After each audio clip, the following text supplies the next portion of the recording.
Suede, Animal Nitrate. That's really got a Johnny Marr influence at the end, that guitar, isn't it? Brilliant. Still, yeah. Still brilliant. XFM 104.9, Ricky Gervais, Steve Merchant, Karl Pilkington. Tell us about this monkey, Karl. You're gonna love this one, Steve, right? Yeah, so last week we were talking about how, like, a lad left his family because there was problems at home and that. He went and lived in the wood, he got airy, right? No! Leave it there, Rick. We haven't got time to go into Right, it. so... That's what happened. And that's what happened, he lived with the monkeys, he went airy. That's Anyway, what happened. That's what happened. looked into some other stuff about, like, airy kids and all that. Yeah. Came across this story about a bloke, right, who worked in a zoo, Oh dear. right? So, Trouble's brewing. loving his job and that, but it's quite a lonely sort of job because you don't see many people, you're just dealing with animals all the time, right? So, anyway, he gets a bit pally with a monkey because it's the closest thing to a human. What an ape is. Right. Yeah, but you can't really go that close to apes. It's Well, dangerous. what do you mean? What type was it? What, do you Just mean let it was a him tell the Was story. it a chimpanzee? I reckon it was a chimp, yeah. Yeah, it Oh, was you a don't chimp. even know, so It was that's a an chimp. ape. It was a Okay. chimp. Yeah, but he doesn't matter, does it? So he It's the gets story. pally with him. Right, so he gets pally with What, him. do they and go on he's- holiday together? Well, no, I mean, he starts On the off, pool together. just checking each other out and, you know, probably sharing lunch and that together. Yeah. Right? Anyway, this goes on for a while. Is, you know, they're getting on well on that.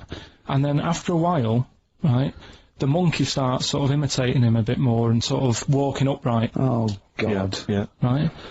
So he thinks, oh, that's a bit weird. Anyway, they get on really better and what have you, so he thinks he could live at home with me, this, Yeah. because we're getting on the storm, Yeah. right? So he takes him home, and before Is you this know the it, beginning of Beneath the Planet of the Apes? I think it is. I think you've seen this on video. I'm worried, because he's already imitating him and they're moving in together. I'm thinking it's maybe a bit like Single White Female. Single White Zookeeper. Oh, brilliant. right? So Go on. anyway, so it's moving in, and it's getting used to sort of the normal human life. He's having a cup of tea in the morning. Yeah. Peaky tits. As he finishes the day off with Oh, dear. Finishes the day off with what? He with does, a he little doesn't have him brandy. move a piano at one point, does he? Finishes the day off with a little brandy. Yeah. He pours himself. Is he wearing a smoking jacket? Yeah, I'll tell you what, Carl. You're a maniac, mate. no, this is why it attracted me. It's amazing, right? So he's having his brandy and that, loving his life. Next thing you know, he sort of I don't know if he loses it or he gets shaved, but the top half of his body is hairless, right? Apart from his head, right? So he's got a nice. So it's the opposite of the kid. Well, Yeah, this is what well, I'm saying, that would happen. right? Well, hang on, but so you don't know if You he don't was even shaved know. or if it's How did it say? Then the hairless. What? I'll bring it in for you, the story, and then you Alright, can well, see if okay, I've gone keep wrong. going, keep So going. anyway, so this is going on, and he's having a great life. Then the zookeeper starts getting a bit annoyed because he's having a better life than the zookeeper. The zookeeper's in the zoo. This is such So the rubbish. zookeeper's still got to do a day's work. The monkey's at home, he's partying. Well, he's it got gets his to a other point when he chipmates says round. there's no point you coming in to the zoo because the whole reason of you being there was because you're being kept there. Right. And he didn't want to bring the memories back, so he said, you stay at home. So You are you're talking such. Just let him finish. God, I don't know if I can sit here and listen to this drivel. Let me. I'm fascinated. it's It nearly sounds over anyway, amazing. right? It sounds extraordinary. Carl. So he's walking up, right? He's having a tea in the morning, finishing the day off with brandy. Gets a bit out of hand. Only tries it on with the zookeeper's wife.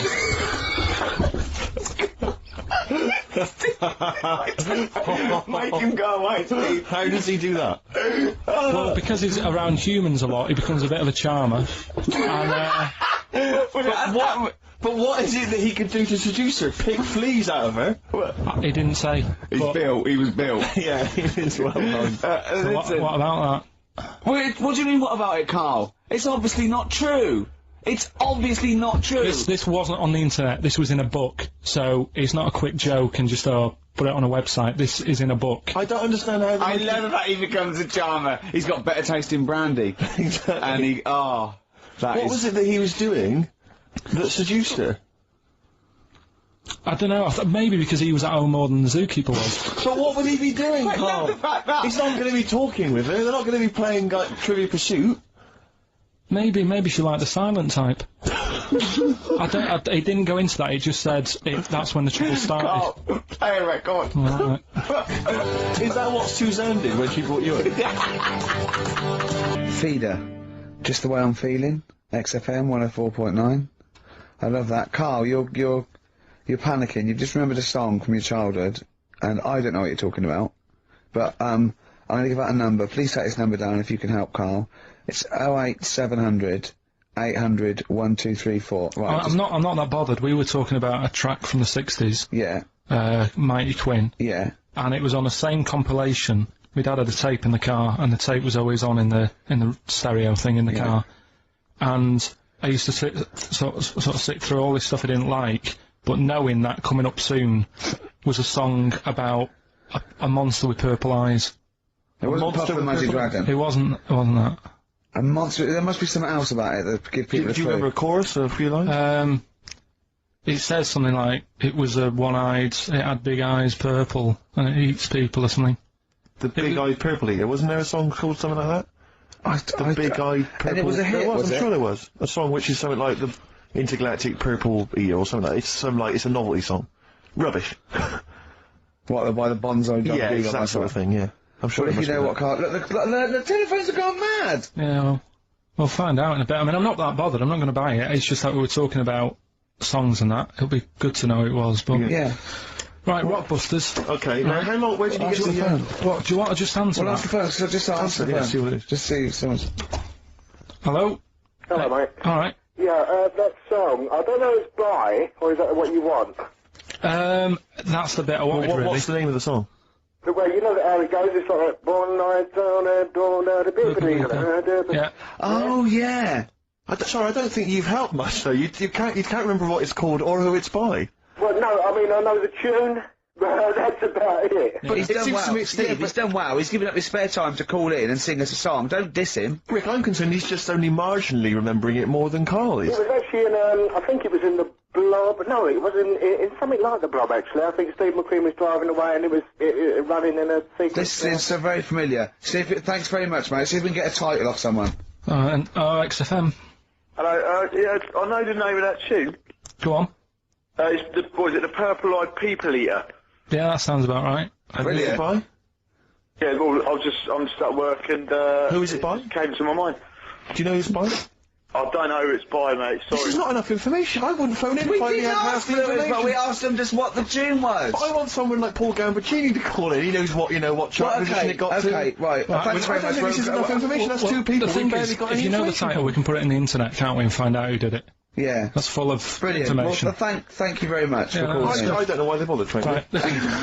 Sorry, no, I mean, I just think if you're going to bother to call in a radio station, have the facts. Have all the facts you have. Well, he hasn't got the facts, and he runs the radio station. He doesn't run it. They keep him here like a mascot. He's like a pet, isn't he? They have him running around the office. God. Now listen, it's Rockbusters. I've got the prizes here. Rick, I'll be honest with you. I mean, we've given away some shoddy stuff in the past. This is the worst collection. Tat, is it? This is really scraping the bottom of the barrel, Carl. I mean, Let's roll on the how phone to many go more of mad. these can we give away? If you're still phoning, hang up because we're not going to bother anymore. We're really sorry about that. Maybe email us or something. How many of these can we give away? Look at that. It's only Fools and Horses. It's the Christmas special from not this year, the year before. Yeah. I mean, we have given away so many of these. I imagine there's charity shops throughout London. Throwing them away. Yeah, throwing them away. Yeah. So we got that, dear. and if you didn't watch it, if you weren't one of the 20 million that watched it. Blue-eyed, fat-legged, purple eater people, if they had a big boo. It's something like that. And once again, the best chill-out album ever, with, I mean, it's pretty much rubbish. It was a big boo. Actually, no, the songs are okay, but Purple eater. it's just basically a collection of songs you might have heard on adverts. So enjoy that. Oh god, this one again, the best air guitar album in the world, volume 2. This is no longer an entertainment show. This is three people chatting to each other now and again. Sometimes we remember it's going out, sometimes we just take a call for our own amusement. I mean... It's the same price again.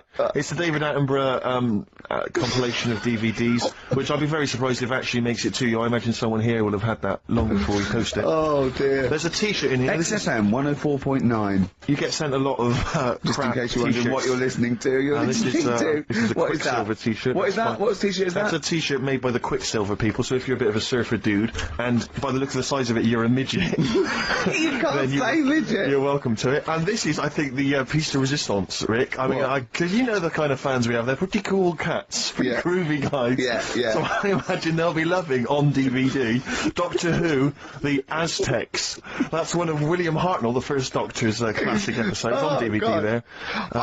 You know, Rubbish. That's rubbish, Karl. Those prizes. I'm ashamed to give them all. The big topics are like happiness, death, and the first one is marriage and sex and women and all of that. And you meet this guy in Nevada. His name's Vinny, and he's a pickup artist. I mean, he's not after long-term relationship. No. He's after, you know, that every night. But for me, that seems like a nightmare for me. I've never been like that. If you hadn't met Suzanne at that moment, and you had been like this bloke and needing advice about how to meet women, I'd rather not bother. No. It's too much effort. And I think as soon as you've got to put a lot of effort in, I think what's the point? I think you've got to be really at ease. I mean, I've been with Suzanne for 20 years, and some would say, you know, we've got a bit too lackadaisical. Yeah. You know, leaving the toilet door open, or, you know, there's just nothing there. We know each other that well. Do you go to the toilet in front of each other? What I mean is, I don't say I'm going, do you want to come and watch? Right. But what I mean is, I don't bother locking the door and sort of wondering about noises and stuff. Okay. Because we've been together for ages, Right. and we know that's what goes on. Right. I want to read out this bit. In the next page, where you're still talking about this guy, you say, don't get me wrong, the sex thing, it's all right, but I'm not a great believer in going at it all night. Get it done, go to sleep, it's not something you should drag out. I think everything needs to have an end, and if the end seems far away, I never watched Lost for the same reason. Sopranos box set, I really like it, but it's massive. You can have too much. So I'd say do it more often, but quicker. And whenever I go to bed, it's normally because I'm knackered. Do you know what I mean? Yeah. By the time I get up there, and we've got a cat now, so that delays things anyway. So even if it was like, oh, maybe tonight's the night, by the time you've got the cat out and locked up and, you know, we've moved into a house, so there's more doors to check. By the time, and more floors, we're not in a flat, we've got stairs. So by the time you get upstairs, I'm out of breath anyway now. And it's kind of like, oh, right, see you tomorrow. I'm shattered. Why no kids? Just don't want, I just don't, I don't know, don't want any kids. You shouldn't just do it for the sake of it, should you? Because that's, you know, that's not right, is it? You know, people always sort of say, oh, you'll regret not having them when you're older, but what about the other way around? What about if you regret having them? We're not sort of all cut out to be parents, are we? It's just not for me. And the thing is, I don't think my genes are that good. You know what I mean? If I was a doctor or something, or I had a really good brain, I'd think, well, those genes need to live on. But mine aren't that good. I mean, I'm in a right state at the moment. Got a bad leg, got a bad foot, bad back. My eyes are bad, I've got to get glasses now. Bald. Do you know what I mean? It's not I'm not a perfect model, really, for life to go on. I'm not that important. So I wouldn't want to wish this on anyone else. I think if I got an urge to have a kid, maybe I'd adopt. That's all right. I think that's the way around it. If I want a kid, there's loads of kids out there and that need looking after. I'd adopt one. That'd be that. And the good thing with that is, if he turns out to be a bit of a nutter, I can sort of say to people, oh, he's not mine.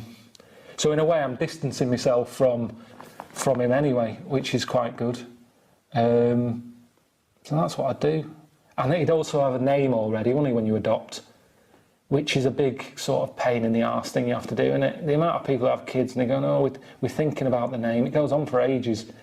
And then it's a big news when they reveal it and all that. At least with adopting a kid, he comes with it, it's done. Because they're getting sillier and sillier, aren't they, kids' names? Really struggling. I don't know what it is. I don't know if it's because maybe it is that thing on Skype and all that. If you join Skype and you put your own name in, it goes, it's already taken. Maybe people are getting more and more ridiculous just so the kid can have a Skype name that isn't taken. So they're just coming up with odd fruit names and stuff like that. They sound like Japanese cars, some of these sort of names people come up with. So I think adoption is the way forward if I wanted a kid. But I don't, so I'm not worrying about it. So that was me there, just crying. It sort of works. I think people, I don't know, they're fascinated by people crying now, aren't they? That will work, that, I think. You can't watch any programme these days without seeing someone crying, can you? No matter what it is, whether it's a DIY programme, just any programme. If you see a promo for a film, a TV programme, there's always a clip of someone crying, because we like to see people crying, so that's why we put it on the cover. We love a crier. That used to be a saying, didn't it, that people like a trier? It's not, it's people like a crier now. That's what you've got to do to get attention. Strike, cry your eyes out. People, it shows us, I suppose it shows a weakness, and people like to see a weakness in people. Like Andy Murray, isn't it? That tennis player, everybody hated him. Oh, he's miserable. As soon as he started crying because he lost, oh, I tried my best, everyone loved him. Country suddenly, they went from not liking him to loving him. So that's what I'm trying to do there. I'm not really crying, but it might con a few people going, oh, he has got a heart. You know, he does get upset.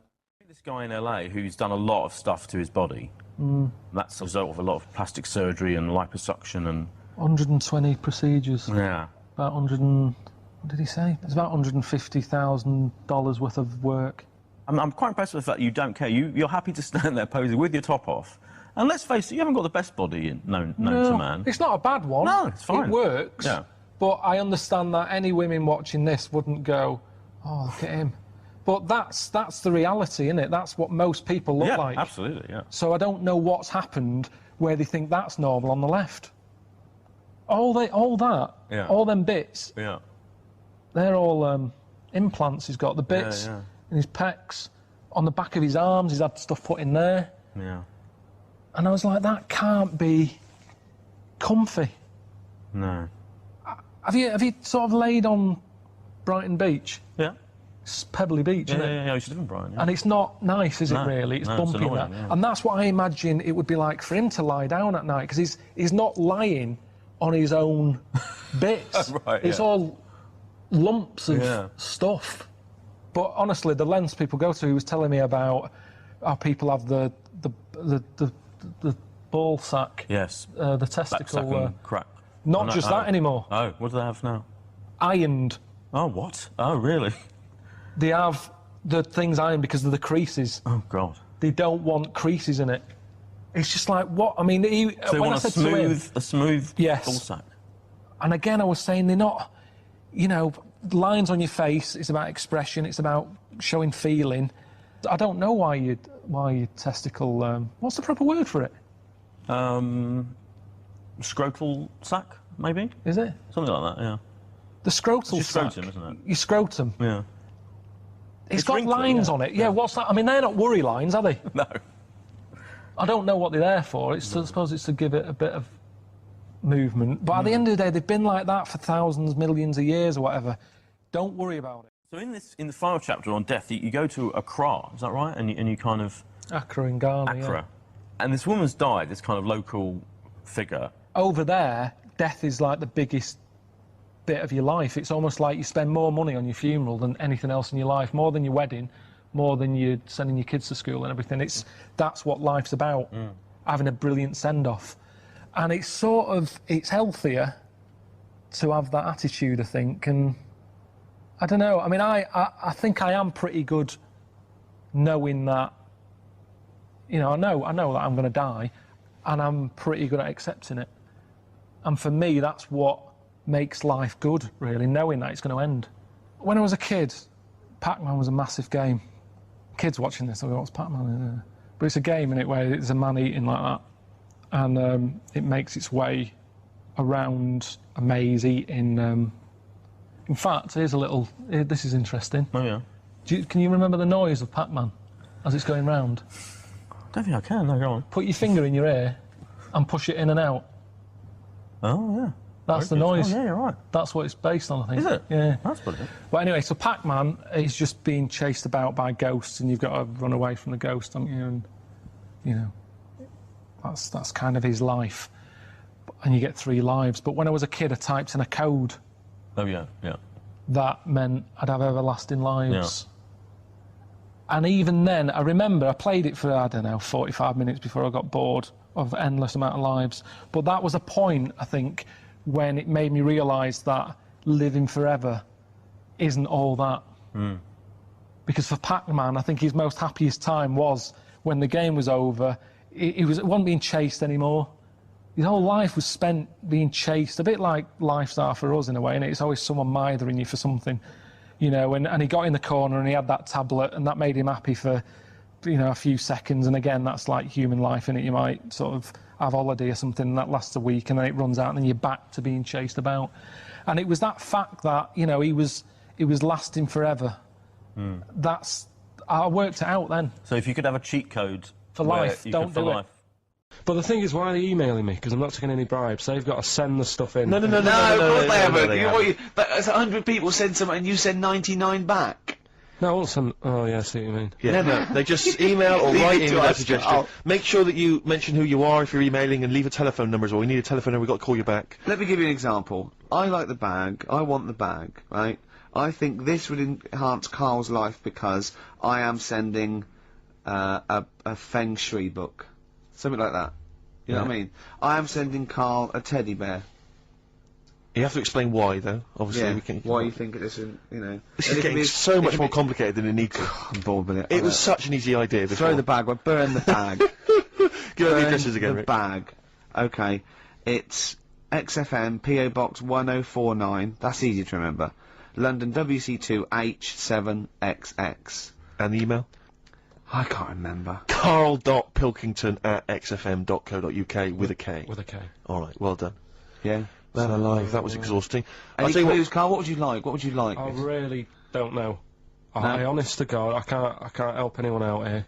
No. You just see something you like when you see it. Well, there might be something out there that I don't know about, and yet it is. I'm sure there is. Do you know what I mean? I'm sure there's something out there you don't know there's about. things in this room you don't understand.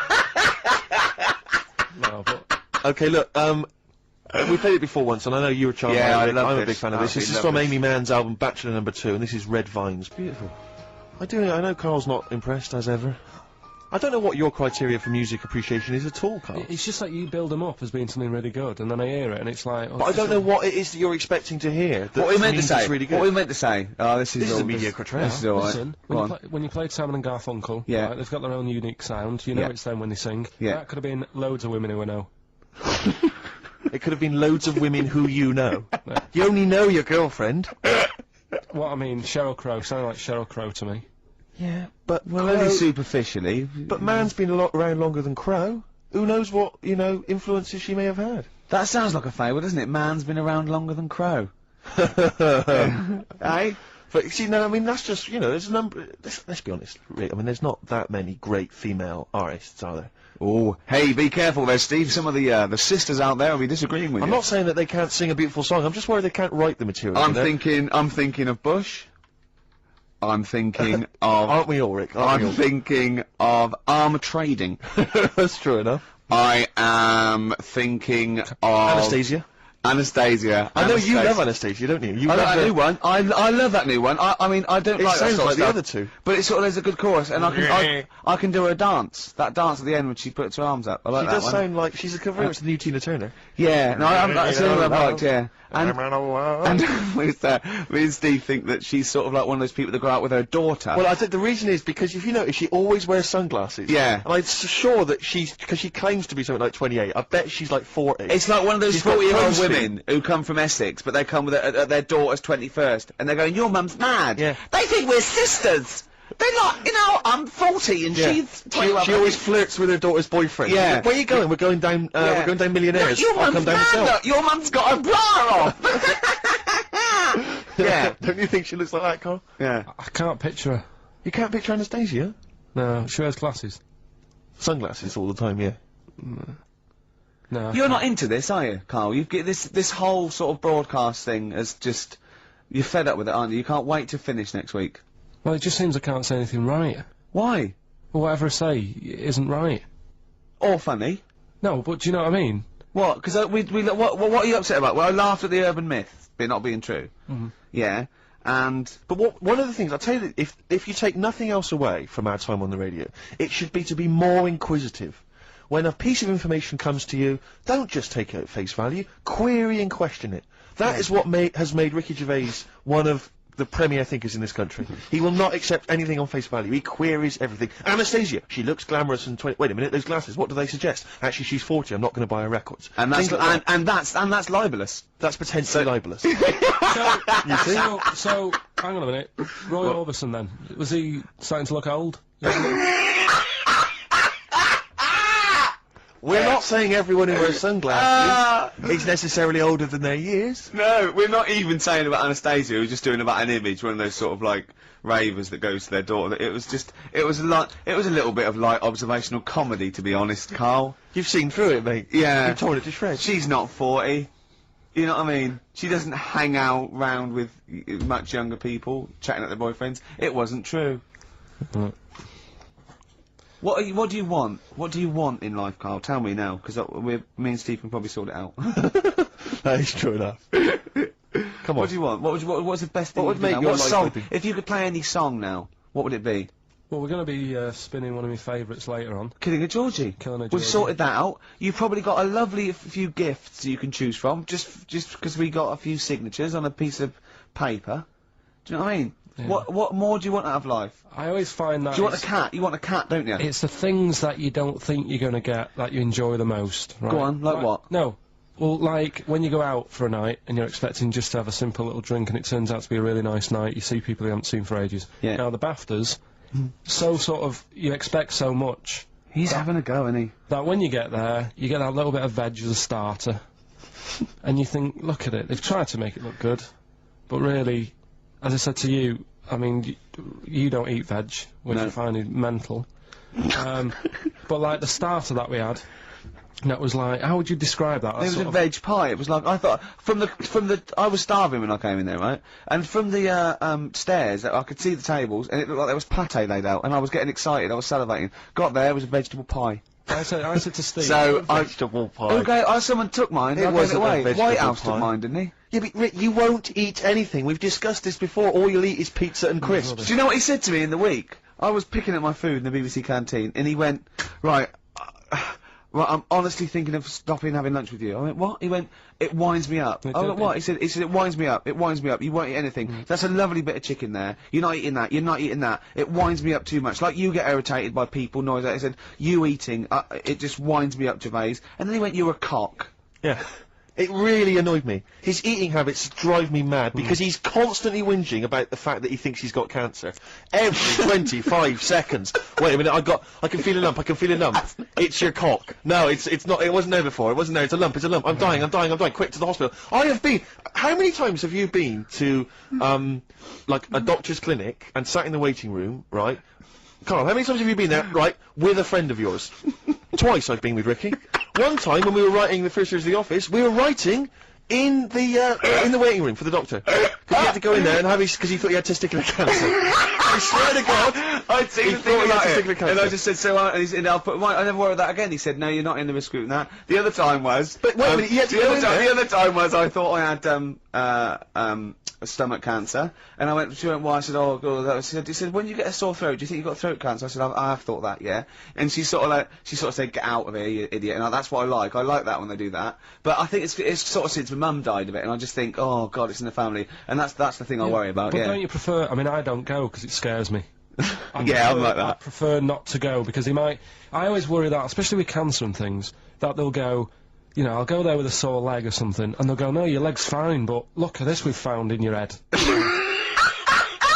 If it's a brain, you'll be laughing. No, but do you know what I mean?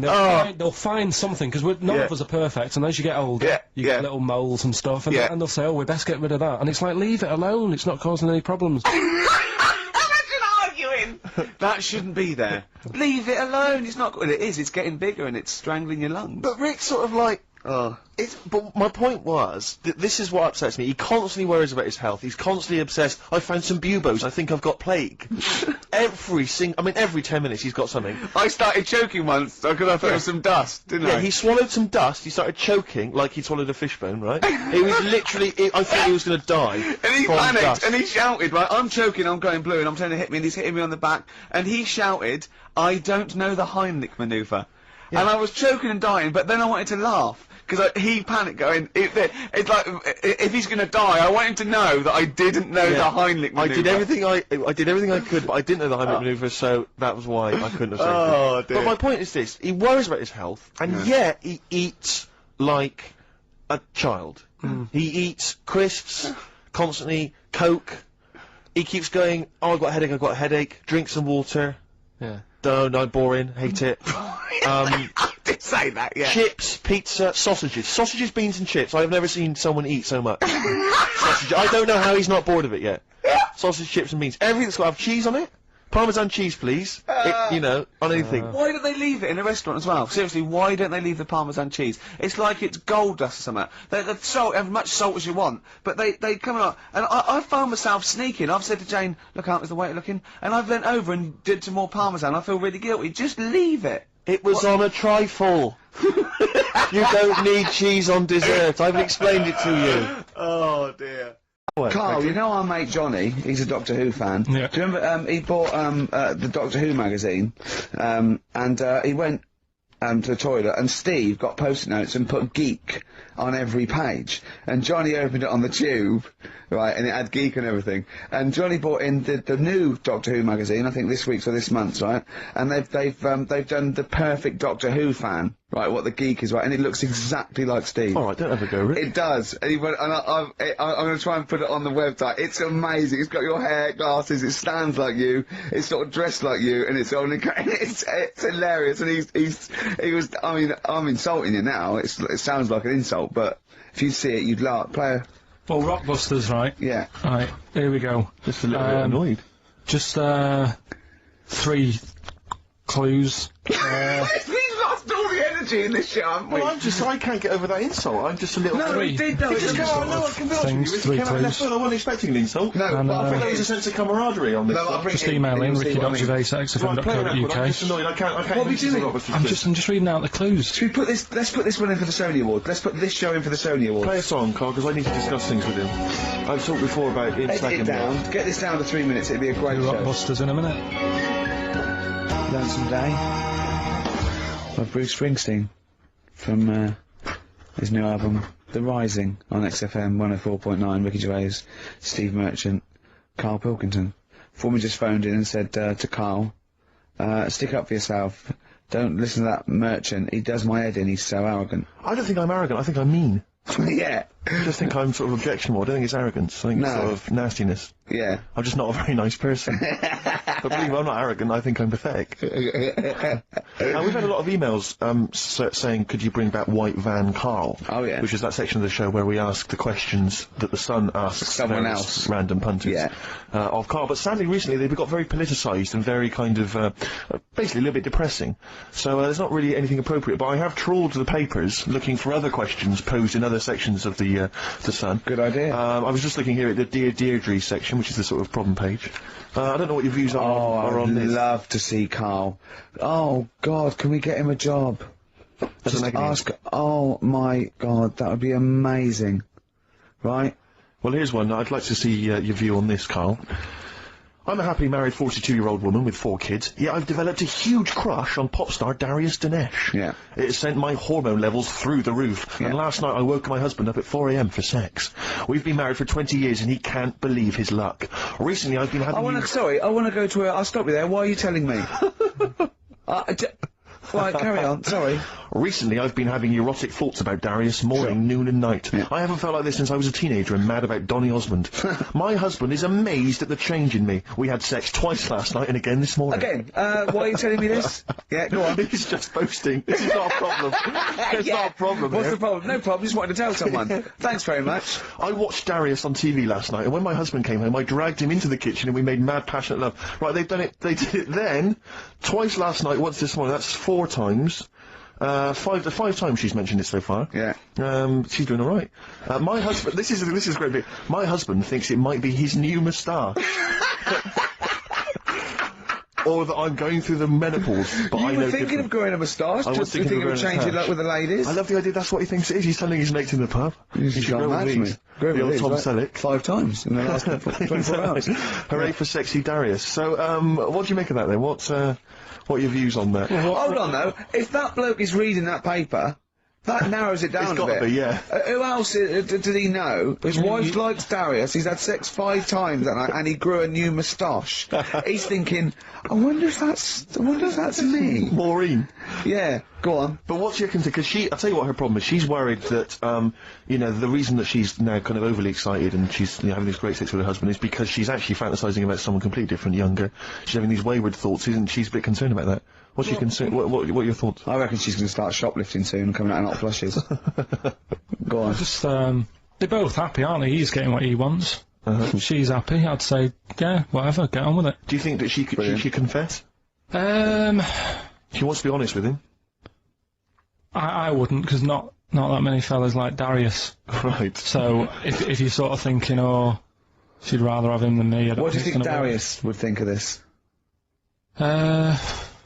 He'd probably be happy with that. I mean, What would you do if you got loads of phone calls, right, from women going, Karl, whenever you're on the radio, I just have to do it. I just have to do it. Your voice makes me... I'd say, right, well, you know, it's alright. I'd be happy with that. Would you? Yeah. Just in case anyone is doing that.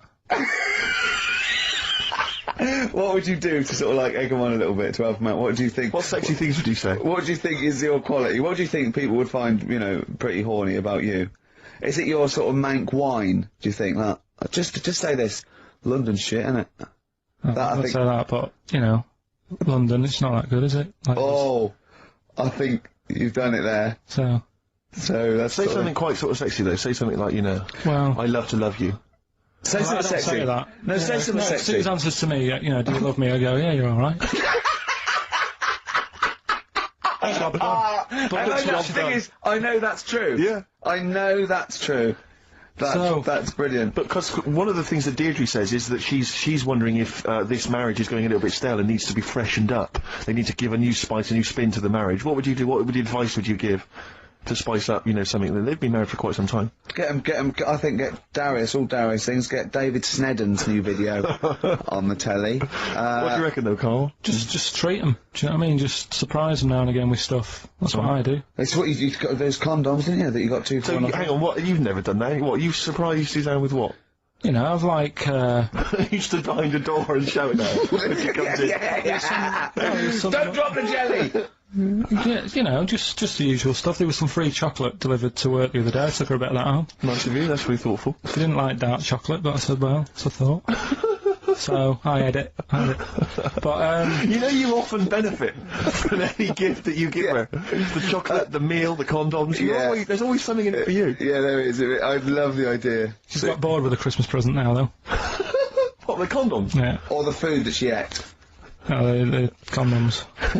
Yeah, she's got tired of filling them with water, throwing them at the passing kids, or putting them on her head and inflating them. I love the idea of asking problems. What do you think of erectile problems? You know that Pele advert? He goes, "Be careful, we haven't got erectile problems. Call this number." What would you do if you're impotent? What would you do? What's the advertising? He's just saying, like, you know, if you can't, you know. I haven't seen that. Yeah. Why have they got him doing it? Wow. Well, he used to, he should be able to keep it up for hours, the ball, and then... Yeah. What would you do if you... To advertise that? No, if you suddenly couldn't get, you know. What would you do? I don't think it'd bother me now. I know you're 30! What's that? You're talking like you're an 80-year-old. Yeah, but do you know what I mean? You sort of been there, done that now. It's like the boxing and the dancing that I did. It was good as a kid, and now it's like, take it or leave it. You need to write to Deirdre. Supergrass, Seen the Light, XFM 104.9. We're a little bit worried. We might have a technical hitch here. We've had no emails, and usually we get loads and loads. So we're worried it's us. Can someone send an email? Well... Yeah, just a test email. Yeah, but we won't know if they have or not. They might just be ignoring us. No one might be listening, Steve, so this isn't proof. I guarantee there's at least one person who would send an email. Maybe if Dickie Anderson's listening, he could do it for us. Anders! Do us a favour for all the pleasure we've given you over the last few years. Ricky.gervais@xfm.co.uk. If you haven't heard the Rockbusters, might as well give them out. Well, let's check the email's working before we do Yeah, that. otherwise it's a complete... This whole show has been a sham and a farce and a waste of time. Well, I think they can take that as read. The big topics are like happiness, death, and the first one is marriage and sex and women and all of that. And you meet this guy in Nevada. His name's Vinny, and he's a pickup artist. I mean, he's not after long-term relationship. No. He's after, you know, that every night. But for me, that seems like a nightmare for me. I've never been like that. If you hadn't met Suzanne at that moment, and you had been like this bloke and needing advice about how to meet women, I'd rather not bother. No. It's too much effort. And I think as soon as you've got to put a lot of effort in, I think what's the point? I think you've got to be really at ease. I mean, I've been with Suzanne for 20 years, and some would say, you know, we've got a bit too lackadaisical. Yeah. You know, leaving the toilet door open, or, you know, there's just nothing there. We know each other that well. Do you go to the toilet in front of each other? What I mean is, I don't say I'm going, do you want to come and watch? Right. But what I mean is, I don't bother locking the door and sort of wondering about noises and stuff. Okay. Because we've been together for ages, Right. and we know that's what goes on. Right.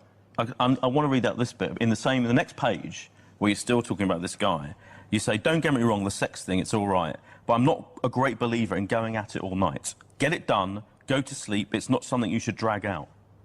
I think everything needs to have an end, and if the end seems far away, I never watched Lost for the same reason. Sopranos box set, I really like it, but it's massive. You can have too much. So I'd say do it more often, but quicker. And whenever I go to bed, it's normally because I'm knackered. Do you know what I mean? Yeah. By the time I get up there, and we've got a cat now, so that delays things anyway.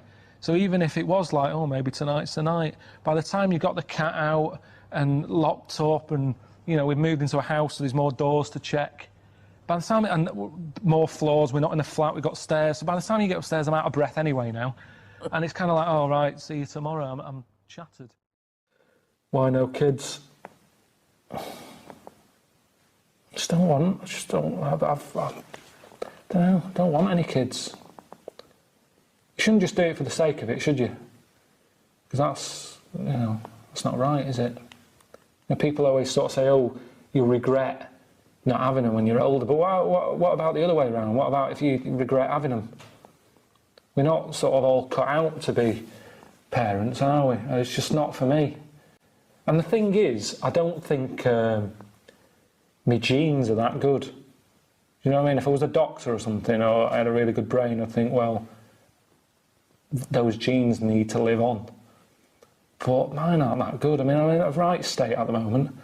Got a bad leg, got a bad foot, bad back. My eyes are bad, I've got to get glasses now. Bald. Do you know what I mean? It's not I'm not a perfect model, really, for life to go on. I'm not that important. So I wouldn't want to wish this on anyone else. I think if I got an urge to have a kid, maybe I'd adopt. That's all right. I think that's the way around it. If I want a kid, there's loads of kids out there, and that need looking after. I'd adopt one. That'd be that. And the good thing with that is, if he turns out to be a bit of a nutter, I can sort of say to people, oh, he's not mine. So in a way, I'm distancing myself from him anyway, which is quite good. So that's what I do. And he'd also have a name already, wouldn't he, when you adopt? Which is a big sort of pain in the arse thing you have to do, isn't it? The amount of people that have kids and they go, no, we're thinking about the name. It goes on for ages. And then it's a big news when they reveal it and all that. At least with adopting a kid, he comes with it, it's done. Because they're getting sillier and sillier, aren't they, kids' names? Really struggling. I don't know what it is. I don't know if it's because maybe it is that thing on Skype and all that. If you join Skype and you put your own name in, it goes, it's already taken. Maybe people are getting more and more ridiculous just so the kid can have a Skype name that isn't taken. So they're just coming up with odd fruit names and stuff like that. They sound like Japanese cars, some of these sort of names people come up with. So I think adoption is the way forward if I wanted a kid. But I don't, so I'm not worrying about it. So that was me there, just crying. It sort of works. I think people, I don't know, they're fascinated by people crying now, aren't they? That will work, that, I think. You can't watch any programme these days without seeing someone crying, can you? No matter what it is, whether it's a DIY programme, just any programme. If you see a promo for a film, a a TV programme, there's always a clip of someone crying, because we like to see people crying, so that's why we've put it on the cover. We love a crier. That used to be a saying, didn't it, that people like a trier? It's not, it's people like a crier now. That's what you've got to do to get attention. Strike, cry your eyes out. People, it shows us, I suppose it shows a weakness, and people like to see a weakness in people. Like Andy Murray, innit? That tennis player, everybody hated him. Oh, he's miserable. As soon as he started crying because he lost, oh, I'll try my best, everyone loved him. Country just suddenly, they went from not liking him to loving him. So that's what I'm trying to do there. I'm not really crying, but it might con a few people going, oh, he has got a heart. You know, he does get upset. This guy in LA who's done a lot of stuff to his body, that's a result of a lot of plastic surgery and liposuction and... 120 procedures. Yeah. About what did he say? It's about $150,000 worth of work. I'm quite impressed with the fact that you don't care. You're happy to stand there posing with your top off. And let's face it, you haven't got the best body known to man. It's not a bad one. No, it's fine. It works. Yeah. But I understand that any women watching this wouldn't go, oh, look at him. But that's the reality, isn't it? That's what most people look like. Yeah, absolutely, yeah. So I don't know what's happened where they think that's normal on the left. All that, Yeah. all them bits, Yeah. they're all implants he's got. The bits in his pecs, on the back of his arms, he's had stuff put in there. Yeah. And I was like, that can't be comfy. No. Have you sort of laid on Brighton Beach? Yeah. It's Pebbly Beach, isn't it? Yeah, I used to live in Brighton. Yeah. And it's not nice, is it, No, really? It's no, it's bumpy and annoying, that. yeah. And that's what I imagine it would be like for him to lie down at night, because he's not lying on his own bits. Right, it's yeah. all lumps of Yeah. stuff. But honestly, the lengths people go to, he was telling me about how people have the ball sack, Yes. the Back testicle, second crack. not Oh, no, just that anymore, Oh, what do they have now? ironed. Oh, what? Oh, really? They have the things ironed because of the creases. Oh, God. They don't want creases in it. It's just like, what? I mean, So they when I want said to him, a smooth Yes. ball sack. and again, I was saying they're not, you know, lines on your face. It's about expression. It's about showing feeling. I don't know why your testicle. What's the proper word for it? Scrotal sack, maybe? Is it Something like that, yeah. the scrotal It's your sac? scrotum, isn't it? Your scrotum. Yeah. It's got wrinkly, lines yeah. on it. Yeah, what's that? I mean, they're not worry lines, are they? No. I don't know what they're there for. I suppose it's to give it a bit of movement. But at the end of the day, they've been like that for thousands, millions of years or whatever. Don't worry about it. So in the final chapter on death, you go to Accra, is that right? And you kind of... Accra in Ghana, Accra. yeah. And this woman's died, this kind of local figure. Over there, death is like the biggest bit of your life. It's almost like you spend more money on your funeral than anything else in your life, more than your wedding, more than you sending your kids to school and everything. That's what life's about, having a brilliant send-off. And it's it's healthier to have that attitude, I think. And I don't know, I mean, I think I am pretty good knowing that, you know, I know that I'm going to die, and I'm pretty good at accepting it. And for me, that's what makes life good, really, knowing that it's going to end. When I was a kid, Pac-Man was a massive game. Kids watching this, they'll go, what's Pac-Man? But it's a game, innit, where there's a man eating like that. And it makes its way around a maze eating... in fact, here's a little... this is interesting. Oh, yeah. Can you remember the noise of Pac-Man as it's going round? I don't think I can, no, go on. Put your finger in your ear and push it in and out. Oh, yeah. That's the Very good. noise. Oh, yeah, you're right. That's what it's based on, I think. Is it? Yeah. That's brilliant. But anyway, so Pac-Man is just being chased about by ghosts, and you've got to run away from the ghost, haven't you? And, you know, that's kind of his life. And you get 3 lives. But when I was a kid, I typed in a code. Oh, yeah, yeah. That meant I'd have everlasting lives. And even then, I remember I played it for, I don't know, 45 minutes before I got bored of endless amount of lives. But that was a point, I think, when it made me realise that living forever isn't all that. Because for Pac-Man, I think his most happiest time was when the game was over. It wasn't being chased anymore.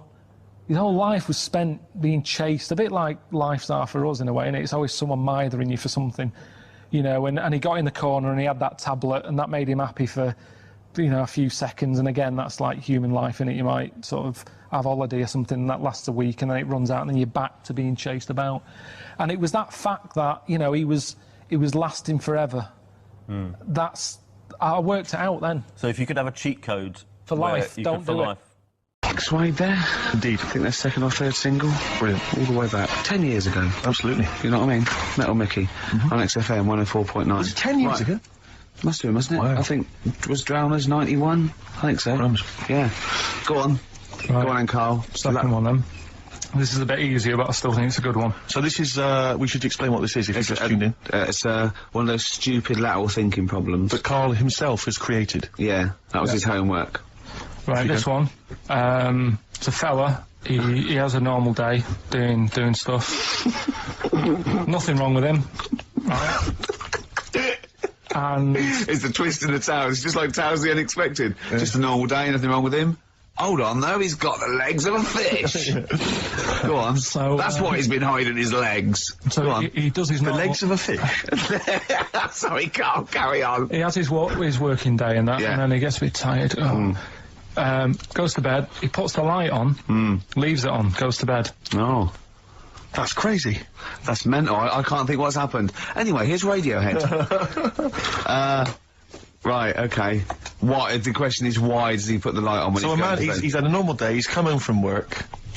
Is that right? He's come home from work, or he's not been working? Yeah, he's just been no, out? it's been working and stuff, I think. You think? You've made it up, Karl, you can decide. So is the question is, why has he put the light on when he's asleep? There's a reason that he's put the light on when he's asleep. Has he gone to sleep? No, Carl, don't shrug. You're meant to answer these questions. He put the light on before he went to bed. Yeah, and the question And you're he's gone asking to me is sleep, why? What's and the he- scenario? And the light's on and Yeah. that, but he's gone to sleep. Yeah. He started reading, and then he fell asleep. No. Did he intentionally, for some reason, put the light on? Every night. It's mad. Sounds mad. That's Carl, doesn't it? Every night he does it. Yeah. He puts the light on, So- then he goes to Light sleep. on it, goes to bed. Carl, is the point of this, he puts the light on for a very good reason. Not for us, but for some people. He's blind and it's always been on, and he thinks he's turning it off, but it was on in the day, and he thinks he's turning it off, but he's turning it on because he's No, blind. that'd be stupid. That works. No, that works great, Rick. Yeah. Thank you, Carl. So you've got to come up with one. Hang on. If What? you're blind, why would you put a light on? No, he thinks it's off. Yeah. But why would he turn it on anyway? Just think so he doesn't get burgled, so people know he's in because he can't see him. So he just he puts the light on when he's there, then he turns the light off when he goes to bed, so people think it's fine. But he's got it out of kilter, and actually he's walking around in the dark all day. I and don't then- believe that if you're blind, you turn your light on. I don't think you'd be living on your own, would you? I'm not having that for a Do second. blind people live on their own? For a second. Oh, some people do. Lonely blind people live on their own. No, if you got bad eyes. What, any of them women? Are there any blind women who are living on their own, Rick? No, I mean, if you know of some blind women Oh living wait, on their own. 700, 800, 1234. We've gone through this.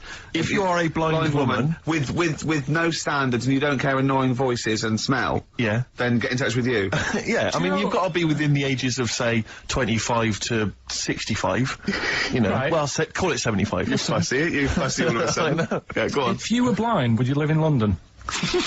Because someone said yesterday there was one struggling outside in Leicester Square, and I don't understand. If you were, I mean, you know, Might have been a tourist. but why come to London if you're blind? It's the worst place in the world to come if you're blind. They're the sights. To hear the sights. It's a bit mad, isn't it? They have they do the same job. They have tourist needs like anyone else. Yeah. No, but it sort of stinks, and you'd go away going, "Oh, it's not that good." I just thought I thought it was a bit weird. Well, never mind your concern for the partially sighted or sight impaired people coming to London. Get on with this. Yeah. So there he is. Yeah. It's like, oh, a bit tired. Yeah. Just put the light on. Get to bed. Yeah. So he turns the light on and he goes to bed. Yeah. Oh. Should we play a track? He's not sleeping on the job. He's a lighthouse keeper. Well done. Is he a lighthouse That's not keeper? it, Carl. He's a lighthouse keeper. Right. Why wasn't the light on all the time? He's light in the day. You idiot. Play a record. What? Play a record. You're a buffoon. No, actually, the light isn't on in the day, is it? No, it's not. I think you're the buffoon. Oh, yeah. Karl has won! Hey! 100 Reasons and Silver on XFM 104.9. I love the fact that Karl went a little bit mental then. So happy that he thinks that a lighthouse keeper pops the light on at the same time every... Are you telling me it was never foggy? Everyone has a routine in the job. And why was he going home from work knackered? What had he been doing all day? He never said he went home knackered. He did. He said he went home, he's just done a day's work, he said he went home knackered and puts the light on and goes to sleep. That's what he said. Yeah, but he's maybe a part-time lighthouse keeper. Oh, what does he do? Works in the library, does he, as well? No, listen, Rick, Hang on. don't, let's just, look, I'm really with Karl here. What? He definitely got you. He stitched you I got up it right. and proper. Anyway, I got it yeah, right. but then you embarrass yourself by He's saying that... stupid. But you, He's stupid. you would never put What's a the next lighthouse light on during the day. What's the next And one? he'd been painting it that day. Oh, had he? Extra shattered. Right, okay. The next one, last one this. Yeah. Lateral thinking. Lateral thinking. And you've written this yourself? You've had no help from anyone? No, I've come up with these on my own. Okay. Right, last one. Yeah. This bloke. There's always this bloke. Yeah. This bloke, he's got a brother that he's never met. Right, they got separated at birth. Right. You know, anyway, he gets a letter in the post. Yeah. He says, "Oh, I tracked you down. Yeah. Meet me at the airport." Yeah. Okay. As soon as he gets to the airport, Yeah. he goes, "There he is," and he goes walking over. How did he know that was his brother? He'd never seen a They were picture. twins. They look exactly the same. They were born the same day. No, Steve's got it. Yeah. That's what I mean. So he knew they were born the same day, so he knew they were twins, yeah. I didn't say they were born on the same day, did I? No. No, I'm just reiterating. They would be, though, if they looked Yeah. identical. Yeah. Sorry about that when we've got you there, Karl, mate. Yeah. You're quite upset about that. That was 1 out of 3, though. That's What not about fair. this then? Do you know that when two brothers born on the same day of the same mother and the same father, but they weren't twins? Why? Say that one again. Two brothers Yeah.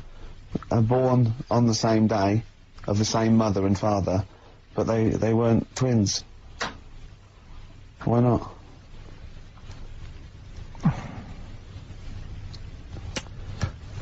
This is good radio. You see, the problem is I heard you saying to Steve, I'm going to do that one about the shark in the pool, so I'm trying to think. This has nothing to do with that one, though, is it? Clearly.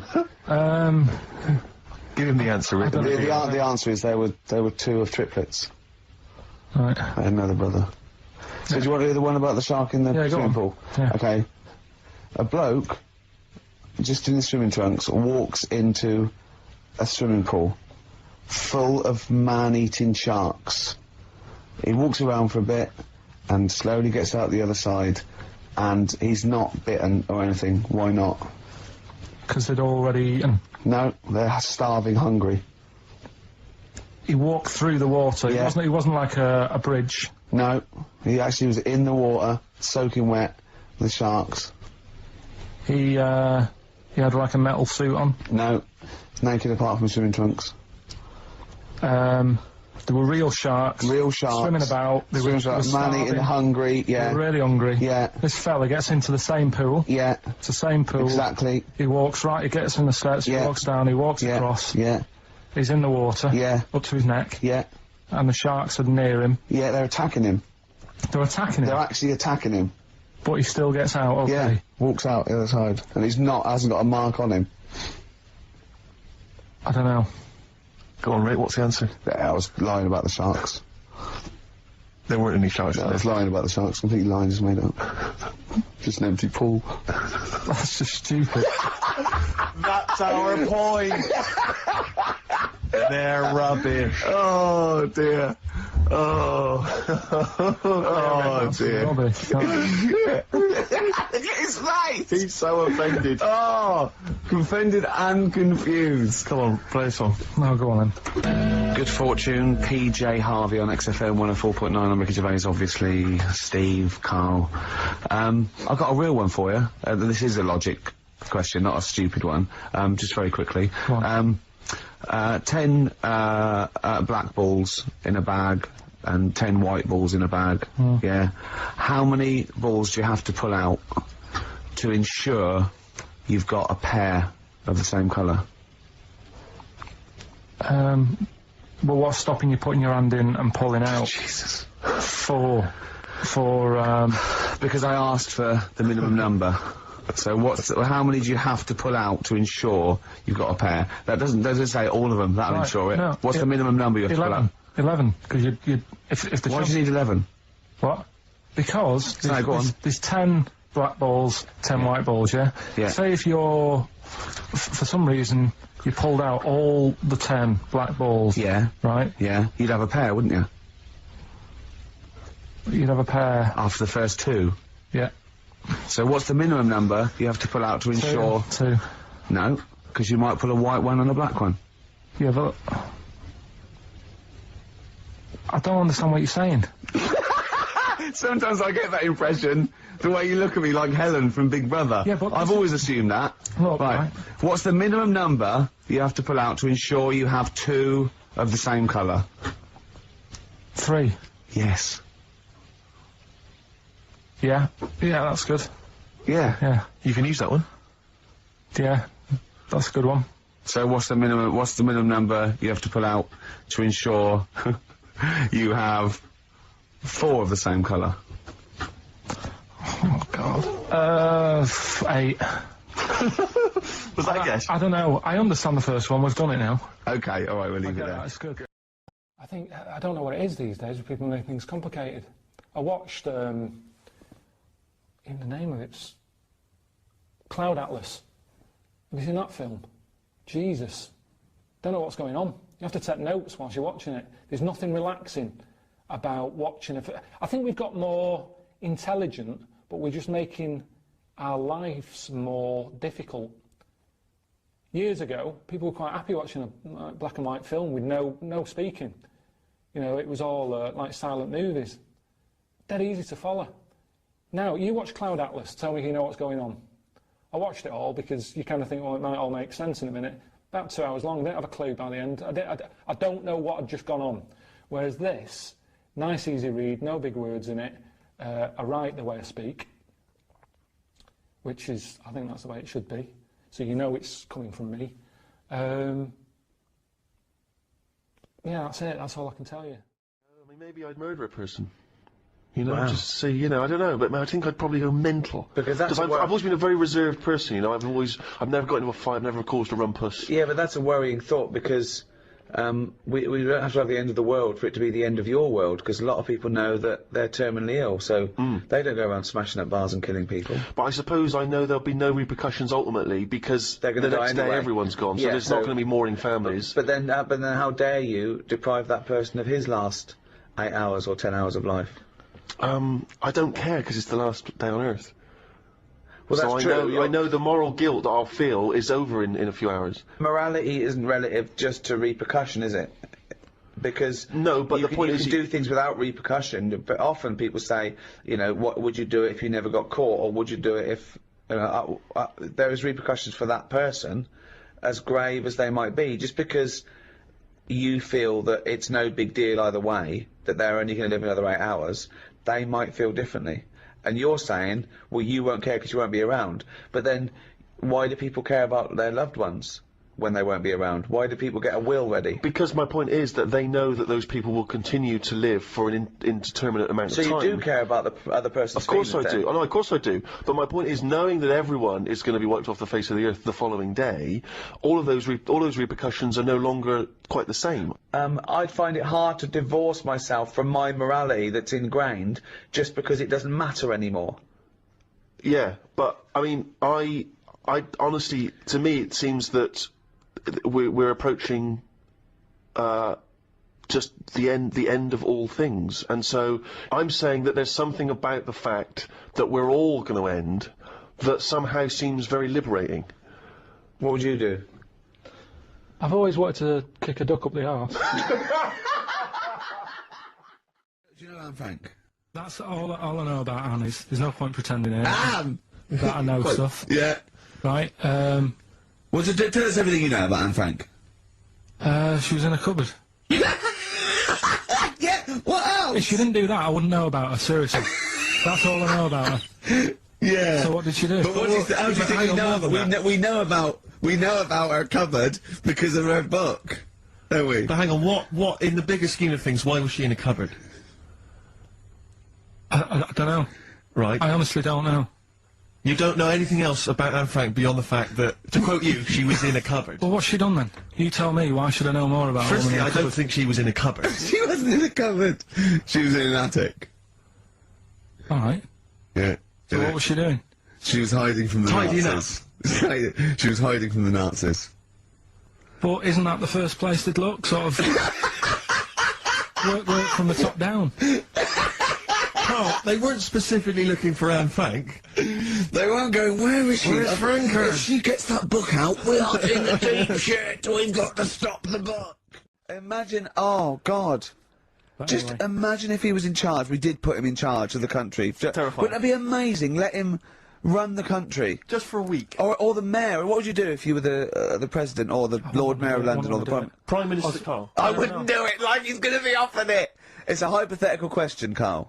No, but Suzanne was, alright, my missus, if you're a new listener. You keep her, sure. Yeah, help her. She was watching the news, trying to follow some heavy stuff. And I'm like, The weather? What? Do you know what I mean? I just was like bored and I was reading about that mouse that had an ear on its back and stuff like that.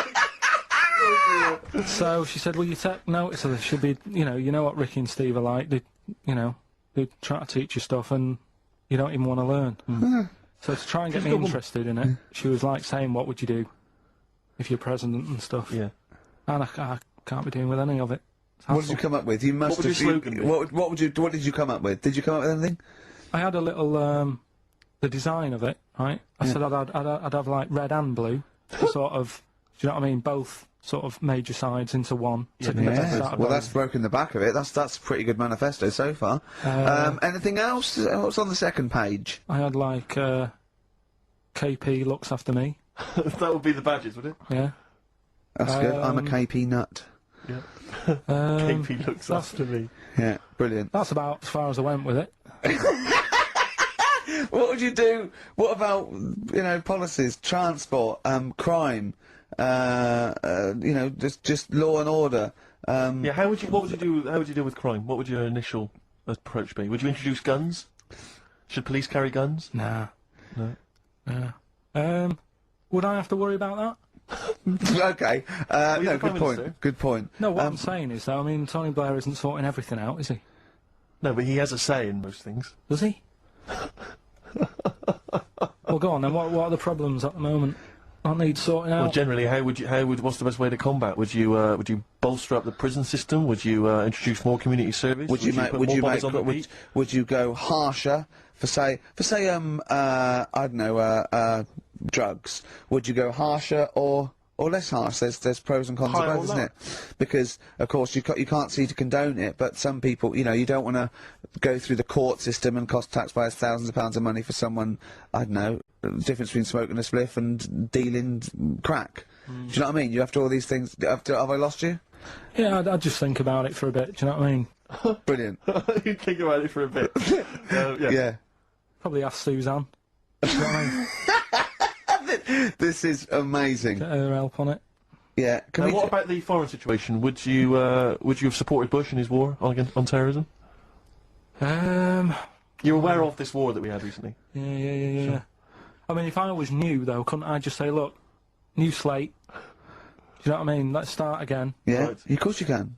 I'm in charge now. Let's see if we can sort this out. What would you do then? Then see what happens. Just leave Brilliant. it. Just leave it. Suck it and see. Brilliant. Brilliant. This is excellent. Now, So this is not really your jurisdiction. This is not really your area, but I imagine you'd have some powerful friends who might have a say in it. Go on. Yeah. Would you? What would you do about single-sex marriages, same-sex marriages? See, this got it's Cameron. I thought Cameron had blown it on Big Brother because they said, what do you think about gay fellas getting married? And he went, no, in the Bible it says, a man and a woman. Not, and I thought, oh, he's put off a lot of. Yeah. I don't really think many Christians tune into Big Brother, but we know the gays love it. Yeah. They love Big Brother, don't they? The gays. Yeah, so interesting. But So, what would your take be on that? Same-sex marriages. And then what? Having a kid? Well, just let's start off with, Well, that's all right, isn't it? Do you know what I mean? Just let them get on with it. It's Sure. not affecting anyone else, Sure. Yeah. Sure. right? But it starts getting tricky. Right. when you get a kid. Okay. Go on, why? Well, it's just tricky, innit? Do you know what I mean? Well, yeah, you could be right. I'm not giving any. I mean, you know, we're not. There's no right or wrong It's answer. alright if you were in, like, if you lived in the jungle, right, with no one else, Yeah. right, and you just had these two fellas, right, Yeah. looking after you, but because you got no one else looking in on that, saying, "Oh, you're a bit weird, aren't you?" Do you know what I mean? But Right. as soon as you come So, to... is it, why have they got married? Do you think the gay people turned to a bloke because they couldn't get a woman? If there's two fellas go away and they're in the jungle, they go, we're definitely not going to find a woman here. We might as well bum. That's not how homosexuality starts. People don't. It makes you wonder if- No, it does make you wonder. Gays don't go, well, I'll tell you what, I haven't seen a woman I fancy yet. I'll try a bit of knob. No. But what I'm saying is, right, if you're brought up in like a little jungle, right? Yeah. You How want are you brought up? Someone just puts you there. I don't know what. explain. I don't know what Can't be this is bothered, about. Steve. I can't be bothered. Go running on, the mate. I'm country. listening. I'm fascinated. I can't be bothered running the country. Like, I'm too much trouble for you. KP takes care of me. All right, then, fair yeah, enough. What I'm okay. saying is, right, if you're brought up in a jungle, Right. right, on What, your what do you own- mean brought up? Just let him finish. What does he mean You brought- understand brought what up, he though? means? Like Tarzan. You've got to tell me what you mean by brought up. Wolves, chimps. What? Right, well, there's a good example of what I'm saying to you. Right. Right, what I'm saying is, there's a fella, right, he's brought up in the jungle. Shut up. Just let him finish. Let him finish. There's no women about, he doesn't know about women, he doesn't understand what women are, Right. right? But another fella walks in the scene, Yeah. and he gets pally with him. What does he talk about? Then they've both got needs. This scenario is ridiculous. How has he lived? Or do you know what's his reference I points? can't be bothered with this. Honestly, Saturday shouldn't have been, day off and that, not worrying me about problems. Only living boy in New York. Do you like that? It's got a nice feel to it. Simon and Garfunkel. Yeah. Lovely. Bit later, I'm going to be playing a Cat Stevens track. It's one of the most beautiful tracks ever written. It's called Lily White off Mona Bone Jack on. Look forward to that. We've got Eminem coming up. We've got the new Eminem single as well, and a big giveaway, Rick, lest we forget. I think we should tell him what that is. Do you think so? Yeah, well, we all went to the BAFTAs, as you know, and we thought we could get a good prize out of this, so we got some celebs Yes. to sign the BAFTA bag they gave away. It's just a nice big chunky sort of cardboard carrier bag, you know. It's not the value that counts. This is what values it. Read out the sort of names we got, These are the Steve. kind of celebrity names that have signed that bag. Obviously us three, plus Graham Norton, Yeah. Angus Dayton signed it, Alan Davis, Jonathan Creek, Jamie Theakston, Paul Whitehouse, a lot of comedians you'll notice, Helen Baxendale from Cold Feet, who's also been in Friends, right? I don't know why that's so exciting. Steve Phil Mitchell McFadden. Yeah. It's an eclectic bag. I noticed actually that Steve's signature is also mentioned, I think he says Steve, aka Phil Mitchell. Which is very nice of him. Yeah. Peter Davison, former Doctor Who. I noticed also that when you gave him the pen to sign it, he put the pen away. Yeah, he pocketed We had to it. say, oh, Yeah. whoa. Just his wily Cockney ways. You're not Phil Mitchell now, mate. Give us the pen back. Exactly. Simon Pegg, and of course, one of broadcasting's biggest legends, Steve Wright. Yeah. Oh, Steve Yeah, got Wright, him yeah. to sign it as well. Yeah. Yeah. But that's, you're not going to find that. That's quite an eclectic and kooky mixture of celebrity names. Yeah. Autographs on one bag. And we maybe photocopy it, and it's just, you can't We make can out explain who signatures, they we are. can explain they are. But we can give that away. And there's, it's a little commemorative thing of the BAFTA. It's got a big BAFTA logo on there and everything. It's pretty classy. Did I mention this? That our agent, who was there, he ran around getting a few of these autographs, and I think Helen Baxter, he went up to them and told him it was for charity. And that was why they signed it. Which I think's, a little bit cheeky, but that's what agents are like, Carl. You've got to But then again, he understand didn't that. get anything from him. It's not like he said, give us £1. No, he just got. They just got their Well, he said that signature. as well. He made 42 quid. exactly. So anyway, we're going to give that away. Is that a good prize? I think that's a nice prize, isn't it? It's a little commemorative thing. Carl, you're with- turning your nose up on it. No, it's alright, I wouldn't want it. Oh, doesn't he? Do people get you to sort of do campaigns on the radio, like drink Fosters? I wouldn't, but you can. Yeah, but look, I noticed on the big board here, it tells us that you can win signed and framed Chemical Brothers album covers on Sunday. Well, that's just 2 geeks who've signed that. We've got like We've some got of 3 alone in this room. Exactly. Plus, we've got some of the cream of Britain's light entertainment who've signed that bag. No, I'm appalled by you that you're just so disrespectful of No, us. but it's like how when I went to the BAFTAs with you, and I wasn't really enjoying it, you were I like... can't. Is that what? No, you you didn't are tell such us an this. ungrateful. There are so many You're people. like a little charity case. You're like Oh, I had God. chicks queuing up Yeah. around the block. You'd wanting usually to have to, I know, but I someone told like you you. would have to write to Jim or Fix It or Esther Ranson to get to meet us sort of people. And now it's on your doorstep. I'm amazed that you didn't enjoy it. Why didn't you God. enjoy it? You got to walk down the red carpet.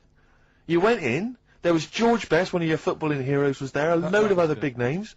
You sat there, you had prime position. You came backstage with a load of other big names.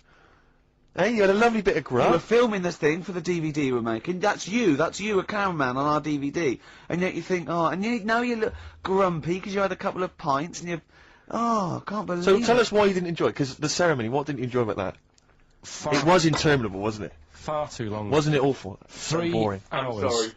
I thought you were going to say something. Really? Sorry. 3 hours. Yeah. I mean, I suppose for you two, at least, you know, you were going to get something. Sure. Yeah. But with me, it's like, I mean, I've never graduated or anything, so Have you not? I'm trying to think of, sort of a situation. Basically, I sat there for 3 hours knowing that I'm not going to get anything out of the night, Yeah. right? Now, no one Did you, told sorry, me- when we invited you and you said yes, did you think you were up for an award? No, but I thought we were going to be sat round tables, having a nice bit of food, Yeah. whilst people are going up there winning awards. Yeah. But 3 hours of the same thing over and over again. I mean, if a film's 3 hours in the cinema, Yeah. you go, well, it's long, but, you know, I wonder how it's going to end. Yeah. But this was just like the same thing over and over again. Some guy going up, thanks a lot, cheers for the bit of brass. And then going down, sitting down, the same thing over and over again. I wouldn't, honestly, right, I'd say it was one of the worst things I've ever had to do. No, I enjoyed the night afterwards when we did have a bit of lamb and a nice bit of veg and that. That was Yeah. alright, and I went home and I was happy, and I got the little freebie bag that you're talking about that we're giving away. Yeah. Which wasn't much good stuff in it. Oh, All right. Christ. No, for What would you have done on that Saturday night? Suzanne What said would you have done if, or the Sunday night rather, what would you have done had you been at home?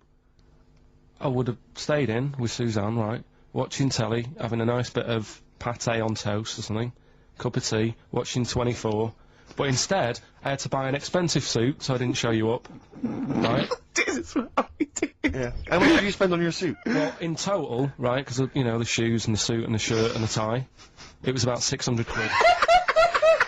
That's the most expensive evening ever. And that's what I'm saying to you. And the daft thing is, it's dark in there. I don't know why you've got to wear a nice suit. You can't wear a tracksuit, for goodness sake. Dark in there. No, just a shirt and that. It doesn't make you a better person wearing a suit. No, doesn't You make you a know what I better mean? person. No. We're not claiming it made you a better person. No, but that annoyed me. Yeah. I mean, it was an experience, innit? That's why I went, because you think, if I didn't go, if I would have said to you when you invited me, no, Steve, I don't want to go, then I would have never known, right? Yeah. And that's my sort of thing in life, right?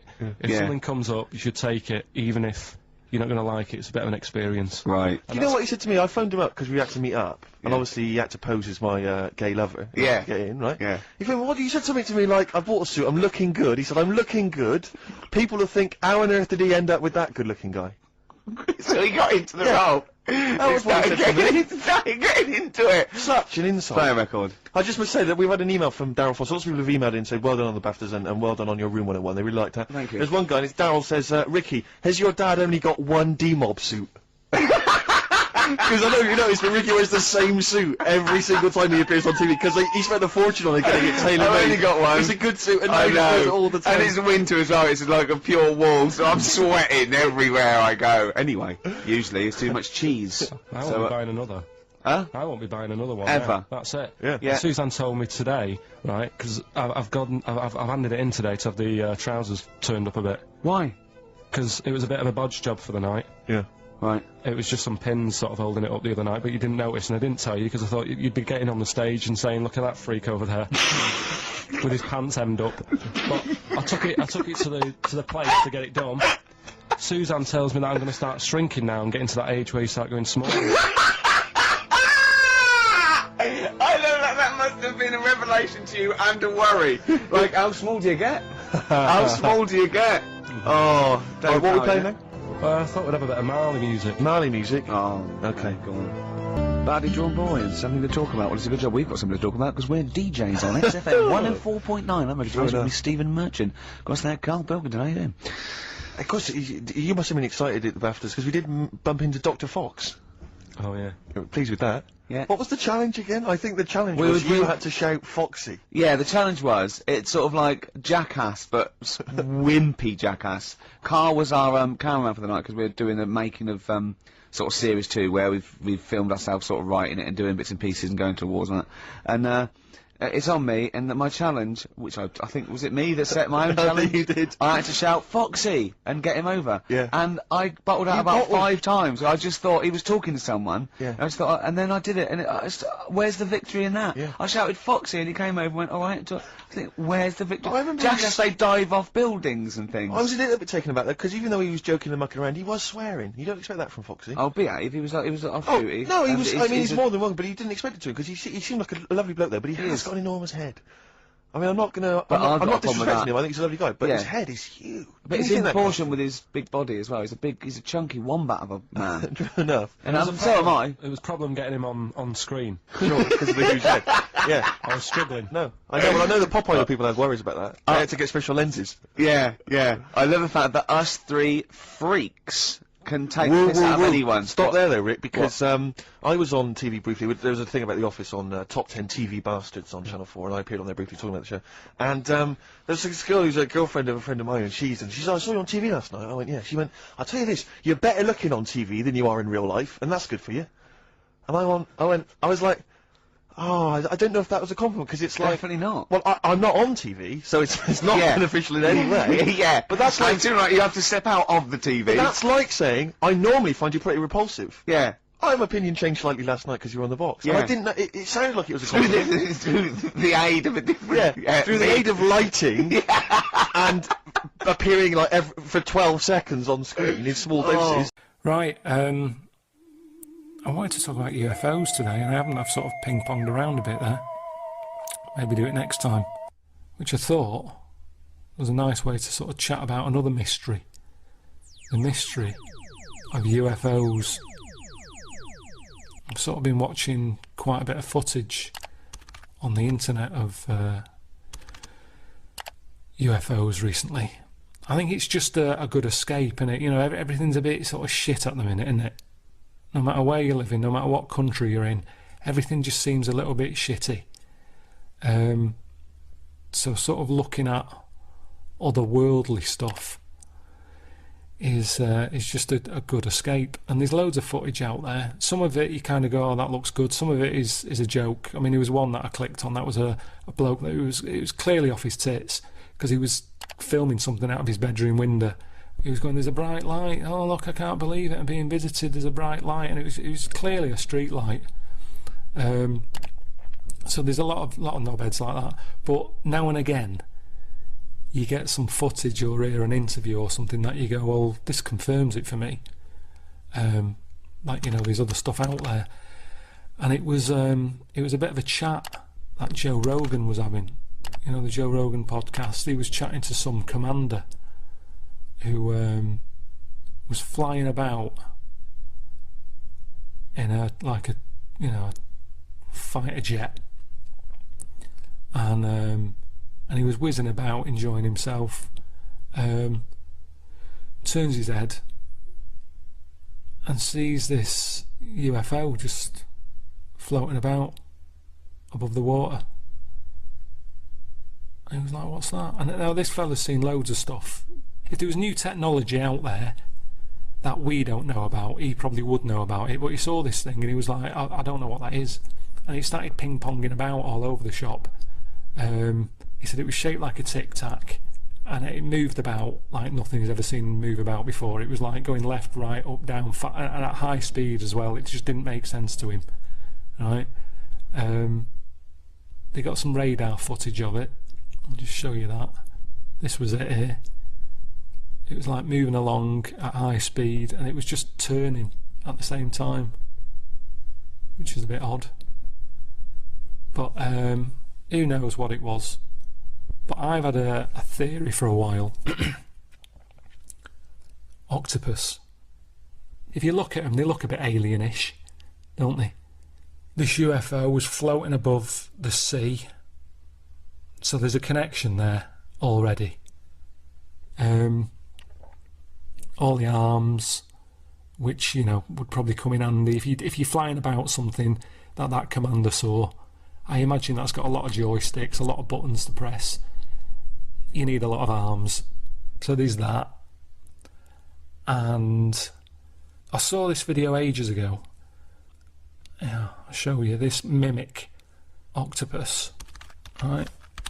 Now the skill that it's got, it's like, let me just show you this. Right. So this diver here, there he is in the water, just swimming along, minding his own business, doing a bit of filming, not much to see really. And he just sees this little bit of seaweed, thinks nothing of it. There's a little fish, little black and white fish. Oh, that's nice, there's not much else here. I'll just film that black and white fish there, moving about. And then, oh good Jesus, what is that? An alien. That is an alien there. Let's just rewind it again.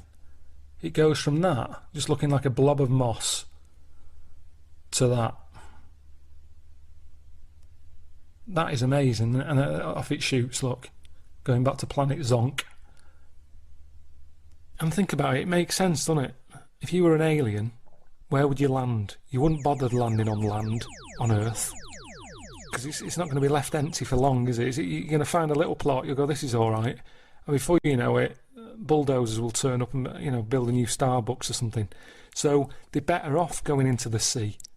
And there's more of it. The Earth's 70% water. So if you're going to sort of base yourself anywhere, you're better off in the water. Especially at the minute, it seems like one of the safest places now, doesn't it? I don't think they get the virus underwater. And I tell you another thing that makes me think that I'm right here. If you Google big octopus, what comes up is the Pacific octopus, right? Where was this Tic Tac UFO spotted? Over the Pacific. Makes you think, doesn't it? Could be wrong, I could be right.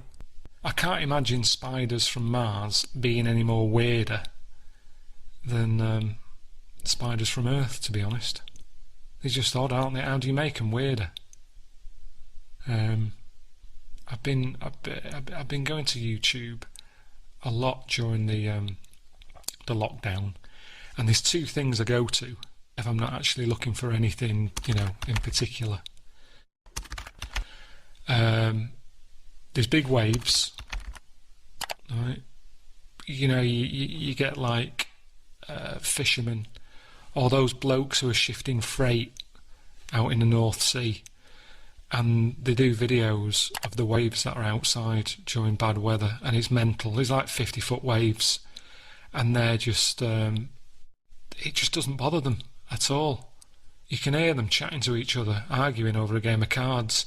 Meanwhile, outside there's waves, like, you know, the end of that film Deep Impact, and it just doesn't bother them. Yeah, it freaks me. It freaks me well out to know that waves are that big and are bashing about on the same planet that I'm sat on. So there's that I like looking at, and spiders, and they sort of terrify me, but at the same time I like looking at them. And I think the thing that freaks me out is the legs, because sometimes the spider can be quite big, you know, the body, but I can pick things up like beetles and stuff like that have the same size body, but it's them legs, just big. It's the big legs which is weird, because, you know, one of the things that can make a woman sort of attractive is long legs, and it doesn't freak you out. I knew maybe it would if a woman had 8 legs. I don't know. Maybe it wouldn't be. I don't know. But anyway, yeah. Just Google the Goliath spider, will you? Look at the size of that. There's one on the internet. Just I think it's the first image that comes up. It's sat in a frisbee, and its feet are hanging over the edge. It's got kneecaps. Have a look at it. I mean, obviously don't. If you're one of them people who doesn't like spiders and you can't even look at them, then don't. But it is mental. Right, the other day I did some Rockbusters. I thought I'd just give you the answers. The first one, the initials were AG. The clue was how would you, what did I say? I said, what's one of the ways you'd describe Kermit, right? How does Kermit look? He's green, isn't he? He's all green. Kermit's all green. All green. Al Green. Al Green is the answer. Like I say, it's a little bit cryptic. You have to think about it. So well done if you got that one. Second one, the initial was M.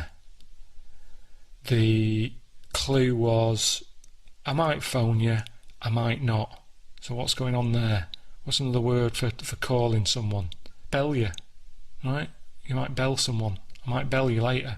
So if you might phone them, you might not. You may bell them. Mabel, Maybell, Mabel. That's Mabel, who's out at the minute. It's Nina Cherry's kid, that, isn't it? That's when you know you're getting old, isn't it? When pop stars you listened to as a kid have had kids and they're now pop stars. Madness. So yeah, Mabel for the second one. And then the last one was DL.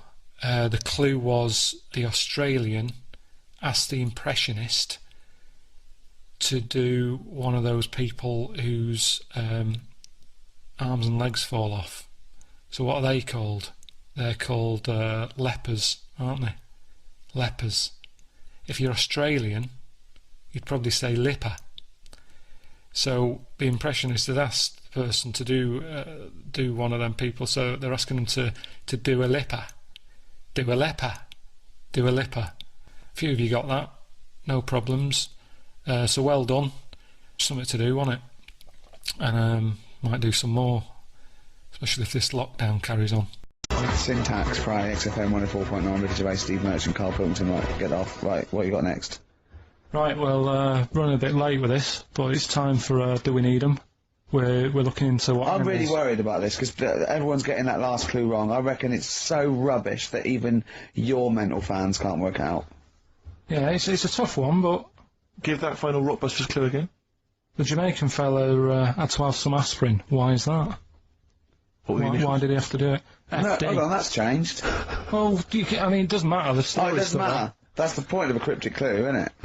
Oh, do. What have you got now? Right, so we're looking into animals that we get rid of. I've spoken to someone about snails, I've spoken to someone about jellyfish, and that. I'm looking at cockroaches today. Right, now who's the expert? It's a woman called Jessica Marshall. Right. Does she know that you're going to play this on the radio? Well, I called up, right, in the week and said, can I talk to someone about cockroaches? And she was like, is that Karl? She knows who you are. Yeah. Right, so she already knows maybe your angle, your approach. Yeah, she was And up for it. she's an expert, she's just not just some random person. No, she works in a museum, a good museum. I said I'd give it a plug. It's the one near Knightsbridge. It's got dinosaurs and that in it. It's worth seeing. On the Natural History Museum? Yeah. So, It's not sure. He's not sure. this is what happened.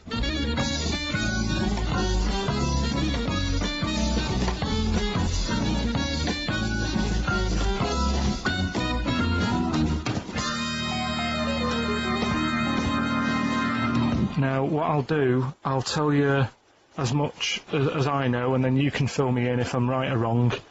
And then at the end of it, we'll get to the bottom of whether we need them or not. Okay. All right. So first of all, the first thing that I found out is that they have 18 knees. That's not exactly possible. They're insects, so they have 6 legs. Yeah. And a knee is usually the junction between femur and tibia. That's sort of classic human knees and every other animal knee. So with 6 legs, you can only have 6 knees. Could somebody sort of got mistaken for seeing one that was a bit double jointed? I think you're grasping at straws or something. All right. Well, we might have to come back to that one then. Okay. They can hold the breath for 40 minutes. Well, they don't do that because they don't breathe in the same way as us. They breathe through little spiracles holes down the side of the body, so... no, they're not a very apt simile because the method of breathing is so different. What do you mean? Because insects have a totally different system. They don't have lungs in the way that we do and just breathing through one part of the body. They're actually breathing through every segment of the body all of the time.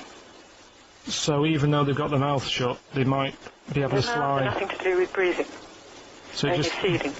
so you see, maybe that's where someone's gone wrong. Someone's got hold of one and sort of taped its mouth up or something and Thought it was- got bored after 40 minutes and said, well, we'll call it That's a right. pretty unkind thing to do to an insect, even to a cockroach. Yeah, but it's all... Can't do that. Yeah, but No. Pretty unkind thing to anything, even a cockroach. something else I found out. Yeah. They can live for a week without an head. Well, that's true if they don't bleed to death in the process. But the weird thing is, when I told you that they had 18 knees, you seemed a bit sort of like, don't talk ridiculous. But then we're talking about an animal that can live without an head. Ah, So there's a little bit of truth in that one, yeah? yes. Why, when it was invented, has it got that facility? Say if someone said to humans, we could do that with humans, and, you know, if you lose your head in some accident, it gives you a bit of time to sort of go back to your family and maybe write them a note. You won't be able to have a chat, but write them a note saying, it was my own fault, and it was nice knowing you. Well, that would be a useful facility, I agree, but cockroaches are great survivors. I mean, they've been around for over 300 million years. They're one of the most primitive insects. Alright. Well, I've also, is it true that they do a lot of resting? Apparently they can sort of rest for 75% of the time. Rest. Yeah, they just sit about doing nothing. It's probably true of a vast proportion of the world's fauna. I mean, maybe the 25% that they are working, they're really giving it some, so it And might they're make probably up. searching out food and, yeah, they can slow down considerably. You can chill insects in the fridge and they'll become very, very quiet. You might think they're dead. Yeah, but I'm sure, you know, if we were sat in a fridge, you know, we'd go a bit quiet, wouldn't we? You know. Well, you might not know much about it, of course. Yeah, but... You're not quite reading the right sources. Well, I've been using the internet. I'm sure there are many useful sources that you could find there, but some of those seem to have been a little misleading to you. So you don't agree with a lot of what I've told you there? No. So, cockroaches, can we get rid of them? No. So we're keeping them then? I would say so, yeah.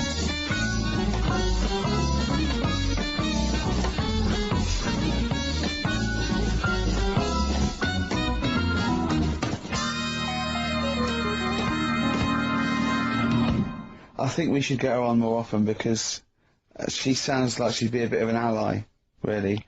Because she knew immediately that you were talking nonsense. She even said, I think you should be more concerned about your sources, which I've been trying to tell you for a year, right? The fact, I mean 18 knees, where did you get that from? It's on the internet.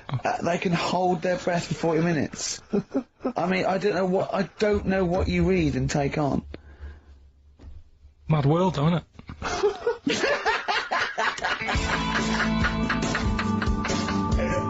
Right. The Cure, obviously. Yeah. Some. Right, Carl's been taking phone calls for these clues. Right, and so everyone's been saying the same thing for the last one. He's been going, no, and I'm worried, I'm always worried. FD. I just overheard him on the call there going, oh, what have I been saying? Oh, no, it's FP. Dickhead. Right, give me the clues out. It's a rollover. Right, tell people, we're really sorry to anyone who would have got that right. Okay, right, do the clues quickly. Tell them it'll be a rollover, so we have to do 3 new ones. Do you not write these You're down, such Carl? a... I don't write the answers down in case Ricky looks over the thing and sees the answer. Why would I cheat? I'd rather you do something right with your life. Right, well, the clues were I've got 3 other jumpers like this one. Yeah. That was FT. Yeah. They got that, 4 tops. Yeah, that's all right. Good, well done. That bunch of people can't make up their minds if they'd want to sit in the sun or not. That was C. They were getting that. That was charlatans. Charlatan, right? A bunch of them charlatans, right? What do you mean? What's Charlie? No. It's like, shall I go out? Shall we? Charlatans. They got it, right? Where I went wrong with this one, the Jamaican fella, he had to have some aspirin. Why? It's my fault, you know, I'm not cutting, there's no point passing the book or anything. I said FD. A lot of people were saying, Fred Durst, like forehead hurts. which is a good one. Yeah, which would have been as good as any of yours. But I made an error, so we'll roll it over. No. What is the answer? What is the answer? Jamaican fella what? Add some aspirin. Why do that? What's the thing? FP. FP, it was Frida Payne. Frida Payne. Frida Payne. Frida Payne. Frida Payne. That's awful. You've got to write these down next week. This is I'm right. sorry, You're the producer. I know, but I've had a busy week, haven't I? Doing That's stuff not an with it. excuse. That isn't an excuse. Our excuse is we don't care. Yeah. You do put the care. work in and then make a mistake. Yeah. I mean, it's better not to try than try your hardest and be rubbish. Do you see what the point? We don't care. But you've got standards. Yeah, and you're not meeting them. Think of that. You're not even reaching your standards. God. Right, well, that's that, I guess. Well, the prizes will be giving those away next week. Bollocks again. Just And, completely. song for the ladies to end the show with. It's from Nick Cave's new album, Nocturama. This is a track called He Wants You. Back next week. Remember, Frida Payne. Where are you going to someone? And they go, I'm going to Dorset. Alright, what road are you taking? Dunno, I'll just pop on the sat-nav. Now, that's a start, isn't it? Okay. Let's act that out with me, okay? I'm going away for the weekend, Karl. Are you? Yeah. Where are you going? Dorset. Oh, yeah. How are you getting there? Car. Oh, right, yeah. Well, which way are you going? Don't know. Why do you want to know? Well, just making a friendly chat. Just, I'm interested in geography. Which way are you going? Well, I don't know really. I've got a sat nav in my car, and I'm getting there. And what do you want? What? Lazy, isn't it? Well, I'm not a pigeon. I don't. Well, you got an A to Z. Well, yeah, but it's on a computer with the A to Z. What's the difference between looking at an A to Z and Lazy, though. Not really. No. Why?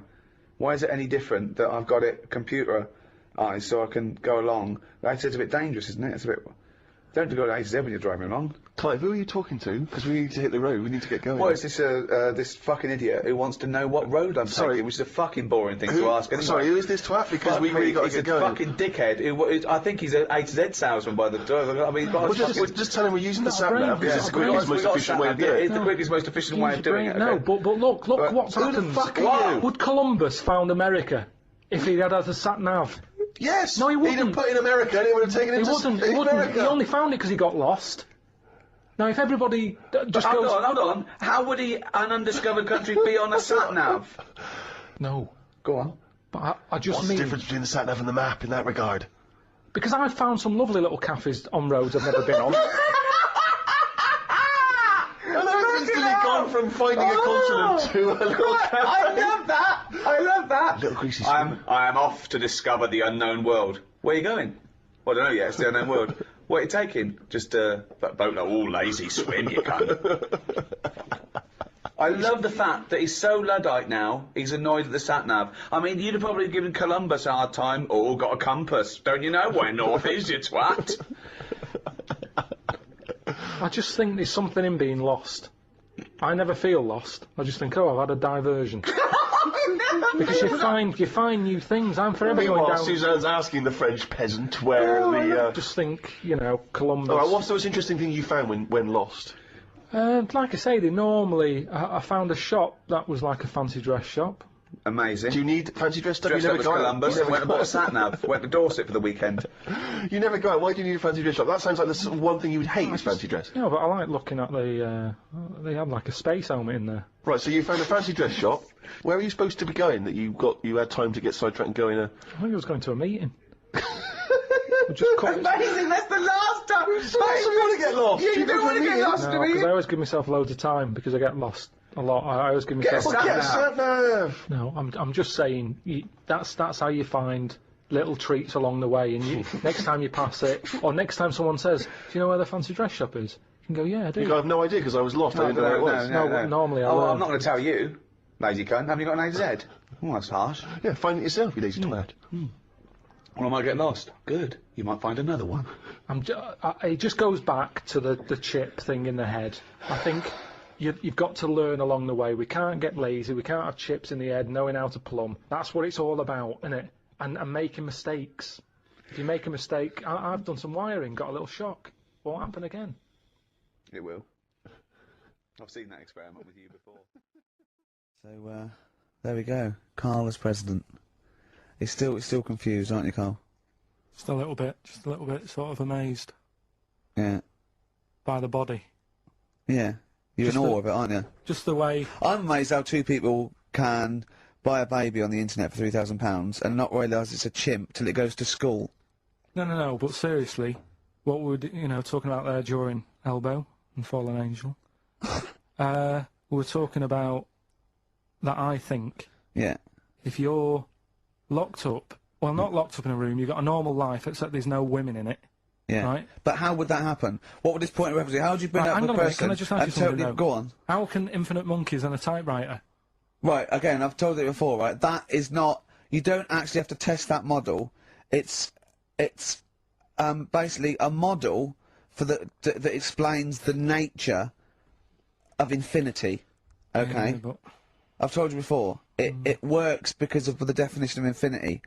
There's nowhere in the world you'll ever be able to get an infinite amount of monkeys and typewriters to But anyway, all I'm saying Yeah. is, I think if you don't know about women, would you crave for a woman, even though you don't know they're around? when you hit sort of puberty, your hormones will kick in and you start getting urges.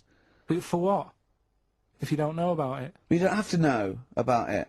You don't, if you grew up and you started feeling hunger, you wouldn't go, I wonder what that is. You'd go, get me a sandwich, I'm starving. It's different now, it's different. But I'm not. But we're not it's saying weird. it's all hardwired or people can't change their natural state. We do it all the time. We fight nature all the time with conditioning. Body is weird, isn't it?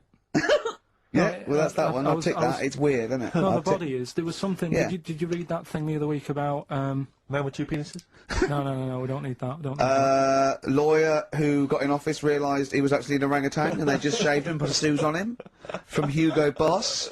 And the funny thing is, he won the case and the judge said, well, don't send him back to jungle. Let him set off on his own. Bodge, wibble and podge. You'd make the best judge in the world. No, there's a fella. Here's a banana. Hang on. Here's something I've learnt. Remember? Go Going on. Back to like show 4 or whatever. Go on. What is it? The flea can jump over the London Eye. No! No, it can jump the equivalent of if it was a 6-foot man. It can jump about 6 inches high. A flea cannot jump over the London Eye. Yes, it can. Yeah, it can. And Tell your kids that. Carl. Oh, remember? Oh, a flea can jump over the London Eye, and an ant can lift 3 Volvos. We all changed. Carl used to have hair. Yeah, but he hadn't, you, by your own admission, had it for long. You didn't have it hair for long, did you? You No, started it going wasn't. bald It pretty wasn't. early on. Didn't want to hang around my hair. It was never. I've told you, it didn't feel needed, so it went. I never did anything with it. It was hair of a Chinaman, wasn't it? Even the hairdresser said. He said, Yeah. you can do nothing with this. So what do you mean? He said, it's just too. It looks all limsy. Limsy! Sorry, was that's a... Limp or flimsy, I reckon. Well, no, that Yeah. Limsy is a Chinaman that gave his name to the limp hair of the Chinese. So you race. think your hair bailed on you because it was not getting treated well enough? I think that's true. I think that's Right. how it works. But yeah, I know what you mean. I sort of think about if I've changed and that, but I don't think I have that much. I still have the same sort of thoughts. I like olives now, which I didn't like probably 3 years ago. Right, wow. But you can, if you eat 4 in a row, you get a taste for them. And I thought, go on, then I'll have 5. And I thought, yeah, they're all right, these. So that's different. But other than that, I mean, these. So what were your dreams and ambitions when you were young? You know how many? Right. It was kind of. 5 years old. What do you want to be? What was your thoughts for the future? I didn't worry. At 5 years old, you're not worrying about work Okay. and that. 10. What's your hopes and fears of all these years? I met in thee tonight. I wasn't worrying about work till about 13, 14.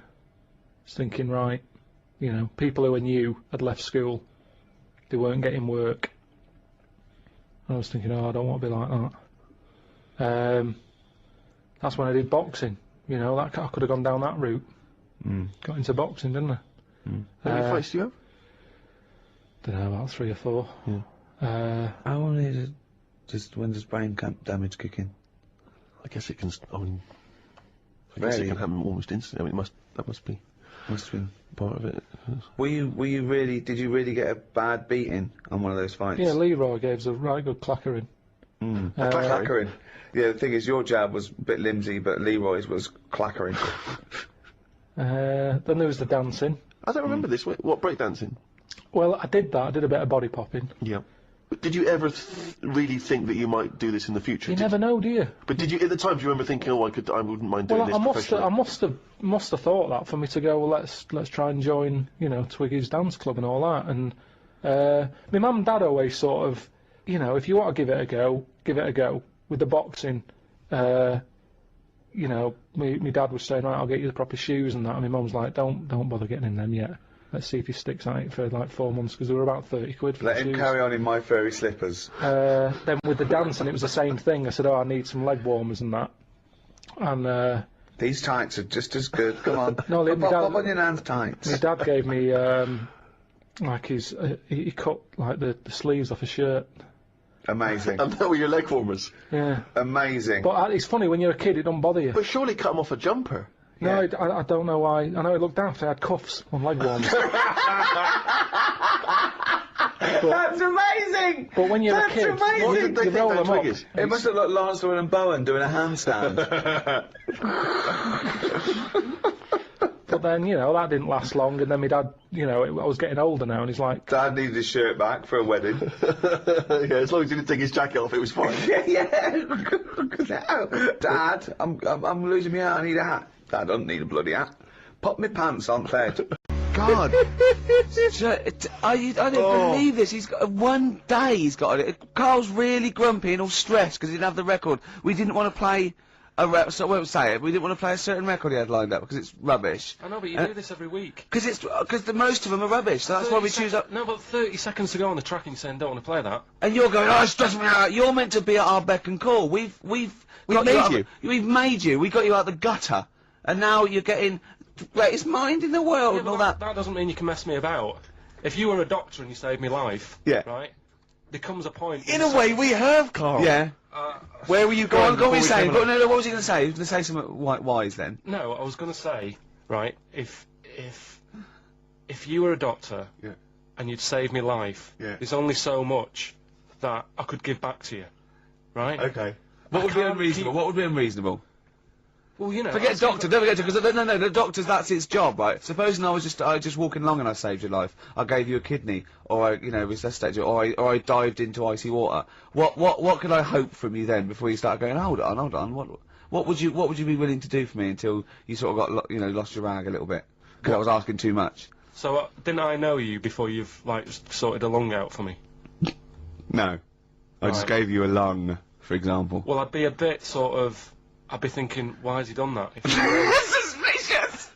But what I love though, Rick, is the idea of you jumping in icy water to save someone, giving them a lung. I can guarantee if someone was lying on the floor screaming they needed your help, you'd affect a foreign accent and go, I know, understand, and run off. Do you know what I did once? Right, we went out a few weeks ago, right, and some woman had her handbag nicked, and she was all distressed. He said, chase the fella, Carl. You stop that. That's not true. Let's be honest. Yes, Look that's not imagine true. Ricky chasing a criminal. Look at his little legs. He'd never get Yeah. anywhere. I mean, he started to run, and then he passed Starbucks or something and nicked it. For a short How bit. did this turn on me? Oh, I'm a bad man because I don't give lungs away. No, because No one would want my kidneys or my lungs for a start. Hello. Oh, did you dear. chase the criminal then? I did No. for a bit. He walked. No, you didn't, did you? No, I did a little bit. Didn't Yeah, I? we sort of spread out. What? We missed him.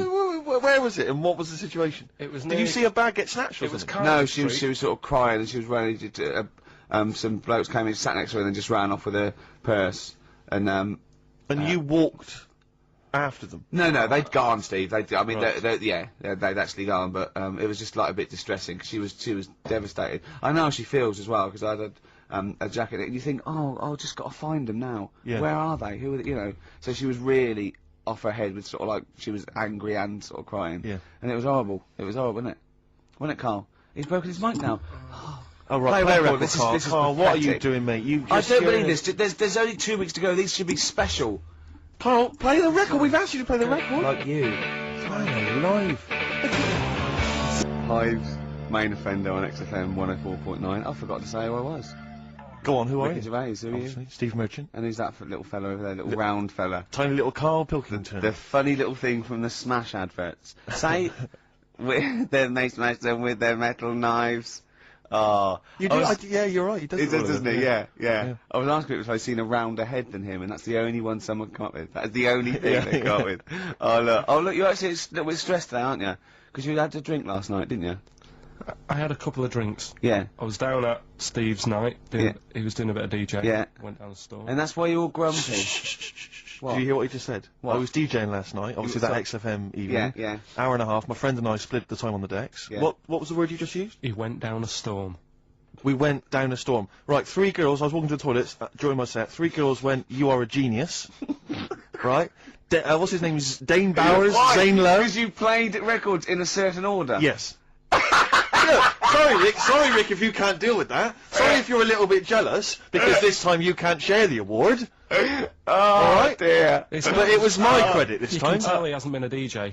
Because it's not just about It's not just about that. the songs you play, choreography, it's the way you play them. Oh the yeah. way you play them, whether it's Right. 33 or 45, Yeah, very yeah. important. Yeah, But the point- leave your hand on Exactly. them as they're trying to go round. But so 3 girls there, Yeah. charmed by me, they loved it. Yeah. Zane Lowe, XFM DJ and MTV presenter, probably one of the coolest blokes alive. He came up, gave us massive respect. He said, "I'm loving your set." He actually used those words, right? There were people coming up, they couldn't believe their luck. It was roaring. We'd stick on a track, people would cheer as it came on, right? My particular favourite, Carl, I think you'll agree, my particular triumvirate, LL Cool J, Mama Said Knock You Out, leading straight into House of Pain, Jump Around, then straight into that current Elvis track that's been re-released, remixed by Junkie XL. I played the original, which I'd already played on XFM before. I'm already there, cutting edge, Yeah. right? Three, And- what, 3 old tracks, you mean? 3 old tracks. In a row? Yep. And, what I think the words that would best sum it up are, "I kicked ass." Great. Rick. Alright? Well, I'm going to be kicking some ass today because I I'm look forward to it. going to be shamelessly self-indulgent. And we've only got 2 shows to go, so I'm playing some of the most beauteous tunes in the world. And I was just telling Karl, lined up a Simon and Garfunkel track, Only Living Boy in New York. He went, "Why is he the only living boy in New York?" I went, "What?" He went, "What does that mean then?" I went, "I don't know." He went, "Well, what's it about?" I said, I don't care. I said, it's lovely singing. He goes, "No, but what's it?" I said, "I don't go into that." I said, he went, I like a story." I said, "Like what?" I said, "Killing of Georgie, no trickery." Killing of Georgie. I think we should play that at the last. It's good, I heard it the other day on Radio 2, it was cracking. It Yeah? sounds like well. It's really good. Tell them what it's about again. It's about little girl, gay fella. A little what? A little gay fella? Yeah. Right. Who I mean, I haven't heard it for a bit, so it's all off memory. This, but Yeah. gay bloke. Is he from Scotland? I have no idea. But he's from somewhere where gays aren't liked. Okay. Right? No. No, he is, Georgie kind Boy of. was Gargate's nothing more than the kindest guy I ever knew, right? Now, all he did was, right, his father said, "How can my son not be straight?" Kicked him out, right? Goes to America. Yeah, but you can handle Yeah. all that. You can handle your dad not getting on with you if other people around you are into the same scene. Yeah, But that's he right. was like, he was left on his own, he didn't know what to do. Yeah, He was getting stressed out. yeah. So he goes... And this I was don't know. before, I mean, this is, when did this record come out? Must have been 77? 77 yeah. years, something like that. Right. And he's... During punk. Right, oh, I Yeah. see, yeah. So, So, you know, the village people had come along and made gay cool. Yeah. That had already happened. Yeah, But it go wasn't on. respected. but he was watching the telly or something, and he saw that New York had loads of them over there, and they're all having a good time. Sure. No, sorry.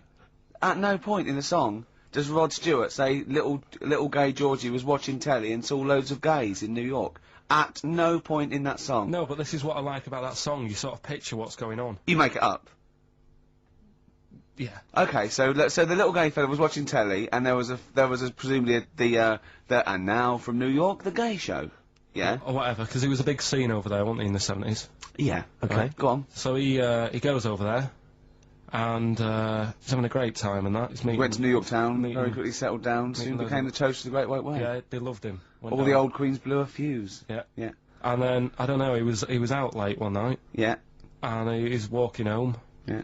and gets attacked, gets killed, Yeah. and he's lying in the They gutter. didn't intend to take his life, they just pushed their luck a little too far that night. Yeah, you see? So... Yeah. But what's good there? Is it good that he had a bit of a good life, and was able to be himself, Yeah. or should he have stayed in Scotland? He didn't come from Scotland.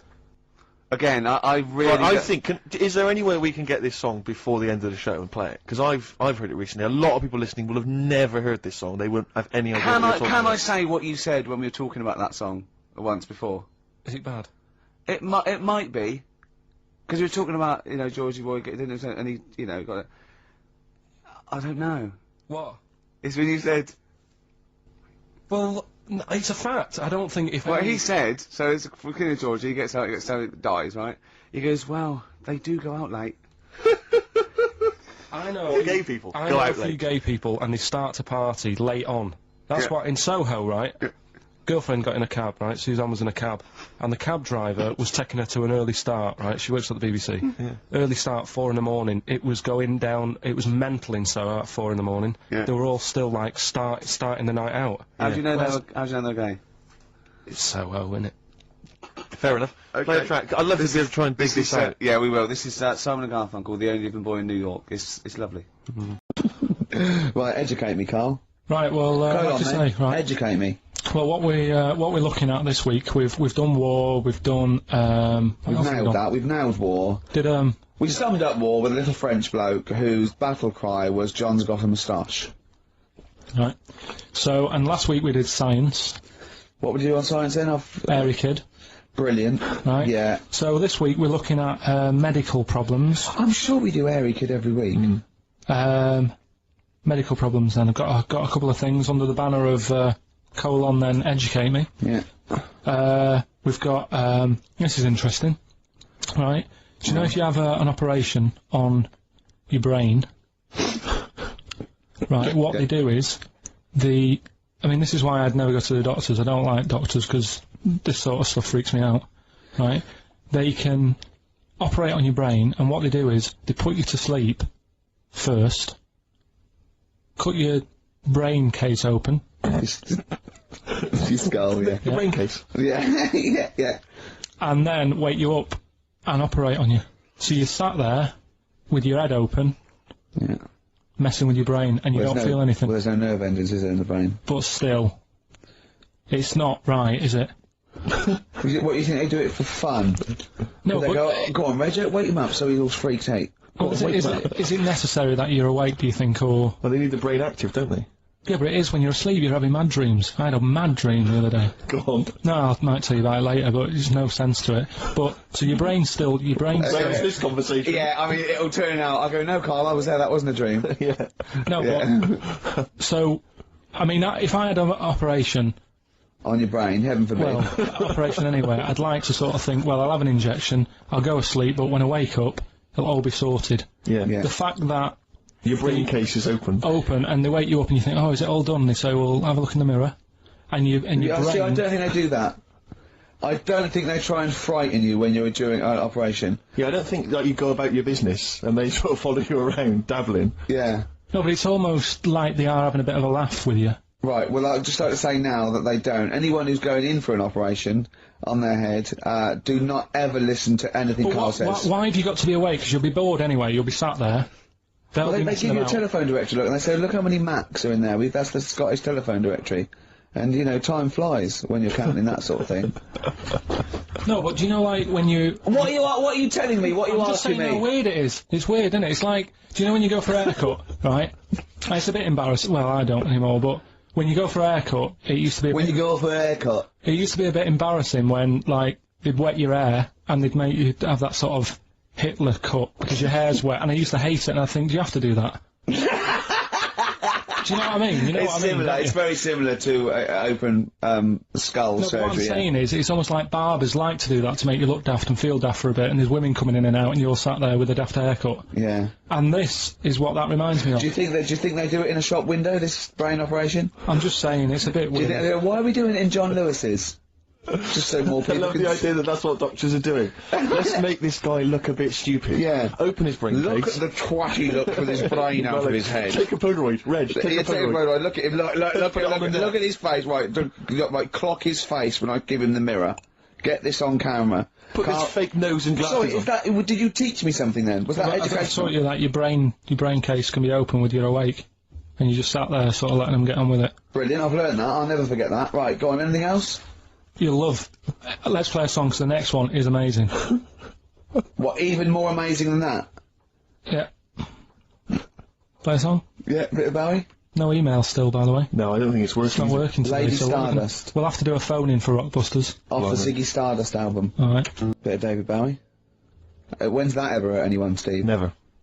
Lady Stardust off Ziggy Stardust and the Spiders from Mars on XFM 104.9. I'm Ricky Gervais, Steve Merchant. Carl Pilkington is in the middle of educating me. Colon then, educate me. Right, so, I've learnt that you can, you know, fiddle around with your brain when awake. That's brilliant. I've never been a fan of doctors, though, so this was a good one for me Yeah. to look up, because... Yeah. Did I tell you the time when the doctor said I was going to die? Alright, keep talking. Right, ages ago, must have been about 15, right? And at lunchtime there was this... We used to have a choice of stuff to do at lunchtime, right? We used to have like a burger place that had an arcade machine in it, right? So we used to go there and play on that and have a burger. Or there was this baker's, right, that my mum worked at, and did great cakes and stuff, right? So she used to like bring some home and that, but she couldn't always bring them home every night because, you know, they cost money, and she used to get them for free. And they used to say they'd rather chuck them away than give them to the staff because there's a chance that the cream might be off. Right. Right, so they used to chuck them round the back. So I used to go round the back with my mate and eat a load. Brilliant.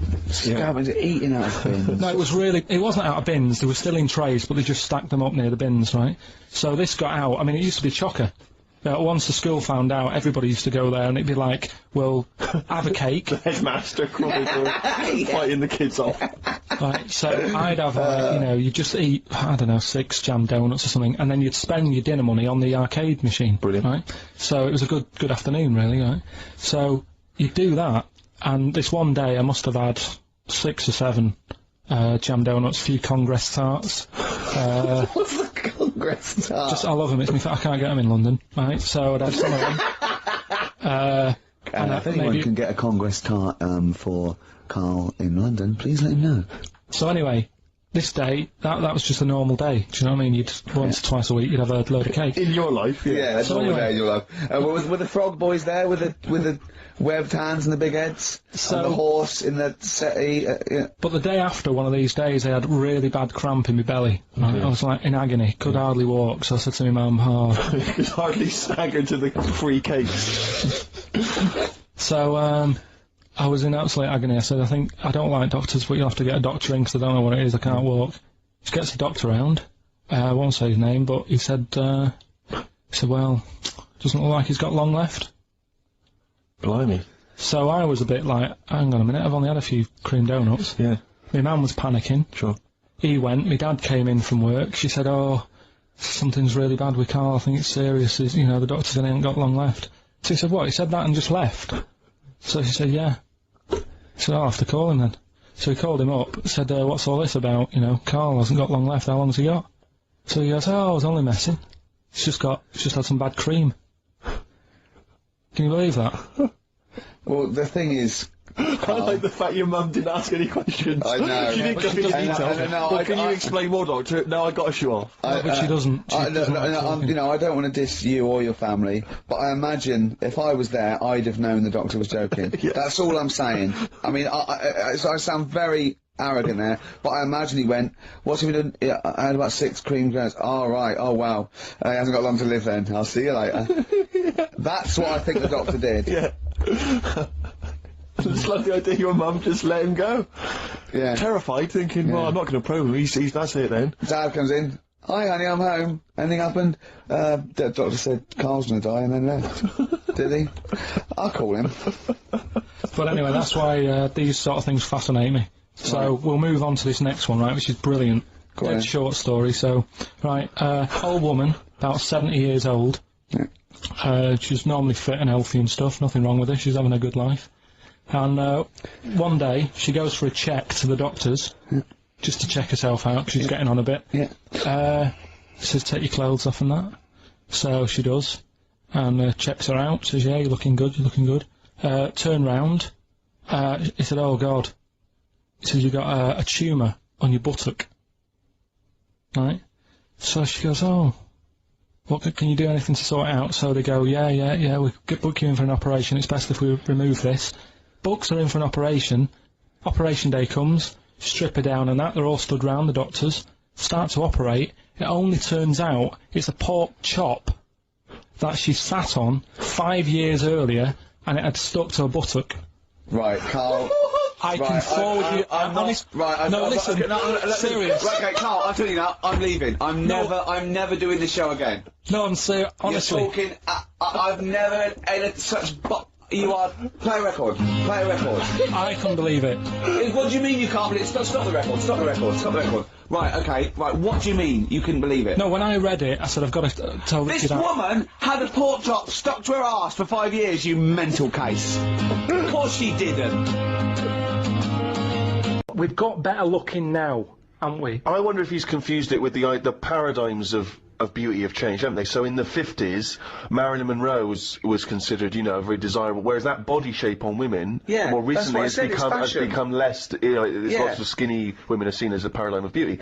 But, so that has maybe changed. But we will change. Yeah, we'll Probably not in change. There's little 75 things. years. I mentioned before about your little finger.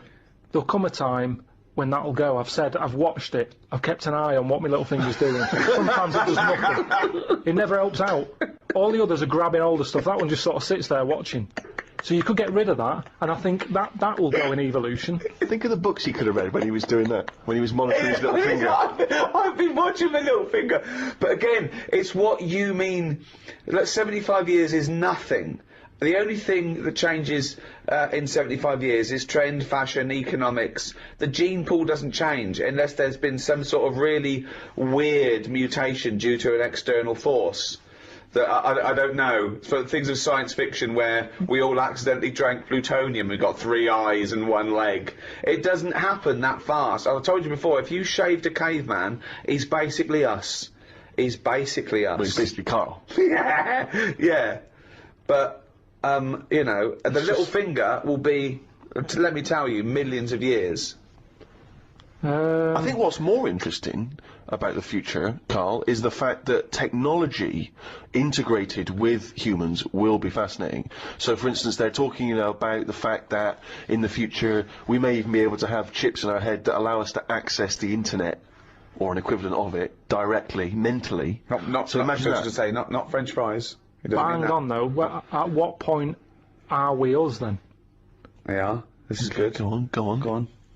No, because if I can go on the internet at any time, then that's going to know more than me. What does that mean? Okay. When I don't know an answer to something now, which is a lot of stuff, Really? Go on. you Yeah. watch University Challenge, Yeah. and the stuff them kids on that know. I was just thinking, where have they stored that? Where's that gone in their head? How have they left that somewhere, and it's just sat there waiting to be used? For me, if something doesn't get used within a time period, that's it. But again, It's forgotten about. okay, that's application and training and all that. I don't think. I think But that. basically, you've got about the same hardware I as haven't. those people. Honest to God, I haven't. I know I haven't. Your brain capacity is It's not the same as huge. theirs. It's not the same. Well, you might not be what's considered as academically intelligent as them, but again, an awful lot of it is, you know, nurture more than nature. Your brain's good. Your brain is up there. Don't worry about that. Well, it isn't. But listen. So what I'm saying is, if I want to know the answer to something, I go on the internet. Yeah. Right. Now, if I've got a chip in my head with Google on it, Yeah. I'm never going to use my head. I'll just be forever on Google. I'm never going to use my head. Well, I'm not, But what because do you what's think the your point? head is, though? Because I'm going to get it wrong. The chances are I'll get it wrong, so divert that. It's like saying... No, you can't bypass the brain straight to Google. When you're having a chat socially, it's not like they're going, all right, Karl, how are you? And you're not there. You're asleep and Google's talking. Oh, I think you'll find that they're... No, only Do you for want to see naked ladies? No, only for questions, though, that I don't know. But what I'm saying is, because I don't know a lot of the answers, I'll just say, forget it, leave it connected to Google. So, no. So then I'm not me anymore. Well, what are you doing? Where's you gone? I'm looking at Google. So it is you. No, but what Steve just said is, we'll have a chip in our head. Right. that can access the internet. Right. So why bother using But you're my own still knowledge? the go-between. You, Karl, are the go-between between the internet and whatever your But you mouth can't says. beat the internet. Yes, You but can't, you're it the knows everything. No, you're accessing the information like it was part of your brain capacity, but you're still processing and using that information. But hold on, where does Google get the information from in the first place? Someone on one of them bright people on University Challenge has put it on. Yeah, a human being. So, but I'm going to get lazier. I don't watch University Challenge and go, I want to be like them, I'm going to start reading books. I've accepted I'm never going to be like them. I can't play along. All I tend to do is I say to Suzanne, right, so every question now, I'm going to have egg as the answer. And I'm hoping that one day... What an amazing game!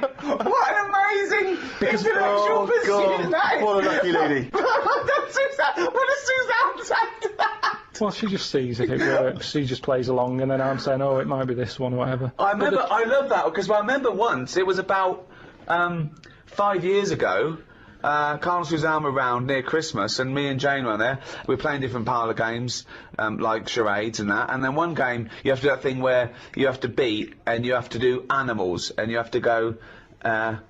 First one is A, then B. So you say aardvark. Next one goes beaver. Next one goes cat. It came to Karl. He panicked, and he went egg.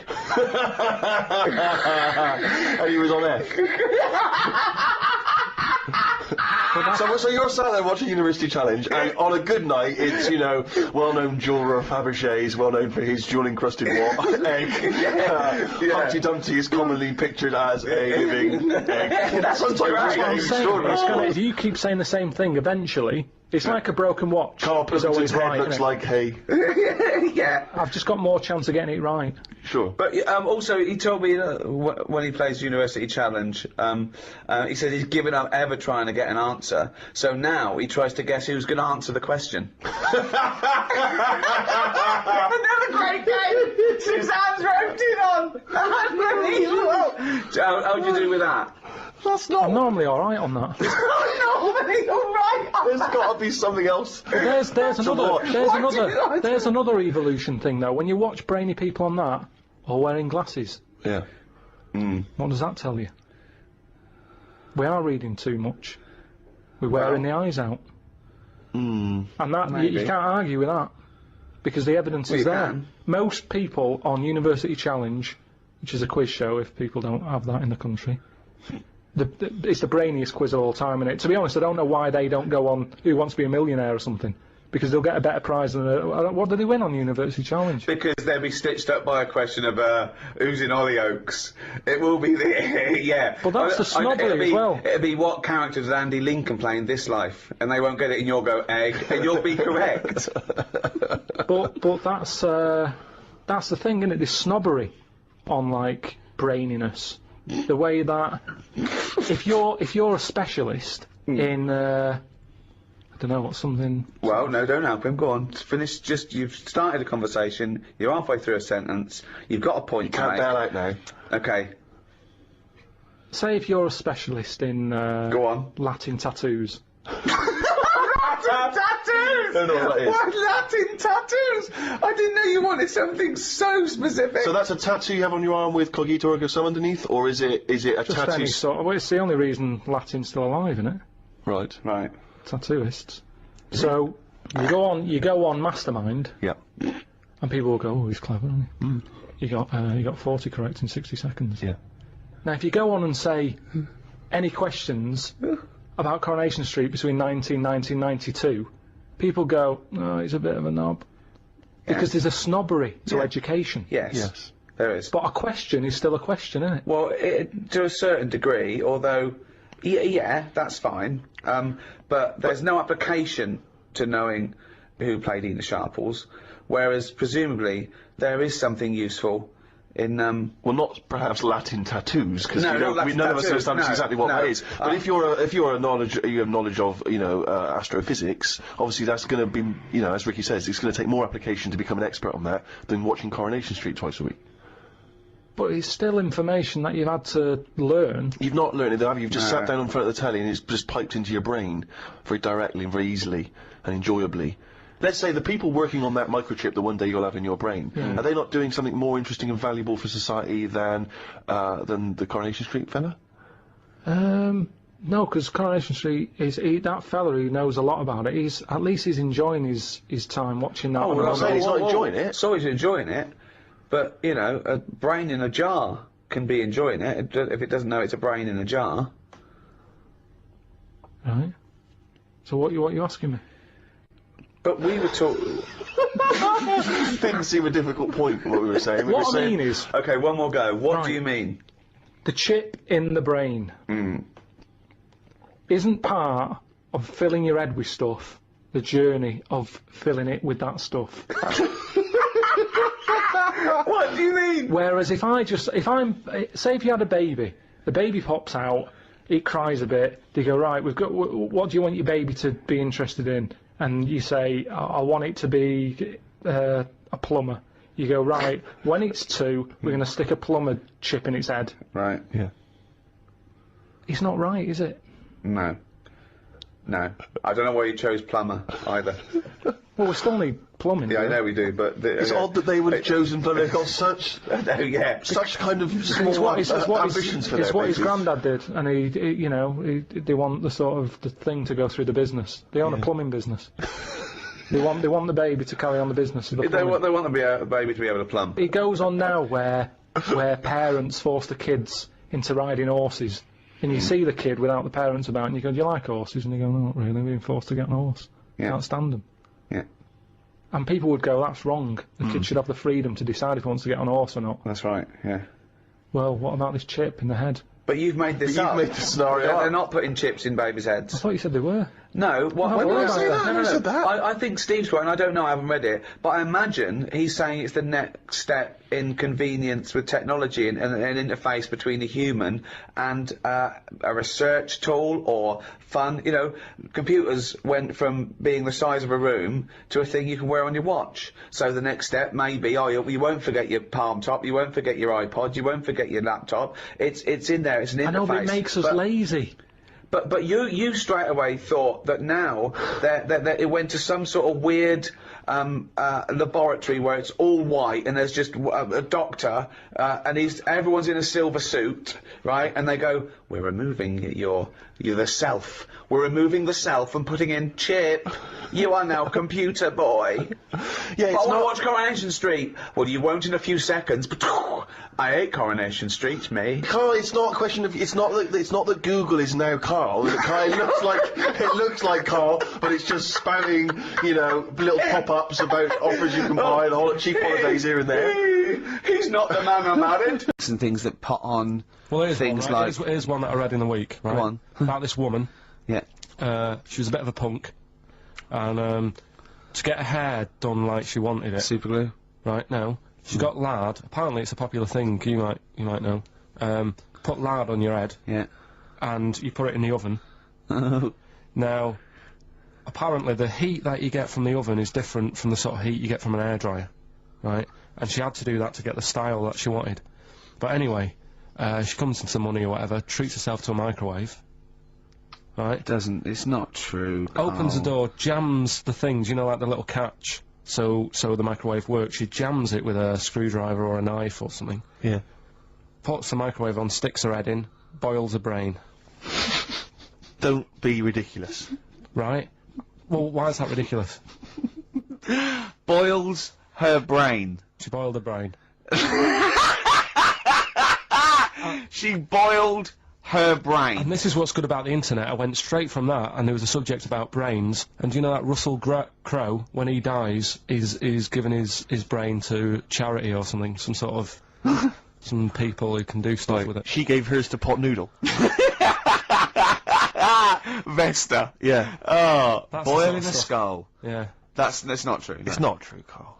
It's the same as the woman who put her poodle in the microwave, isn't it? And all that. Just urban myths. They're urban myths. But again, where does it start? Someone made it up Yeah. for a laugh. They're just too convenient urban myths. You can tell an urban myth's not true because it's always this happened to a mate of mine, and when you say what happened then, they go, don't know, that was it. Was it? Was that it? Was it? Someone boiled a brain and that was it. There was no more story. Well, There's Were there any dates, Have you- locations, have you- times? I think it was in Belgium. There's that that a bloke, right, was going to get a phone call at 4 o'clock to find out if his business was, you know, okay, right?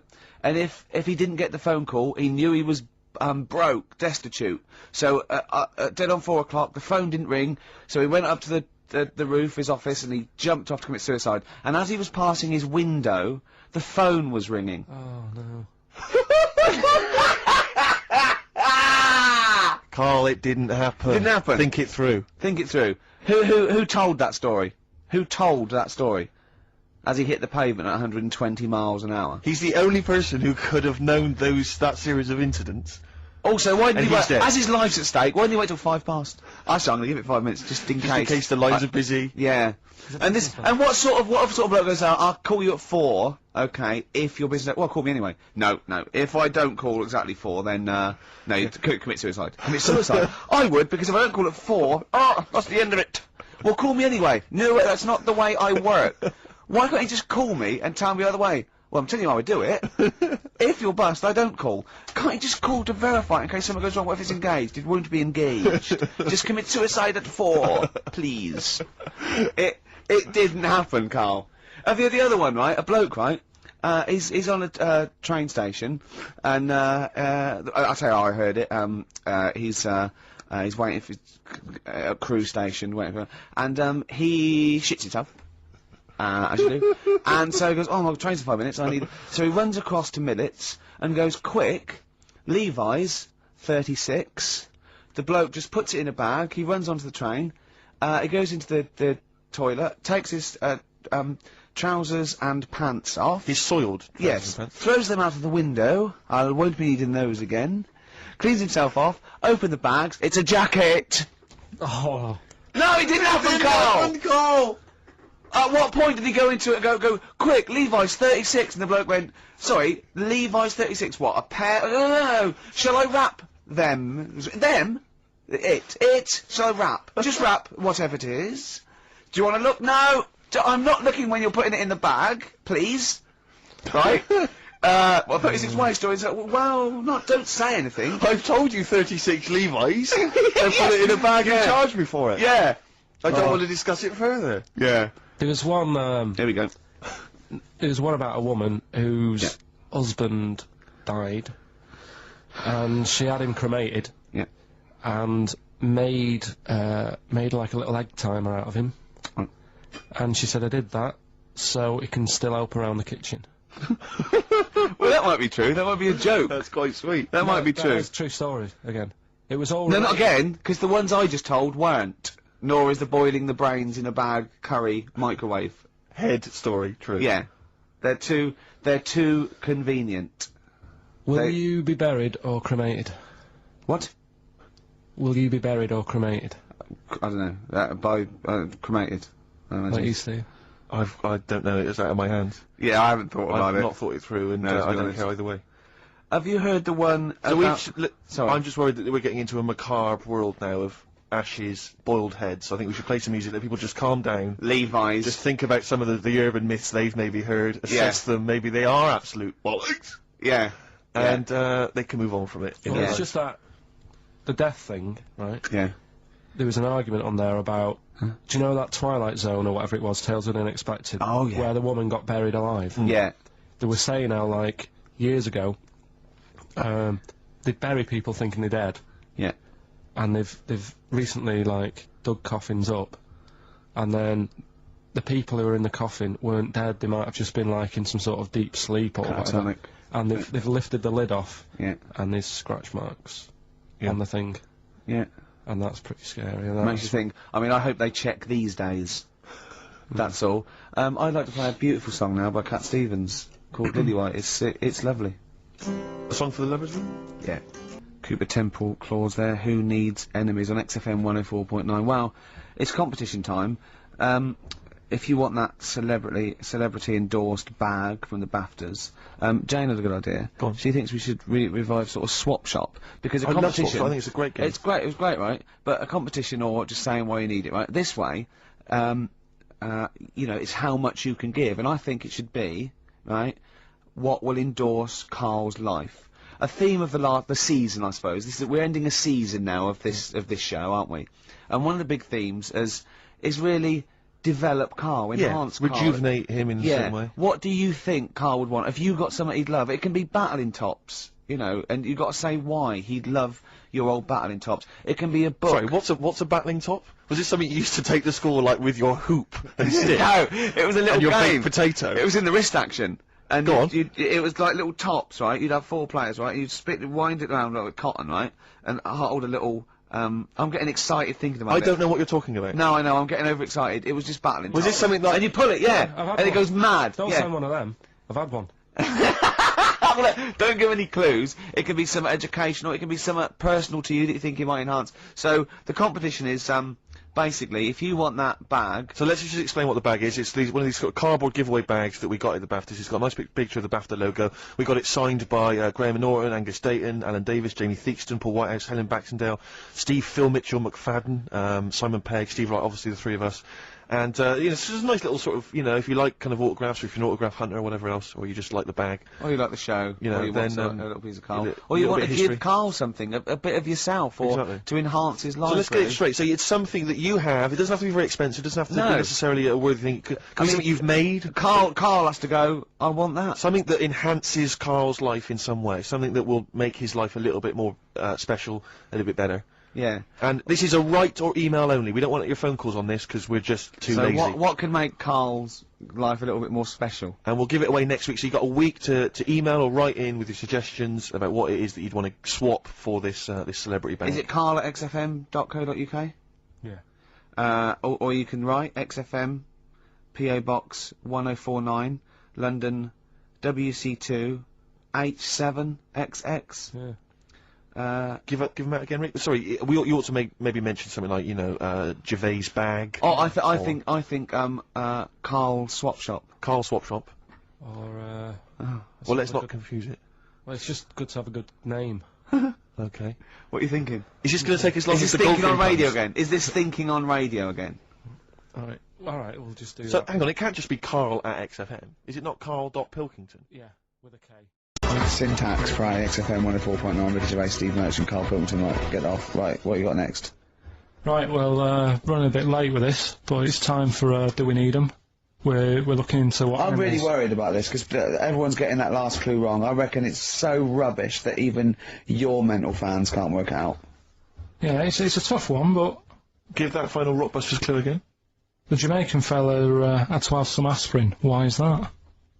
What were the initials? Why did he have to do it? No, FD. hold on, that's changed. Well, I mean, it doesn't matter. The Oh, story it doesn't matter. That's the point of a cryptic clue, isn't it? Oh, do. What have you got now? Right, so we're looking into animals that we get rid of. I've spoken to someone about snails, I spoke to someone about jellyfish, and that. I'm looking at cockroaches today. Right, now who's the expert? It's a woman called Jessica Marshall. Right. Does she know that you're going to play this on the radio? Well, I called up, right, in the week and said, can I talk to someone about cockroaches? And she was like, is that Karl? She knows who you are. Yeah, Right, so she already knows maybe your angle, your approach. yeah. She was And up for it. she's an expert, she's just not just some random No, person. she works in a museum, a good museum. I said I'd give it a plug. It's the one near Knightsbridge. It's got dinosaurs and that in it. It's worth seeing. On this is Natural her. History Museum. Yeah. So, Not sure. He's not sure. this is what happened.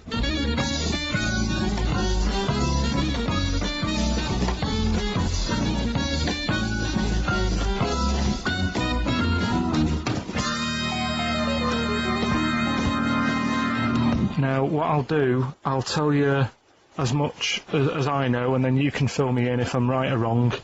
And then at the end of it, we'll get to the bottom of whether we need them or not. Okay. All right. So first of all, the first thing that I found out is that they have 18 knees. That's not exactly possible. They're insects, so they have 6 legs. Yeah. And a knee is usually the junction between femur and tibia. That's sort of classic human knees and every other animal knee. So with 6 legs, you can only have 6 knees. Could somebody sort of got mistaken for seeing one that was a bit double jointed?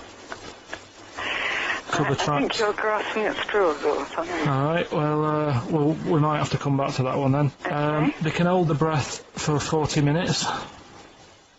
Well, they don't do that because they don't breathe in the same way as us.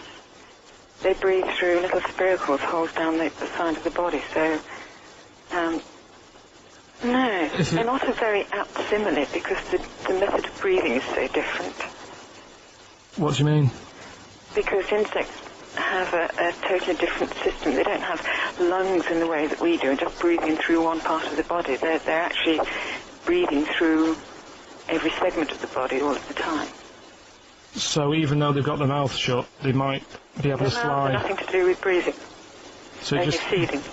so you see, maybe that's where someone's gone wrong. Someone's got hold of one and sort of taped its mouth up or something and Thought it was- got bored after 40 minutes and said, well, we'll call it That's a right. unkind thing to do to an insect, even to a cockroach. Yeah, but it's all... Can't do that. Yeah, but No. Pretty unkind thing to do anything, even a cockroach. something else I found out. Yeah. They can live for a week without an head. Well, that's true if they don't bleed to death in the process. But the weird thing is, when I told you that they had 18 knees, you seemed a bit sort of like, don't talk ridiculous. But then we're talking about an animal that can live without an head. So there's a little bit of truth in that one, yeah? Yes. Why, when it was invented, has it got that facility? Say if someone said to humans, we could do that with humans, and, you know, if you lose your head in some accident, it gives you a bit of time to sort of go back to your family and maybe write them a note. You won't be able to have a chat, but write them a note saying, it was my own fault, and it was nice knowing you. Oh, well, that would be a useful facility, I agree. But cockroaches are great survivors. I mean, they've been around for over 300 million years. They're one of the most primitive insects. Alright. Well, I've also, is it true that they do a lot of resting? Apparently they can sort of rest for 75% of the time. Rest. Yeah, they just sit about doing nothing. It's probably true of a vast proportion of the world's fauna. Well, I mean, maybe the 25% that they are working, they're really giving it some, so it might they're make up. probably searching out food and, yeah, they can slow down considerably. You can chill insects in the fridge and they'll become very, very quiet. You might think they're dead. Yeah, but I'm sure, you know, if we were sat in a fridge, you know, we'd go a bit quiet, wouldn't we? You know. Well, you might not know much about it, of course. Yeah, but... Not quite reading the right sources. Well, I've been using the internet. I'm sure there are many useful sources that you could find there, but some of those seem to have been a little misleading to you. So you don't agree with a lot of what I've told you there? No. So, cockroaches, can we get rid of them? No. So we're keeping them then? I would say so, yeah.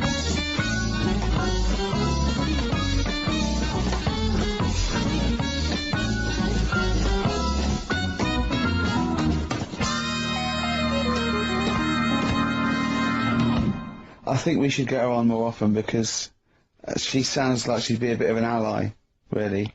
Because she knew immediately that you were talking nonsense. She even said, I think you should be more concerned about your sources, which I've been trying to tell you for a year, right? The fact, I mean 18 knees, where did you get that from? It's on the internet.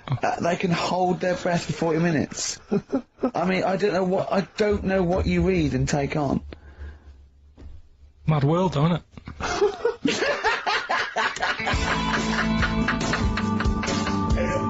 Right. The Cure, obviously. Yeah. That song. Right, Carl's been taking phone calls for these clues. Right, and so everyone's been saying the same thing for the last one. He's been going, no, and I'm worried, I'm always worried. FD, I just overheard him on the call there going, oh, what have I been saying? Oh, no, it's FP. Dickhead. Right, give me the clues out. It's a rollover. Right, tell people, we're really sorry to anyone who would have got that right. Okay, right, do the clues quickly. Tell them it'll be a rollover, so we have to do 3 new ones. Do you not write these You're down, such Carl? a... I don't write the answers down in case Ricky looks over the thing and sees the answer. Why would I cheat? I'd rather you do something right with your life. Right, well, the clues were, I've got 3 other jumpers like this one. Yeah. That was FT. Yeah. They got that, 4 tops. Yeah, that's all right. Good, well done. That bunch of people can't make up their minds if they want to sit in the sun or not. That was C, they were getting that. That was charlatans. Charlatan, right? A bunch of them charlatans, right? What do you mean? What's Charlie? No, it's like, shall I go out? Shall we? Charlatans. They got it, right? where I went wrong with this one, the Jamaican fella, he had to have some aspirin. Why? It's my fault. You know, I'm not cutting. There's no point passing the book or anything. I said FD. A lot of people were saying Fred Durst, like forehead hurts, which is a good one. Yeah, which would have been as good as any of yours. But I made an error, so we'll roll it over. No. What is the answer? We'll roll the what is the prizes answer? over. Jamaican fella what? Add some aspirin. Why do that? What's the thing? FP. FP, it was Frida Payne. Frida Payne. Frida Payne. Frida Payne. Frida Payne. That's awful.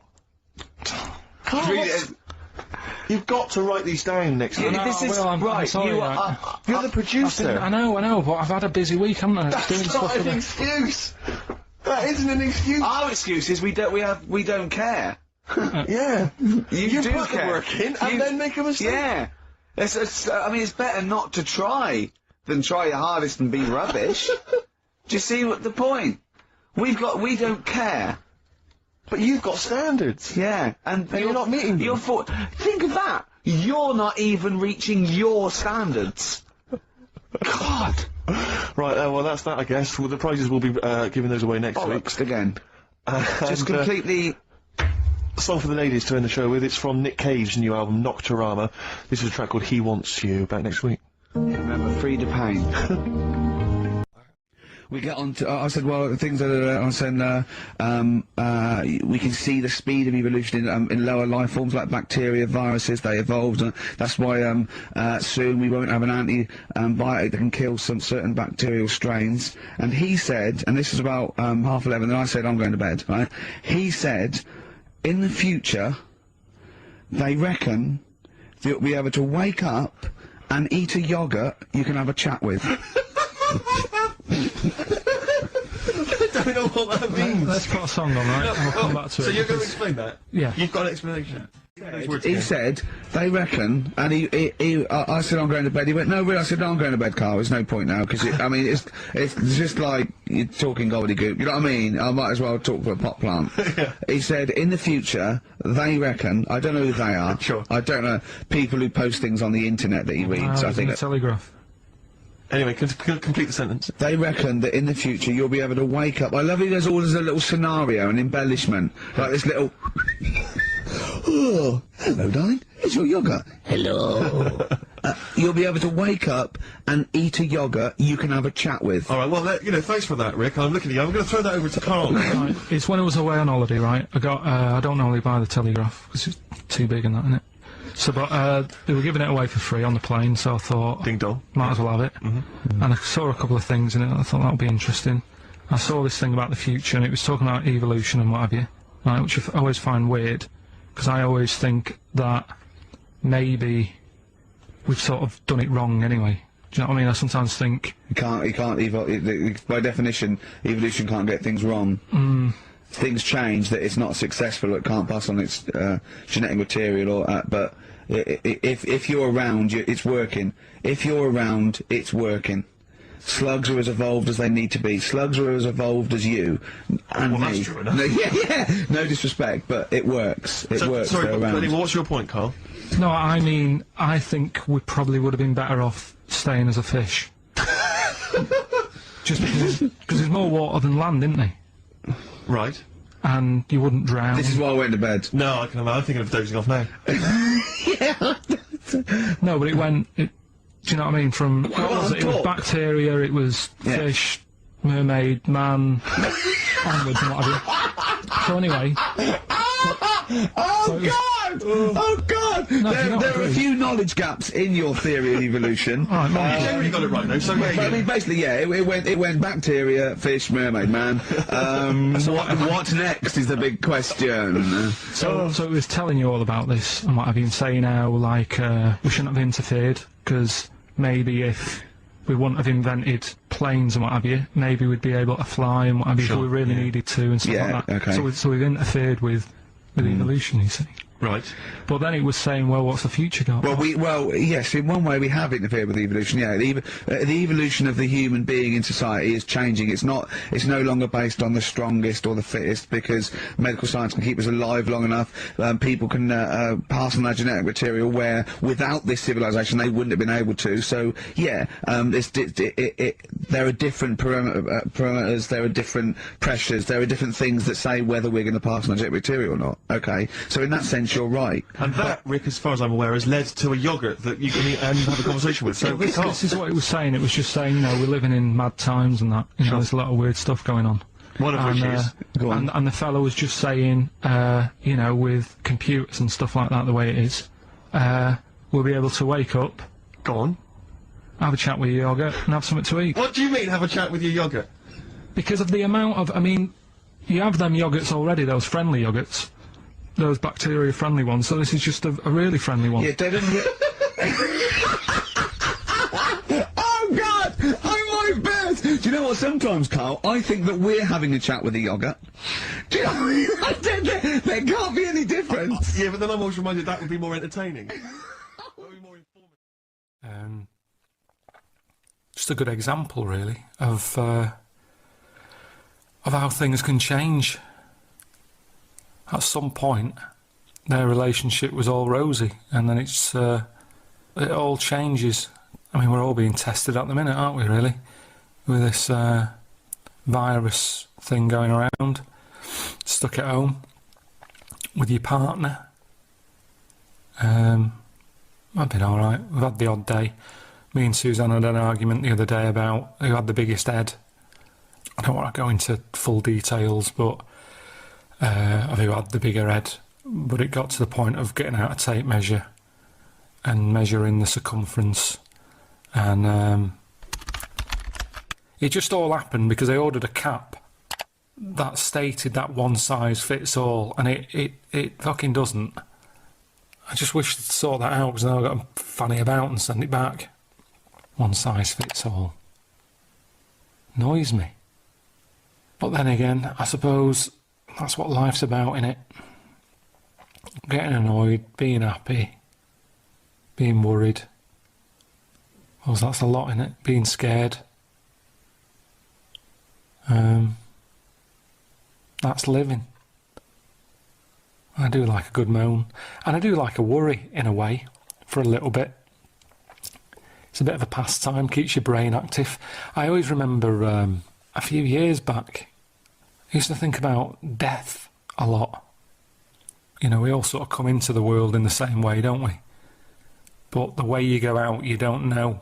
You don't know what your exit strategy is going to be. And I'd let that worry me. What's going to happen? Is it just going to be in my sleep? Or is it going to be something horrible? It mainly happened when I could hear a clock ticking. It was a little reminder that time was just, you know, ticking away, and that's my life. And yeah, it used to bother me. And then I read a story that made me change my mind, and it was about a bloke, and he died in his bed when a cow fell through the roof, through the ceiling, landed on him, and you know, squashed him dead. And for a bit I was like, oh God, that's really bad. That's probably going to be me, that. Have something horrible like that. But the more I thought about it, the more I thought it's not actually that bad. It's not like you know, an illness that drags on, and you're getting weaker, and you're just miserable, and you're sat there just, you know, waking up every day thinking, oh, I'm still here. How long is this going to go on? It just happened quick. And even to the point of, even if he heard that cow coming through the ceiling, I don't think he would have had any worry, because I bet his brain was telling him he was still asleep. and it was a dream. Because why would a cow be coming through the ceiling? So it sort of made me realise that it's the people who are left behind who is more upsetting for, isn't it? I mean, it's the wife, isn't it, who has to deal with the upset of losing her husband, and on top of that, she's got like a hole in her roof that she's got to sort out. She's got to get a tile around. She's got to have the sort of loft rebuilt. Get a plasterer in to sort out the ceiling. There's a lot of hassle there. And even before all that, getting a cow out of the bedroom, because that would have been wandering around, wouldn't it? And that's not an easy task, shifting one of them, especially if it was upstairs. If it was upstairs in the bedroom, they don't go downstairs, do they? Cows.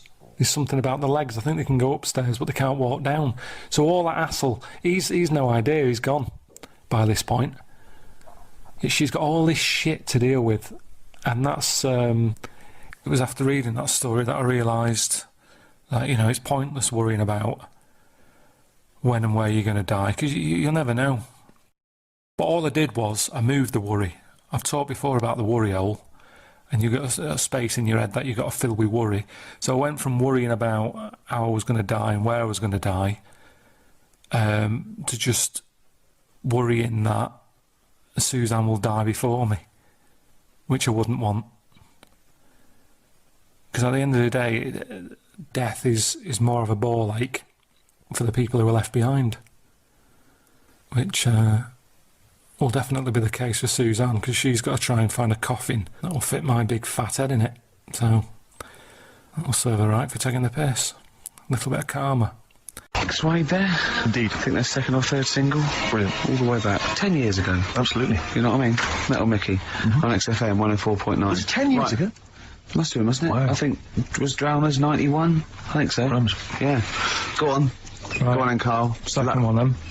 This is a bit easier, but I still think it's a good one. So this is, we should explain what this is if you just tuned in. It's one of those stupid lateral thinking problems. That Karl himself has created. Yeah, that was his homework. Right, this one. It's a fella. He has a normal day doing stuff. Nothing wrong with him. Right.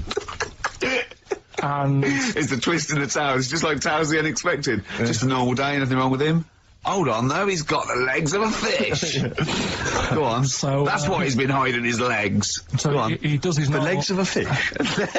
Sorry, Karl, carry on. He has his working day and that, Yeah. and then he gets a bit tired. Goes to bed. He puts the light on, leaves it on, goes to bed. Oh, That's crazy. that's mental. I can't think what's happened. Anyway, here's Radiohead. Right, okay. What? The question is, why does he put the light on when So he's a going man, to bed? he's had a normal day, he's come home from work. Is that right? He's come home from work, or he's not been working? Yeah, he's just been no, out? it's been working and stuff, I think. You think? You've made it up, Karl, you can decide. So is the question is, why has he put the light on when he's asleep? There's a reason that he's put the light on when he's asleep. Has he gone to No, sleep? no, Karl, don't shrug. You're meant to answer these questions. He put the light on before he went to bed. Yeah, and the question you're And he's asking gone me to is sleep, why? What's and the he- scenario? And the light's on and Yeah. that, but he's gone to sleep. Yeah. He started reading, and then he fell asleep. No. Did he intentionally, for some reason, put the light on? Every night. It's mad. Sounds mad. That's Karl, doesn't it? Every night he does it. Yeah. He puts the light on when he goes to light on sleep. it. Goes to bed. Karl, is the point of this, he puts the light on for a very good reason. Not for us, but for some people. He's blind and it's always been on, and he thinks he's turning it off, but it was on in the day, and he thinks he's turning it off, but he's turning it on because he's No, blind. that'd be stupid. That works. So that works great, Rick. Yeah. Thank you, Karl. So you've got to come up with what... Hang on. If What? you're blind, why would you put a light on? No, he thinks it's off. Yeah. But why would he turn it on anyway? Just think so he doesn't get burgled, so people know he's in because he can't see him. So he just he puts the light on when he's there, then he turns the light off when he goes to bed, so people think it's fine. But he's got it out of kilter, and actually he's walking around in the dark all day. I don't believe that if you're blind, you turn your light on. I don't think you'd be living on your own, would you? I'm not having that for a Do second. blind people live on their own? A second. Oh, some people do. Lonely blind people live on their own. No, if you got bad eyes. Any of them women? Are there any blind women who are living on their own? Rick? No, I mean, if you know of some blind women... Oh wait, living on their own. 700, 800, 1, 2, 3, 4. We've gone through this. If you are a blind woman... with no standards and you don't care annoying voices and smell, Yeah. then get in touch with you. Yeah, I mean, you've got to be within the ages of, say, 25 to 65. You know, Right. well, call it 75. You fussy, you fussy all of a sudden. I know. Yeah, go on. If you were blind, would you live in London? Because someone said yesterday there was one struggling outside in Leicester Square, and I don't understand. If you were, I mean, you know, That if might have you, been a tourist. but why come to London if you're blind? It's the worst place in the world to come if you're blind. They have the sights. To hear the sights. It's a bit mad, isn't it? They do the same job. They have tourist needs like anyone else. Yeah. No, but it sort of stinks, and you'd go away going, oh, it's not that good. I just thought that, I thought it was a bit weird. Well, never mind your concern for the partially sighted or sight impaired people coming to London. Get on with this. Yeah. So there he is. Yeah. It's like, oh, a bit tired. Yeah. Just put the light on. Get to bed. Yeah. So he turns the light on and he goes to bed. Yeah. Oh. Should we play a track? He's not sleeping on the job. He's a lighthouse keeper. Well done. Is he a lighthouse That's not keeper? it, Carl. He's a lighthouse keeper. Right. Why wasn't the light on all the time? There's light in the day. You idiot. Play a record. What? Play a record. You're a buffoon. No, actually, the light isn't on in the day, is it? No, it's not. I think you're the buffoon. Oh, yeah. Karl has won! 100 Reasons and Silver on XFM 104.9. I love the fact that Karl went a little bit mental then. So happy that he thinks that a lighthouse keeper pops the light on at the same time every... Are you telling me it was never foggy? Everyone has a routine in the job. And why was he going home from work knackered? What had he been doing all day? He never said he went home knackered. He did. He said he went home. He's just done a day's work. He said he went home knackered and puts the light on and goes to sleep. That's what he said. Yeah, but he's maybe a part-time lighthouse keeper. Oh, what does he do? Works in the library, does he, as well? No, listen, Rick, Hang on. don't, let's just, look, I'm really with Karl here. What? He definitely got you. He Anyway, stitched I you got up it right. right and proper. Anyway, I got it yeah, right. but then you embarrass yourself by He's saying that... stupid. But you He's stupid. you would never put What's a the next lighthouse light on during the day. What's the next And he'd one? been painting it that day. Oh, had he? Extra shattered. Right, okay. The next one, last one, this. Yeah. Lateral thinking. Lateral thinking. And you've written this yourself? You've had no help from anyone? No, I've come up with these on my own. Okay. Right, last one. Yeah. This bloke. It's always this bloke. Yeah. This bloke, he's got a brother that he's never met. Right, they got separated at birth. Right. You know. Anyway, he gets a letter in the post. Yeah. He says, "Oh, I tracked you down. Yeah. Meet me at the airport." Yeah. Okay. As soon as he gets to the airport, Yeah. he goes, "There he is," and he goes walking over. How did he know that was his brother? He'd never seen a They were picture. twins. They looked exactly the same. They were born the same day. No, Steve's got it. Yeah. That's what I mean. So he knew they were born the same day, so he knew they were twins, yeah. I didn't say they were born on the same day, did I? No. No, I'm just reiterating. They would be, though, if they looked Yeah. identical. Yeah. Sorry about that when we've got you there, Karl, mate. Yeah. You're quite upset about that. That was 1 out of 3, though. That's What not about bad. this then? Do you know that when two brothers born on the same day of the same mother and the same father, but they weren't twins? Why? Say that one again. Two brothers Yeah. are born on the same day of the same mother and father, but they weren't twins. Why not?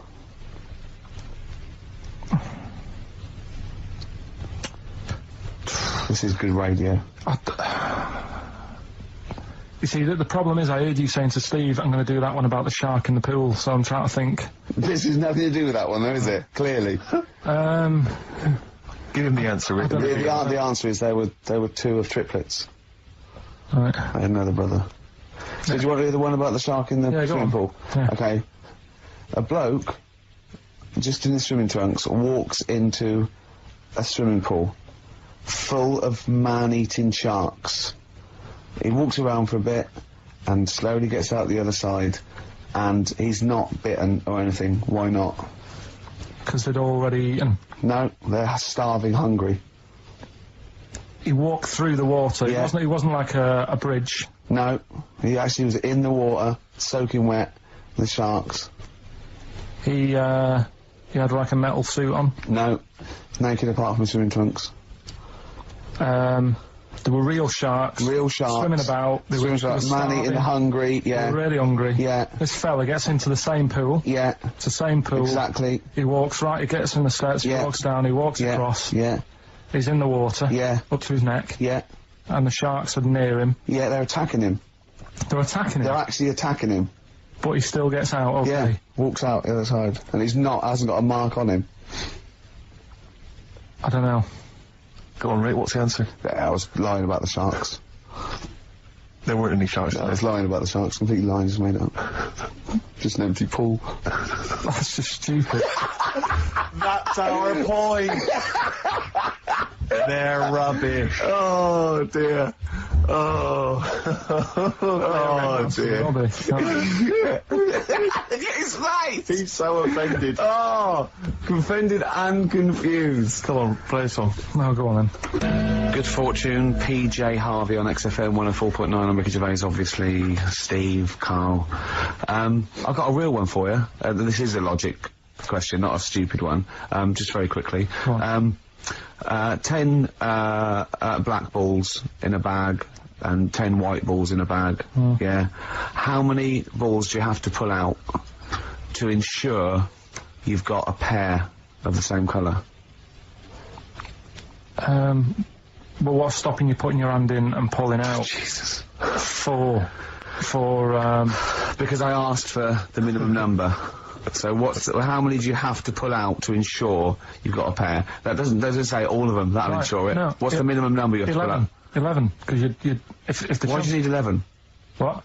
Because No, go on. there's 10 black balls, 10 white balls, yeah? Yeah. Say if you're, for some reason, you pulled out all the 10 black balls. Yeah. Right? Yeah. You'd have a pair, wouldn't you? You'd have a pair. After the first two. Yeah. So what's the minimum number you have to pull out to ensure... Two. No, because you might pull a white one and a black one. Yeah, but... I don't understand what you're saying. Sometimes I get that impression, the way you look at me like Helen from Big Brother. Yeah, but- I've always assumed that. Look, right. right. What's the minimum number you have to pull out to ensure you have two of the same colour? 3. Yes. Yeah. Yeah, that's good. Yeah. Yeah. You can use that one. Yeah. That's a good one. So what's the minimum number you have to pull out to ensure you have 4 of the same colour? Oh, God. 8. Was that a guess? I don't know. I understand the first one. We've done it now. Okay, alright, we'll leave it there. That's good. Go on then, go on then. So don't bother putting him in. Don't bother putting Ricky in, Karl. He's already there. I'm already there, waiting. Yeah. Go on then. Right. Yeah. First of all, right, I thought of like things that we've done in the past. Sure. And like quotes and that you were talking about. Yeah. That quote that people say that money doesn't make you happy. Yeah. Right. We're just rattling through some here. Yeah. That annoys me. What?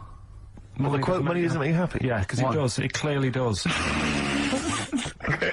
Right. Without it, life's pretty dull, isn't it? Yeah, good. Right, so okay. so that's like a little short thing, and then that sort of makes you think about people with money. There was a programme on in the week. I don't know if you saw it, Steve. The one Posh Loaded. That was brilliant, wasn't it? That was a great show. so annoying. Oh yeah. There was a girl on there, right, who's from a rich family and that, and it's not her fault. She's from a rich family.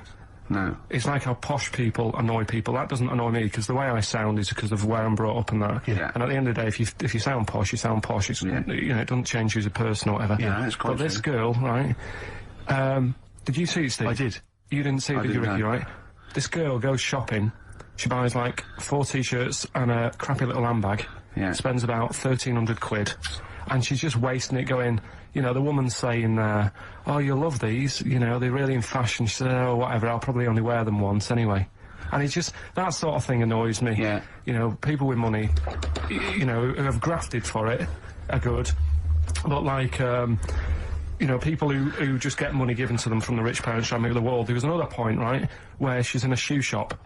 right? And she's like got these big boots and stuff. But part of the problem is, right, she's quite odd looking and that, right? But she's got a lot of money, so she makes herself look half decent. Yeah. Problem is, she's got fat ankles. She's got what? Fat ankles. Right. And they drive her up the wall because no matter, I mean, it's one of them things, isn't it? It's almost like God has gone, yeah, you can have all the toffees and stuff you want.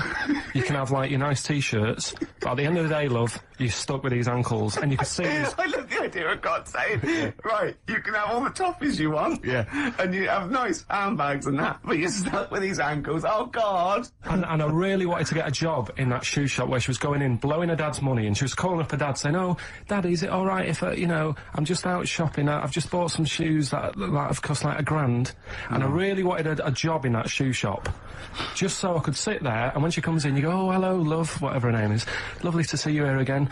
Got some lovely new shoes in. Look at these nice new boots. Everyone's wearing them. Victoria Beckham. And, you know, all the it girls are wearing them. Yeah, try them on. Oh, you can't because your ankles are so fat. You can't get into these. Never mind, here's some boots. She really annoyed me. And I'm not a nasty person. You're not. She brought it out of me. Oh, I'm worried though, this idea of you getting a job in a shoe shop, I'm not know. sure you're qualified. I like all that's way round it. That some people go, oh, I'd like her to lose all her money or something. He'd like to actually bother go through getting the job in the shop. Yeah. And then just waiting there. You'd be too busy mucking around outside like, on some kind of trolley stuck in a little lake. But interestingly, in that show, I was watching that show, and at one point, you mentioned that her fat heels or her fat ankles. Yeah. She said, I'd like to have various changes to my body. I know plastic surgery. I'd like to do this to my face and da-da-da-da. And her mum's there, and her mum's going, no, don't be so. That's how. No, you're my daughter. You're beautiful. Da-da-da-da. No, you shouldn't. I'm not going to let you have those. Da-da-da. She went, I'd love to have an operation on my fat ankles. Her mum went, yeah, I do agree with that. What kind of a mother does that? Oh, how bad can fat ankles be? I know. What were these ankles like? Well, tell us, Rick. You must know. No, do you know what I mean? They were like, if you said to a little kid, say a 4-year-old kid, draw a person, they'd draw her legs. Do you know where there's no sort of thin bit, and then it comes out a bit for your knees? Oh, yeah, and then they're just ankles. It was just like 2 logs. People go and say, I like your new flares. What do you mean flares? They're leggings. Cheeky. Awful, so, you know... It's okay, so you're putting in posh girls with fat ankles. Yeah. Okay, what's your next one on Room 101? Right, another quick one, really. Go on. People in supermarkets. Right. What, the people who serve? Yeah. It's mainly... these shops you get round in London that are like open 24 hours, right? Yeah. You'll go in and you'll buy you know, you don't do your main shop there. It's mainly just little bits in it. Your carton of milk and Sure. maybe a loaf, a couple of balm cakes and that. Yeah. And you go in there. Who still buys balm cakes? Right. Do they have them in London? Yeah. Do you ever ask? Would you be annoyed if they said balm cakes? We don't have those down here. They're rubbish. That's happened before when I asked for gravy and they didn't know what gravy was. Gravy! In a chippy. What do you mean? What'd you say? Have you got any gravy? Just because you up north you have chips and pie and gravy on it. And I didn't have a clue what I was talking about. Right, okay. So that annoys me, actually. Stick that on the list. But, You've got fishmen up north. but listen, right? You'll go We saw a sign in the north, right? It was a little shop, and the sign said, we sell bread. And it was handwritten. It was like, there was probably like a rush with loads of people in turbans going, What's this bread you talk of? Yeah, their headscarves, old women running down with their little, But anyway, these shops, right? So you go in there, getting your stuff, and you'll go up to the till, and they don't say hello to you. They don't sort of smile. They just bleep the stuff through. They don't tell you how much it is. They just sort of expect you to look at the till to see how much it is. So you can get your hand in your pocket, give them the money, they'll give you the change, and they won't say goodbye. Yeah. So it's like they just can't be asked to have any sort of, hello, how are you doing? Yeah. I don't want a big chat. I don't want to know what they're getting up to and what, you know, what the dad does for a living and all that. I just want, like, how are you doing? You know, you're well, right? Oh yeah, this bread's, you know, popular or whatever. Right, that'll be £5. You need to keep abreast of which breads are selling well. Oh, Mother's Pride, that's a good choice. 70% of all our stock is worth it. So that really, even though, you know, it is a 24-hour I'll be shop, honest, I would err on the side of silence. Not rudeness. I hate rudeness if they do that, but I would rather, I'd start to go, £1.50 please, and that'll be fine for me. Any more... What about hello and goodbye, have a good day? Not in an It American way. doesn't bother me. I prefer people who say "have a nice day" and don't mean it to people who don't say it at all and don't mean it. To be honest, I don't worry about that mock sincerity because I think it. No, it not that. does It's the just job. normal, Yeah. isn't it? It's No, like no. when- I'm saying I like people who say I don't care. They say, "Oh, nice to see you. Come again. Have a nice day." It doesn't bother me. But a chat. I hate people who think they're the life and soul. No, when I you're going don't for mean like that. I mean, fucking like, nuts. you know, if you go through a door, you hold it open, you go, there you go. You know what I mean? You expect a thank you.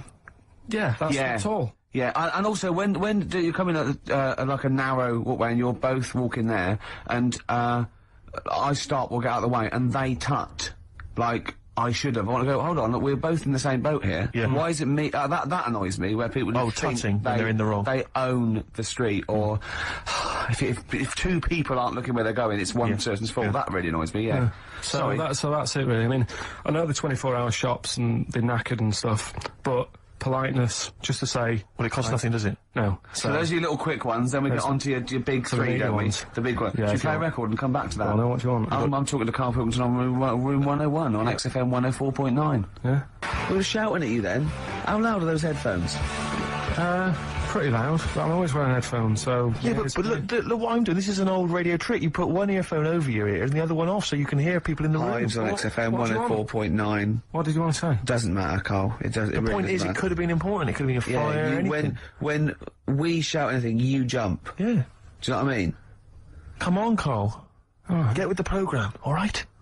Hey? Right, what other things you want? Yes, sir. 101. Other than us. Spiders. Right, go on. I know Ricky will be agreeing with yeah. this. All spiders, yeah. Just, I mean, not all spiders, because there's some spiders that are on the planet that don't do any harm. They clean up stuff, don't they? What, I got little brushes. Do you mean like that? janitors spiders? yeah. No, there's some that, you know, Hong Kong leggy. just get on with stuff. But I'm talking about the spiders that are deadly. And spiders that are massive. I mean, Johnny's mate, Ricky's mate, Johnny, I mean. Yeah. He was talking about how he was in Australia. Yeah. And he was sharing a room with a mate or whatever. And his mate was having a shower. And said, Johnny, just come in here a minute. And he went in, and there was a spider on the side of the bath that he said was the size of your hand. 2 hands width. It's sort of like a size track, just like 8 inches across. That big, right? And the daft thing with that one is that can't kill you. It's massive. It's got no purpose. It's a huntsman. Yeah, but what? Something he said it does, right? If you sort of walk around it and it thinks you're going to try and trap it, it hisses at you And jumps at you. and jumps on you, and sort of clings on. That's terrifying. You'd be sort of running around trying to get it off, and it's just gripping on like the old stag beetle thing again. Yeah. It's clinging onto you. But there is no... What I don't understand is, why is that spider that big? Because no doubt it only eats stuff like normal spiders do, but it needs to eat more of them because it's a bigger lad. Right? Yeah. And it doesn't actually do anything. It's not like... I just don't Doesn't get create, doesn't paint, doesn't do yeah, anything. Yeah. it's just getting in the way, and it's one of those things that are so big you couldn't kill it. Because can you imagine like the mess that would make something that size if you stamped on it? Yeah. Which I'm not, you know, again, I'm not a fan of. Yeah. But I don't get that. Bad news is we have got enough callers to play Karl's game. The good news is we don't have to pay any more adverts in this show. So if it doesn't work, sod it. Right, who have you got on the line, Karl? Sam, Now, let's just remind ourselves, what's the game? it's Rockbusters. Okay, now calm down, Karl. Right, I know you're a bit stressed. You've got a lot to do, but don't worry, you've just had a holiday. Throw this desk out. Let's throw it out and start again. Rick, don't get stressed. Go on then. People wouldn't think it was us if this show wasn't, you know, half-baked and ill-formed and generally shoddy. That's what they've grown to love. Okay. All right. Sam, Hello. is it sounding all right today? It is. Just about. All right. Cheers. Sounded worse. All right, then. Well, And that's so we've got Sam on the line. Who else have we got there? that's it. We've got Tim as well, haven't we? All right. All right, Tim. Tim and Sam. Right, You okay. sound quite similar, lads. Could one of you affect an accent or something? Which one's Tim? Yeah, it's me. Okay, which one's Sam? It's Sam. That's slightly deeper, Bit slightly deeper, deeper. Sam, yeah. yeah. And they're not against the clock anyway, are they? So it doesn't really matter. I suppose not. So I think Steve just wanted a bit of variety. you Okay. you understand the rule, lads? Could you explain them to us? Right, play it. Okay. Hang on, wait. Well, let me explain, because, I mean, life is too short. Now, Carl's going to read out, say 3 clues, yeah? And, just shout your own name and answer it, or shout the answer. Shout your own name, then the answer, if you know it. It's the person who gets the most right. Okay. Is that all right? Yeah. Yeah. So, Here we go then. okay then. So Shouldn't it be the first to 3? Well, yeah, but then he hasn't got... yeah, I've got enough. It's fine. He's got enough clues for that. Right then, here we go. Welcome to the show. Oh, God. Right. First initials ST. Right. Is that right? ST. Well, I don't know. Oh, we don't know, do we? How do we know? Here we go. ST, and the cryptic clue is better than the average homeless person. Okay? Sorry, I think... Is that a band? Yeah. Is it an old band? Yeah. I think that's one word. Alright then, S. It's an old 70s band. Better than the average homeless Tim. person. Tim? Go on. Supertramp. Yes. Supertramp it is. Yeah. Well done, 1 point to We're off you, and running. No idea Tim. why that's right, by the way. You don't understand why it's right? He's a super tramp. Oh, right. Better than the okay. average Oh, homeless person. cryptic, yeah. Yeah. Yeah, cryptic. Yeah. Okay, second one. Come on, Sam, you've got to... That's actually quite good for Carl. Trust me, Tim. I mean, take that as a good clue. Because, yeah, okay. We won't do this again. Right, 1-0 Right, to here we Tim. go. Right. F. The letter is F. That's the next one we're moving on to. And the cryptic clue is, the little girl is hungry. What shall we do? The S or S? I've got it. F. F. Ready? Sam. Peter. Yes, 1-1. Feed her. He's pulled out of the Feed her. Yeah. Feed her. Okay. Yeah. So that's 1 each. So this is the decider, isn't it? Wait a minute, Well, no. ITV are on the phone. Well, you said first to 3, so no, it's not, is it? That's what I said. Just do the 3 clues and who gets the most. Okay, well, we can do that now.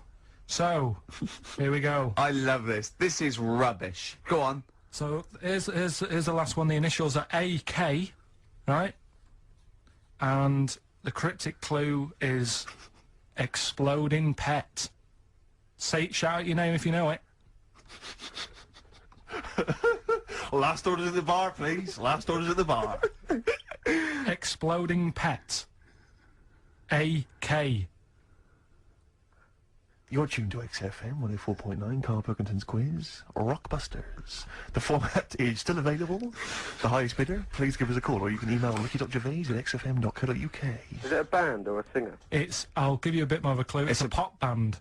Okay? We wouldn't... Sam. Tommy Kitten. Yes. Oh, this is amazing radio. So who was that won? That was Sam who won. So it's 2-1 to Sam. So he wins. What does he win, Carl? He wins some CDs and some videos. No, he's got obviously now, Sam, if you're ready, take the spot. You're going to do the gold run. Away you go, Carl.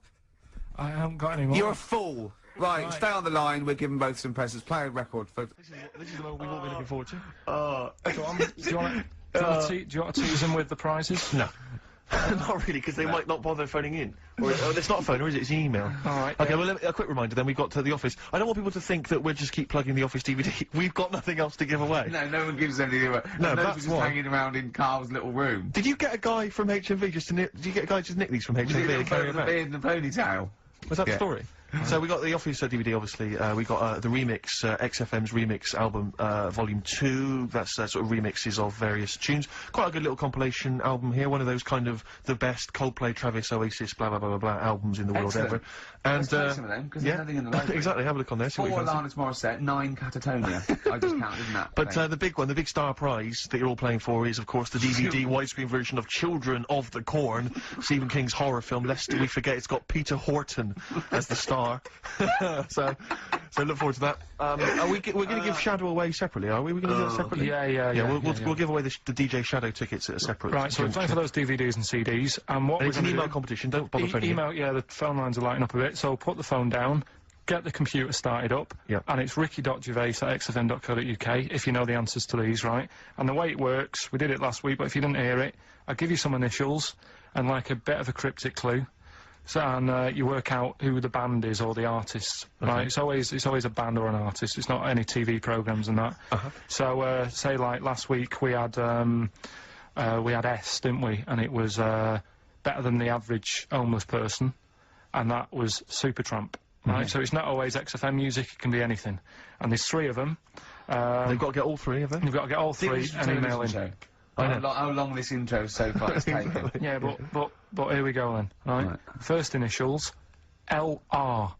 LR. LR, Okay. right? Yeah. And the cryptic clue is, You should have thought it through. You should have thought it out before you came in. Yeah, cryptic clue. You've got it. Yeah. I'll take that book to the toilet with me. I'll take that book to the toilet with me. Yeah, yeah. LR. LR. I'll take that book to the toilet with me. And don't shout out if you know the answer, because... No. No idea, Carl. No idea. Right, okay, so there's 1. Right, the second one, FL. FL. This one's actually been emailed in as a suggestion. Okay. That person who's done that, don't email in, because you're disqualified from the comp. So... I'd love him to be a teacher. So... It'd be great, wouldn't it? Just to see him one day.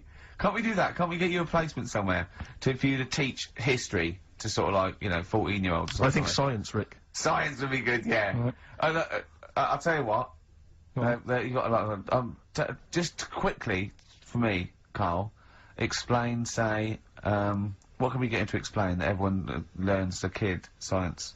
Photosynthesis. Right. So, FL, right? FL are the letters, and the cryptic clue, blow the candles out before you eat the cake. Blow the candles out before you eat the cake. Yeah. Blow the candles out before you eat the cake. The letters there, FL. All right. We've got LR, we've got FL. Yeah. And finally, the third one, NS. Hold on, how many have they got to get? 3. Don't worry, there's no more after this, Rick. Right? NS. How can I wash up in something shaped like that? Right? That's one of mine. So very quickly recap, just in case we've missed any. LR is the first one. LR. I'll take that book to the toilet with me. Cryptic clue. We had FL. Blow the candles out before you eat the cake. And the final one, NS. How can I wash up in something shaped like that? If you think you know the bands, you just email in ricky.gervais@xfm.co.uk. You win the DVDs, the CDs, and that's it. He's great, isn't he? I could sit here and watch him all day do this. Wow. So ricky.gervais@xfm.co.uk. And we'll give the answers out just before, we finish, because then we'll keep them upped. All right. Carl, just briefly, this is module 4A, natural history. Yeah. Just briefly explain evolution. So, natural selection, origin of the species, Darwin. Just briefly describe. That's the monkey thing. Competition answer time, is it, Carl? Yeah, we did this like about an hour ago. Rockbusters. Rockbusters. With Carl Bilkington. Yeah, I gave you some initials. The initials sort of made up a band. We had LR, we had NS, Yeah, we had FL. Well, give us the clues. Give us the clues in the answers. What's it, what? Right, so LR, the clue was, I'll take that book to the toilet with me. What's the the answer? answer? Lou Reed. Lou Reed. Good. That's very good. That's Okay. very good, Carl. Well done. Alright, okay, next one. FL, blow the candles out before you eat the cake. Yeah? We just play them. Flaming Lips. There we are. Okay, and the final one was NS. How can I wash up in something shaped like this? Yeah. That was NSYNC. Yeah? NSYNC. NSYNC, it'd be a bit... NSYNC. If you had a sink, you wash up in a sink Yeah. shaped like an N, you'd be like, oh, have I got everything out? So- Has anyone got that? Wow. Right, Well, so... no, there are right answers, I have to say, Carl. You've done very well. It was an enormous response. I'm just going to click on one of these emails randomly. I'm not even going to look. Who we got here? We've got... Kath Turner is the winner. Kath Turner gets those great DVDs and CDs, including watching Children of the Corn tonight. Children of the Corn. She was going out, but I imagine she's going to phone a few friends and say, I can't come out, I'm ill. Exactly. They go, you're not watching Children of the Corn. I go, no. No. And we've learnt as well that there are about 5 other sequels to Children of the Corn, so maybe we'll give those. But you know, famously, that's how Atlantis disappeared. You've heard of the legend of Atlantis. Have you heard of the legend of Atlantis? I think so. This was a city that existed, it's proven, right? And what happened was they just kept buying stuff in mail order. They just kept ordering stuff, like the king and stuff, just kept ordering stuff in mail order. He brought girls across, Carpets, lot of carpets. Carpets, he kept buying, TV set, big screen TVs and stuff like that. And eventually, He bought up all the myrrh that the wise men didn't want. Yeah, he just, because he's from, like, olden times, and he just kept buying stuff, crazy, like, he was just a shopaholic, basically. Mental it was. And he was ludicrous, it was like, and in the it was end, too it just heavy. sunk, it just sunk. Too heavy. And it just sunk. So, to the earth, the more planes we build, the more trees we let grow. Yeah. From acorns. And more than that, what about all the people who are overeating? There's only one your thing Rick to do. Wallers in this world. I think we've got to kill off endangered species and burn trees.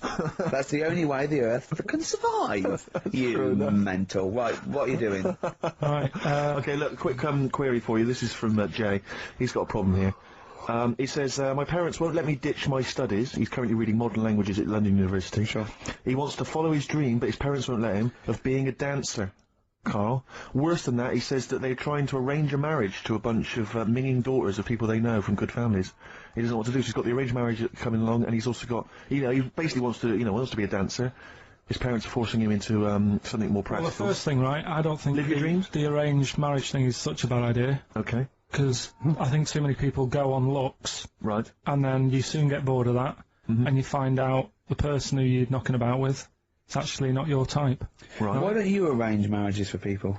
Well, I'm just saying, right, so I'd say, Jay, go along with that. I wouldn't worry about it. Okay. I mean, if they're really ugly, then, don't go along with it, but if they're half bad, Yeah. put up with it. That's all right.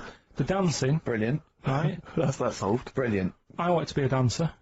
After I did the boxing, right, I joined a dancing thing just near Man United's ground, right, called Twiggies. Went along, I wanted to learn some moves. How old were you? Well, it was when Michael Jackson was, like, pretty big, so about 83, 84, 85, something like that, around there. Wanted to do it. When I went, it was shut, and it had become like a warehouse for toilet rolls.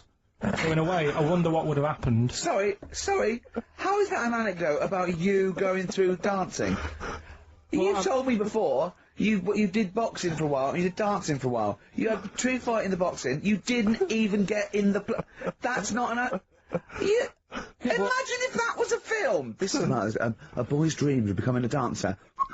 Oh, it's shut. Next on. I mean, how is that a story? Yeah, that was Billy Elliot. Do you think it would have won quite as many awards? Yeah, brilliant. Footloose. All right, Yeah. I'm fed up. They banned it. Let's go on eyes shut. Splash dance. First, there was. It's a warehouse. Never mind. I'm just saying, you'll find something else. I think I got a go-kart after that. I bought a motorised go-kart and kept myself busy with that. So... There's always other Just things. think, Alan Bennett has to sit down and really sweat over his stories. Yeah. He just opens his mouth. You are a living Alan Bennett character. So that's Oh. that. So that's solved. Well, Jay, don't worry about that. There's no emotional problems I can foresee if you follow that advice. So the advice there is do an arranged marriage. If she's not ugly. minging, Yeah. she's not completely minging. Yeah.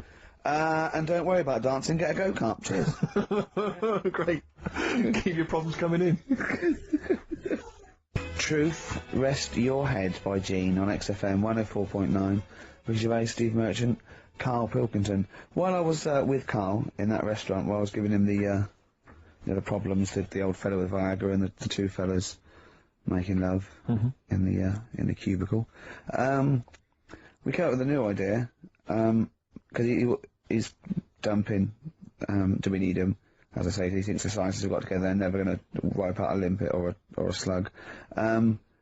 They think they're good, but they're not that good. This is people that are lauded as great minds, and Karl has brought them down. He's taken issue with them. Like what? He went, right, great thinkers, and I went, okay, then, Sir Isaac Newton, the father of modern physics. He went, is he the fellow with the apple? I went, yeah. He went, there again, see? Why do I need to know that the Earth sucks us towards it, gravity? He said, if I was floating around, it would be a problem. I'd ask his opinion. I went, what about Einstein? He went, again, I've never needed, and this is what he said, I've never needed MC squared in my life. The fella who invented the video, I watch one a day. You know what I mean, though? Give credit where credit's due. Right. And I think that a lot of this stuff that was invented, like when we were talking about inventions, I started to look in books and that, finding stuff out. And there was some fella who got a mention on an invention site just because he came up with the fishbowl. And it's like, is it that hard? Yeah. Do you know what I mean? It's clearly a Sorry, you're not putting him in the same category as Newton and Einstein, are you? He was on the same list. Einstein was on there. It was saying about him doing that, and Newton with the apple, and who else was in there? Da Vinci, whatever. He was Leonardo on da there. Vinci. Yeah. Is he the one who did Mona Lisa as well? Yeah. Yeah. He said it took him 12 years to paint the lips. I don't think that's that good. That it takes that long. I saw, you know, when you think, saw Tony Hart do like an Aborigine man with a elephant in the background in about 3 minutes. Aborigine. An Aborigine? No. Really? An elephant? So what about some of the big names? Well, Just go on, what's then, your go on. what's your first reaction when I say some big names from history? Go on. Gandhi. Again, what did he do? Good point. Right. Good point. Good point. Okay. Good point. But you do, well, yeah, all right. Do you understand what he represents? Well, go on, tell me, and then I'll tell you if he deserves to But be you know, mentioned. his whole kind of attitude towards peaceful protest. You know, it's quite a sort of modern idea. You know, very much the forefather of the '60s movement. You know, where people would sort of sit in, and protest. Steve. Right, look at the glazed look on his Did face. I lose him on Gandhi? Yeah. Yeah. So just Pick it's someone not. else, do someone else. Pick someone else. Okay. all right. Well, someone you know about this, obviously. Let's think. A great thinker. Isambard Kingdom Brunel. Right, yeah, he's alright. Brilliant. Thanks. What about? What about Jesus Christ? Well, I'm thinking more your modern day, like your Richard Bransons and that. Who, Okay. like, you know... I would. To be fair, I wouldn't put Branson up there with Gandhi. Christ, Newton, Christ. But Einstein. why? Stephen Hawking. Because he's mainly known for having a beard and a funny jumper. To be honest, you have to start including No, Noel that's Edmonds. that's Noel Edmonds. Yeah, you're getting confused there. But Branson's a businessman. He's not one of the great sort of scientific minds I or think in philosophical time, thinkers. right, in time... it Whereas would work Clive out. Sinclair, in his little car on his way to work, brilliant. No, but in time, there's certain things, like the apple falling off a tree. Right. Whoever was sat there would have gone, that's a bit odd. Do you know what I mean? It's just that they were there first. But to be fair, Christ instigated 2,000 years of religion based on his teachings. Richard Branson, to be fair, he did launch Mike Oldfield's Tubular Bells. Yeah, They're see not the quite difference. comparable. See, this is there. It depends what you get impressed by, doesn't it? Suzanne's always saying... Maybe Newton was there. He was coming up with a brilliant theory, amazing. He was probably inventing the helicopter, right? The apple hit him in the head, and he went, "The earth's sucking me. The earth's sucking me." You know what I mean? Could have happened. But see, my girlfriend's always saying, what impresses you? Yeah. Because she was saying the other day, do you want to go to Egypt? I said, no, not really. No. She goes, well, don't you want to see the pyramids? Not interested. It's like, I've seen them on the telly. Sure. Are they going to be that much more amazing when you see them Yeah, in real good life? point, good point, good point. How did you ever move out of your street in Manchester? But hang on, no, sorry, I'm interested to know because this is something that that he came up with, and this is someone that loves him and that he respects. So I'm interested to see what was your answer to what impresses you. I don't think I did answer it. I just said, the odd You thing. just said I'm asleep. Little things. Little things like I ran home the other night and said, "Oh, I've just learnt something today." She goes, "Go on." And Lego bricks. Oh yeah. The name came about because some kid's mum, the kid was messing with the bricks, and she said, "Let go of them and come and have your dinner." Play record. It's got to be rubbish. It's got to be Play rubbish. It's always rubbish, isn't it? Well, they're Scandinavian for a start, so... A lot of people have phoned in and wondered if you are Morph grown up, because they've seen a picture of you on the website. Do you mean me or Karl? Carl. Right. Yeah. What do you mean? No, because people have seen you next to a picture of Morph, and it's exact. If you draw honestly, Carl, if you lay you down and draw around you, it's exactly the same shape as Morph. Yeah. Or the Pillsbury Doughboy. Or yeah, a gingerbread man.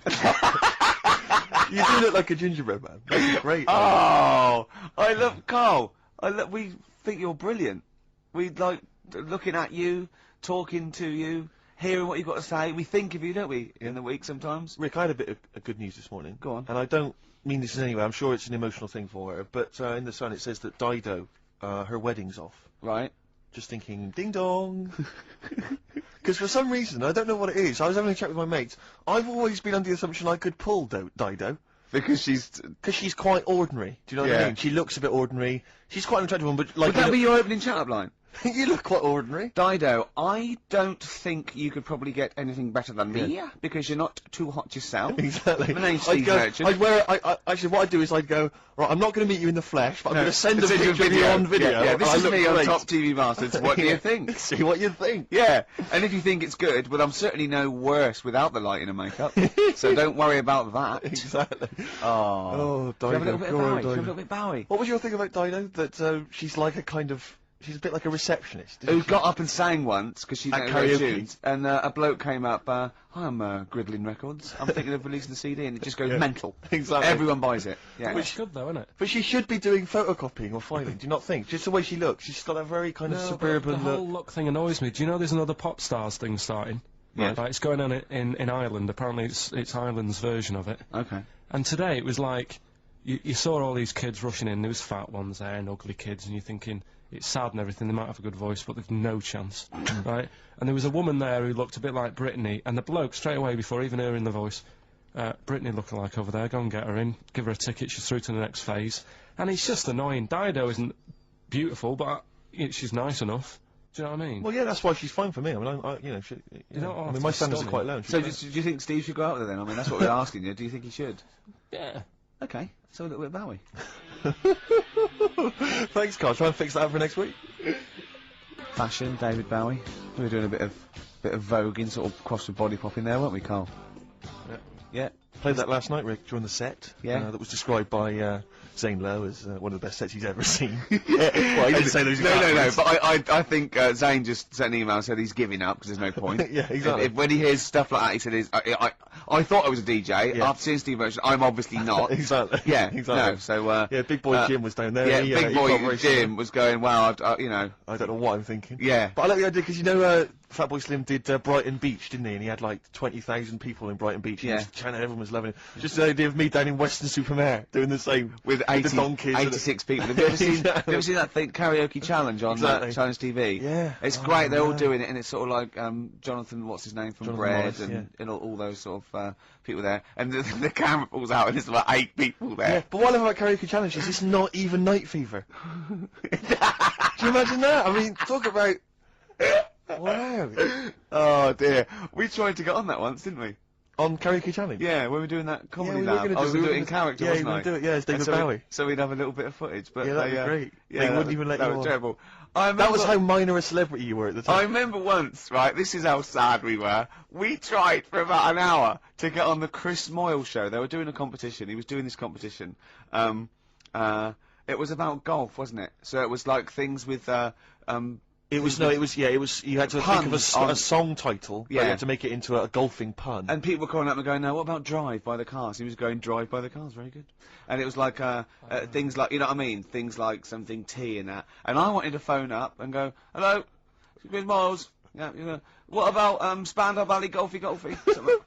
Just being, and I was just like, we tried. I was just about Hour 30 we tried to quid get just to get on and do something stupid. How pathetic And they is wouldn't that? even let us on. What Yeah. were the others? It's a good game, that. Well, Phone in if you've got any amusing puns on songs and golf. Yeah, please. what did you say? What was you... What, A Spandau Valley Golfy. Yeah, do you like that one?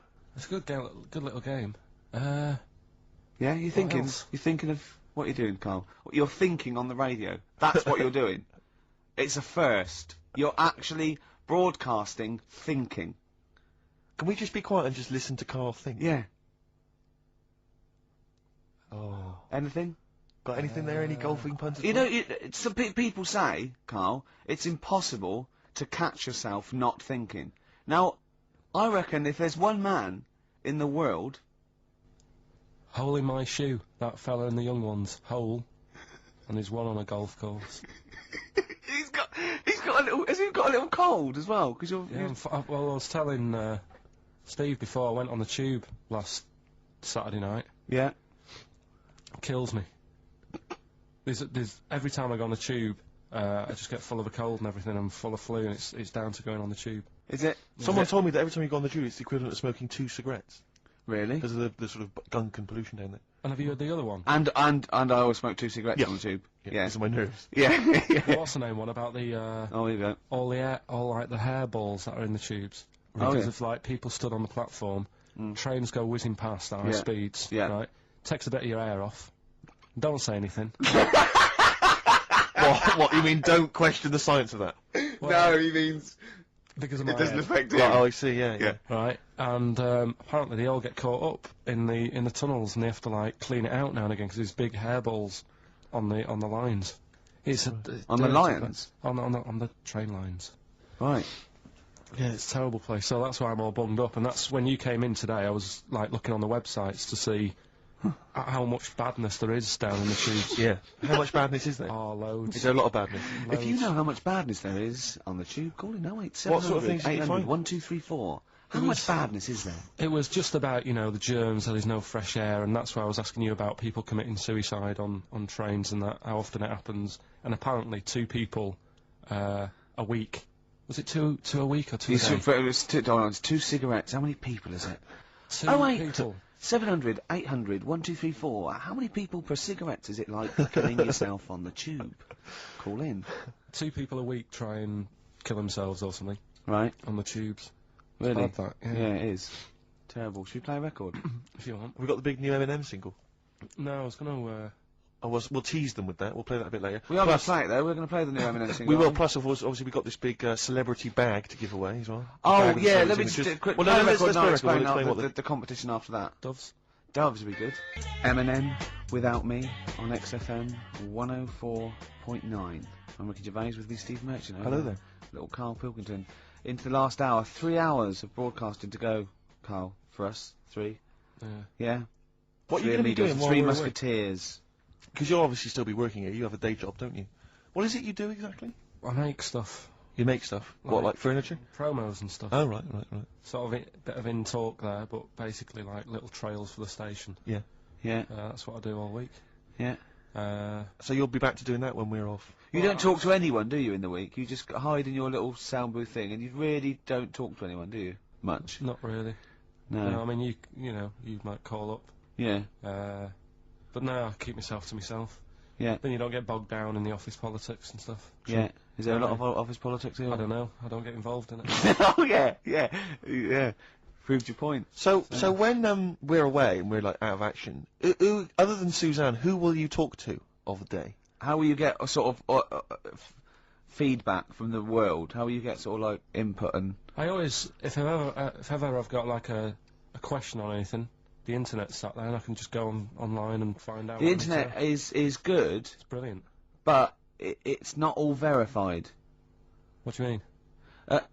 It's not all verified. It's not all necessarily factually accurate. Anyone can put things onto the internet. It's that, you know, that it's free. All I've done here, I've been through I don't know what the word is, a bad experience. Trauma. A trauma, yeah, I've been through a load of trauma. So I'm just finishing it off with a little sort of picture for people Go on then. in my ward. It's called my ward. Me, a Chinese fella, and an old bloke who looked like Mr. Burns from The Simpsons. Don't know what was wrong with him, but breaking wind was the symptoms. No one visited him or called him. He seemed quite lost to me. As well as wind problems, he had a colostomy. When I left, I said, "See you" to the old man. Turned out the other fella wasn't Chinese. He was from Japan. I never found out what was up with him. You've got a little picture there, haven't you, of me sat in my ward. I'm sat there with that fella who I didn't talk to, the old fella who had wind problems. And that's what a poem is, isn't it? But the detail about you thought he was Chinese and he turned out to be Japanese, how is that evocative? That's just a piece of misinformation. It's just I like it. I imagine a lot of people make I that like same it because mistake. you know why? It's like he even makes digressions within his poem. Yeah. Do you know what I mean? It's like he could have gone back and erased that, but he didn't. He left that digression in, and I think that's great. There was a man on the radio doing poetry, says Karl in his diary. I thought I'd have a go at doing a poem about today. Not really. Steve, I'm a little bit queasy. He hasn't really written a poem. He's written a small poem. No, he hasn't really. Yes. If moths had eyes... Fuck me! let me read the poem, okay? You wouldn't interrupt T.S. Eliot. Okay. If moths had eyes, would they be happier? How do they know they're not dead? Cavemen hunting for food, but not before they style the hair on their head. What would last longer in dinosaur times? A blind man didn't stand a chance. Not with all them rocks about. I'd rather be a blind moth. Right, it may be the greatest poem Now, ever written. just you know, dissecting it briefly, you attempt to rhyme in the first 4 lines, but abandon the rhyming system in the last 3. Is there a creative decision for that? Can we have Karl read that? By all Sorry, means, yeah. just you read it as you would like to. So this is imagine this, right? Okay, this is going out all over the world. This podcast. And now Karl Pilgrim, a new poet from Manchester, now living in London, England, would like to read a poem. If moths had eyes, would they be happier? How do they know they're not dead? Cavemen hunting for food, but not before they style the hair on their head. What would last longer in dinosaur times? A blind man didn't stand a chance. Not with all them rocks about. I'd rather be a blind moth. He said it as though the last bit was going to rhyme. He said it like it was going to rhyme. Oh God! No, It's amazing. I think he feels as though the final line, I'd rather be a blind moth, is going to be one of those great, you know, a summation that somehow the moth is a metaphor, the caveman. No, but There's all no I'm doing- metaphor in that. He really does mean he'd rather be a blind moth. Yeah, well, I'm just because I've looked at the day's news. Can we always do that, Karl? Can we always find a day, right, and always sum it up in your In a thoughts, poem. a poem, just like that? Jellyfish, when they first came out, they were nothing. Jellyfish are nothing, aren't they? They're just a blob. So, When they first came out, I when know. they were first released. New by Roncal. Yeah. but what I'm saying is, even though they were nothing, they've grown to have a bit of something, just to get by in a busy place. I Which don't is the know sea. what you're talking about. It's all guesswork and It's conjecture. not guesswork. I've been It's up all all week. I've been nonsense. reading all this and watching stuff. Karl, you haven't learned anything. Well, that's not entirely true, because he's obviously learnt enough to have written a poem about some of these subjects. Oh, I love his poems. Are you getting into poetry now, properly? I really like it, yeah. Is Karl going to read this for me, Steve? If you want him to. I think so. I did one about my kidneys. What was it called? Didn't have a name, it doesn't need it. Ode to a Nephron. Right, I did 2 about jellyfish. Excellent. I don't like jellyfish. They're not a fish, they're just a blob. They don't have eyes, fins or scales like a cod. They float about blind, stinging people in the seas, and no one eats jellyfish with chips and mushy peas. Get rid of them. And then there's just a shorter one I did about a jellyfish. It would be spiteful to put jellyfish in a trifle.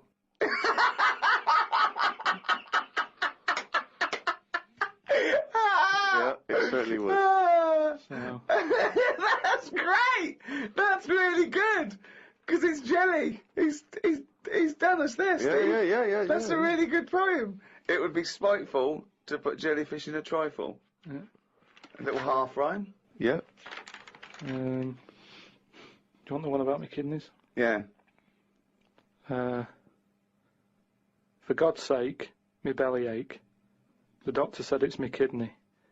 He said he's got to stick a tube up me knob. I said, you got to be kidding me.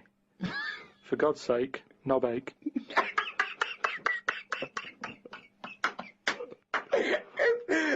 Oh God! I'm sort of mildly disappointed, but they're quite good. Yeah. No poet's ever written about jellyfish and kidneys. It's great. Oh God, I think you might have the market sewn up there. It would be spiteful to put a jellyfish in a trifle. You've done another poem. Yeah, you said, just do one. If you have a day where you've had a lot of emotions. Well, I loved the poem, and so did the listeners, and I knew they would. So if you can do that every week, that'd be a joy Well, you for can't, me. you can't force a poem, though. No, I So know. a diary's easy to do because you just write down Yeah. what you're doing. But Yeah. you've got to have some really meaty subject matter to be able to write a poem, Rick, as you'll discover. I know. Right, so, you know, you've heard what problems they had that day. Go on then. Bubbled wallpaper. What a mess. Washer dry and knackered. What a mess. Siamese twins separated. One leg less.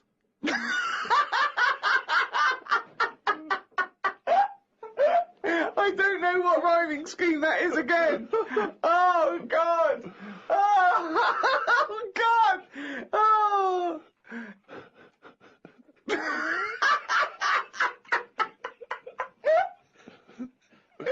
Oh, fuck me. Okay, man. Anything you can remember from school that you learned that you had to maybe memorise? French. Not necessarily French. You could Anything you can remember. This can be anything you remember from school, apart from the orange stuff stops cancer. Yeah. It's not the cough that carries you off, it's the coughing that carry you off in. Ricky Gervais, Steve Merchant, Karl Wilson. Go on. Right, this one. Remember Blockbusters? Uh-huh. Right, this one is good, and we'll do this one. Rockbusters. And remember how Bob Olness used to give you a letter? Yeah. And it'd give you a question, and the answer to that question is that letter. Yes. Right, well, it works like that. So if I said to you, you know, we'll test it out on you, Steve, right? Right, welcome to the show and that. Hello. Let's play, right? And I say, right, your first one is W. Mm-hmm. And the cryptic clue, because it's done like crosswords. Okay. So not quite like Blockbusters. Well, this young man prepared for his death. And it's a W, so the answer. And it's not always going to be like our sort of music, it can be any sort of music that's out there. So the W is the name of the answer. I understand that, but is the answer always the band name, or is it? Yeah. It's always the band name, is it, or the artist? Yeah. And so would the W be the surname, or would you have both the initials if it was someone's name? Would Elvis Presley be EP? Don't get annoyed, Karl. These are valid questions that I knew would be asked. I know this. You tested it on me, so you've got to tell them. This is Well, the to know point. the rules. If it was Elvis, I'd probably do E. No. Give him the answer. Give him the Right, answer. did you hear the clue? No, give me the clue again then. So the letter is It W. is a cryptic clue, and the It's clue's W. fine. Listen, but, and the go on. clue is, this young man prepared for his death. This young man prepared for his death. Yeah. This young man prepared for his death. And it's a W. And it's his first name. That's what you need Well, to see, know. that's the yeah. Yeah, but I don't... Well, shouldn't we have the initials? Wouldn't that make it easier? I mean, Yeah, but wouldn't- it didn't do that on Blockbusters, it just had one Yeah, letter. they No, did. they did. If it was if. The gold one, they often had 3 or 4 Did they? letters, yeah. Well, it was normally just one word. It wouldn't have been a name or something. Alright then. W. Y. W-Y. Will Young. Excellent. I Right, didn't so understand it. What was this the young clue? Will man, prepared for this young man.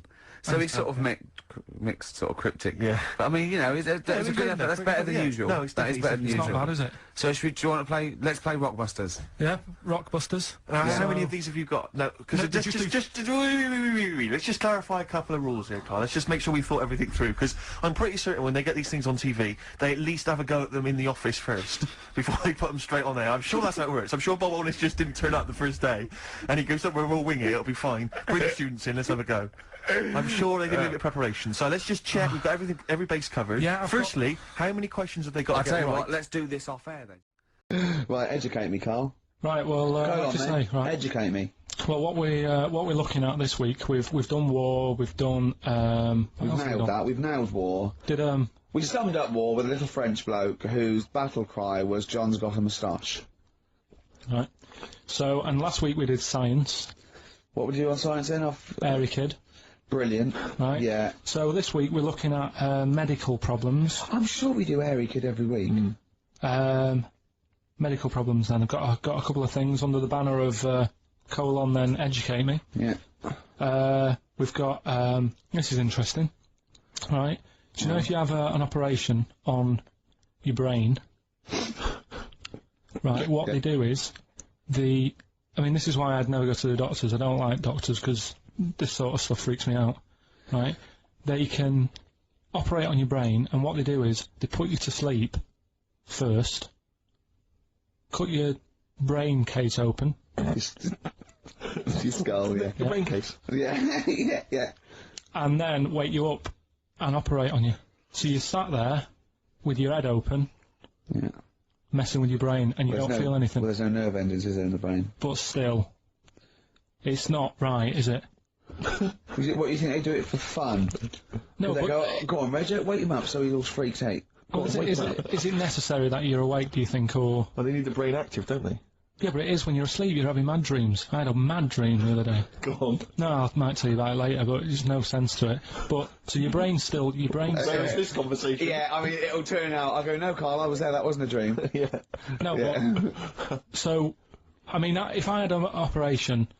On your brain, heaven forbid. Well, operation anyway, I'd like to sort of think, well, I'll have an injection, I'll go asleep, but when I wake up, it'll all be sorted. Yeah. Yeah. The fact that Your brain case is open. and they wake you up and you think, oh, is it all done? And they say, well, have a look in the mirror. And your Yeah, brain... see, I don't think they do that.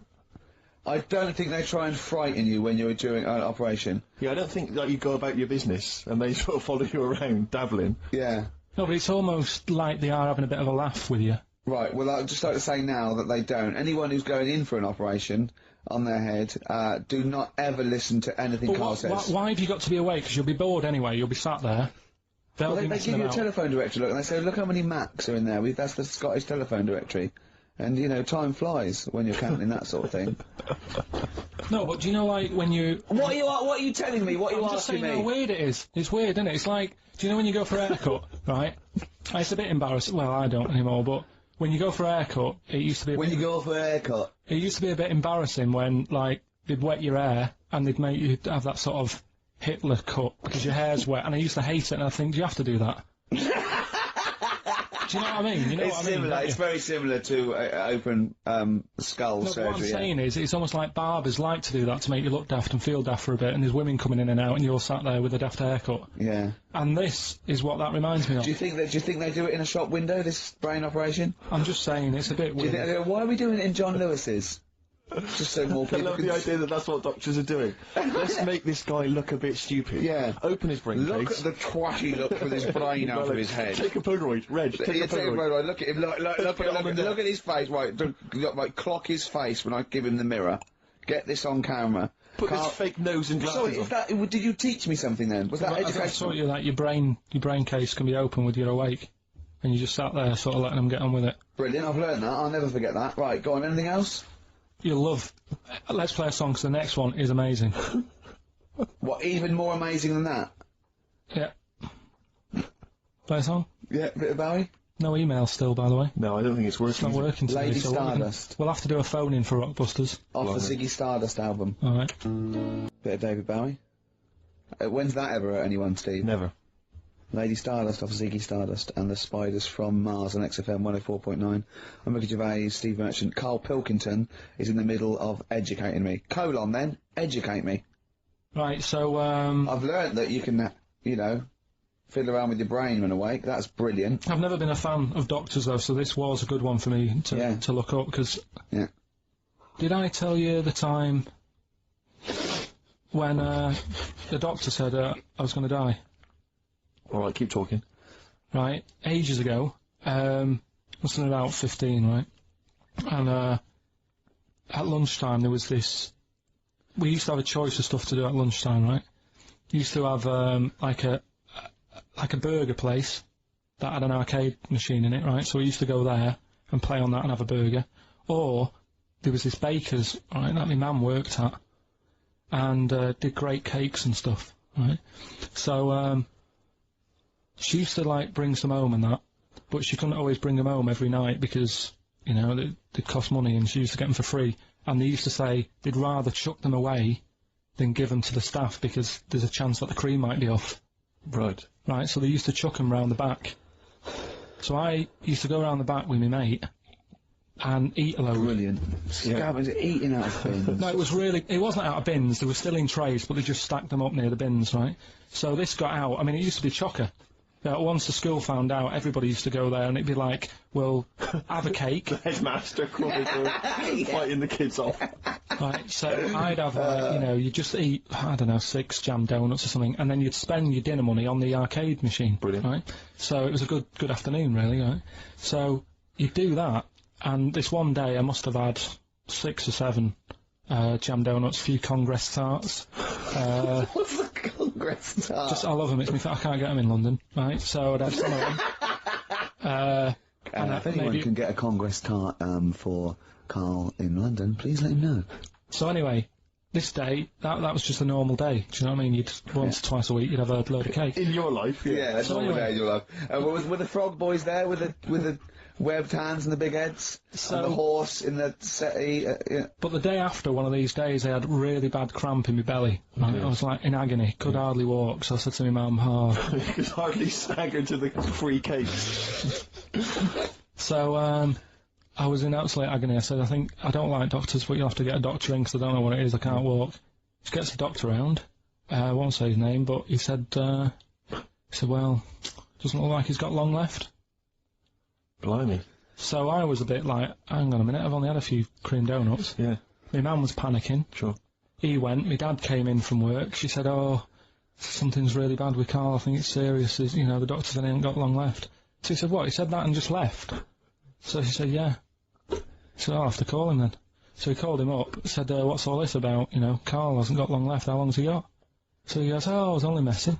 He's just had some bad cream. Can you believe that? Well, the thing is, I like the fact your mum didn't ask any questions. I know. She didn't go into detail. No, Can you explain more, Doctor? No, I got to show off. No, but she doesn't. She doesn't like talking. I don't want to diss you or your family, but I imagine if I was there, I'd have known the doctor was joking. That's all I'm saying. I mean, I sound very arrogant there, but I imagine he went, what's he been doing? Yeah, I had about 6 cream grains. Oh, right. Oh, wow. He hasn't got long to live then. I'll see you later. That's what I think the doctor did. Yeah. It's like the idea your mum just let him go. Yeah. Terrified, thinking, well, I'm not going to probe him. He's that's it then. Dad comes in. Hi, honey, I'm home. Anything happened? The doctor said Karl's gonna die and then left. Did he? I'll call him. But anyway, that's why these sort of things fascinate me. So we'll move on to this next one, right, which is brilliant. Go on. Dead short story. So, right, old woman, about 70 years old. She's normally fit and healthy and stuff, nothing wrong with her, she's having a good life. And one day, she goes for a check to the doctors, just to check herself out, 'cause she's getting on a bit. Says, take your clothes off and that. So she does, and checks her out, says, yeah, you're looking good, you're looking good. Turn round, he said, oh God. He says, you've got a tumour on your buttock. Right? So she goes, oh, can you do anything to sort it out? So they go, yeah, we could book you in for an operation, it's best if we remove this. Books are in for an operation, operation day comes, strip her down and that, they're all stood round, the doctors, start to operate, it only turns out it's a pork chop that she sat on 5 years earlier and it had stuck to her buttock. Right, Karl. I can forward you. Serious. Right, okay, Karl, I'm telling you now, I'm leaving. I'm never doing this show again. No, I'm serious. Honestly. You're talking. I've never edited such. You are. Play a record. Play a record. I couldn't believe it. What do you mean you can't believe it? Stop the record. Stop the record. Stop the record. Right, okay. Right, what do you mean you couldn't believe it? No, when I read it, I said I've got to tell This Richard. woman had a pork chop stuck to her arse for 5 years, you mental case. Of course she didn't. Do you know what Steve said when he saw that, Karl? Go on. He said, it has captured Karl. What do you mean? Well, you just look utterly gormless. In the picture. It's captured you brilliant. You know how, like, a good photographer can do that? They can capture the essence of someone. That's good stuff. This is what the phone message he left me Wednesday on my mobile. But I just is chatting about certain things that are going on at the moment. What he does need to know. Duncan, who mentions, is my agent. And, you know, you'll understand a few other things. But this is the sort of message I get from Karl, right? Whinger. Old messages. Alright.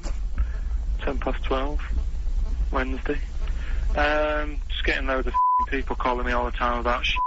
Yesterday, DVD's signing for BBC London. I don't work there, but I've been dragged into that. I've got a woman on, leaving a message from Talk PR, going on about, do you want to go and see Pop Idol again? Right? They're just saying, you and some listeners can go, so I'm sure you'll love that. I've got Jim Benner wanting you to introduce the tin buckets at the Astoria, so can you just, like, let Duncan know that I'm doing his job whilst he's sat on his arse with his thumb firmly up his arse? Can you let him know that I'm running around like a here sorting shit out for you? Alright, see you later. Message left So, at 12. do you know what I mean? I know, but that's the kind of phone message he's leaving. But Do you remember who he was before you? But he's started working even with him? annoyed that he gets a phone call. I remember he got a phone call for you to do a voiceover and didn't pass it on. You missed a voiceover. That was thousands of pounds. No, I did 'Cause it- pass it on, though. I told you. You I did. said a You woman... said someone had phoned. Yeah. That's not good enough. But who's that? Well, she didn't say, and I didn't ask, but Of it's course not my she job to do said. it. She didn't say. Rubbish. So you didn't take the number down? Just when she went, oh, could you tell Steve to call me? And you went, yeah. Yeah, well, I just thought you'd know her already. I should have known. It was a woman, so I should have known. He's having a go, you see? Unbelievable. I don't know how it's come back on me. You're the one who was picking on it. Yeah, exactly. I'm saying. I'm defending. Why is he having a go at But you? he never Because picks on Ricky because he knows you are his bread and butter. Seriously, you know what I mean? The only reason he's got Mondays off is because you're still doing this show. yeah. That's why he's scared of you. That's why he's like, he has a go at you on the phone, but he always picks on me because he knows, you know, I'm a pushover, I'm a nice guy. He's scared of you. I can't believe, I don't know how it works. Is that true? Steve, I'm always sorting you out. I look after you. I'm not Sort you saying out with don't, but tickets. I I'm not sort saying you you get don't, but I lager got out. you today. Why are you picking on me? What do you mean you're talking about tickets and lager? What's this? Right, whenever you want tickets. Yeah, sorry, like I don't want to use this as, like, moaning time and that, because I don't like to moan. I'm busy and that, right? I've sorted you out tickets for gigs, Yeah. right?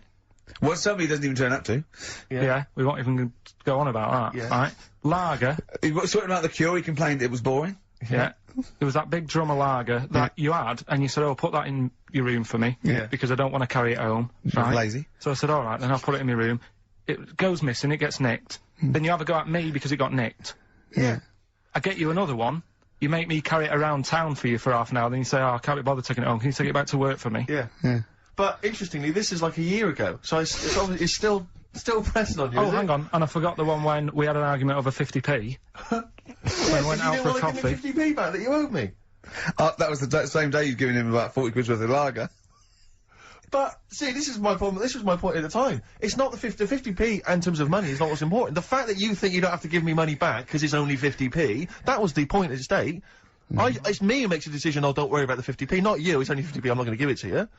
Do you know what I mean? There's got to be rules, otherwise it's chaos, Carl. Come on, mate. All I right? don't want to fall out about No, it. it's not all right. Shall we kiss and make up? Do you want that? Do you want No, to it's do that? alright. Yeah. Well, should we play a little record and come back to this? Because I can't believe it started with you slacking him off, Rick, and I've ended up I know. as the monster. I know. Bit of R.E.M. Yeah. It's best if you leave it. Well, we're not going to leave it. We're going to get you on the poster. I mainly have to see myself on videotape this morning. That's Oh, put me I even showed more him, off. you know, the animal show I did, the show. Yes. I'm doing a video, and I did behind-the-scenes footage, and I've got you've seen it, haven't you? I feel a bit of Karl on there, isn't there? Yeah, it's great. yeah. It's lovely. He can't believe it. He said, is it playing slow? 'Cause he's so slow, and I come into the office going, alright. That's how you On my talk. head as well. I look like I'm looking into a spoon. I'm not happy with it. I just think that if we're willing if Ricky's willing to use his celebrity profile for the sake of the show, Yeah. I'm willing to look like a, you know, let's say a fairly handsome, kind of cool customer. I think at least, the very least, Carl, is that you appear on there as well. You could dress Are up you smart. are you worried that you'll look the worst out of all three of us? Who am I standing next to? Am I next to Steve? I'm fairly confident. Yeah. I like the way it's so predictable. You pull the string because you know what it is. It's like You pull the string. I'm Ricky Gervais. With me, Steve Merchant and Karl Pilkington. Still arguing, this time about having help from your mum and dad. What do you think, Karl?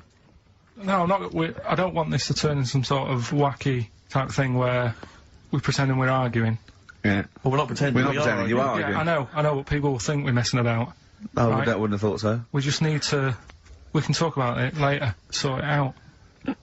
Yeah. It's just that Karl's a little bit stressed. I'm not stressed, but And he doesn't really understand that, you know, me and Steve have got lots of different jobs in the week. He's just got one job. Yeah, But and we sort of rely on people getting messages to us, you know, as soon as they get them, you know, and not sort of deleting them from their phone selfishly. Yeah. Just things like that, you know, people being on the ball. Not just thinking about themselves all the time, not just thinking about number one. what do you think, Karl? whatever. Do you know what I mean? Whatever. Don't get all maudlin again. Just having a little discussion. Yeah, this will annoy you. Guess what? Think of this, you little slaphead twat. apparently, that's sewn is ours, Right, apparently, women can get bald treatment on the National Health Service, but men can't. What do you think of that? Do you think that's fair? Is that a fact? It's a fact. We should point out that Karl is, would you say balding? Yeah. Would that be fair? Well, either that or a wide parting. Oh, you know, Rubbish. That's rubbish, Karl, those prizes. you- I'm ashamed to give them away. Carl, you know our mate Johnny? He's a Doctor Who fan. Yeah. Do you remember, he bought, the Doctor Who magazine, and, he went, to the toilet, and Steve got post-it notes and put geek on every page. And Johnny opened it on the tube, right, and it had geek and everything. And Johnny bought in the new Doctor Who magazine, I think this week's or this month's, right? And they've done the perfect Doctor Who fan, right, what the geek is, right, and it looks exactly like Steve. Alright, don't have a go, Rick. It does, and, I'm going to try and put it on the website. It's amazing. It's got your hair, glasses. It stands like you. It's sort of dressed like you, and it's only. It's hilarious. And he was. I mean, I'm insulting you now. It sounds like an insult, but if you'd see it, you'd laugh. Player. Well, Rockbusters, right? Yeah. Right, here we go. Just a little bit annoyed. Just, 3 clues. We've lost all the energy in this show, haven't we? Well, I can't get over that insult. I'm just a little... No, Three. we did though. It It just was came out, sort no, I of- can be honest with things, you. It 3 came out clues. left field. I wasn't expecting an insult. No, And, but I I thought think there it was a is. sense of camaraderie on this. No, I'll bring Just it in, email and in, you'll see what I mean. Right, play a record. I'm ricky.gervais@xfm.co.uk. just annoyed. I can't What are we listen to doing? Robert's I'm just reading out the clues. Should we put this? Let's put this one in for the Sony Award. Let's put this show in for the Sony Award. Play a song, Karl, because I need to discuss things with him. I've talked before about him Edit slagging it me down. off. Get this down to 3 minutes. It'd be a great show. Rockbusters in a minute. I'll tell you, you're going to go along later to the Live 8 gig, and you're probably going to see some bands that are going to make an effort to entertain you, but if you want entertainment, Rick, you know it. Go on. There's only one person to book. Go on. Me. If you know, perhaps Yeah. something to do, because I'm obviously a top Well, DJ on the radio, but where I really come into my own is DJing in any kind of club Well, environment. you told me you were DJing, I didn't go to it, DJing at a party, and you said the place was rocking, The place was roaring. and I loved it. Carl just said he was there and they weren't. Well, that's nonsense, Karl, They because weren't, you know so- very well that when I'd put on a tune, they'd cheer. Yeah, but it was late on in the night. They would have done that, whatever you put on. That's nonsense. No, they said they were happy and everything. I'm not saying they weren't having a good time. It was your party. It was alright, but they weren't going mental like you're sort of making up. They were definitely going mental. When I put on the Proclaimers, they could not believe their luck. They would have walked 1,000 miles. Was it good though? Were they really, what were they doing? They were dancing, were they? Dancing and that, but they weren't sort of cheering, going, more and all that at the end. What's about? Oh, Take wow. On Me came on, the big cheer went up. Oh, I don't know to believe. I've been there, done it, Steve. I've been the DJ as well. Oh, it might be jealousy. It I might think be there's like professional jealousy there. yeah. I think it's because my fortunes are on the up, and his are on the down. You know, we all know famously that he had Pilkey's making music, his didn't DJ happen. outfit. Didn't happen. I did enough. I just wanted to do enough to pay for the equipment. And I did. And that was that. But I don't like crowds, do I? It's one of them things, isn't it? Like I've said before, when you first see something, it's a bit of a shock. Do you know what I mean? It's like the Elephant Man or whatever. Yeah. First time you see him, it's that sort of, oh, look at that. Do you remember the first time you saw Steve? No, I'm not being funny. Do you remember the first? Yeah, but I've said this before. It's always, then you get used to how people look, and you don't... No. I'm gonna burst. You have to play a record. No, but- Because that's Steve's. Who's the winner? The winner, very lucky, Sandra Cassidy of Leon C. She gets all those great prizes. You know, we've actually had people emailing in saying, this is the worst Rockbusters ever, because it was too easy, it was boring. Oh. This is just, don't shoot the messenger. Oh, Other dear. people saying, it really has run its course. Some people genuinely agreeing with Ricky. Oh, Carl, this must hurt, mate. Stinging attacks on you. Some people just slagging you off generally, saying that you God. whinge all the time. Looks and like stuff Steve that. was right when he sort of like poo-poos your ideas. So When he wheezed on your bonfire. someone else, I swear to God, someone else emailed in and said, don't bother sending me the prizes, take them to a charity shop, or pawn them, give me the money, I'd rather have it. So I don't know what to say, Karl, I just wonder if it really has run its course now. All right, well, we'll see what you come up with next week, then. Let's see what you do. Let's see what you come in with. Sure. Oh, yeah. At 5 to 1. I'm guessing you'll be popping in with another hip-hop track full of effing and jeffing. Well, again, no, maybe. I won't bring it into you, I'll do it myself at home, because obviously that makes it easier. Oh, Obviously dear. you can't cope. Oh, dear. Are you actually going to be here next week, or are you still going to be in Cornwall? No, you see there again, I'll be back in time. And in the week when I go to, you know, Cornwall to see the Monkey World. Yeah, your that 2-day still pass to work. Monkey World. That still work. Yeah. Still work. What? What, you're going to interview some of the monkeys? I Get some love stories? that. I love that. You were going, could a monkey live without bones? And so I'm going, Carl, shut the please, just look at the monkeys and eat your ice cream. And that's work, is it? Right. Anyway, I just all I wanted to say, really. Here's tragic. What's tragic? What did you want me to say about that song? Just your opinion. Your own opinion was It's- fine. it sounds- In fact, your own opinion is better than anything I could really hope for. Without doubt. Whenever I ask you a question, You constantly surprise us. yeah, it's wonderful. So only ever carry on telling the truth, carry on saying exactly what's on your mind, and I think this could become a great. You're like a man who was frozen in Victorian era and has been reawoken and he's kind of discovering the world. Some things make sense, other things don't. It's beautiful. It's As really opposed to one that was made in a castle in Victorian times, like Steve. nice. Oh, that's just... Oh, I've joined in with Carl. I can't believe it. I'm sorry. On my side. Yeah, no, it was irresistible though, wasn't it? I'm really sorry. Should we play a record? I mean, I know what Steve's like. He is tight, right? No, he is. And you know that, don't you, Steve? I mean, I'm Financially, not- you mean? Well, no, I mean, just the way you are. You're very Sure. sort of, you know, you're not careful. wasteful with your money. I'm careful. No, I'm not wasteful. Absolutely right. No, but to the extreme. Not towards the extreme. Not towards the extreme. No. Look Come after on, the come on pennies, now. the pounds will take care of themselves. Alright? Simple to remember, good advice. Yeah, All right. but the thing is, right, I know that I take the mickey out of you for, like, you know, the way you look and stuff. Sure. Right. Well, I'm right back at you. But the thing is, you can't help that. Absolutely. But I'll tell you something that women don't like, Sure. and it's fellas who are tight with the money. Sure. I'm not frugal with money with ladies. I'm frugal with money with you. Well, I've got no reason to splash money out on you. I've never seen you splash money out. Well, you've never been out with me. Have you ever, Steve? Have you ever splashed out on a lady? No, but I hope to one day. The right lady. Play a record. See, Strokes. Someday. No, that was a better choice to start off with. Hello, ladies and gentlemen. XFM 104.9. I'm Ricky Gervais, obviously. Steve Mitchell. No, come on, let's get my name right from now on. That novelty's worn off. What is it? Is it? Steve Merchant. Oh yeah, that's the wrong one, isn't it, The Mitchell? Guardian got it wrong. It's Steve Merchant. And the more I say Mitchell, the more people are thinking. Exactly, it might be Mitchell. Oh God, sorry, Dave. But Karl wanted to start off with the Stereophonics. Oh, loser. Because it was a newer track. And Karl now, we've made him what he is. He was nothing when we Nobody. found him. He's like work experience. And now he's going, oh, we should start off with the Stereophonics. I'm going, Trying to Karl, tell you what to do, if Ricky. I want anyone's opinion, I don't. But Basically. you'd probably come to me, I imagine, wouldn't you? I'd be the Before- first person. Before Karl, Yeah. I'd consult you, Steve. Thank so you. just keep it. Just because he was in a was it He had his Pilkey's mobile making disc drive, was music? I cannot wait. I'm looking forward to this. I mean, I literally can't wait. Should we do it now? Well, I'm tempted to save it because I just want to mention to people that they should be very excited because it's going to be Karl's special night tomorrow. You excited, Karl? Oh yeah. Oh, this is me and Steve, because we were nominated, we get a guest For the BAFTA Awards. and it's it doesn't say guest, it actually says partner. So I'm taking my partner, and Steve's taking Karl. Yeah. But what Karl doesn't realise is, you will have to pretend you're his partner, otherwise you wouldn't be we'll able have to and it hold says- hands it when we says go on is- the red carpet. Is this really your partner? It's not just a guest. They have That's to, how it is. And either we go in like that or we can't get in. you just have to be with him when you go up there. I mean, you have to, does he have to...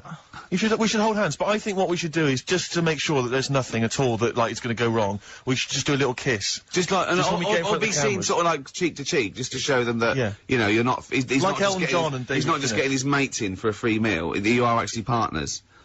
No, I'm not up for that. Why not?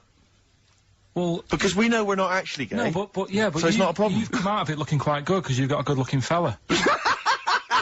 But I'm meant to look like, you know. I mean, I'm not gay, but if I was, I don't think I'd go for your thing. Oh, he's done you, Steve! It's turned on you again! I cannot believe. We were trying to get him! Wait a minute, tease wait a him. minute, wait a minute, wait a minute, wait a minute, wait a minute, wait a minute. I have got the cream of London's totty phoning me up trying to get an invite to the BAFTAs, Yeah. right?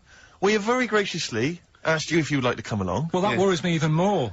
That you've got women calling you up. Carl! Carl, I can't choose between them.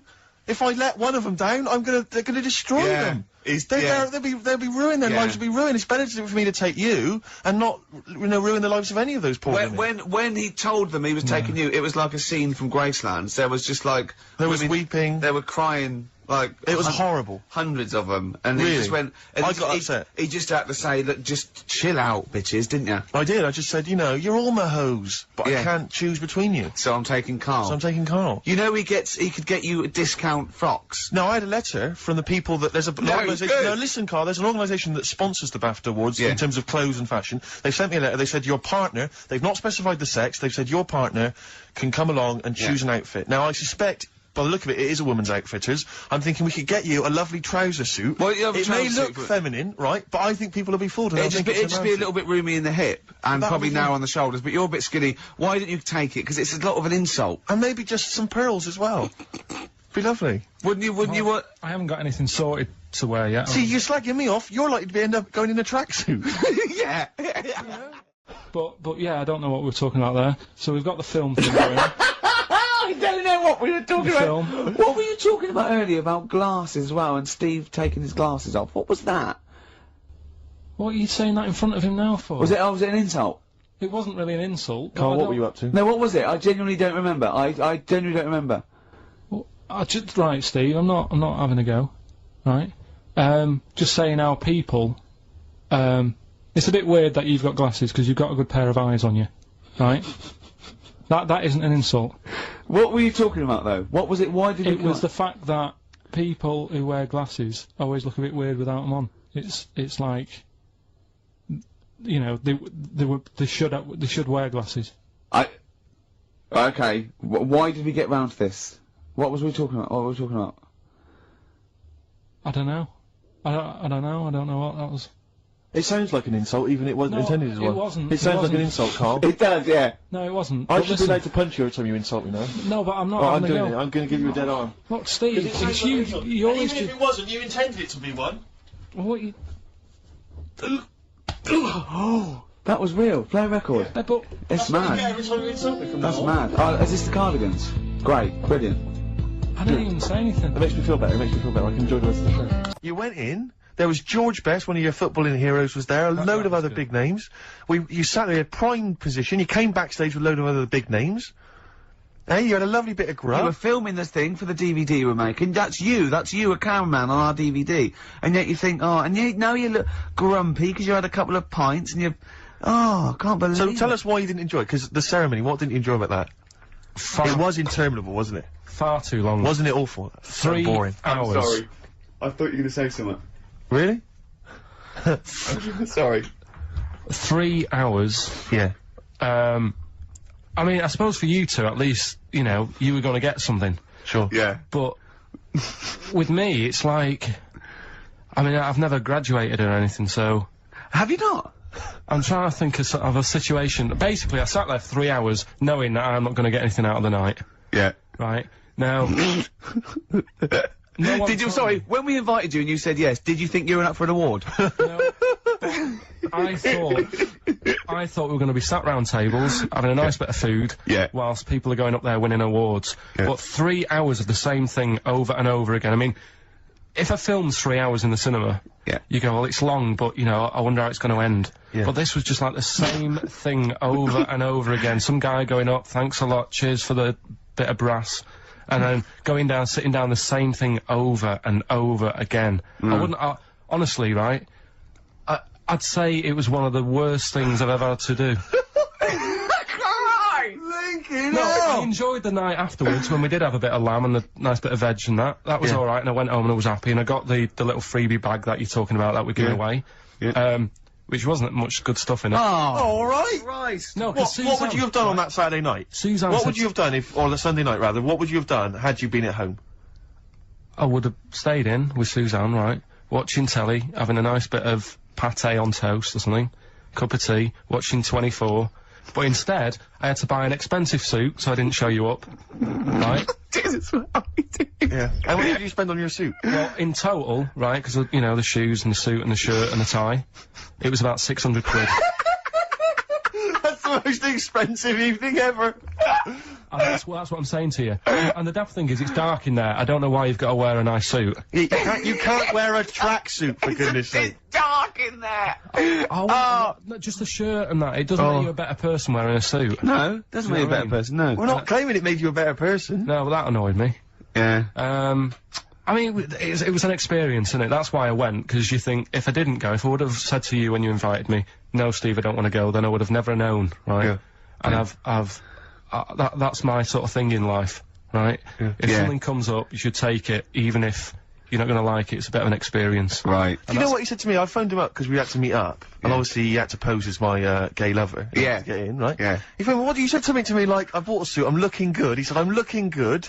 People will think, how on earth did he end up with that good-looking guy? So he got into the role. That was what he said to me. He started getting into it. Such an insult. Play a record. So just go back to insults briefly. Go on, You know, Goofy. saying... Oh, no, I see that's... Goofy, that's not fair. No, because that's what he said, it's in my head. What do you mean he said that? No, When did he say that? No, I mean... When did you call me Goofy? No, he didn't. He said about what's in my head. Hey, no, when it's... come Mate, on. come off it. Don't What? Who's start calling on me a- Goofy? No. I'm not even Goofy. Goggle-eyed's fair enough. Yeah, but you can sort your Lanky. look out, I can't. What do you mean how can I sort my look out? I'm not even Goofy, that's not fair. You've got the proper features. What? Just needs sorting out a bit. I can't help it if my hair's not good. Do you know what I mean? It's brilliant. I'd like to rent you out to people. See me, I'm different. I would happily leave him now in the bottom of the cupboard. Until With quiz the night. Sky Electrics. Until the old pub quiz night, when there's no one else who will have you on the team. Sure. And suddenly you want to be your best mate.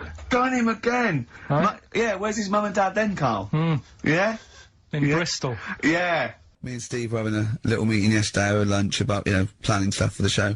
And, Gary Kemp came up to me, started having a little chat about old times, and, I went, oh yeah. As he went away, Steve said, right, think of this. He said, Rick, don't take this the wrong way. Remember that sentence, don't take this the wrong way. So there's a right way and a wrong way I could have taken this comment. He went, nodded to sort of Gary Kemp and went, he's aged better than you. I went, well, how could I take that the wrong way? Yeah, it's not offensive. No. Well, the point is this. He because he didn't know me 20 years ago, so he's actually saying, Rick, don't take this the wrong way. He looks better than you do. Yeah, well he does. But why say that, Carl? What? Did you really say that? Yeah, although, can I just backtracking for a second? I love the fact you said you bumped into Gary Kemp and you reminisced about old times. What old times did you share with Gary Well, no, Kemp? he came up and said, did we drop the pops together? I went, no, I did Razzmatazz. I said, oh, we did Razzmatazz. I think he was thinking, had he ever met me before? But he hadn't, because we hadn't. That's what I meant. Yeah. Yeah. And, But if you had to make an objective analysis... I wouldn't. I think that's out of order. Sure, sure. I mean, you're always slagging me off, but apparently you can't make a value judgment on something else. No. I wouldn't do that. Well, because you're morally all over the place. You don't know, you don't know where you're coming and going. Leave it. Yeah. Leave it. Sure. You should hear what I say about you behind your back. So, would you say you're better looking now than you were? Or Then I'm what? would you say you're better looking now than you were? Than I was when? Well, like, have you aged well? Yes. You've aged well. Yeah, I've kept my looks. bit of Dando. Bit Evan Dando, this would be lovely, yeah. Hello, welcome to the Ricky Gervais Show with Guardian Unlimited, back where it all started, with me, Ricky Gervais, Stephen Merchant, Hello. and of course Karl Pilkington, Right. the internet phenomenon that is Karl Pilkington. Now this could be interesting. Now that noise, do you want to explain, Steve? I will. I've just sent a text to this number that some of you may have heard of, 63336. Now, apparently this is a number you can send a text to, and it will answer any question that you have for it. And in the past, for instance, I sent it some quite profound questions. I once asked it, should they have dropped the second bomb on Nagasaki, and it had a very thoughtful answer. So we've sent it a question, perhaps equally thoughtful.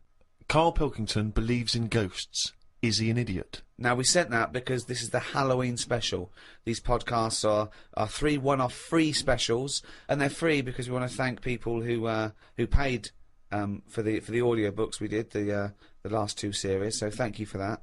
I've just bought a flat in New York, and Steve's just bought a lovely BMW. Mercedes. Oh, is it a Mercedes? Yeah. Oh, is it? Oh, right, yeah. I haven't seen it yeah. yet. Carl's having his kitchen done and his boiler replaced. Still not happy. But, yes, thank you. The back catalogue is still available in audiobooks on iTunes, but these are 3 free ones. Anyway, the question we asked 63336, Karl Pilkington believes in ghosts, is he an idiot? And this is the response. Unusually, producer Karl Pilkington is both an idiot and a comic genius. His humour is not to everyone's taste, however. That's amazing. That's the response. But it's curious because it doesn't really answer our question about ghosts. Send them, do you believe in ghosts? Okay. This is the Halloween special, of course. That's why we're talking about ghosts. Karl, do you believe in ghosts? Yeah. I mean, I haven't seen like a proper ghost. So why do you believe in something that there's no evidence for? Yeah, but why are we here then? If it is just sort of you're born, right? And we are useless. At least other creatures, when they're born. Well, you speak for yourself. No, but other creatures are born to do a job, aren't they? When a bee's born, you know what that's going to be doing. It hasn't got any options. That's got a job to do. And it does that job and it dies and the next one comes along. Oh. We asked it, do you believe in ghosts? The existence of ghosts is not proven. Many experiments have claimed to identify ghosts, but none have been scientifically sound. Excellent. See, Yeah, that's a sensible, intelligent, logical, thoughtful answer. Weird things have happened to me when I was living at home and was in bed one night. Where do you live now? No, but I was at my first home. Your parents? Yeah, my mum and dad's. So I'm in bed and I'm lying there, and you know you get that sense of like, oh, there's something going on. Right. And I sort of look over my quilt, and there's nothing there. Thinking it's weird that. So turn my back on it. I'm thinking I don't want to know. If there is something there, I don't want to know. Right? So I'm turning my back on it, but then there's like a really high-pitched noise, right? Sort of the hairs on my back are like going up a bit. And I'm like, oh, I don't like this. And it's the high-pitched noise. You had a hairy back louder. even as a kid? No, but you know, everyone's got little I thought it hairs was on just them, haven't they? Everyone's got little tiny hairs on them and stuff. And I thought, I can't stand this. And I turned around, put the light on, legged it downstairs. Right? And my mum's saying, what are you doing? I'm going, oh, I don't know, there's something up there. So she said, all right, then watch the telly. So I stayed up for a bit, watching the telly. Went back to bed, the high-pitched noise had gone. Went to sleep. Get up the next day. Charlie from next door comes round. He goes, Hilda's dead. Right? And my dad said, oh, when did that happen? He said, last night at 11:15. Right. That's when I was in bed. So, what are you telling me for? Because it's weird, isn't it? It's that thing of... what do you think would be weirder that no one ever died at 11:15 when you were in bed? No, but that's when all the weirdness was going on. That's when the tone was happening, my back was getting itchy and stuff. And Coincidence. And I went down and watched telly, went back up, it's gone and that, but that's when her spirit had sort of... No. Ah, okay, right, interesting. No, this is where we get into the facts. So Hilda's spirit had left whizzing round my bedroom, because my bedroom was right next door to theirs. Yeah. So I'm just saying, that's one. Why do they whiz round when they die? Why do spirits whiz round when they die? Because they're going, where am I going? Are they? And they're whizzing round, aren't they? Am I going down? Am I going up? No, it's Karl. Oh, no, but I'm going the wrong way. Yeah, but it's not going to be easy, is it? How do you think it works?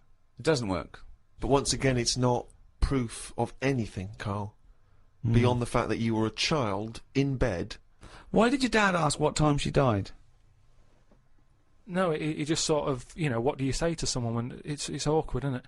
When someone gives you bad news, so you just think, what can I ask? What time does that exactly? happen? Sorry? No, you just go, exactly what time did she die? My wife passed away. Yeah, what time exactly? No, not exactly. He just said, that's bad. When did that happen? Like, and he said, well, thanks for asking. 11:15. 11:15. 11:15. I remember. What did he say last night? That's weird, isn't it? Convenient, aren't they, all these stories? Or is it? Or, yeah, I mean, it's either that's exactly what happened, Rick, or he's misremembering the actual I don't know which one to plump for. But I tell you this though, go on. If we're talking about ghosts and that. Yeah. Now, Hilda. Yeah. Choose your bog standard old woman. Right. I hope that's on the gravestone. I know. Yeah. No. Did you do the eulogy? No, That's great. What can we say about Hilda? Bog standard old woman. Right, there's sandwiches at the bar.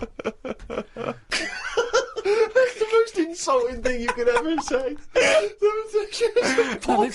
there's nothing. No. Let's just think about Hilda that phrase. lived her life. Thank you for coming to celebrate the life of Hilda. Who died at 11:15 specifically. And was a bog-standard old woman. Are we burning or burying? But anyway, but she lived to be quite old. Which annoyed you? But yeah, in a bog standard way. But this is what I was saying about us all living too long and stuff. It just makes it worse when it does come to us being a ghost. I don't know what you're talking about that again. sentence made no sense. Just, if you are going to be haunted, right, say, I know you're going to say, well, I don't believe in them, so I'm not worried, so don't be going on about it. But say, like, you know, your new place that you've bought, you move in, and you go to bed, and there's something moving about the room. You see it, it's a ghost. Oh no. Okay, let's for the sake More of argument, likely, a Siamese cat called Ollie. No, because that's probably got its own room, right? But what I'm saying is, would you prefer to have an old person moving about looking at you, or just a young person? I'd prefer a youngish person who looks normal and is sort of floating about, and you go, oh, all right. That looks normal, floating about. No, but an old woman would really scare me. And ghosts are always going to have a bad reputation because they look scary because they're old. So that's... You talk absolute shit. That's all I'm saying. So Can we're you now believe going... we ever charged for this? No, but look, if we are going into another life, right, after this, Which we're not, we but yeah. move on to another life, Yeah. we're not going to move on. That land, say if it is like another world, where we go and we plough fields and we grow Croppage. We grow crop. Crops.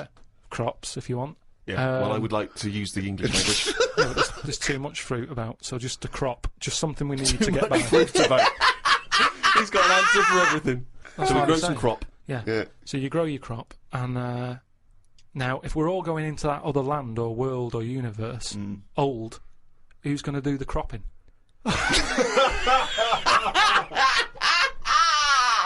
Oh God! Oh, I've never had so much crop in my life. It's a load of old crop. I had to go for an ultrasound, right? Isn't that what you do if you're pregnant? Yeah, but do you know I've had kidney stones? Are you and that? expecting? We talked about it Yeah. in the other podcast and that we've done, right?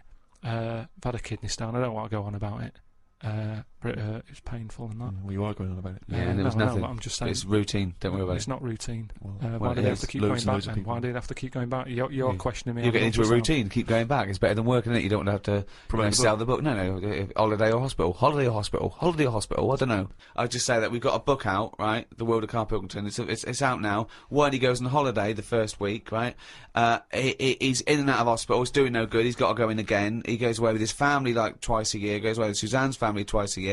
He's now said he doesn't want to do any press for it because it's boring, or he doesn't want. Why aren't you plugging the book? I mean, if you're an author, you've got to get behind I've it. bought books without hearing someone telling me to buy stuff. No, You just buy you're stuff. lazy. You're No, lazy. I'm not lazy. It's just that I'm sick and tired of putting telly on or the radio and having people telling me, oh, you've got to buy this, you've got to buy that. No, I don't have to do anything.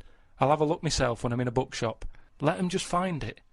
But there are hundreds and thousands of books, Karl. They may not find it. Well, You're just have trying a to look. direct them towards it. I don't want to direct them to it. I just, if you come across it, But most why of have the you books, put all this work into this book, all these illustrations you've done and because extra I material? enjoyed it for me.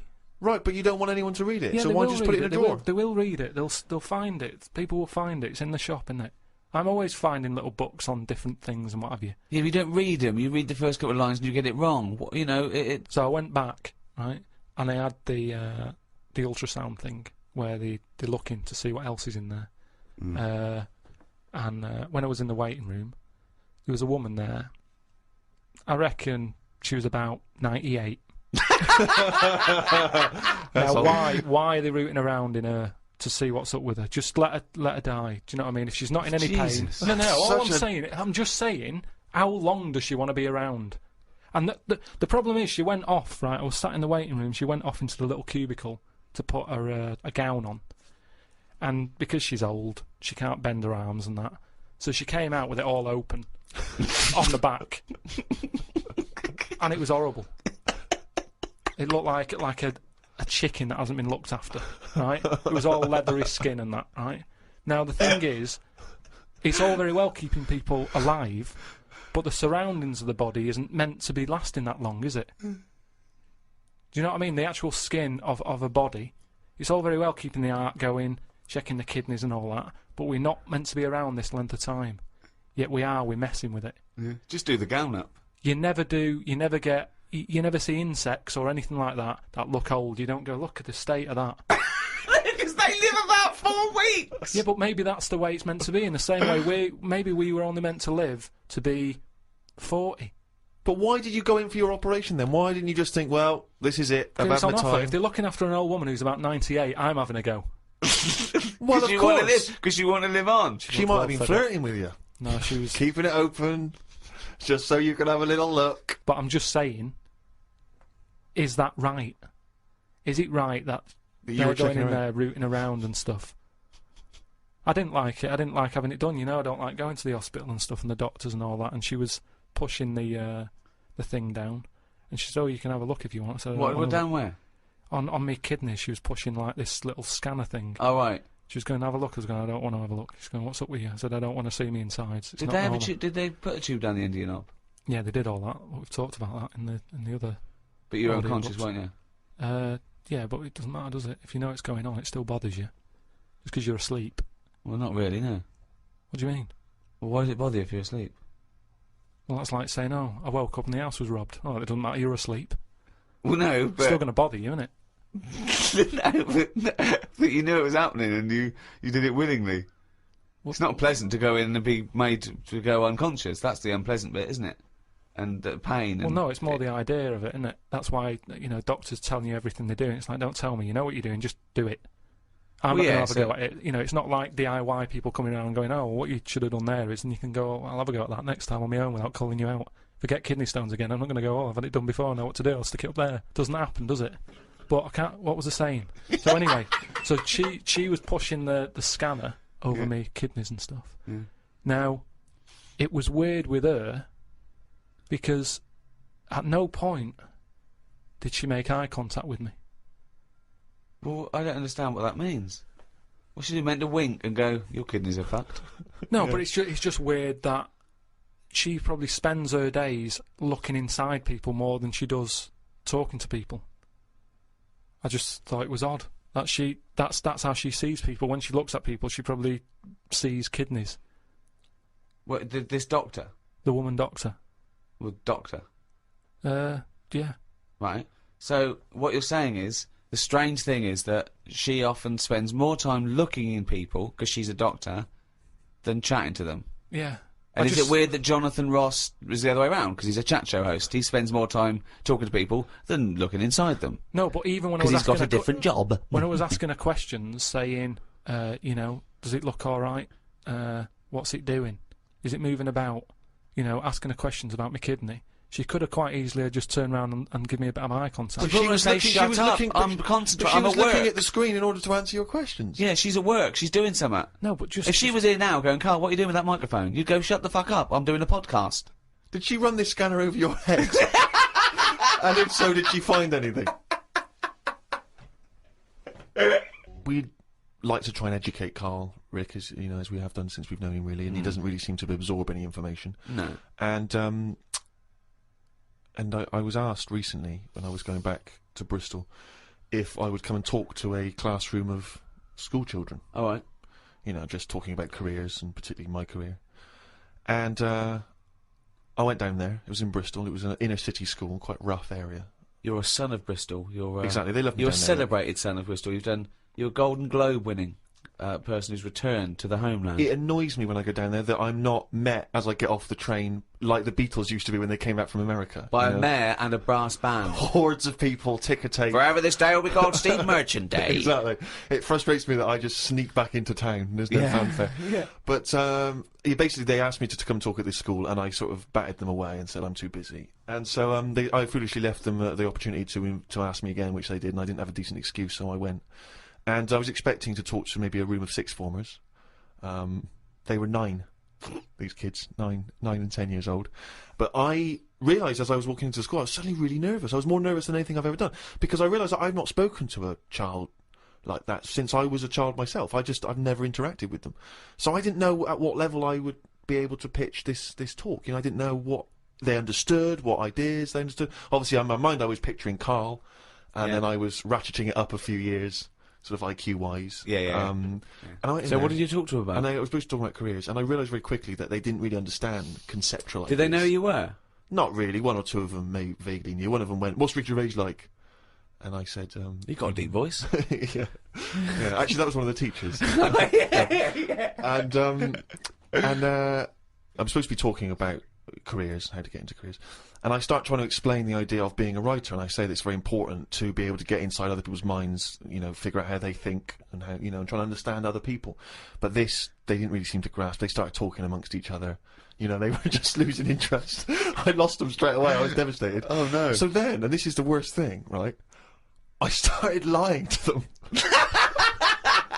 Because I realised that every time I told a slight lie, because I thought they'd be interested, they were. So I carried know on lying. Justin Timberlake. You're not joking, right? They said, one of them said, "I understand you used to be a DJ," and I went, "Yeah, it's great being a DJ because you get to meet pop stars like Robbie Williams and Beyonce." Never met either of them. Never met them.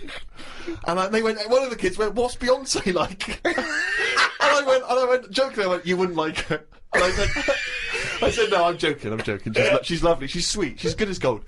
I was making it up. But they were loving this, and the teacher was going, "Would you all like to meet Beyonce?" And they were going, "Yeah." And I was thinking, God, well... I'll bring her down tomorrow. Well, exactly, but I don't know why I felt it was like I wanted to win the approval of these 9-year-olds. That's amazing. Because my own achievements, I realised, wouldn't mean anything to them. You know, I can talk about the people I have met, but they don't care if I've met Robert De Niro, but they're interested if I've met Girls Aloud. Or me and Girls Aloud, some of the times we've had together, it turns out. But it is fascinating when you have to interact with people, with children like that, because I've got no concept of how to talk to children. To me, I can't grasp the difference really in conversation and chat between, say, a 7-year-old and a 13-year-old. I don't know at what point they learn stuff and pick stuff up. Do they understand? Do you know what I mean? I find it really I remember hard. once when I was about 9, the headmaster, deputy headmaster, used to do a little fable. I've talked about him in stand-up. He used to do a little fable. There's one I remember where he got a tube of toothpaste, and he got someone up. He said, "You, come out here. Squeeze this tube of toothpaste out on this board." And he squeezed it all out, right? He squeezed it all out and emptied it. He went, "Now put it back in." And the kid tried to struggle, and he goes, "You can't do it." He said, "It's easier to do something than undo it." Okay, go back to class. Like, people are going, "Oh, I get it. I know what he means." Yeah. They're just thinking, don't squeeze all the toothpaste out. Yeah. Just save some. Yeah. I mean, you know, there's no way they're going to take on No, that exactly. metaphor at the It's age too of 9. conceptual, yeah. Yeah, exactly, yeah. Yeah, just stop misbehaving or I'll smack you. That worked. Karl, have you had to have any dealings with kids? How do you get on with kids? Do you relate to them? Or are they just as angry and perplexed by your views as we are? I mean, it's with everything, isn't it? Everyone's different and that. I can get on with some young kids alright, and some of them are, like, you know, a bit cocky and what have you. But, I'm sort of getting on with the baby at the moment, because I've been made a godfather. Think of that. So, Wow, who did they reject? I know. no, I mean, Who said no? Yeah. How many people I said no? did. I did at first, and Brilliant. then Suzanne said, "Look, you know, it's not really a choice. It's not like a job interview or something that you're thinking about. Is it a good thing? So you've been asked. You should take it on." But what are they? What if they? Hold on. If you're the godfather of this Yeah. kid, presumably you're friends with them, and they probably listen Yeah, to this yeah, they're good podcast. friends. So now they're hearing, for the first time, that you didn't want to be Yeah, godfather. but I think that's good, because they can hear that, you know, it wasn't. I didn't just do it because I was asked. I thought about it. I thought it through. You know, I was worried. It was kind of like, is this a job? And I was just. Well, it's asking nothing her, but tokenistic, is it? You're not. well, really this is what I looked into. I said, we went back, and I said, right, I've been thinking about this thing. I've heard that it's my job. If anything happens to them, I've got to kick in. I'd have to start looking after the baby. So I said, right, how many of you are in your family? If that happens, am I going to start getting a phone call or what? And they said, no, there's a big family. You're not, you know, you're at the bottom of the list. So I was like, how many? And just finding out what their age is. And you know, I've only got a small flat. It would have to sleep in the sink or something, right? So I checked all that out, and all safe. So this baby, it's spooking me out a bit because it doesn't blink, and that's pretty weird when you're sort of talking to it and you're thinking, it's not blinking. Are you sure it's not asleep?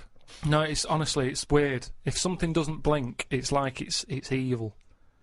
because blinking just makes something look a bit more friendly, doesn't it? And I was stood there, you know, talking to it. I just tell it little stories about anything. It's lying there looking up at me. How old is it? It's must be about 2.5 months. Well then, why are you telling it stories? Because it likes it. But it's just weird how, like, then I'll sort of forget the story because I'm looking at it going, it's not blinked yet. It's been about 10 minutes, it's not blinking.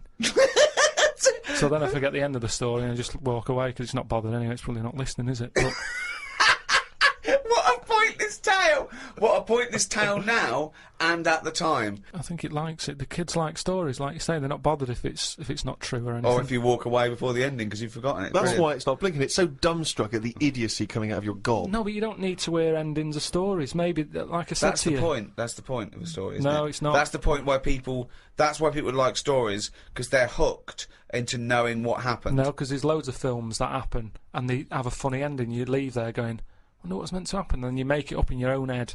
You go, well, I bet what happened is that person went off and got married to that woman, and they lived happy. And then in your head, it's the truth. It's actually what happened. But I think that's better. Why are we told everything? Because So what would your end be to a story such as The Elephant Man? Okay, he's rescued from the freak show, he's put in the hospital, he becomes something of a celebrity, then what happens? He discovered he had big ears and he could fly, and he joined the circus and he was the main attraction. I wouldn't change the end that much because at the end of the day, you can't make something up that's not believable. At the end of the day, he's got an head like an elephant. He's not going to have a good life, is he? So there's no point making out that he went on, loads of women fancied him, and you know he modelled hats. It's not going to happen. So he's got to die. The Elephant Man had to die, but at the same time, Was shot by poachers? show for his tusk? show a few positives, you know, because I'm sure there was good bits in his life. I don't know what they were, but you know, look at everything. What was he like when he was a little baby elephant? They didn't cover what he was like as a kid, but you can get away with them sort of looks when you're a baby. You can be an ugly baby, and everyone goes, "Oh, isn't it nice?"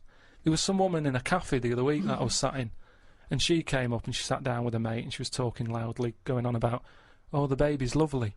They said it's got lovely big eyes, really big hands and feet. Now that doesn't sound like a nice baby to me. I felt like saying it sounds like a frog, but I thought I don't know her. There's only so much you can say to a stranger. I don't know what kept me from saying it. That's what I was saying before about there's something. It sounds like a frog. There's something inside of you that stops you. Yeah, that's amazing that you had the urge to go, that doesn't sound like a good baby. What, love? I'm just listening to conversation. That baby you're talking about sounds like a fucking frog. Yeah, but something stopped him saying it. I just came back from America, and they love Halloween. They're out there. obsessed over there. I mean, it's a proper thing out there. Here, it's sort of half-hearted. A few middle-class families, sort of. But do you think it'll get more popular here though if we do find out that ghosts are about? Well, that'll never happen because they're not. No, okay? but if they did, then But- suddenly that would be a big. Well, it'd be a big day. America makes things famous now because of film culture and everything. So yeah, it's all from that. I doubt we celebrated much at all, did we, 50 years ago? So I think it's crept Oh, up. certainly over here we didn't, but it's No. been largely introduced over here through commercial ideas, isn't it? There's Yeah, we can yeah. sell stuff for Halloween. and film and things like that. And but out there it was they start like weeks and weeks before, and they're decorated like proper. And but I saw a little bakery in Soho, and it didn't look right with cobwebs all over it and spiders on the buns. Yeah. But even though it's fake, it's just I don't think you should do it on a bakery. Do you know what I Yeah, I mean? know what you mean, it's a just bit think creepy. that surely puts you off the product a little bit. I always don't know. find it a bit depressing. Like last time I remember going into supermarkets and you see sort of these old women who you know in their 60s and they're doing this job they don't really want to be doing, but they've been made to dress up as a hat. I know. as a witch or as Cinderella, and it just Well, they could do it in like a morgue or something, just to sort of brighten up the place. Well, just so people aren't that scared. Imagine that. Imagine you going to identify your dead relative, And I go, what's the spiders all over? It's 31st October. No, Oh, but, okay. But just make it a bit spookier and have a bit of fun with it, and let's not get serious about, you know, like I say, passing on. Yeah, but those you've sort of had people your have to bit. take their job seriously. I remember when my mum died, and I had to go along, and I was talking about what wreath they wanted, and this person, quite rightly, had to turn off their sense of humour in a way, because I suppose they mustn't offend anyone, so I had to. They spoke like that at all times. At all times. Okay, and what would you like the wreath to say? She was a mother and a grandmother. I went, yeah, mother, grandmother, and what was her name? I said, her name was Eva. I said, and I made a joke. I said, do we get a discount because her name's short? And she went, well, actually, didn't laugh, didn't get that at all. She just went, just answer the question. She went, well, actually, you pay by the letter. I thought, okay, that fell flat. I'll go again. I went, well, a friend used to call her E. Yeah. I went, I'm joking. She went, okay. Nothing. Yeah. Bad audience. Bad time, bad audience. Tough crowd. Yeah, Undertaker's never known for their... Yeah, exactly, yeah. their They laughter. don't crack jokes, Carl. A friend of mine was trained to be a doctor, and in his first year, when they practice, they intern at the hospital, he was watching this patient, and two other doctors came in, and I won't say his name. They said, can you go and check on Mr. So-and-so? He went, yeah, and change his drip. So he went in, changed his drip, came back out. The doctors came, after about 10 minutes, they came running and said, what did you do? What did you do? And they went in there and said, I just changed the drip. He goes, well, he's dead. He's dead. He was going, well, I just changed the drip. I did this and that. And they started laughing. He goes, no, he was dead when we sent you in there. Yeah. Now, that is almost excusable because it's imperative if you're a doctor Absolutely. to become accustomed to the fact that people die and that it's, Exactly. you know, yeah. So they were making a joke about a dead body that means nothing to them other than professionally. Yeah. You know, they were getting through it. He thought he'd just murdered someone. Yeah. Right? Yeah. Well, he thought he just killed someone. But yeah, they have to be desensitised. But they wouldn't do that in front of the relatives. They wouldn't go. I had a laugh earlier with a young intern. When your dad died, we sent him in to change the drip. Didn't even check. It was quite good. Anyway, let's get him out of here. No, but they do have a laugh. I heard about a doctor who was working on a brain, right? And apparently, when they work on the brain, it's best just to keep you awake because you know, just so you can go, that hurts a bit, and they go, oh, we best not touch that bit again. That's the reason. Rick. Amazing. That's the reason. No, there is It's amazing. there's certain operations, isn't there, where they go, you know, we can knock you out for that, but for this one we want to know. It's probably because the You're brain awake. needs to be Activity. active in order to Yeah, to they show identify the thing. activity, But yeah, sure, they- yeah, no, So it's anyway- actually so you can wake up and go, yeah, no, that hurt. That stings. How that stings. Don't put that in there. You can't feel anything in the brain anyway. No nerve endings. Really? You What? can't feel it, can you? Well, maybe there's another reason, but anyway, his head's open. He's sat on this chair. The doctor's going. I reckon he was laying down. I thought he was laying down, but in your world he's not. He's sat on a hard-backed. I think it's more dining like chair. in front of a mirror, like a hairdresser type thing, right? And he's cut the skin off. So like- can you get a bit shorter there. so he's Something for the weekend, sir? he's- Oh, I won't be shagging with no brain. anyway, so he's cut the skin off, and you know, chopped a bit. And you're always going to get bits, aren't you? Sort of. Whenever you cut anything, you end up with a bit missing. But anyway, somehow he does the brain stuff. He fixes it. I don't know what he was doing, but he Don't you? he You fixed don't know it. about. You don't know You about don't know that. the intricacies of brain surgery. That I find perplexing. So you're not a neurosurgeon. I don't want. Oh, okay. So go they on. sorted out the problem, right? Mm. And he goes, right, all we've got to do now is stick the head bit back on. Yeah. That's what it's called, by the way. The head Oh, this bit. happened. This happened. Yeah, the head bit's connected to the face bit. So he sticks. Nurse, head bit. Doctor, do you need leg bit? Not yet, nurse. Head bit, then leg bit. So they stuck the head bit back on, and then Can you pass me the sharpie thing? he was trying to sew it, and he was going, "This isn't fitting. This." He's going, "I don't know." And you know, like because the Right, if this turns out that It's it's someone else's head. or No. a toupee from the doctor next to him, Yeah. or a cat. Wow! No, it's- You've sewn a cat to my brain. it's none of that. He's trying to sew it, and he's thinking, "Why isn't it fitting?" And he's thinking, "Is it because the head's swollen?" because, you know, he's been messing about in it and things swell, don't they, and messed about with. So he's messing with it. He's going, I don't understand this. And he's panicking a bit because the patient's awake and chatting and stuff. And, you know, it's difficult to have a normal chat when you're panicking a little bit. There's a queue as well. People want their brain done. And they're just reading old copies of magazines. They're going, hurry up. So I'm going out tonight. Do you want to wash it? No. Just I'll wash it later. Just take it off, do the brain, put it back on. Anyway, what happens is he has to start rummaging. To start rummaging. Sort of rummaging. Rummaging.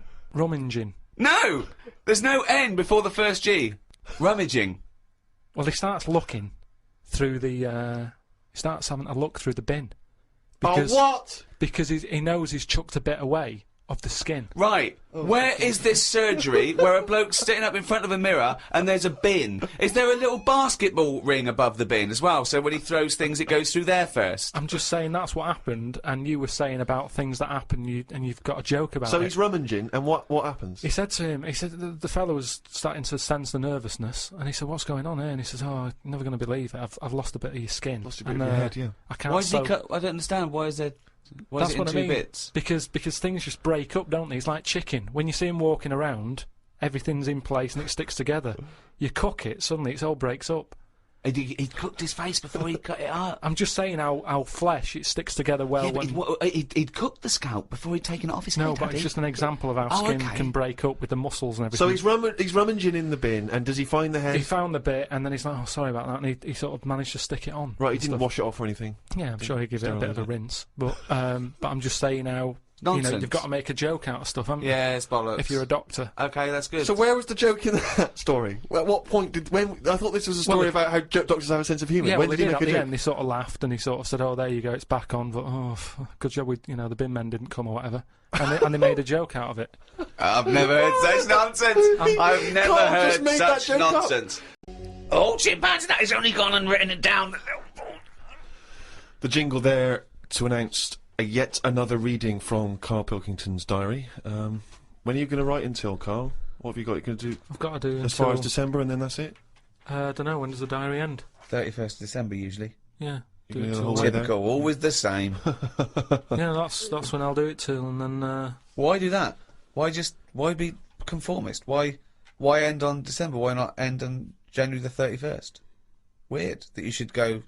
Don't be constrained to what the diary says. Me mum called me to ask me to fuck me, you're right. That should be. Me mum called me to ask me to look in some of the magazine shops in London for a magazine that she can't find. It's called UFO Data. I said, I ain't heard of it. She said she's seen an advert for it in one of her ghost magazines. I love the fact that she can't even find the magazine about unidentified flying objects. Yeah. So we get a clue. She there. thinks, I think I saw something, but I don't know whether it was a magazine or not.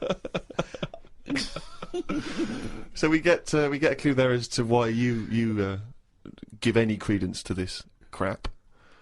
Yeah, well, it's I mean, Mama Pilkington's into the same shit. There's a lot of space out there, isn't there? She said that this magazine has got news story about how Aldrin (astronaut) has got some evidence that aliens exist. Yeah. I told her that I found out today that the days are about 36 minutes longer on Mars. We chatted about how this is how they are more advanced than us. Do you mean the Martians? Yeah, if they've got a longer day, that's more time that they're awake working on stuff. Right, yeah, we know that makes no difference at all. No, it does. Think about it. Think about it. Look, think about it. 6 o'clock here. Yeah. People are going, "See you tomorrow. I'm going home." They'll be going, "Oh, another half hour." They've got a longer day. Productive. And that's why they're able to fly. That's why they're whizzing around. It adds up, doesn't it, over the years? Christ almighty, what drivel! Suzanne got in from work at 11:30. I told her about the UFOs in Mars. She said she's too tired to chat. I said, does it mean aliens will be more tired than us, or do they get more sleep? I got no answer. I love it when Suzanne goes in. She never indulges you. No, it scares her. Anything with ghosts and UFOs, she sort of... It doesn't scare her, it bores her. No, it freaks her out. Scares her. Okay. I'm knackered today, and the face feels dry and spotty. Oh God, what's wrong with you? It starts off It starts off moaning. The first thing he does is start moaning. He wakes up and goes, "Oh, fuck me, I didn't die." Oh, God. I'm knackered today and my face feels dry and spotty. I think it's the change in water since being away. Or it could be all the... it could be all the Madeira cake I had yesterday. I'm gonna burst. But what's I'm the gonna Madeira burst. cake? The Madeira cake dries you out, does it? Well, it's just quite fattening, isn't it? But I like it. It's one of my little pleasures. Oh, God Suzanne almighty. I went for a wander about to try and find the UFO data magazine from my mum. I didn't know which category to look under. There were too many magazines. I noticed how on the rude magazines, the women are being pretty rude on the cover, but on the gay magazines, it's just a fella smiling, showing a bit of arse. I don't know why gay blokes would buy it. Blokes have got their own knob to look at if they like knobs.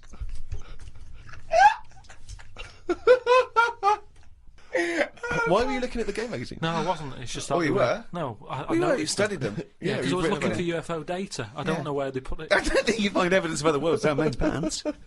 Yeah, I don't think you want to boldly go where no man has ever gone before, Carl. I had no luck trying to find the UFO data magazine. I will try some other shops. He writes UFO data magazine every time. He could just put UFO mag. But No, but it You wanna be reminds me. right. You wanna It's sort be of- specific, If yeah. I write stuff down, it means that I remember it more. Sure. So, still looking for it. Got some posts from Oxfam. They're flogging animals for Africa again. They've got new animals in their catalogue now. They've got donkeys and alpacas. Donkeys 50 quid, alpacas £20. I don't know if this is a special rate or if I could get one from a mam. She's been saying how they've been missing having a pet since they had the cat put down. Sorry, you don't get it. If you buy that for someone, you don't get it. Yeah, but they're not bothered where they're going. Yes, as long they as they're do. getting Of the course money. they don't. They don't deliver them. It's not like they're in a warehouse wondering, people thinking, "I hope people buy this." They're going to put them out there. They're. But at the end of the day, 50 quid's 50 quid, and they're not bothered. If they're Right. sending an alpaca to Africa, Yeah. and I'm saying, can you get one to London? To them, that is less hassle. Right. Carl, that's not how it works. You can't just go and say, "Oh, I'll have one of them." They're not bothered. It's for charity. Carl, of course they are. You can't buy an alpaca for 20 quid. Christ almighty. Plus postage and packaging. They're big bastards. Read about a pub that is getting some stick because they've stopped a horse going in. It's been the horse's regular for ages, but there's been some new owners who've taken over the pub, and they said they're serving fresh food and don't want a horse in there anymore.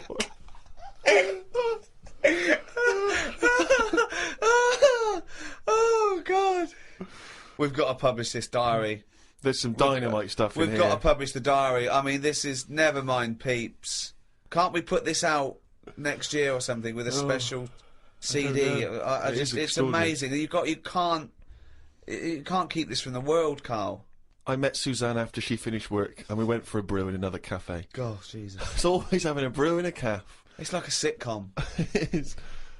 Suzanne said I look tired and fed up. I think it's because I ain't been sleeping. Or the Madeira cake, we don't know. Always been going to every news agency in London, looking at gay magazines. She taught me some way to breathe that will relax me. I wasn't feeling that relaxed, though, because the person behind the counter was banging about making a coffee. Noise stresses me out. I wonder if less deaf people die of stress than people with working ears do. Oh, it's the theories. It's the It theories. is such a noisy world, though, isn't it? It is. London is noisy, very noisy. I think just everywhere, just noise in general. They were Yeah. saying how, like, every noise has been used at least 5 times or something. What do you mean? Because there's only so many noises in the world. I don't know what you're talking about. I don't know what you're talking about. No, there's only so many What do noises. you mean every noise has been used 5 times? I don't know what that means. I don't know what it means. Because I don't know. I've no idea. Every noise once has been used at least 5 times. there's only so many noises. It's like a piano, isn't there? There's only so many notes. Yeah. And there's only so many noises. Right. But because there's so much stuff, the same noises are being used again. I don't know what that means. By whom? Who's reusing the noise? By whatever. So a you'll have- woodpecker when it's woodpecking? Yeah. Some birds make noises that would sound like a Ford Escort, just because there's only so many noises that people can use. What's he talking about? Noises are a byproduct. Outside an instrument, Yeah, noises are a byproduct. They don't, a machine, they don't go, watch me make this noise, make this machine. It makes the noise it makes when it's doing something. But why does it make that noise? Why not pick another noise? They don't pick the Who's noise. picking the noise? The printing press makes the noise because it's the sound of the thing Yeah. going down. Yeah, you so know, the printing- a hammer makes that noise because that's what it does. No one's going, oh, can we make this make a different noise? No, it's a byproduct. I know. So there's only so many noises. I don't know what you mean. You said the byproduct is because of something that's happening, right? But it's Yeah. the physical action, isn't it, and the way that impacts on the surrounding air. That's what how noises are manufactured. It's not a choice. When Stevenson's rocket came, and I went. They went, can you make it go? It's what that's the noise it made. I know, but then, say like a new frog comes out. Oh, what do you mean a new frog comes out? They find a new type of frog, Right. it makes a noise, and Yeah. they'll go, yeah, I knew it was going to sound like that. What are you talking Because about? there's only so many noises. No animal comes out and makes like a weird noise, and you go, I've never heard that noise before. They go, oh, that sounds like a chicken, or it sounds like a Ford Escort, or there's only so many What frog noises. sounds like a Ford Escort? No, there but there'll be can't be some many animal. because you've used Ford Escort twice as an analogy here. So you're running out of noises. You've come up with chicken and Escort so far. I can't But explain the problem it. is, a Ford Escort sounds a bit like an Austin Allegro. So I don't know, yeah. And a chicken, you're ripping off the turkey, you cunt.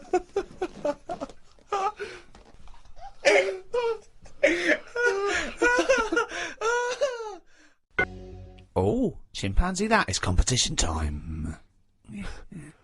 I think my worry there is people might get confused with it because that jingle is very Yeah. similar to the Monkey News jingle. There's aspects of it that's similar, yeah. Yeah. It's just some people might have just heard that and they might have just heard chimpanzee and thought, oh, great, it's Monkey News. But Karl presumably is too lazy to have actually prepared any Monkey News. Oh, I've got some good news about Monkey News, actually. Have you? If you are craving Monkey News, then there is a special Monkey News poster in the CD, the 3 CD box set, the Ricky Gervais show. Got everything. It's got the 12 shows and MP3. It's got the best of, and it's got an extra hour of brand new material as well. And the reason we did it on CD is because some people were saying, I've heard about this, but I can't listen to it. I haven't got an iPod. I haven't got a computer. So buy that for a friend who can't listen to these. It's the perfect Thanksgiving gift. It is a perfect Thanksgiving gift, or Pancake Tuesday. And we've signed one that's going to a lucky winner. We did a competition on the last podcast to give away one of the CD box sets, the World of Karl Pilkington, and we've signed that, and Flannels of the Deep, the new book in the series. Can you remind us, Rick, of the quiz question? The quiz question was, do you want these? Okay, and what was the correct answer? It was yes. Well, we've had... it's amazing, actually, how many people didn't realise that was... We had a lot of people saying, no, I'm not interested, who are you, why are you bothering me? But, amazingly, Rachel Bolland from Glasgow has got the correct answer. She said yes. Now then, we need a new question, Rick. Yeah, should we give those away again? Let's give those away again, the same things again. Not obviously these, we'll send these to Rachel. Different ones. You get so you get do you want a signed CD, The World of Karl Pilkington and Flannels of the Deep, okay? Plus, we can also add to that, Rick, the forthcoming extras script book.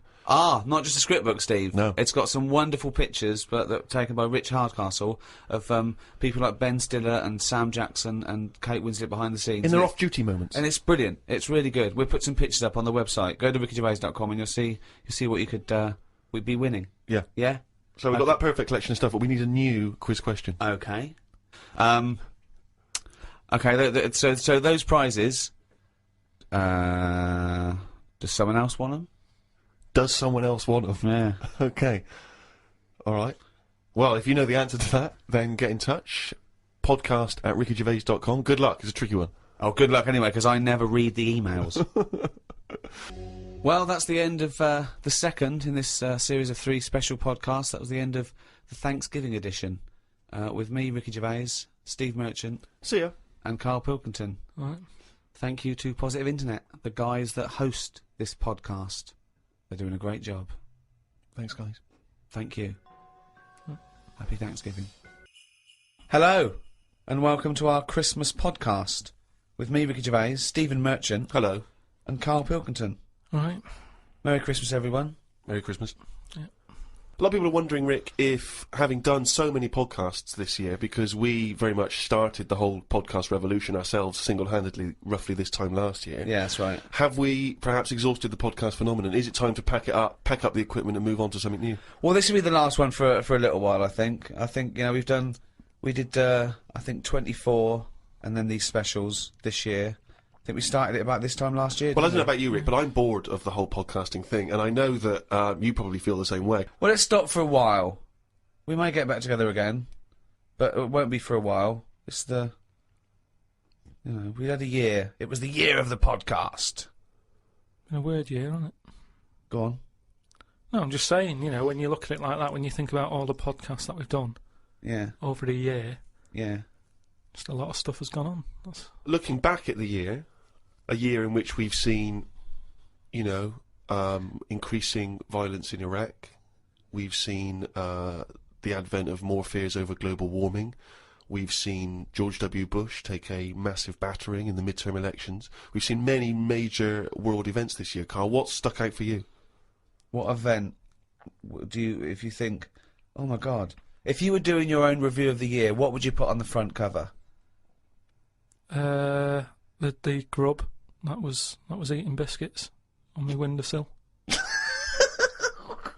Right, that's just a little bit more up there for you than the capturing of Saddam Hussein and his sentencing to death. Just because, you know, it's I never thought I'd see that this year.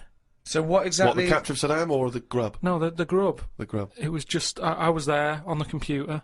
I was having a cup of tea and a biscuit. I put the biscuit on the windowsill. I sort of picked it up. Why would you do that? Why would you put a biscuit on a windowsill? Because I'm sat next to the windowsill. It's like something from a cartoon. I put the pie on the windowsill to cool down. Yeah. No, And some ruffians stole it. Yeah. So I was eating that and I was enjoying it. Put the rest of it back down for like the next half of the cup of tea. And I saw Planned out. This is. I bet. Well, we read about this later in the diary. So and then I saw just like a little crumb moving. I was like, what's going on there? Yeah. So I looked down closer and there's an insect that is see-through, but with legs. And just sort of running off with a crumb into like a little hole. And then when I looked, I noticed there was loads of these little see-through things. And they were obviously all like, oh, I got biscuit. And That's exactly what they were saying. We've got biscuits over here. but I can't, what was it, like I say, it was amazing because they're miles away from what I'm about, and yet Not that far. but they still like a bit of biscuit, and it was just weird that happened. I never thought that would happen in 2006, and You never thought that would happen in 2006. that's what's nice, isn't it? That's his what's mind. nice about the nature of the world. You know, we can invent iPods, we can bring out better vacuum cleaners, but at the end of the day, you can't make nature up. And to see this see-through thing, You do. eating a biscuit, blow your that's mind? where I've sort of gone this year. I'd say out of anything, I've sort of gone out of my way to learn more stuff about weird stuff that's But out I don't there. know what you've learned. You've learned that A creature which you can't even identify or you name. don't know, right? You don't know what it is, right? Looked like it nicked a bit of crumb. I don't know what knowledge is that. What is that?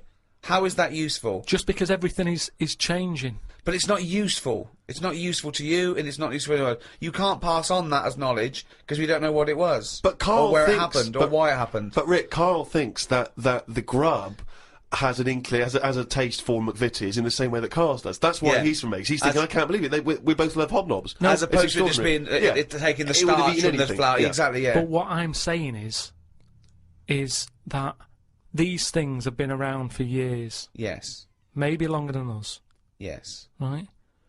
Now, their life isn't changing in the way that ours have. They still live in a little crack in the wall, Yeah. but they're eating biscuit, and that was never meant to happen. So it's changing it. What But I mean is, you might start getting fat insects. That should never have happened. You don't normally see a fat beetle. You go, oh, look at that, that's a bit fat. Put a bit of weight on. And now that's going to happen because they're eating sugary stuff. The squirrels in the park, because people are feeding them Mars bars and everything, they're getting fatter, they're getting bigger, they're getting more violent. Now, over time, you know, they're going to cause more trouble than they What are evidence now. have you got What that do they're you getting more think? violent? Just because when I'm sat in the park and what have you, they really like cocky. They come up to you now and sort of jump up on the bench and sort of attack you for food. They're not happy with acorns now. They want a bit of croissant. And that's what I'm saying. They've changed. They're changing over time. Just like that grub having a biscuit. Everything's trying different food out. He'll want a gatto soon. Well, in the same way that, you know, Eclair. you look at people around the world, how they're eating weirder stuff. They're running out of, you know, ideas on how to cook food differently. And we're eating weird stuff. So our insects, everything's moving on. Everything's getting more intelligent. The goldfish memories got better. Chickens are more intelligent than people thought they were, apparently. Everything's... Time makes you more intelligent. Well... No, they do. That's a fact, isn't it? If you're knocking around longer, then you're learning more, because more stuff's going on, and you soak it up. And that's what these insects are doing. They're all... learning. You know what I mean? No. I saw a cockroach playing Pac-Man. It was on the internet, right? And somebody had linked up a cockroach to some... I can't even be bothered explaining it, but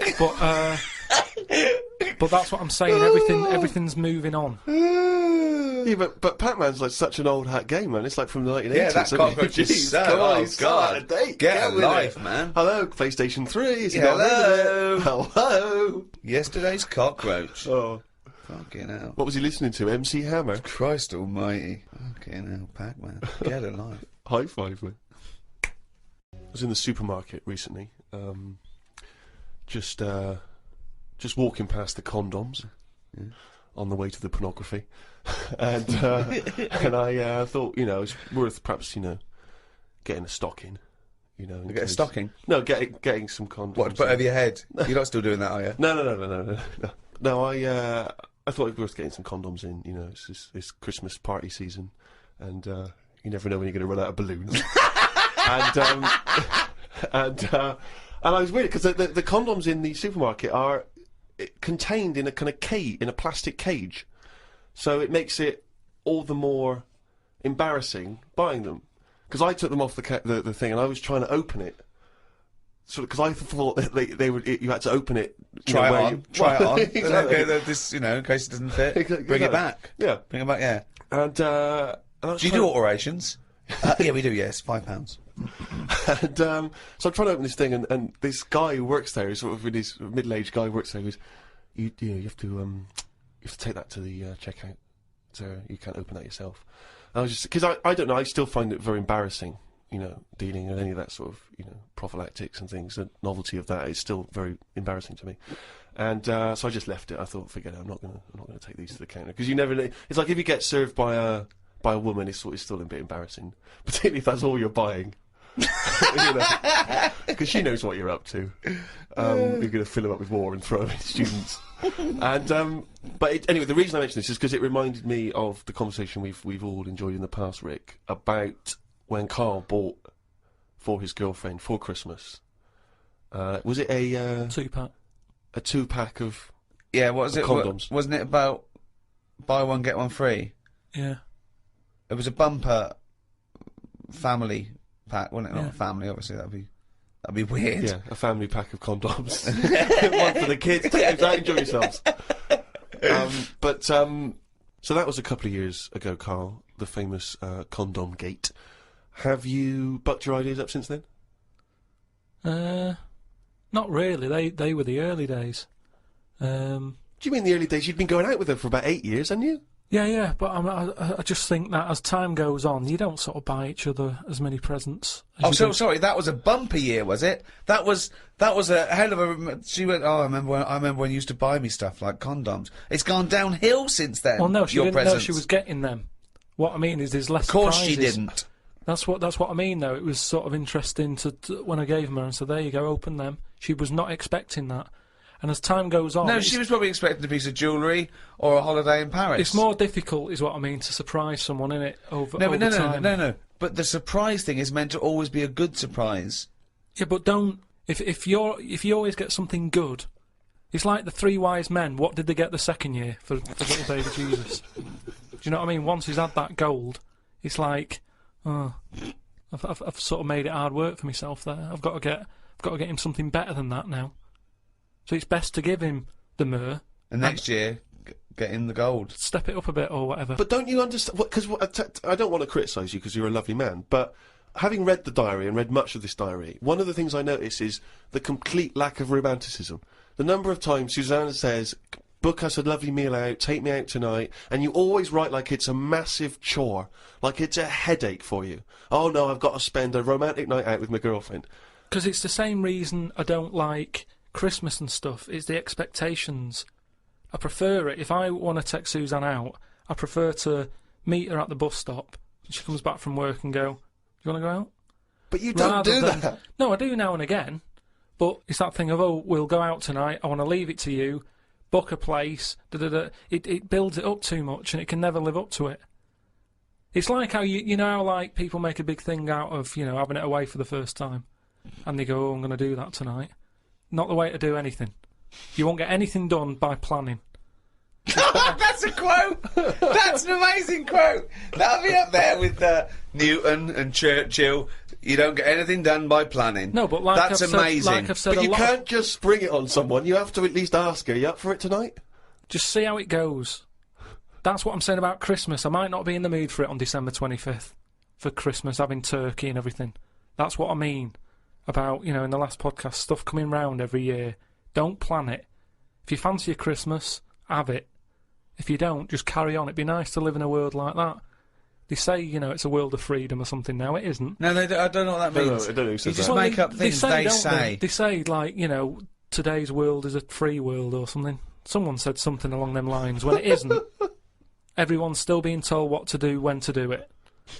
Christmas is a big thing, isn't it, that we all have to go through, and it's stressful. It's You're not a happy such time. a miserable sod. You really No, are. but Christmas is it's a big upheaval. It is out of all of those special days that go on, Christmas is the one But that's... what are you doing with your time? It's the question we return to again and again. No, but we why- read it. why- You're visiting your parents. You're hiring a car. You're going Yeah. down the calf. It's Yeah. not like you're taking your work away. You're doing Yeah. some important neuroscience work, Yeah. and we've had to take you away from that for 3 days. No, but what You're I... not doing anything of any value, No. Carl. But what I might want to do, but I can't because the shops are shut because they want to go off and celebrate Christmas. You know, it's an upheaval. Easter's all right. It comes and goes. Do you want an egg? Not really. Don't have one then. You're not forced an egg. You're not forced an egg. I like Easter, and everyone can afford an egg. There's no one being left out. Whereas Christmas, everyone like goes back to the family and they have a big meal and all that. And there's a lot of poor people out there who can't do that. So it's more of a, if you're going to talk about religion and, you know, the religious sort of occasions, Easter's one that I'd keep. If you plan everything, you probably won't do it in the end. Whereas... Again, that as a soundbite is gobbledygook, isn't it? No, what I mean is, say like holidays, when you know they're coming, you never enjoy them as much as one when it's surprised on you. Who surprises someone with a holiday unless you win it on a game show? How can you go, bloody hell, I'm on holiday? Suzanne did it with me. She sorted it all out and booked me time off work without me knowing. Oh, that's a lovely romantic gift. Yeah, and I went along with it and we had a great little holiday. Yeah, so maybe you should do something like that for her. No, she wouldn't like it as much, and I won't pick the right place, and I know she won't like it. You are one of these people that washes up badly, so you'll never be asked again, aren't No, you? that's my job. That's the only job I do. Yeah, Washing up. well, it was a... But to be honest, that's doing me head in at the moment, because I've outgrown the sink. He talks about himself like a crab. Oh, God. Gotta get a new sink for Karl. Why? He's outgrown it. No, just He's 33 now and his knee's around his head. Oh, he can't bath in that anymore. No, just my back's been playing up a bit, and I think it's because of the height of the sink. But hold on, you haven't grown. I think I have. Well, A you little bit. haven't. No, you haven't grown at 33. Well, it's definitely something. It's just not very good. I'm Subsidence? sorry. I don't know. I've just said to Suzanne, I said this isn't as good as it used to be. It's not. This isn't as good as it used to be. He's washing up. Oh. He says he's got nothing in the flat. That's why he has to do a shop every day, because he's got nothing in the flat. It's easier that way, isn't it? You don't know what you're going to want to eat. But that's why you get a... But you don't have a different meal every day of the year, do you? You rotate maybe a dozen meals, don't you? so you can get in enough ingredients that any time you go to the fridge and go, oh, am I going to have chicken? Or am I going to have fish today? Or maybe I'll have some pasta. I do that every day. Yeah, but I always come down to one of half a dozen meals. You've got a freezer. We haven't got a freezer, have we? We've only got a little fridge. Oh, There's nothing wrong with nipping to the supermarket. There's nothing wrong with that. So you've got too much time on your hands, boy. Uh, You had one thing. You had to do one thing this year. Promote the book. Couldn't that we even be don't- bothered. Couldn't be bothered, mate. Could not be bothered. I haven't seen Karl, an interview with him. I haven't seen him on the TV. Oh, he was on the TV a while back on the thing called The Culture Show, Oh, yeah. BBC Two. And I tell you what, he was sat there, looked like a little frightened frog in a chair being interviewed. And I tell you what, I'm not being funny, but his head looked fucking round. Did it look fucking Yeah, round? yeah. Literally looked like a little fucking round-headed twat. yeah, I'm not doing that. And that's my personal opinion. Yeah, Did you enjoy that interview? not really. Why? Well, I met a guy, funny you should mention that, I met a guy when I was in France recently, and I met a guy, he wasn't a Frenchman, but he was over there, and he saw me, he was a bit drunk, and he came over and he went, Karl Pilkington's got a head like a fucking orange. and I high-fived him and we agreed. I thought, isn't that nice? You know, even when you're abroad, you can find someone who speaks sense. Yeah. And they shaved your head more? No. It's just the They way sort of greased it up a bit just to get a bit more reflection off it. No, they put a lot of makeup on it. They said, do you want any makeup? And I said, not really. And that's when I was like at the back where they could have done it. And then I went and sat in the chair and there's like a live audience there. And the woman goes, no, I best do some colouring in. And it was like She gave you a book to 50 colour in? people. Keep you No, occupied? she started colouring my head in.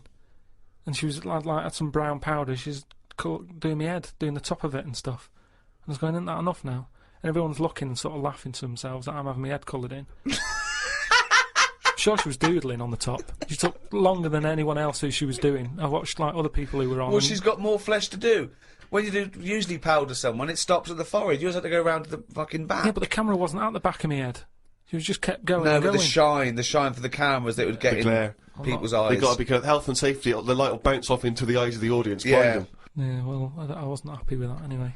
So I'm not doing it again. How do you cope with this newfound interest in you as a person? I've got an idea, Steve, by the way. You know, for me, I want Karl to be famous so it gets him hassle in the street. Yeah. That's what I'm hoping. Sure. When they see him in the Yeah, street yeah, with his yeah, little yeah, yeah. fucking round-headed face like a fucking orange. Yeah. Right? I'm going to do a tour next year, okay, called Fame, okay? And everywhere I play, if I hopefully play to millions of people in, I might even go to America, but I'll make sure the theatres I play, or there's a picture of Karl on the seat, right, that they can put in their window. So next year, I want a picture of Karl Or in what every their arse window. with. Or, yeah, or Yeah. whatever. But if you can make this yourself, put Karl everywhere. So, have you seen this bald-headed twat? Please make up the posters. Just send emails to friends. Absolutely. I want to see pictures. If you own a shop, but a big picture of him. If you just, even if you're, your own home, your own flat, get it everywhere. Have you seen this bald-headed twat? This is Karl Pilkington. He's got a head like a fucking orange. Get it everywhere. I want to see the world papered with Karl's round head. Happy New Year. Where'd you get that from? It's handy, wasn't it? Put it on. No, What is it? That's the He can't hear because he's got. Put your headphones on. Why was it? You'll love it. You'll love it. Yeah. That's magnificent. Yeah. That's now Ricky Gervais's theme tune. Yeah. Every time we start the show, we should just start with that. Win, Ricky, win. Karl, do you just want to have a dig at me? Because it's coming up to 2 o'clock, and you've not really put a lot of effort in today, slagging me off. do it on purpose. No, he doesn't do it on Go purpose. for it. He's just an honest northerner and he can't lie. He's like George Washington, but without the wooden teeth. Yeah. I don't think your heart's in it anymore either, Karl. I was alright today, but Steve's really dragged me down. Well, let's Wait a minute, I just need to know why. No, do you know, like, Yeah. people are being miserable around you? Yeah. I was full Yeah. of beans when I came in. Yep, yep, yep, Yeah, yep. but you got to remember last week, you were really miserable, and that really wound me up. Yeah, because he was damned So to it's do swings stuff. around, Because, you know, he'd been let down and they were worried about Yeah, the last next week you were in show. a terrible mood. Yeah. Don't look at me like you were. songs. I wasn't like going off and lying on the settee, looking ill, talking in that voice. Oh, he's done you again. I said just now, being quite friendly. Yeah, Karl? Steve. Karl, have you ever tried to get into the Monarch for free? Because I'll be honest, mate, it's not going to happen for you. Come out with me, mate, you got a quid off. Alright? Oh. When you can get in places in Camden for free. Yeah, I'm alright. Yeah. Oh, yeah, he's done you. Do you not care about the job? I mean, I've got to ask because You know what I mean? If I was in charge, I'd worry about your motivation because yesterday we were trying to work out what you enjoyed doing, and we got to, Manchester United and moaning.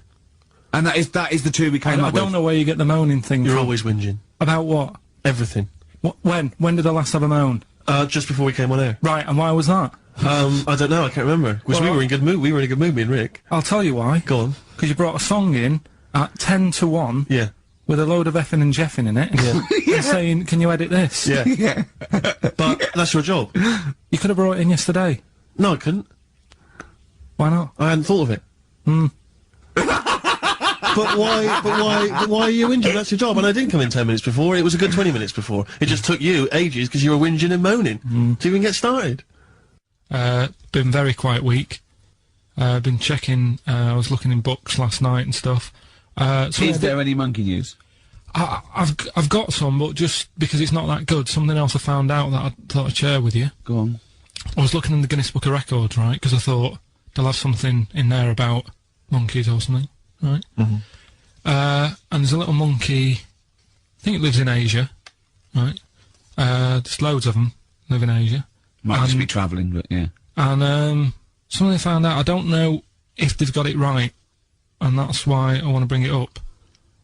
Apparently, it's the mammal, right, that's got sort of the pointiest eyes that pop out of their head.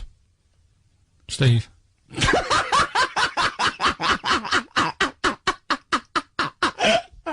Now,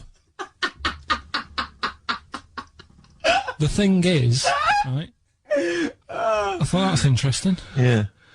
Apparently it's the biggest with the sort of goggle eye type thing. Right, yeah, go on. Apparently they come out of their head 1.6 centimetres. 1.6 centimetres? What, you mean they protrude? Yeah. They protrude from their head at 1.6. Okay. What, how long? Have you got a ruler, Rick? 1.6. He's having a go. I'll tell you, I'd be a little bit annoyed if the monkeys beat me. Well, I don't think it has. That's what I'm hoping. Is there anything we can... I mean, what's 1.6? Oh, can you... It's about... Drop your trousers. It's, about 3/4 of an inch. What do you think? I don't know. Have they got it right, or what? Maybe I should come down to Monkey World with you next week. So anyway, so that's not the monkey news, that's just something that cropped up, and... Sure. I do know once, when we were playing pool in the office, I think Lucy was your partner. Yeah. It was me and Ash versus you and Lucy, and you were having trouble because his glasses kept slipping down. So Lucy pushed his glasses up his nose, but the glasses touched his eye. Do you remember that?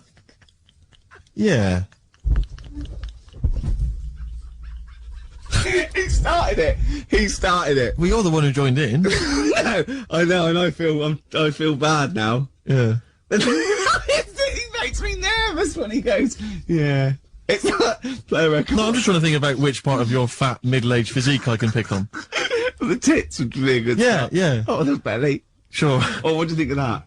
Oh, that's... What is that? How did you meet your girlfriend? Through work. What, through her work? What, you found out and said We worked at the same place. Oh, you're right. Yeah. You're quite an enigma, aren't you? Could you give us more on that?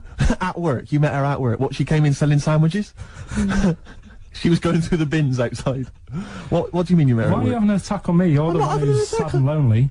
Oh, he's done you again. He's done you Yeah, but what I thought was interesting was I just scratched at him and he just went mental. Yeah, no, It's like a but bear caught in a trap. it's funny, innit? You'll never learn. Karl, No, I was just interested to find out what the story was, because it might be a really romantic story. Well, it's not. All right, jeez. I mean, Love affair, he doesn't want to talk about his love affair. I was thinking about you in the week, and like, does it worry you? I mean, you sort of joke about it now, and we're talking about it in the office, you know, like, oh, is Steve really touchy about the way he looks? And Oh, what's this? Where's that come from? he's done it again. He's done you I again. was walking on the other night, and I was thinking about it, And do you worry that when you're old you will be on your own? You did start it though, didn't you? Well, Karl, I'm glad you brought this up.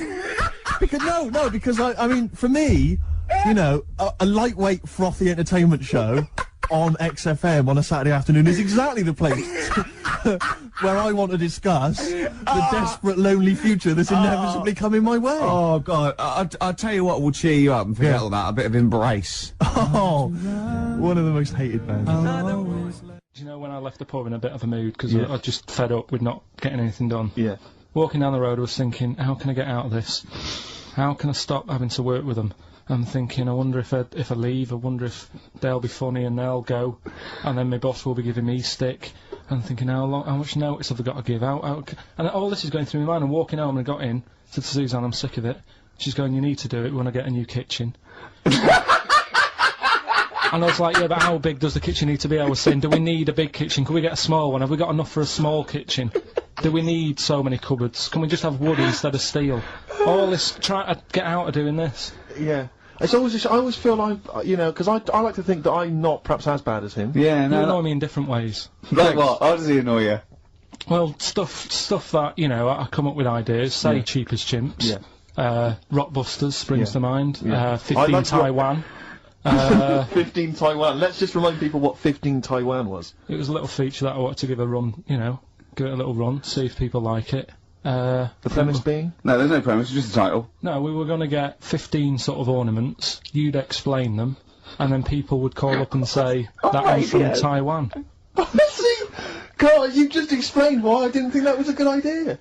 By explaining the good bit. No, but you know the funny thing is, Steve, right, I was walking down Regent Street on Monday, walked past one of these big stores, right, and they've got all famous quotes on the windows, right, and one of them was something like, an absurd idea is often a great idea. Yeah. Do you know who said that? Go on. Einstein. Yes. Which made me wonder, if you were his mate, would he ever have done E equals MC squared? Or would you have said, don't bother with that, it's not going to work? Because that's all you seem to do, everything I come up with, you put down. Yeah. Well, that's one thing, he's negative, right? I don't know why, I don't know why he is. What else? He messes me about, I get him concert tickets for stuff, and you say, oh, I didn't bother going. Yeah. Yeah, that is annoying. You come in, you know, 5 minutes to go with tracks that need editing. Yeah. The little bag, that bag that was free. Yeah, you got a free bag today, an XFM little rucksack thing. Yeah. You were like, oh, what's this? What's this rubbish? Ricky said, I'll have it, they're great. You said, no, I want it. Yeah. Well, it was So- free, I needed it. I'll give that as a gift or something. So, I mean, I think on reflection, Steve is probably a little bit more annoying than me. I won't go that far. You are annoying. If I had to go away for a week somewhere, if it was a quiet place... Well, you are again, aren't you? That's 2 holidays you had this week. This year, I mean. If it was a busy place, I'd probably go with you, because people, do you know what I mean, staring at me all the time and that if I'm walking around with Steve. No, I'm just... Can I draw up a list of reasons I don't like you, Karl? Just being honest. What? I'll tell you, because the list of reasons I don't like you is incredibly long. And getting longer. Just saying. By the way, Red Hot Chili Peppers on XFM 104.9. So, a few more shows. And I hope Sony are happy. They should encourage, you know, we've only been radio, you know, a couple of years. Exactly. Trying.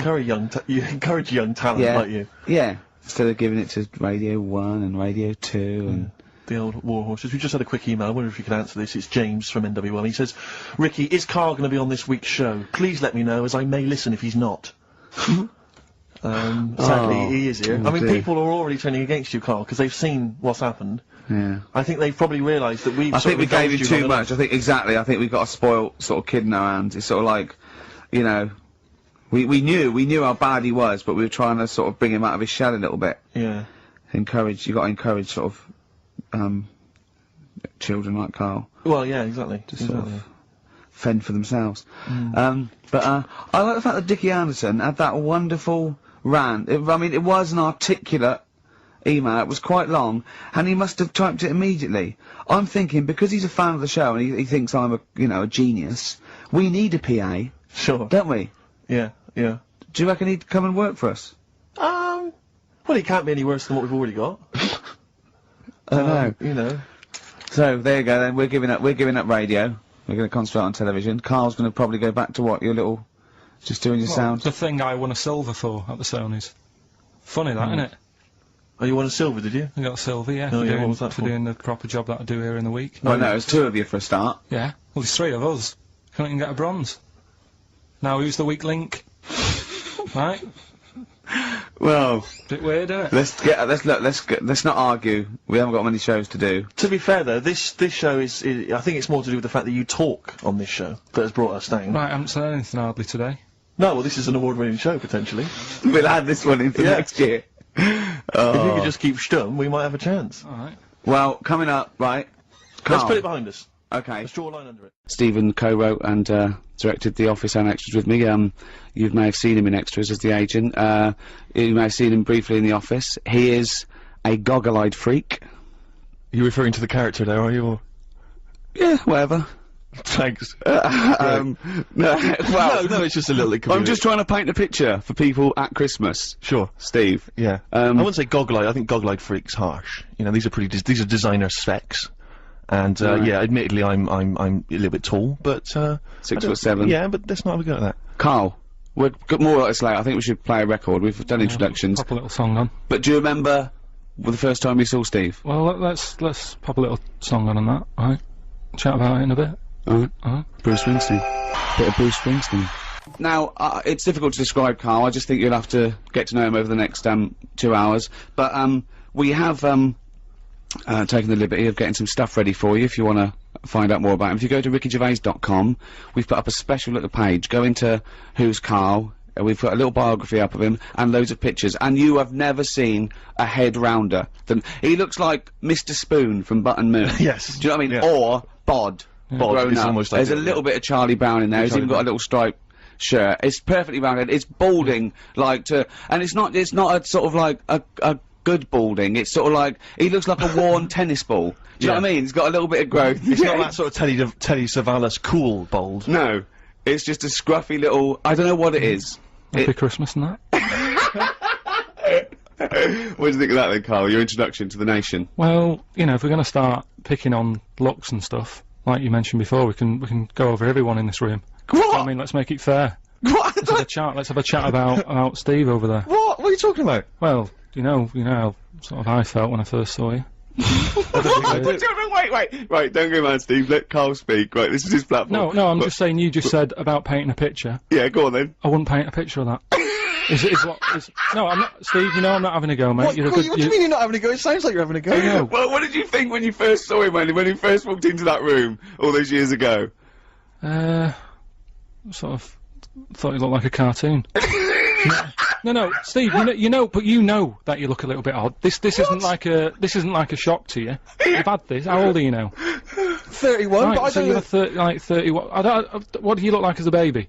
I mean, Why is this a character assassination? I'm not having a go. I'm just saying what it was like. Now, I'm used to, when I see you, I don't sort of double take anymore. He's coming out with this. No, but when you popped in and that, it was just a bit of a shock, and now I've got used to it and that.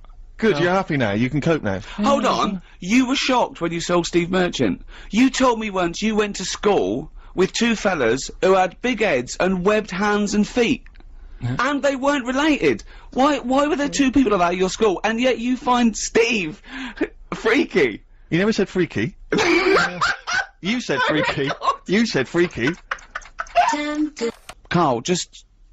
I don't want to. I'm not stirring it, right? You started a little bit of a war with Steve. You You always are have. stirring it. Well, no. This is stirring right now. This is the terminology. But do you know that the fellas in your school, the big heads and webbed feet and webbed hands? Webbed hands. Yeah. But they hung around together, did they? I don't think they did. And they were nothing to do with each other. No, I think people expected them to sort of knock about together. But they must have thought, that'd be too obvious. Do you know what I mean? But where did you live? Near a power plant? Well, I mean, why did you have... I don't think it had anything to do with that, though. Just sometimes you get a little... Look at Steve, he didn't live near a power plant. No. Listen, can I just stop you there, right? Let me just stop you there, because it always happens as soon as we you know, it's supposed to be a nice day, and suddenly you're having a go, right? Now, this got sent on the email, okay? Now, this is not me saying this. This is someone who's forwarded a review that was put on the web. It was a review of your appearance on one of Ricky's stand-up comedy DVDs, okay? I'm quoting this. This is not me saying it. It says that, Karl, through a combination of his intriguing way of thinking and slightly less than human appearance, right, Karl may just be the proof needed to muffle the cries of creationists the world over, as this missing link demonstrates that not only did man evolve from apes, but the process isn't quite finished yet.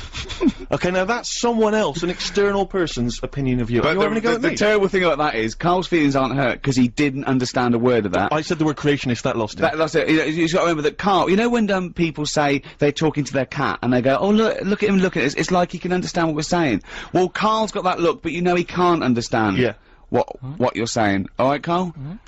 No, but I mean, now we're talking about your head and that, right? When you go back to, say, your mum and dad, it's Christmas time, right? There's a lot of people travelling up and down the country, going back seeing the mum and dad, they probably haven't seen them all year, right? When you go back, is it a shock to them again? No, do you know, like, how you get used to how someone, like I say, I'm used to you, I see you a few times a week, I don't do the double take. But what I mean is, when you go back, do they sort of go, oh, here he is. You know what I mean? Play a record. Let's leave it then. Let's move on then, because I'm gonna get angry, and we haven't even got. It's not even 25 past yet. Christmas. A little bit of Simon and Garfunkel. Yeah. Oh, this is beautiful. Karl, it was you that worked out the maths and worked out I was 28, because they just worked out I'm 27. You are 27. No way. Yeah, I asked you, didn't I? And I said... Because, no, but what I sort of questioned was, I said, well, if you're 27 today, that means last week you were 26. Well done, yeah. That's irrelevant. So therefore you assumed that I must be 28 then? Yeah. Whereas I assumed you were using, you know, your knowledge of maths, such as it is. I wouldn't do that. No, sure. Wow. I actually got lost in that conversation because I genuinely didn't know what he meant would mean last week you were 26. I don't know what that meant. I don't know what it meant. Wow. Well, it is Steve's birthday. But it would have been 26 last week. Sometimes you genuinely frighten me, because it's those staring eyes, there's nothing behind him, it's this little bald head. Looks like Davros looking at me. Genuine fear on his face when he enters into a conversation with another human being. What bit don't you understand? If he's 27 today, he would have been 26 last week, and he doesn't look 26. He didn't look 26 last week. He looks older than 28 today. You've started on his birthday, you're still having a go at him. Karl, I don't look like the kind of hot stud that I actually am, but face facts, that's the truth, mate. Yeah, live with it. Get with the programme, jeez. So, what have you been doing this week, Steve? Well, I'll tell you what, at the beginning of the week I was, incredibly annoyed by Karl. Why? No, because I remember you had a little discussion with Karl a while back saying that, you thought he was lazy at times. Yeah. And, you know, you had various criticisms of his work. Yeah. And I got a call from him, he said, oh yeah, I should have told you, I had a phone call, someone said that they were trying to get hold of Steve Merchant to offer him some lucrative voiceover work. Now, you know... That is money for old It's money for old rope. That's you're in there for about 20 minutes and it's thousands of pounds. If there are children listening who are still at school, they should definitely, when the careers guy says, what do you want to do? Try and get voiceover work. Just become a voiceover artist. It's money for old rope. Yeah. So I can't believe my luck, because, you know, I love money for old rope. Yeah. And, I said, well, what's the information? He said, I don't know. I deleted the message. It was on his answer, and he deleted the message. I said, right, when did the message come? He said, last week. So he took a week to tell me that he had deleted the message. Why, just because it wasn't for you? I mean, I don't know how selfish that is, Karl. No, what happened is, right, I got back off holiday. I was at home. Yeah. So I called up my voicemail, right, because I can do that. Yeah. Remote access, right, because I've got to know what's going on at work. Of course. Called in, it was still my day off, I was going through the messages. Yes. Heard one from some company saying, we're after Steve Merchant. Yeah. We want him to do some voiceover work. Yeah. Right? I can't remember the name of it, but I thought, right, I'll remember to tell Steve. A week later. It doesn't matter, does it? You still got the message, and they what message?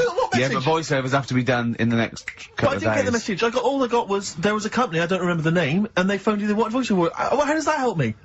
There are hundreds of thousands of media companies. You didn't take down a number, you didn't take down a name, nothing. I was more puzzled why they'd want you to voice anything. He's having a go! I don't know why. No, but listen to that voice. No, you must be annoyed. You must be annoyed. I mean, talk about rubbing salt into the wound. No, but listen to you. Oh! God. I don't know how you think, I don't know how your mind works. Well, I was thinking there must be a tractor sale on somewhere. What do I care? No, hang on a minute. Wait a minute. Wait a minute. The I worm don't has care. turned. I don't care if they want me to advertise, you know, the latest designs in pirate fashion wear. I will do a voiceover because it's money for the rope. I don't care what you think of my voice. Someone was interested. They were offering me money. And you decided arbitrarily, oh, they probably wouldn't want it. They probably made a mistake. They wouldn't like the way he talks anyway. I'll delete the message. No, the thing is, right, I What get if that had been a paid. girl? I get paid to sit here on a Saturday, Yeah. right? Play CDs and that, help out with the show, get you decent prizes. I think I do me bit, Sure. right? It isn't about running your voiceover work. So hang on, so Carl, let me just get this right. If someone was ever to phone me, right, trying to get in touch with you, to offer you work, you'd want me to just ignore the message. That is what you're saying to me. You'd prefer that I deleted the message, I ignored it altogether. That's what you'd want for me to do. That's what you want me to do. What, someone's calling you for some Someone's work, phoned me. They say, oh, I can't, I don't know, I'm a friend of a friend. I've got your number, Steve. I would love to use Karl Pilkington for an Well, you've never exciting called me, sex so has it scene. happened? Well, Has it well, happened? that's what I'm saying, in the future, if it was to occur, do you want me to just ignore it? Is that what you prefer me to do? Well, it's not like that, though. I did tell you, I told you the message. You didn't what? You told me a week later with none of the Oh. information I needed. Carl, that doctor called last week. That kidney's ready for that, little girl that you were doing that sponsored walk for. I forgot to tell you. Oh. I hope it's still alright. They keep it on ice, don't they? I think they do. Selfish, Carl. So selfish. I went out with a drink with Carl in the week, and, we went to a restaurant, didn't we, Carl? Good night. And we sat there, and next to me, when Carl came, next to me was, what's his name? Ross Kemp. And, he was sitting there, and I saw Carl, and I tapped him on the shoulder, Ross Kemp on the shoulder, and I pointed to Carl and him, and I said, it's nice to see you two back together again. Nice. And Carl was horrified. But Carl didn't know that I'd already spoken to him before Carl arrived. Yeah, so it was- yeah, I thought it was okay. I thought I could break the ice because I'd met him before. Sure. So he just thought I was insulting him. And in the week we were talking about his little head, weren't we, Carl? And Carl suddenly stopped the conversation and said, if I had hair, what would we be talking about now? I think he had enough of everyone talking about it. And he looked good though. It's a special little do. He had it sort of, you know, cropped a little bit more. I like it when he's just freshly had it done. Mm. Do you like? Yeah. Has that ever happened to you, Steve? If you're somewhere, say if you sat somewhere, does someone sort of, you know, is he anyone else who you look like, or would you say you're a bit of a one-off? I love these two. But to be fair, to be fair, he seems to be having a go at me an awful lot more than I do at him now. I mean, he just starts it. You know, he just starts it out of nowhere. I think his is sort of a get back for the way you treat him as a producer, not, you know. But he's not a producer. If he produced the show, I wouldn't have a reason to criticise. But I think this is it. But seriously, I mean, it really winds me though, because, you know, it started as a joke, but now it's abuse. Yeah. He got annoyed at Heat because it said Karl, producer, well, not so much a producer as just a bald mank. And he went, can they say that? Yeah. Can they say that? See, that's a magazine, an independent publication has identified what exactly it is you do. Yeah. There we go then, go on, bring it on, because here we go, he's looking at me, I know he's thinking, I can hear the cogs I'm not working. thinking anything. It's vicious. No, that is true. Never a true word. Play a record. Beautiful bit of Snoop on XFM. Yeah. Kicking it with Ricky old Gervais. school, yeah. Sweet. Steve Merchant and Karl Pilkington. What has happened to Karl? Because Karl, I thought, is, you know, is this sort of sweet little buffoon, almost childlike in his ways. You know what I mean? Like Charlie Brown after some sort of head injury, and now he's coming back like that, having a go at, not caring about voiceover work. It's like, because Heat have written about him a couple of weeks, it's like he thinks he's better than you in some way. I do care though, you're out of order saying that, right? Because I sorted you out with tickets for stuff. He doesn't turn up too. Carl, I received a phone call, you deleted the message offering me voiceover work, you're as bad as my agent. I'm appalled by it. And I thought we were friends. At least his agent, when he does it, is losing himself money as well. Yeah, exactly. You've got no comeback. You're still sweet. And to have a go at you've got a mank whine for a right? voice. Like a cartoon Gallagher brother on Coronation Street. I mean, and yes, Steve does sound like a Wurzel, but that doesn't, do you know what I mean? No. What about Jethro? Jethro does well. Jethro gets on Des O'Connor anytime he wants. Just has to phone Des up. And he's on there. Straight on and there. he's whining like a Wurzel as well. So, you know, to say that that is a rubbish... Alright, apart from that then, what else have I done that's wound you up? Well, that's a good starting point, because you haven't even apologised. No, it's a shock, because that's the first time I've let you down. And I didn't really let you down, because I passed on the message. You didn't. Well, we've been through it. You didn't pass Okay. on the message. Saying I deleted a message for you is not passing on the message. I mean, I just think what's happened is that you've got a little bit of celebrity now from the show. I mean, I've seen you being recognised in pubs and stuff, or people have come up and they said, "Are you Karl?" because they've seen Ricky. Now, it just seems to me that you are not keeping yourself grounded. You are just, you cannot deal with fame. You've not got the intelligence to cope with the celebrity, and you're just becoming now this it's kind getting- of ego-driven Now it's monster. getting, now it's getting. That scares me, Karl. getting You're a not bit- the man I remember. Look, a bit I nasty. put a lot of work into this on Saturday. This isn't even my proper job, right? Where were you in the week? Oh, he's got you there. What? Where were you in the week? I said, let's meet up, let's, you know, come up with some new features and that. Where were you? Karl, you phoned me about an hour before you wanted to meet. That is not what I would call. I mean, that That's is the way I arrogance work, right there. that's the way I That's work. arrogance right there. That's ego right there. He couldn't go, when I came in, he said, "Where's Steve?" I said, "Steve can't make it." I had to tell him why. Steve was staying in to tidy up because his landlady was coming. This he couldn't get over. He could not get over that you couldn't make it because you had to stay in with your landlady. He talked about it for about the hour when we were working. What are you talking? Last week I had a bad throat. You wouldn't tolerate that. You wouldn't accept that. When you had a bad throat? Where were you? Why couldn't we do any work then? Because you're at home with your mum and your dad. You were on holiday, weren't you? Why didn't you get your mum and your dad to clean the flat? Oh, he's done it again! He's done you again, mate. Play a record. How has he done me? What? They live in Bristol. Yeah, the joke's on you. He couldn't get him to clean the flat. Ah. I don't know who's laughing at who now. Right, listen. Can we just go back to laughing at Karl? Okay. Because I know where we stand there. Okay, alright. Do you Okay. want to, That's the natural order of things. I know, yeah. The world's gone topsy-turvy. he's stepped out of the pecking order. Right, well, someone who I don't let down, right, are the listeners of this show. Do you want to read out the prizes for Rockbusters? We'll get that running. Oh, Are we not doing Rockbusters again, are we? Yeah. Well, it was a shambles last week. We cancelled it 2 weeks ago. What? It just, I mean, there you are right there, Rick. I mean, both you and I, and let's be honest, we're the guys with our names on the poster. I know, It's yeah. supposed to be your show, and And our faces. exactly, and yet we have to be on tube stations with people laughing at us. Yeah, well, they're not laughing at me, right? They're saying Wow, it's a good I don't know. they're just- What do you think people think of the poster, Karl? Seriously. No, I don't want to know his opinion. It's just going to be insulting. My point is this, He was Rick. looking at you. My point is this, Rick. We used to be able to decide what the content of this show was. I know. Now, it's him. It's just him. He wants to do Rockbusters, he gets to do it. I know. And it's awful, but Tourette's Trent D'Arby. Not only is that offensive, it doesn't work as a clue. Saying that, have you come up with anything for this week? Oh, he's only gonna write it down for a whole fucking year. Useless.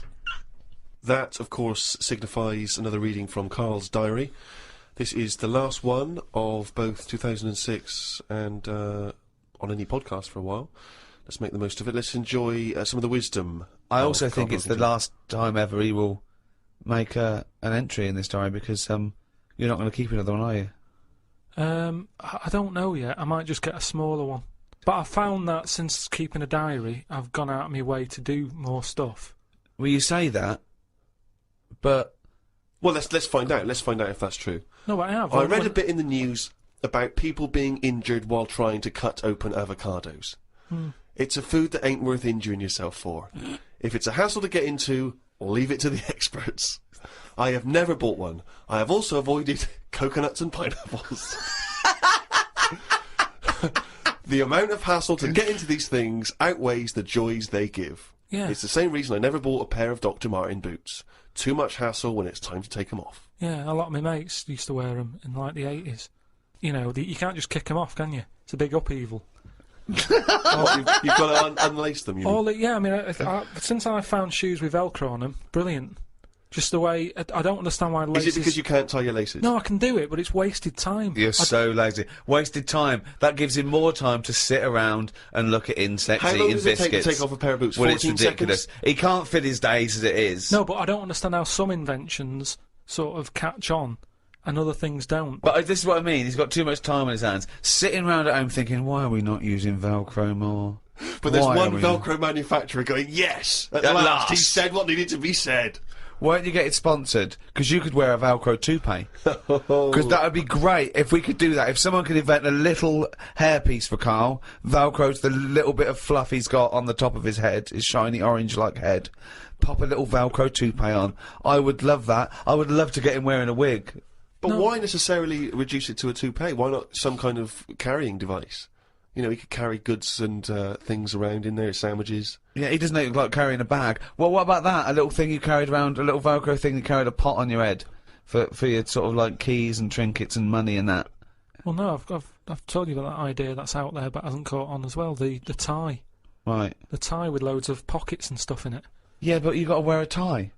Yeah, but that'd be quite nice, wouldn't it? I've never wore a tie because I always think, what's the point? It's just hanging there in the way. Can you imagine this image of Karl walking around in his big Velcro shoes, a tie with an apple stuffed in it, car keys, Yeah. iPod? No, but don't you think it's a good idea? Would you wear it with a shirt and collar or just a t-shirt? No, wear it with a shirt. That's what I'm saying. It's an invention that will smarten up the world. Now, a tie, what does a tie do exactly? Yeah. What does it do? Nothing. Right. So I'm saying make it do something. But I'm saying don't wear it at all. Pop your keys in the trouser pocket. No, or because take a bag. because the world is getting more and more scruffier, isn't it? When you look I back don't know what that means. I don't know what that means. when you look back at like Victorian times and everything, everyone wore a hat. Right? They wore a tie. They wore a suit, and it was a nicer looking place to look at. When you see it on pictures, you go, "What a smart world that is." Well, you can't see cholera and things on pictures, but sure. No. No, but I'm just saying it's better to try and cover it up with a bit of, you know, Cloth. yeah. Yeah. The world looked nicer with more cloth, whereas now everyone's rowing about scruffily. So what I'm saying is, if we make the tie more useful and give it a purpose, it might come back and the world will look tidier. But a tie, its purpose is to look smart, really. Well, originally it was because we didn't have buttons, so it kept the collar up at the front. That was the invention. It was a useful invention, the tie. Yeah, it was right. called a tie. It tied together, okay? Yeah. So then, when we had buttons, that we didn't really need the tie, but it was a symbol of smartness, like saying, I've made an effort, Yeah. okay? But now, that would go away. So now, you wouldn't look smart with a tie. They'd go, oh look, it's like a bag round his neck with his apples and oranges and his keys and his sticks he's making a nest out of. So it would be scruffy. It would make the tie scruffy, so it would defeat the object. So now when you're carrying stuff round, I mean, crawling on all fours because your shopping's so heavy round your neck, they'd go, look at that scruffy fucker on all fours. Oh no, but look at his lovely head of hair. It's Velcro! It's a hat! Yeah, well, that's the other problem, isn't it? I can't go back to a wig now. My theory about reading old news is right. It's less bad when you know it's old. It was a story about a weatherman who was fired yesterday for having a nude picture of himself on the internet. But that happened 2 days ago. He's probably got another job by now. So old news isn't as shocking. Well, old news isn't news though, is it? It's olds. What are you doing? Just reading the olds? No, but what I mean is, if someone Stick the video on of last week's news. I just want to catch up on the olds. yeah, but then it's still news. News is something that you don't know, isn't it? If someone tells That's you something, everything to you. That's information, Carl, not news. Yeah. but news is information. No, And the key with news is the word new. No, I don't think it is it? It's just information, but they tell you at 10 o'clock at night. It's like, what information's gone on? Bong. Here's some information. Yeah, that you didn't know before because you couldn't have because it only happened today. Bong. Yeah, but never mind that. I'll tell you in a couple of days. It doesn't matter as long as you get the same info. Bong. Yeah, we can't call it news though because it's misleading. We'd get done. It's called olds. Bong. Yeah, but listen to me theory. What I'm saying is that if someone in your family, you know, I don't want, it's Christmas and that, I don't want to bring the tone down, but someone dies in your family. Now, say if you're away on holiday, and they don't call you because they don't want to ruin your holiday, then you come home, and they go, Uncle Frank's dead, and you go, oh, when did that happen? And they go, 2 weeks ago. Now, because everyone else has got over it, it's not as bad for you. Because part of bad news is the way everyone's walking around moping, going, oh, have you heard the news? Frank's dead. But because everyone's got over it, time is a healer. That's what I mean about old news. It's better than new news. But according to you, the only news that really matters is stuff that affects you. So it doesn't matter when you There was an earthquake. When was it? Yesterday. Phew, that's all right then. Often the aftermath is worse than the actual event. 2, you only care about things that actually happen to you. So the doctor goes, you got a kidney stone. Oh, when did this happen? 2 weeks ago. Oh, that's all right then. Doesn't make sense. No, but the world is... You're not upset about dead Uncle Frank just because other people are upset. You'd be upset personally. Would it make any difference when they told you? Yeah, but it is everyone else's emotions that make it worse, I think. Knocking around people who are miserable. What about warnings? What about when they do things like smog warnings, or, you know, there may be a... I don't like it on the news when they sort of say, news just in. I think, oh, what's this? You think, oh, what's going on? But it might be useful to It might know be it. important information. No, it just makes you panic. What? Yeah, but sometimes knowing stuff keeps you alive. Yeah, I don't know if I like it. It's sirens, you see, I don't like sirens, do I? I've said to you, I think it's a scary noise. Well, it's meant to be, so you get out of the way. No, it's not meant to be. It's a sign to get out of the way. I'd prefer it if it... Like I've said... Hiya! Could you just move out of the way Well, it can for be us? anything, as long as we know... It can be a chicken noise, but as long as you know Oh, that that's not chicken going to freak noise... people out. No, but it sort of make you smile, but you'd go, oh, best get What, out you're of the way. cycling along and you hear what sounds like a giant chicken behind you? And you smile, because you know that even though someone is burning to death, there's something clucking in my way. Do-do-do-do, quack! Do-do-do-do, quack! Oh, that's probably a guy having a heart attack. Going to my mum and dad's today. I'll cut to the chase, Rick. They basically, we got about 4 pages while they drive to his mum and dad's. Oh, but Jesus I'll skip Christ. past that because it Yeah. takes fucking forever. Got there, mum and dad. His mum made him some dinner. The old woman next door, brackets, whose man was a witch. Just pop that in brackets. Just pop that in brackets. I think we've discussed that before, actually. The old woman whose mum was a witch. His man was a witch. Yeah. Oh. The old woman next door has been worrying because she keeps seeing adverts on the telly about changing to digital TV. She's saying she doesn't want wires drilled into her walls because they'll make a mess. My dad told her that it doesn't matter because it'll probably won't happen until 2012 and she'll be dead by then. He didn't say that to her, though, did No, he? he did. They've got, you know, she's old. It doesn't... She knows she's going to die. I mean, it's something we've all got in common.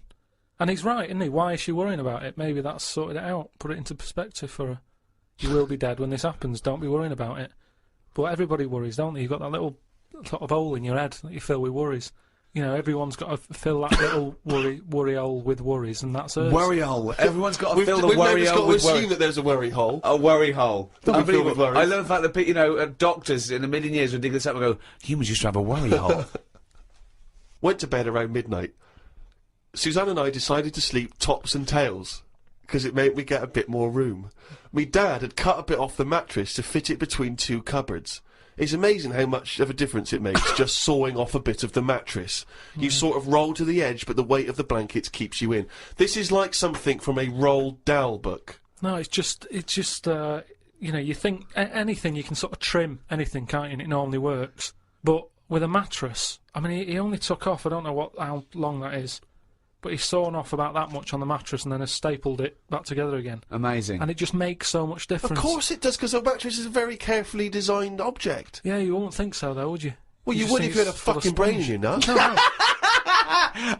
no. Someone took his brain out of his worry hole? Oh, God. He sawed a mattress in half. So we decided to sleep tops and tails. It just gets stranger. So strange. Why? He did it to make the room nicer with the cupboards on either side.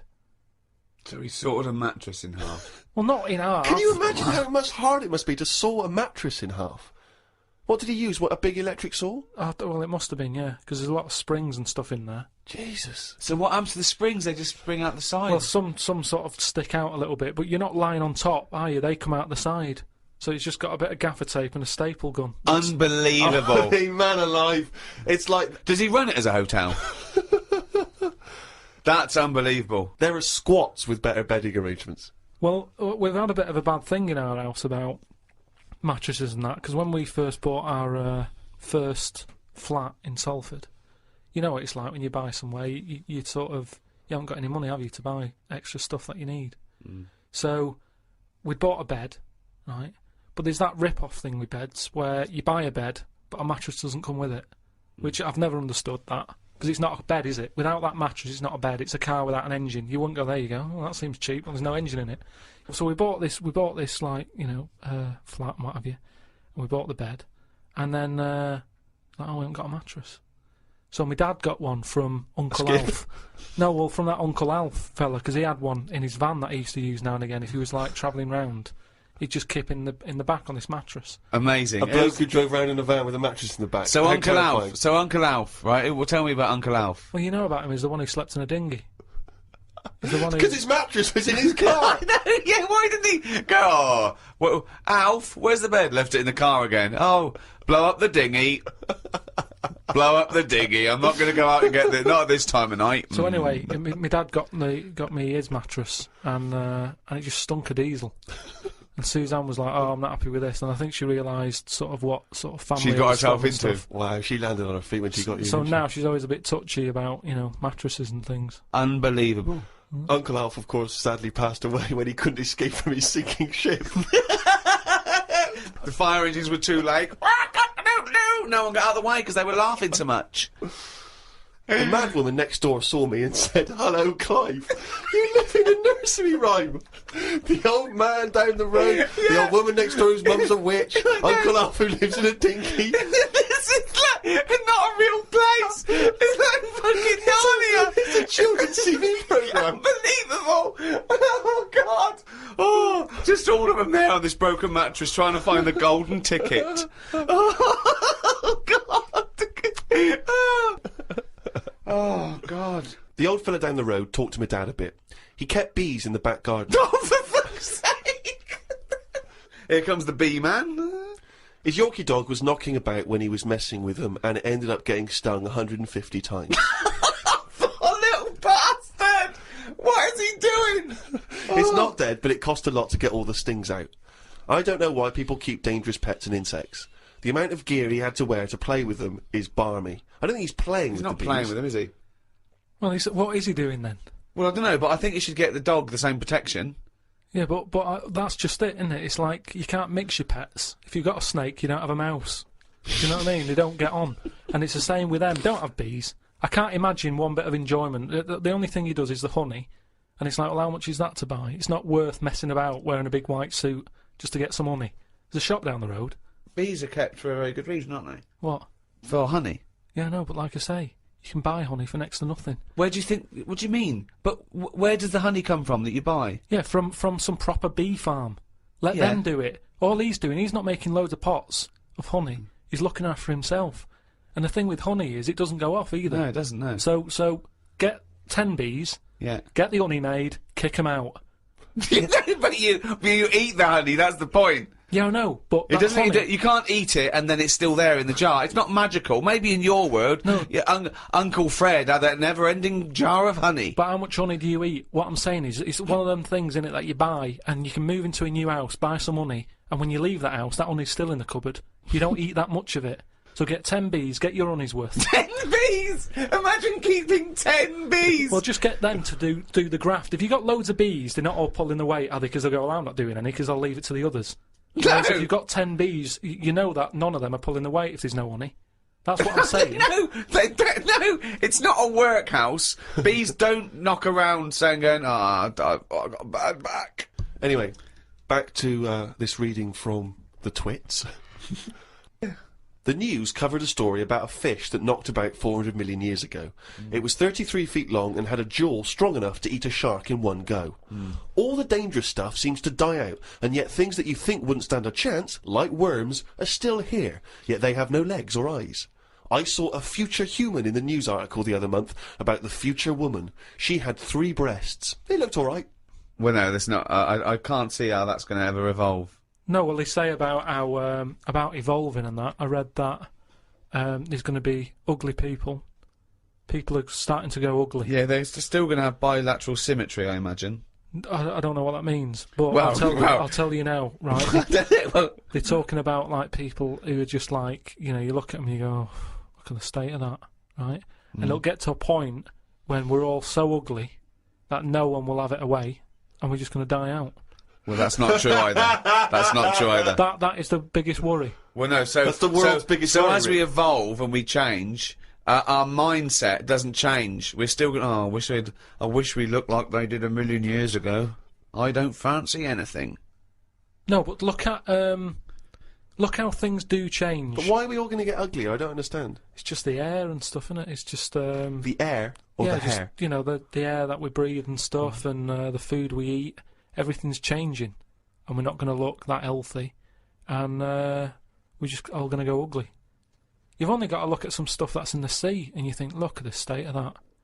What's and that's got to because do with the human evolution. But the stuff because in the they've been sea is around still longer. propagating. Yeah, but they've been around longer than us. But it's still reproducing, so your theory falls down. But they're deep down, aren't they, in the dark, so they probably can't see what they're having it away with. If they were up on the outside, they'd have died out ages ago. Why? Because they wouldn't fancy the other stonefish or Yeah, because they're sea really slug. odd-looking. I can't remember the name. I think it was a viper or something. It was just a head. But Carl, A the fish reason... that's just a head. It was well ugly. Watched a programme about the twins this morning. It was filmed 16 years ago. They are mental. They did everything together, including the vacking up. Phone calls had to happen twice so they could both have the same chat, and they said the same stuff at the same time. Well weird. The bloke who I watched it with, I don't know who that is, just some homeless guys that you just invited into the No, flat? just someone I've been sort of working with. Sure, a mate of yours. He said he fantasised about having it away with a pair of twins. I don't see the point in this. If you're going to have two of something, I would prefer to have two different. Have two different women. If I had two cars, I wouldn't have the same one twice. Same rule with women. I don't even normally like buying the same pair of trainers twice in a row. No, if you're going to have something new, make a change. It's like that fella who was going out with a woman and then left her and went out with a twin sister. Not worth it. Not worth it! It's not worth the upheaval, is it? Because it's exactly the same model. I watched the final of I'm a Celebrity, Get Me Out of Here. It was between singer Jason Donovan, singer Mylene Klass, and singer Matt out of a boy band.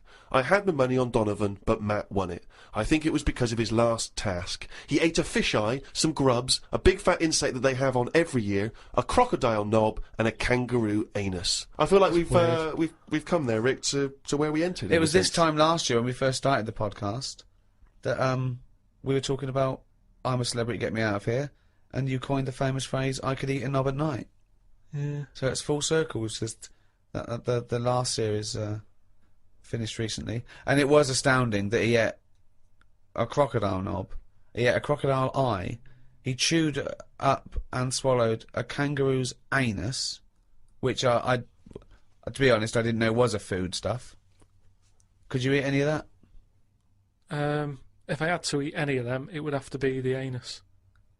What, really? Yeah, more than the other stuff. I couldn't eat anything that's still alive. No.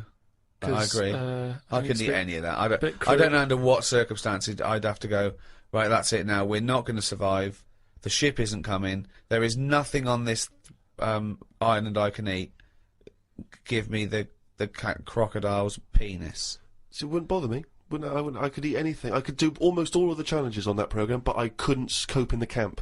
I couldn't cope with the lack of food and the uncomfortable bed. That's all that would do my head, and I'd drive people spare, whinging and complaining. I couldn't cope with any aspect of it except the physical challenges. I couldn't cope with sleeping with people snoring, the things crawling over you. I'm not so squeamish about that, like snakes and things. That's all right. But the eating is ridiculous. It's out of the question to eat a worm or a grub. It doesn't concern me. I don't know why. I don't see really what the difference in it. The texture's probably the same as lots of other things. What would hunger do to you, though, do you think? Would you think I would change? Do you think, if it really was a choice, if someone said, and I knew I would die if I didn't eat worms... I think you would, yes. I think you'd complain and you'd whinge for a while, and you'd try and put it off, and you'd hope a ship would turn up. But when it didn't, you'd start chowing down on a bit of crocodile anus. But then where's the rest of the crocodile? Well, yeah, that's a good Who's point. been eating that? How come I've got this? You're meant to work together as a team in bad time, and yet I'm being handed an anus. Forget it. Let me starve.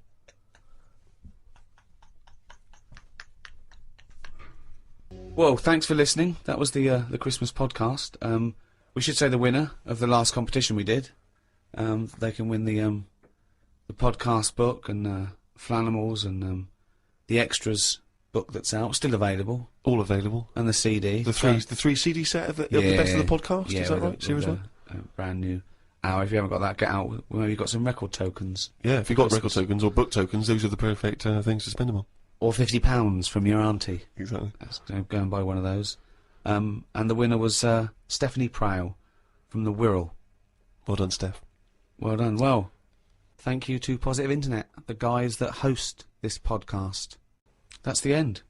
That's the end of the Christmas podcast and the end of this this team for a little while. Yeah.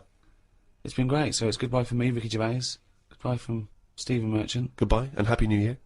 And goodbye from Karl Pilkington. Alright. Alright. That was alright, wasn't it? Yeah, it's good. It's all right. What are you doing now? You got time for a coffee or something? I can't now. I'm going to the, you know, the orphanage for terminally ill kids. Oh, yeah. I'm going down there. I'll go down there every Christmas and sort of, like, do you? entertain them. Oh, stuff, well, I bet that's lovely for them. Yeah, no, I've actually written a song I'm going to perform. They see The Office and see that I sing in that. You've written a song for them? Yeah. Well, could we hear a bit? I mean, what? I don't want to put you on the spot, but you've got the guitar there, is it? Yeah. I wrote this for a kid. He's a brave little guy. He's only about 10, but it's heartbreaking. He's Don't cry, it's Christmas.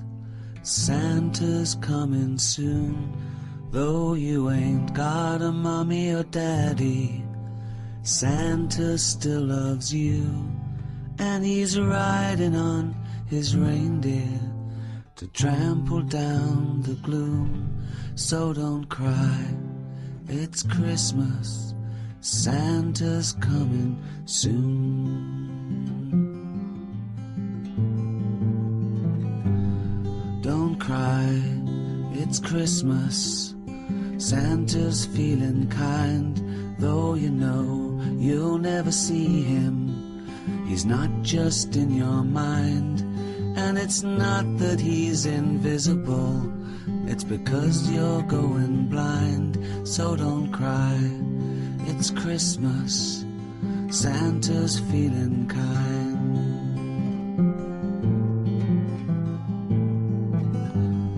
Don't cry, it's Christmas. Santa's on his way, though he's got a billion children, and he's only got one day. You've got slightly less than that. If I were you, I'd pray, but don't cry, it's Christmas, and it sounds a little gay. Oh, isn't that be quite moving for everyone? Yeah, I would ask you now to not play that song. Oh no, too late now, they expect me. But I'm not sure it's going to be as well received as you perhaps hope. I think that's better than any gift, and I don't really want to give gifts because they're expensive. So. Sure. You know, speaking of like weird stuff and that, I've got a new. Well, we weren't, but go on. No, I've got a new book. Do you know I had that Freaks book, the top 50 freaks? Got a new one sent to me. Really? Yeah, and do you know like everything normally has a name. So like if it's the two-headed fella, you know, they're all nicknames like that, aren't they? They've got two nicknames, I imagine. But this new book I've got, right, on the cover of this one, it's got like a woman with 3 breasts, right? And she's called the three-breasted woman, as you'd expect. The one face. Why is she posing nude though? That's what I want to know. Tart. Well, she looked happy. And there was a fella with like one face but 2 bodies. Do one face but 2 bodies. One face, 2 bodies. What do you mean one face, 2 bodies? Surely one head, 2 bodies. Head as well, but it was mainly the face that was weird because he looked fed up. What are you talking about? What are you talking about? How can you have? What do you mean? How did it join to the neck? No, it did. It did have a head, but the fact is, it was weird that it had one face to me. What do you mean? Well, if you've got one head, you'll have one face. Yeah, I know, but it was the fact that he had one face and 2 bodies that I didn't think. But why do you keep saying one face and 2 bodies as opposed to one head and 2 bodies? We're all the man with one face. Yeah, but now I've got one body. Yeah, well, surely he's the man with 2 bodies then. Again, the description. Roll up, see the man with one face. Yeah, I know, yeah. So it's full of stuff like that, right? And what I'm saying is, that fella, you know, the one-faced man, the 3-breasted woman. He wouldn't be known as the one-faced man, is what I'm saying. Well, that isn't the peculiar thing about him. Yeah, well, they all had names like that. Right. But there was one thing in it that didn't even have a nickname. It was so weird. What do you mean? It just said unidentified. What does it look like? sort of testicles for eyes. That's. It just reminded me when you were What do talking you about mean strange. testicles fries? And what is it? Did he have a normal body? I didn't even look at that. Oh, No, so that's what I'm saying though. You're attracted to the oddness of the thing, and that's what I was saying about Warren when he walks in. Warwick. You know, it'll be odd for a minute, and then I'm sure For him it will be. Yeah. He'll get used to you. I've got my head round it a bit more, and the way that there's loads of people in the world, and yet you don't see people with like dangly eyes more often. It amazes me. I love the fact that he's amazed by not seeing freaks. Yeah. It's incredible. He's walking down the street going, "Oh, everyone's got one head. That's weird." Suzanne, see any dangly eyes today? No, me neither. It's weird, isn't it? What's going on in the world? Oh, he's only gonna read it down.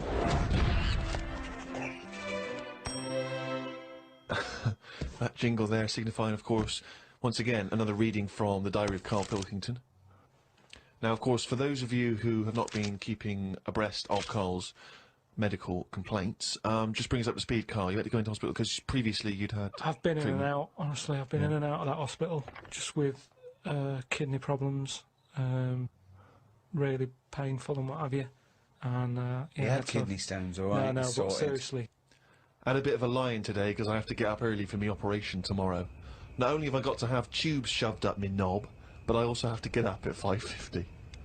Suzanne said I could have what I want for my last dinner. It's not your last dinner, you're going for an operation. Yeah, but you can't take things for granted these days. Oh, I had shepherd's pie and peas. Suzanne made it from scratch. As nice as it was annoying. Because making stuff from scratch means loads of pots, and it's my job to do the washing up. So much as the food was nice, there was loads of pans and that. People who get their last dinner on death row don't have to wash up. Got up at 5:55. You were supposed to be getting up at 5:50 on the other page. You were 5 minutes late getting up. He's often late. Often late. Got to the hospital and had to wait in the waiting room. There was another 9 people in there waiting to be sorted. I got called in. They sat me on a bed and took all my details down. 5 minutes later, I'd been knocked out. I got woke up when they were ripping a pipe out of my throat. I felt more rough this time. The doctor came to see me and said he couldn't find a stone, so I must have passed it. I said, "Are you sure?" He said, "Yeah, we filled your kidney with water and expanded it, and there was no hiding place." I sat in the recovery room for an hour while they found me a bed. One of the fellows who was sat in the room with me this morning got wheeled in. They couldn't wake him up. All the nurses were laughing because he didn't want to wake up. I bet they were laughing at me when I was in the theatre. Someone told me they totally strip you when they're operating. I would have looked like the alien on the Boswell incident. Boswell! Boswell! It's quite a nice analogy if it weren't for the fact that you said Boswell. It's the Roswell incident. Ricky and Karl are here now. I don't even need to say your surnames. Hello. Hello. Hello, Karl. All right. You're How's right. it going? Yeah, it's good. going all right. Like Frank and Liza. This actress, Jessica Chastain, who is going to be huge in a year, I think everyone will know her name, and I was at the premiere last night of her film, and I said, "Oh, when you come in tomorrow, you'll meet Ricky Gervais," and she started screaming, going, "Oh, I saw her at Madison Square Garden, I've seen all the Office and extras," and I said, "Oh, you'll also meet Karl," and she's, if anything, she screamed even louder. Oh, she's just screaming all the time. What have you got her on for? God. It might be a condition. Yeah, she can't communicate through words, just through screams. We've got something for it though. If you take these lithium pills, she's all right for an hour, so don't worry about it. Well, look, Karl, you've got a following in America now. Think of that. You see, what a lovely compliment you just passed on there from an actress who's come to this little island. She's going to be huge. She's nice, and you did. Look at you. I wasn't dissing her. I just said if she's coming in screaming. Language. You know when you feel when you go to some sort of zoo in a country that hasn't quite got their animal rights together, and you see these old chimpanzees just sitting there rubbing their head, and they've got neuroses, and they're a bit emaciated. I know you feel so sorry for them, and you want to like him now. That's just like him now, rubbing his head. That's comfort. That's what all simians do to comfort themselves. They just touch their head. And that, like, oh, what am I doing here? So how's it going? It's going all right, Karl. It's going all right, thank you. He is right. You look as though you've just been told you've got a week to live. Because I've been all over the place. Where? Where have you been? You name it, I've been. If you had a globe in here and you span it and popped your finger on it, I'd go, yeah, I've been there. France? Well, not for the series, but I've been there. Yeah, I've been to France. Your kitchen? Yeah, I've done that. But no, I've been everywhere. I've been to Alaska. I've been to Thailand. I've been to Vanuatu. What's that? Exactly, that's what a lot of people say. They don't know where it is. I'd never heard of it. The globe that I've got, Vanuatu, isn't even on it. Yeah, but it's a blow-up one, isn't it? It's not. It's a proper one. It's a proper globe that I've got, and I looked for it because I always I was doing like like on Wackaday when you used to put stickers on a globe. It's a cracking reference there. For anyone who had a job in the 80s. Timmy Mallet, he had like a map, didn't he? And he'd say, "Hey." I love the fact that your geographical knowledge up till now was based on Timmy Mallet's Wackaday. All right. Well, I've been to there. I've been to New Zealand. I've been to Australia. I've been to Japan. Just got back from Japan about 3 days ago. Let's explain what an idiot abroad is. So this is where Ricky, yourself, and Stephen Merchant send him to places he doesn't really want to go to. Well, he does want to go to them because we drew up a list. I've got a list. We sort of found the top 100 sort of people's bucket list, things to do before they die. That's the list. That's that I work from. I've been passed the list now by Carl. Right, and they're before you die. They recur. They're the 100 most popular things that we could find. We compiled that, and we let him choose 7. That's not to say there weren't little surprises along the way. Why do you pick old ones? Like in the first episode, you go to a remote island on the other side of the planet. Look at the number 65 is Skinny Dip at Midnight. He doesn't go nude. I don't do nude. Oh, right, okay. Don't like doing nude. Would you be happy being nude? No, but you could knock that off, couldn't you, in 10 minutes? Knock what off? I like the fact that how he says nude. N-O-O-D. No, I'm not happy with that. I know, like... would you go nude on the telly? No. I think there's something wrong with people when they do that. I don't think... I'm not happy doing that around the house. Just walking around with out on. You can understand why an actor would have to do it for a part. I don't actually. What about if the part... We know what's there. What are they showing us? Why does that happen? He's not great acting, taking your pants off. I don't understand why they have to do it. And it just makes it awkward when you're watching it with your mum and dad. No, but sometimes it is necessary because it would ruin the piece. Like what? Tell me a film where you've gone, I'm glad he got his tackle out. Well, no, but when you're showing something, it could be a form of degradation or something. Someone going into prison sometimes have an important scene where they're strip searched and they have to take their clothes off, and that might be integral to the plot. So therefore, you have to see it. But you just do it. You do it. They did. Look, you've watched Jesus of Nazareth. Yeah. Mary had a baby. I don't know what this is. Is this a Boney M song? What are you talking about? What I'm saying to you is, you take things as given. If someone's pregnant, you don't need to see it happening.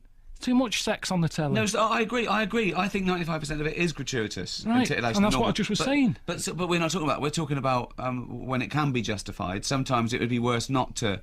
It'd be better not to have anything than have a pair of pants on something.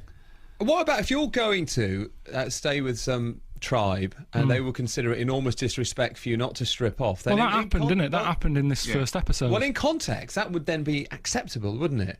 That would be the right thing to do because it would be disrespectful not to do it. It's not gratuitous. No, it's all about societal pressure as well. Yeah, but at the same time, Richard, that happened, and it's not about... Ricky and Steve didn't send me to that tribe to wear a thing called a nambas.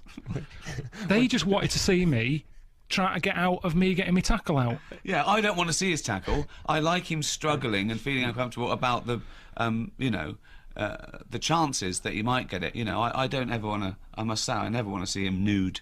Can you explain a nambas? It's like pants made of leaves. Yeah. Yeah. Or wicker. Or just anything that's lying around. Dolmades, that Greek dish with sort of rice wrapped in a little vine leaf. Yeah. We wanted his little it's rice ridiculous. Vine leaf. Yeah. I would have looked ridiculous. We're going to play a clip from the first episode in a moment. Just to come up, first of all, at the very beginning of the episode, Ricky, Karl doesn't quite understand the premise of 100 things to do before you die, because he says, why would I want to swim with dolphins if I've only got, a day minutes, he thought it was immediately before you die. Like someone's really sick and ill on life support and you chuck them in a pond. All right, well, that's saying live every day as if it's your last, like Ronan Keating sang about. Yeah. I don't think I'd be up for doing much if it was my last day. No, I'd stay in. No, again, the point of that phrase is that you don't know it's your last. So because we don't know it's our last, But you can't live like that either, because what do you do when you've got bills to pay and you go, I've spent all that, I thought it was going to be the last day. It's a ridiculous thing to live by. But that's all part of it, isn't it? Pension, you get a pension. I don't know how long I'm going to be around. Yeah, it doesn't mean go and get a credit card and live it up and hope you die tonight so you don't have to pay it back. It means every moment is precious. Our life is finite, so live every day like it's your last. Live every every moment, savour every good meal, every fine wine, every nice experience, because it might be your last. Carl, if it actually was your last day, and you knew it was your last day, what would you do? Well, that's different. What would you do with it? That's very different. I'd probably just, God. Well, I'd be at the doctor's. Yeah. Well, not if there's no point, no. Alright, I wouldn't do that. What would you do? Just stay in, just watch a film. Watch something. I think I'd hope it was a miserable day. I wouldn't want it to be sunny. I've thought about that. If I was dying, Yeah. I'd want it to be horrible and miserable outside. So I'm not going to miss it. Yeah. I'm not bothered. Really Really? not bothered. Probably eat something that's not that nice. Brilliant. That thing of your Last Supper thing when they do that on the on death row. Is there anything more depressing than that? Is there anything sadder and more depressing of someone choosing their last meal? I mean, let's not get into the humanity of it because it's pretty disgusting anyway. But the fact that they make sure you haven't got flu before they execute you. Well, the fact they use new syringes. I Yeah. don't get that. Yeah. Use used ones. Yeah. What does it matter? Yeah. Good point. That is a good point. Brilliant. That is a good point. I don't suppose you'd Some have much of more an highbrow discussion on 5 Live. It is. I don't suppose you have much of an appetite for your last day anyway, or you're on death row. Let me just play a clip when you were on last time, because you'd done the first series of An Idiot Abroad, which was going to the 7 Wonders of the World, and you were so adamant, Wow. so adamant that you wouldn't do a second series. I don't know what I want to do at the moment. I don't know. You're definitely ruling out doing another series of An Idiot Abroad. Yeah, No that's happened. way. No way. No. What about if it rates really well? It doesn't matter. Remember, I didn't know what it was going to be like. I thought it was going to be a bit more like a holiday. I now know what it's like. And if you do a second series or something, it's got to get madder, hasn't it? Look at Jack Bauer, 24. It was believable at first, and it just starts getting mad. It was not believable. Well, at more first. believable in series 1 than it was as it went on. That's what I don't want to do. What's wrong with just doing something once? Right. Carl, what happens? Well, I've got bills to pay, haven't I? I've got bills to pay. So, I've got to do something. It took me 6 months, didn't it? Gentle persuasion every time we sort of went out for a drink or went for a meal. Well, it was meant to be the Natural Wonders. There was talk of that. I'm going, I'm not doing it. And then they said, the bucket list idea, you can come up with what you want to do. And, you know, I thought, well, I'm deciding. So I'll do it. Plus, I was in a programme called Idiot Abroad. Options aren't flying in work-wise, Richard, when you've got that on your CV. When the idiot it refers to you, Yeah. and you become known as an idiot. But mainly money. That's why does anyone do anything? Well- Attenborough messing about in the jungle at his age. He doesn't want to be in there, neck high in mud. He's doing it because it's a job, isn't it? Why are you sat here? Well, that's not true, is it? Because you could do something else. So it has to be a passion as well. You enjoy, you know. I don't know about that. I think most of us, you can't always pick what you want to do. You do it because money. I bet you're proud of the show, though, aren't you? But you are picking. I'm what you happy wanna with do. it now. It's over. I think it looks brilliant. You said to me before. You said, "Oh, you watched the first episode. It looks amazing." It looks beautiful. What do you say to those people that think you're whinging? You've been all around the world. You're getting well paid. You're on Sky. You know, people are interested in what you say. You've written books. You know, you're under the wing of Ricky Gervais. I mean, Yeah, well, that's why it's happened. You made it happen. didn't you? yeah. But what do you say to those people that think you're whinging and that think you should be Oh, grateful? shut up. Because they don't know, do they? They don't know what it's like. Everyone just sees this 45 minutes of telly. They don't know what I've been through, where I've stayed. I'm not even moaning about it anymore, because people don't listen. Ricky, do you remember a couple of times ago when you were in and we rang Karl and he was at home and you were grouting, I think. I was grouting. You yeah. were grouting. I finished that. How did that go? It's all right, yeah. Yeah, good. Broke the vac doing it. What do you mean? Because when you're grouting, it all comes out. I had a what's it in a Dremel. That's what I told you about. Yeah, Dremel, yeah.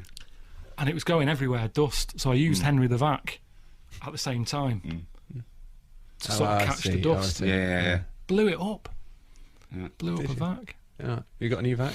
Yeah, I bought a Hetty. Is it a Hetty? I have no idea. The pink one.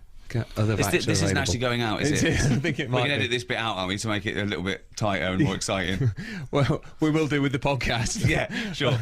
Karl, my point was this. When I spoke to you on the phone, you said that you hadn't seen any money from Series 1, and you said, Ricky keeps talking about this pot of money. Where's the pot? Still haven't seen it, honestly. Have you found it? Honest to God. Unless you know... I haven't seen the pot.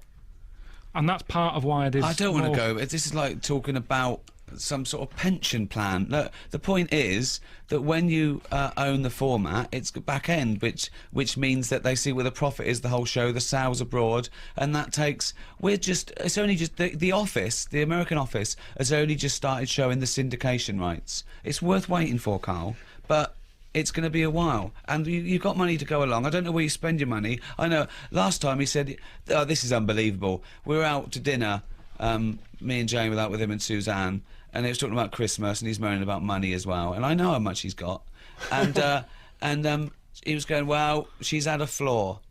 She's had a flaw. He put a flaw in the kitchen, and he was trying to make it that his girlfriend's Christmas present, that she'd had a flaw." Unbelievable. And it's the floor she wanted. Yes, but you walk on it.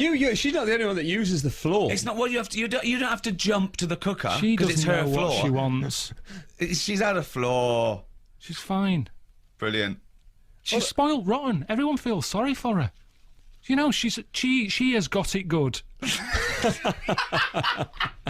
Honestly, she gets what she wants. She's already talking about Christmas presents, and I sit down and go, right, what is it that She you want? keeps saying, Carl, don't forget this year. No, because I just want to know how much she wants something.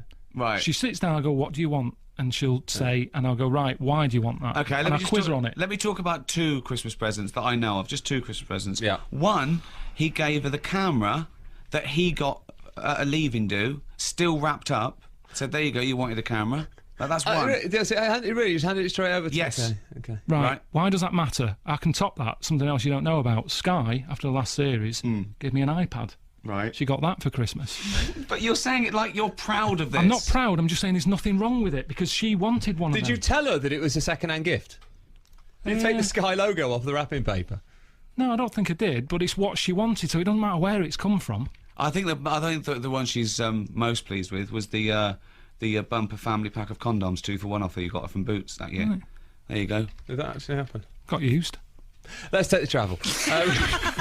Ricky Gervais and Karl. Not with me. No, I'm joking. I'm joking. 20 past 2, Louise Pepper. Dig us out. Go on. The West Midlands. Carl's got to go at 1:30. What are you going out to do some? Was it like your boiler broken? No, just things to do. I don't like sitting around outstaying me welcome. You wouldn't be. But we'll talk about Life's Too Short. Carl, what do you say to those people who say that it's all planned and scripted, An Idiot Abroad? What do you say to those people? You've spoken to the people that say that you're a whinger. You said shut up. What do you say to the people that think that? I'm not bothered anymore. I'm not bothered. A lot of people do think that. A lot of people think that what you do is an act, don't they? Forget it. Whatever they want to think. Because what can you do when people are like that? One, I don't understand why they think it is sort of a scripted thing. I don't know why they think I'm an idiot. That's the first one. Because I'm not an idiot.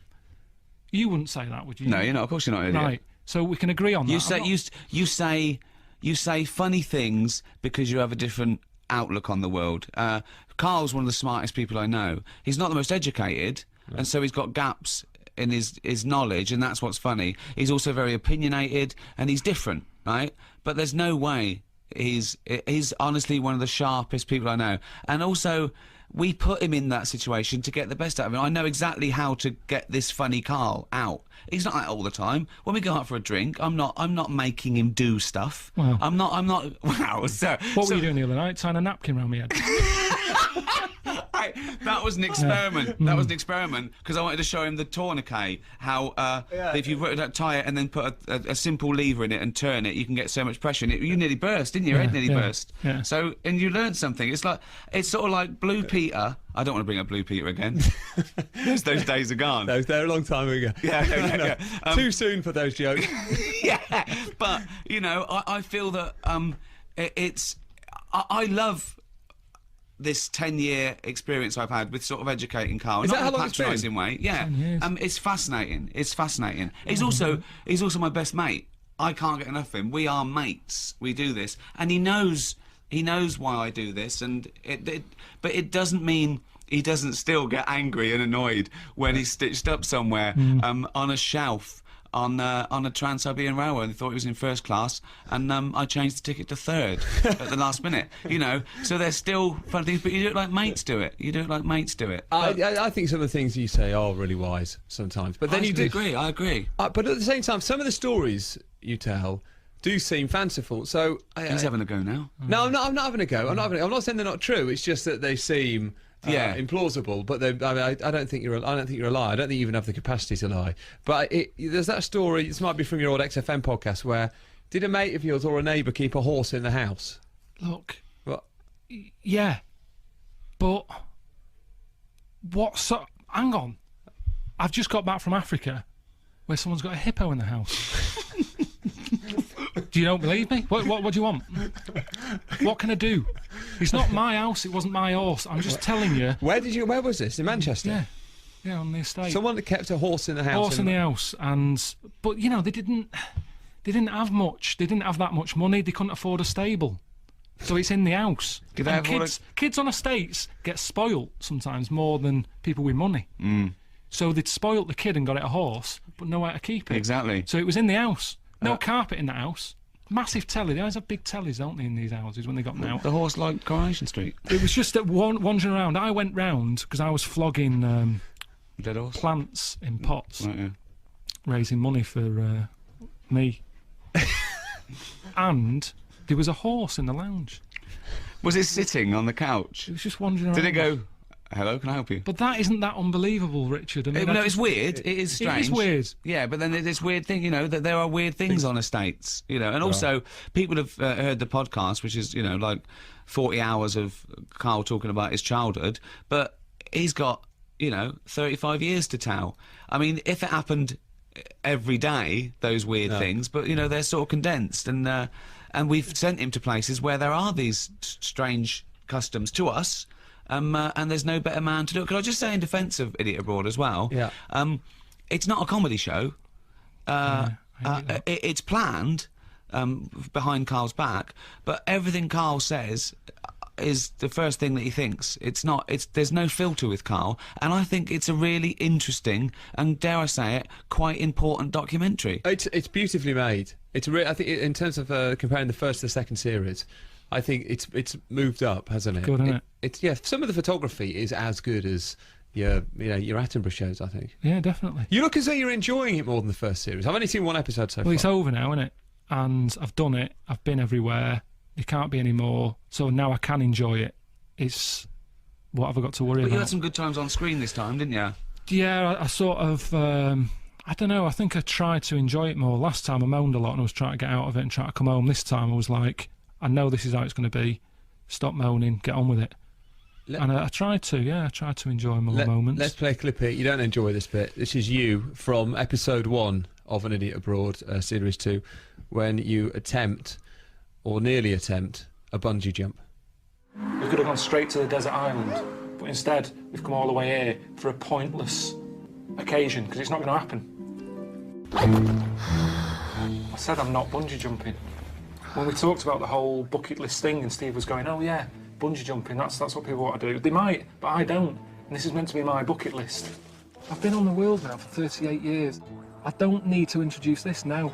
Well, I'm just creating a new problem if I do get into bungee jumping.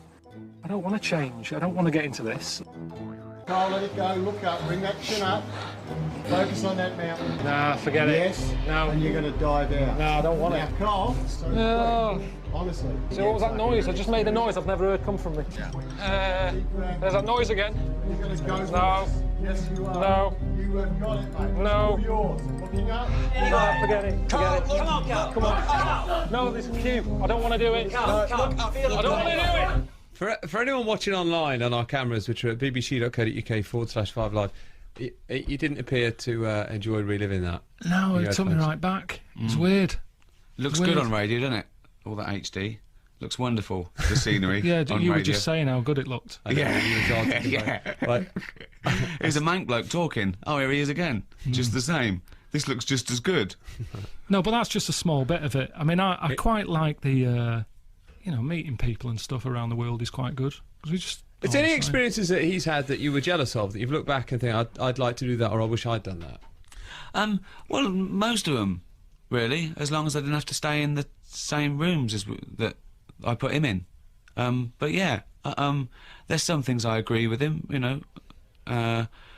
In fact, you know, I do agree with most of the things he says. That, I'd love the wildlife experience. Yeah, I'd love to do that one day. He came face to face with a mountain gorilla, and the guy out there with him said, "Karl, you know, I think we wanted an Attenborough moment. We wanted him to say something profound," and Karl came up with, "They've got little ears." Which is good, isn't it? No, have you ever had to do any presenting like that when you've got to sell an important moment? You did Obama coming to in charge, didn't you? Yeah, I did, yeah. Just imagine if you'd have been the first bloke out on the moon. They've written you a little thing. But he had loads of time, didn't he? Armstrong, What would he you was have sat in a said? rocket What would for you have said? hours. Okay, you've just done it. You've just stepped out on the moon. What's the first thing? No, but what I'm saying to you is, he was sat in that rocket doing nothing for ages. Right. He was doing a crossword or something, I read. They Really? came up with a pen that works in space or something, didn't they? Yeah, I think He was doing all that. apparently- A pencil. Well, No, exactly. Russia Yeah, did that. Russia yeah, did the pencil. That's right. America spent about $100,000 on getting a pen that works space, and Russia took a pencil. Whereas when I was sort of trekking for the gorillas, I walked for about 8 hours, and the guide kept saying, 10 minutes, 10 minutes, all right, 15 minutes. Well, hang on a minute, how long are we walking here? And he went on for 8 hours, and then I get there... That's because you were going too slow, so the gorilla was getting away. If you'd have gone faster, you'd have got caught up with him. So I get there, and the bloke with the camera's going, right, quick, say something. Look at the camera, say something. This is the moment, you know, it's going to keep moving. So even though I was there, I couldn't enjoy the moment. They're all looking at the gorilla behind me. I've got to come up with something, looking at a camera, about this special moment. And it wasn't a special moment. My feet were wet. I ate wet socks. But where is Neil Armstrong had ages in the rocket? I didn't. You had 8 hours. No, Yeah. because it's tricky, Richard. It And was after, up and down. after you'd pointed out they got little ears, what was your profound statement? Do you remember? I think I said I say it best when I say nothing at all. So just film that. He quoted Ronan Keating. But He it's quoted Ronan Keating because after meeting a silverback mountain gorilla. Right, what would in you the have said wild. then? Come on. What would you have said? That hasn't been said already. I'd have said, because Attenborough did it I'd have years said ago. life is a roller coaster. Karl, you're not outside, you're welcome. Do you want to say just did like 5 more minutes 10 after minutes. these? Okay. Right. Great. 10 more minutes. Karl 15. Pilkington's here. 85. Put your own questions to Karl. 85058. It's 2:32. Here's Justine Green. Thank you very much, Bob. But Karl, you look like you're in constant pain. No, I'm just. I am still jet lagged. Are you okay? There's a text here that Ricky Gervais and Karl Pilkington are here. And when is An Idiot Abroad 2 on? When did it start, Ricky? Friday. Starts on Friday. Tomorrow, 9 o'clock. And there's a Tricky, book yeah. out from Series 1. Yeah, that's Still number one. It's doing all right. That. Mental. I mean, I told him that. I told him the sales, the DVD. I mean, the book and the DVD were sold about 1 million. Right? Nothing. I tell him these people that, you know, like you, these people that I talk to at the Golden Globes and these award shows, they're not impressed with it. The only thing he's impressed with It's being paid. That is all I want, Richard. That is all I do this for. Like anything else. there's That one. is the one no. thing. I love it when I get a check in the post. Yeah. You're never there to witness No, that. you but don't. I'm You ju- moan about it because you say, "Oh, I've got to pay tax and that. I've got to do this, that guy." Yeah, well, everyone else sticks their hand out, doesn't Exactly. But that is why. But the one thing I'm just working on the third series, the Ricky Gervais Show, the animation. Yeah. We're just finishing it, and I showed him the finished first episode, and he loves that. He watches those over and over again. He loves watching himself as a cartoon. Why? Because it's not him. It's not like him. It's like they've added to it, and it's things we said. You can watch it like it's not. I watch it like it's not us three. Well, I forgot a lot of things we talked about. Yeah, exactly. Yeah, and they've got better and better. The third series is better than the first two, and it got better and better. But I really love those. I think it's a lovely little gem, isn't it? Karl, how do you feel about getting recognised? The fame aspect of it. Do you like that? No, not really. Why not? Because I'm not that sort of person, really. I just like keeping myself to myself. Does it happen sort a of- lot now? Yeah, not. I mean, I don't go out. I don't put myself in situations where there's loads and loads of people. I wouldn't go to, say, a Glastonbury or something like that, just because I don't want to come across miserable. I never really cared for it. I mean, I knew going into it that if you know, became a successful actor or comedian, you'd become a famous one. But I was always wary. I didn't want people to think I'd signed with the devil. You know, make me famous and you can go through my bins. I never signed that contract. And you've got to be careful what you say as well, because people think you're ungrateful. It's like, I did an interview recently and they said about, oh, do people bother you? And I went, no, everyone's really nice. I said, I have to avoid pubs. Sometimes a drunk could come and say, oh, have a drink with us, and you have to go, oh, I'd rather not. And they think, oh, you've changed. And I go, no, I haven't. I never used to drink with strangers. But the headline was, I'm too famous for pubs. I saw that. So it said you hadn't been in a single pub in 10 years. Well, it makes me look like I'm complaining, or I've started the conversation. Like, I've gone into a room full of journalists and said, listen up, put I'm too famous for pubs. I love pubs. It's like, and Karl's very aware of this. There are some, and there are a small percentage, that are out to twist your words and make you look like you've changed. They build you up when you want to bet. And I think Karl's very aware of that, and he hasn't. He hasn't changed a bit. In fact, he's got slightly more Karl. The more I've known him, I like, you know, it's great if people come up and they just go, oh, I like your programme, I go, cheers, and they wander off. What else do they say? No, it's just the freakier ones where they want to know everything, or they know everything. It's like... Where they know the podcast even better than you do. Yeah, well, I don't like that. Yeah, but it's the ones that think they know everything and don't. I mean, the problem is that everyone's... you know, I've got a blog. Everyone's a journalist these days. Everyone's a critic. So there's these conspiracy theories. I mean, people say things that they really think they know. I've heard that. I know for a fact that. You know, they do. Karl's an actor called Graham. That, you know, they work out how rich you are, and it's like, you know. But fans are fine. We couldn't do without fans. We like people that like what we like and they buy our work. Of course we do, you know. But I think you do have to draw the line of privacy because I think it's your right. This phenomena of people making uninformed comments online is remarkable now. If you go on, one of my favourite pastimes, I might not be the right phrase, but a pastime is going on the Mail online, picking an innocuous story about a celebrity and looking at the comments. Hatred. I love comments. I've done a few essays for the Wall Street Journal, and you know, they're probably contentious issues, because some of them I suppose you'd count as controversial, particularly across Middle America. That I talk about, you know, science and atheism and those, and the comments are incredible. I mean, just what sort of things? Oh, just brain dead, ill-informed people like the devil's going to kill me tonight. And you want to laugh because you want to go, I don't know where to start with that. You haven't read the essay. I'm not scared of the devil because I don't think he exists. And then you go to the real hatred, the people that think, you know, abortion is wrong even if it's the product of a paternal rape. And you want to go, I don't know where to start. I don't know where to start with this. So you have to sort of like walk away. I'm intrigued to know Why wasn't he looking both ways? I'm intrigued to know how you get run over. What was it, 1629? Yeah. Well, it's horses and that, wasn't it? Yeah. Oh, why wasn't he looking both ways? Karl Pilkington, you are a genius. Like I say, it's been a struggle. We'll do that. We'll do Cheeky Freak of the Week. Do you want to? Oh, definitely. Should we do Cheeky Freak of the Week? Cheeky Freak of the Week? I can't wait. I'll always do these. I'd start off with these. Alright, well, let's have the jingle for Cheeky Freak of the Week. Oh, no. Do you remember it? No. I remember it. Oh. Oh, Cheeky Freak of the Week. Brilliant. Something like that? I want someone though, because that was slightly half-high. Oh, Cheeky Freak of the Week. Excellent. Right. This we're going back again. Yeah, 17th century? Well, it was 1829, right? Oh. I'm impressed. Now, the problem is with Cheeky Freak of the Week. Not so much the week, is it, if you're going back to 1829? Well... Not even of the century. You haven't even done Cheeky Freak of the century. There's... What's the problem with Cheeky Freak of the Week? Just because... Other than the sort of moral implications. Yeah. Well, last week, it was a fellow with two heads. Yeah. We've done Siamese twins. It's Siamese twins again. Oh, no, it was Siamese twins. It wasn't a fellow with two heads last week. It was Siamese twins. Conjoined twins, sorry. They're two different people. This is what I'm telling you. But this is the problem. They're going to crop up quite a lot just because they've got double a chance. Alright?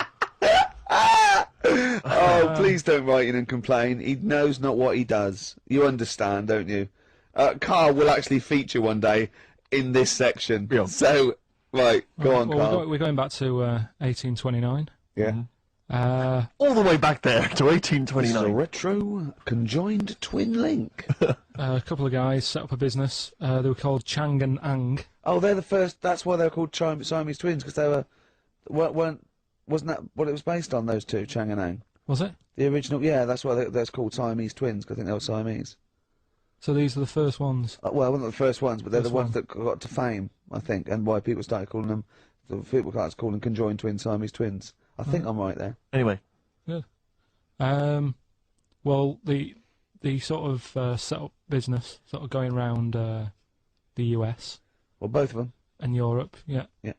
And what they used to do, people were amazed by it anyway. Yeah. People wanted to know how they get through life doing certain things that you think about. When you think about Siamese twins, you think about, you know, how do you get through a day like that? Yeah. And the thing that cropped up the most with people was how they take a bath. So they used to go on tour around the US and Europe and sit in a bath, have a wash and that. And did they ever wash each other by mistake? They go, oh, that ends there, like those things in supermarkets. They put one of those down. We go, oh. What do you mean? Put that there. What do you mean? You know the things on the conveyor belt, the little dividers. Yeah. They wind me up, those dividers. Now, it's Chang and Ang, they're in the bath, they're washing their own bits, they got one of those dividers, right? They go, well, that's definitely yours. I marked mine. That's definitely mine. Don't wash that, Chang. I wouldn't, Ang. I wouldn't wash that. Right? So what are they doing? They're in the bath. Carry on with the story. That's about it, really. I mean, that's the fact that people... So, two little Oriental fellas joined in the hip, had a bath. No. That's your story. No, they didn't have a bath. They sort of, everybody, they must have done some sort of research, right? Who? Chang and Ang, right? And they said, well, what do people want to see? Isn't that basically Roller's song? But it's an idea that people have queued up. They've paid their money. They're in a tent. They're, well, I hear they're going to have a bath. They're going to have a bath. Two Siamese people have a bath. How would they possibly do it? Well, I've heard they get into a bath. But that's I don't know they what's wanted to see exciting. them nude and where the join was. No. More than how do you get in the bath? I don't know. They just that's what they picked. They said what would be good to see. What do you know? What do you want to see them do? Having a bath. How'd you get into trousers? Was there Exactly. This is all part of it, isn't it? That's why they picked having a bath. This is all part of it. Well, then watch them get dressed afterwards. Yeah. Who was the best out of Chang and Ang? Who was your favourite? They both look the same, to be honest. There's a surprise. One was a short ginger woman. Oh dear. Is there anything you know? What would be better than having a bath for you and you seeing them? What would sort of make you go? Oh, I wonder. One of them pulling and the other one going home alone. Yeah. They go, look, she's definitely up for it. I'm taking her home. I go, oh, what am I going to do? Can I watch? Definitely not. Definitely not. Look, you go to bed. I want to wine and dine her. But if he's got back to their place and they're going at it hammer and tongs, but are you saying one of them? No, hammer and tongs were their cousins. Right. They lived miles away. Yeah. If one of them gets knackered, can the other one take over? God, I think we could play a record. That annoys me. What? That sort of being at it all night. What do you mean? Let's put a song and I'll come back. What do you mean? The controversial cheeky freak of the week, where Karl finds a human being with some sort of congenital or you know, imposed deformity, or you know. So and we talk about that in a wry way. Do you think that's big and clever? No, but that's just it. It's never about taking the mickey out of someone, right? It's to make you think. I'll tell you what isn't big and clever. How lucky you are. A dwarf with learning difficulties. Nice. Yeah. Well, we'll explain it to you. Nick Cave and the Bad Seeds. He Wants You. Brilliant. Yeah. So, Karl, off you go. Well, we're not going to do Freak of the Week here, okay? Right? Because we've done quite a bit of that in the last 20 minutes. We've right? OD'd So on freaks, you think? Yeah. Sure. We'll just shift it a little bit. Okay. And I don't, like I keep saying, don't want people to be thinking we're sort of taking the mick out of anyone. No. Right? Because we're not about that. I feel like I can do a little bit of it because I work with you, Steve. Yeah. Right? Sure. It gives me that right. It's like a care worker. Yeah, I understand. Well, it's like that thing of you can't be homophobic because I've got a couple of gay mates and stuff. Sure. I think it sort of gives me that edge. Yeah. Right. So you're not freakophobic because you work with Steve. No, that's right. Yeah. So yeah. Okay. Well, by that token, I should be able to sort of slag off, the mentally ill. What do you Or mean? at least mentally handicapped. Now there's a term you don't hear very often. In 2003, the mentally handicapped. Isn't that what it was? I don't know where to start. But I'd like to apologise for the Lady Diana stuff, the term mentally handicapped, and any inadvertent racism that we may have stumbled What's over. the actual term then? Is it retarded? Right, are we Well, having Cheeky Freak of the Week? Do you want to do it? What Yeah. time have you got to shoot off? Could do with shooting off sort of soonish. Okay. To be honest. This is not radio. Have you ever heard that on a radio show? Chris Tarrant going, I can't shoot off right now. I couldn't get a later train. I know! Why did you get a later train? There isn't There isn't any. a later train. So I couldn't get to Cornwall tonight if I had to. If I had to finish this show, I couldn't possibly get to Cornwall. Rubbish. Of course there's a later train. Oh, I've booked it now anyway. Right, well that's the Right. point, isn't it? Yeah, you're not falling Whatever, through. whatever. I don't think the show's lost anything. I think we've still had the, Freak of the Week's coming up now. Oh, cheeky freak of the week. Right, well, we've had some interesting things we've been looking at. This week, it's about the strangest couple that ever got married.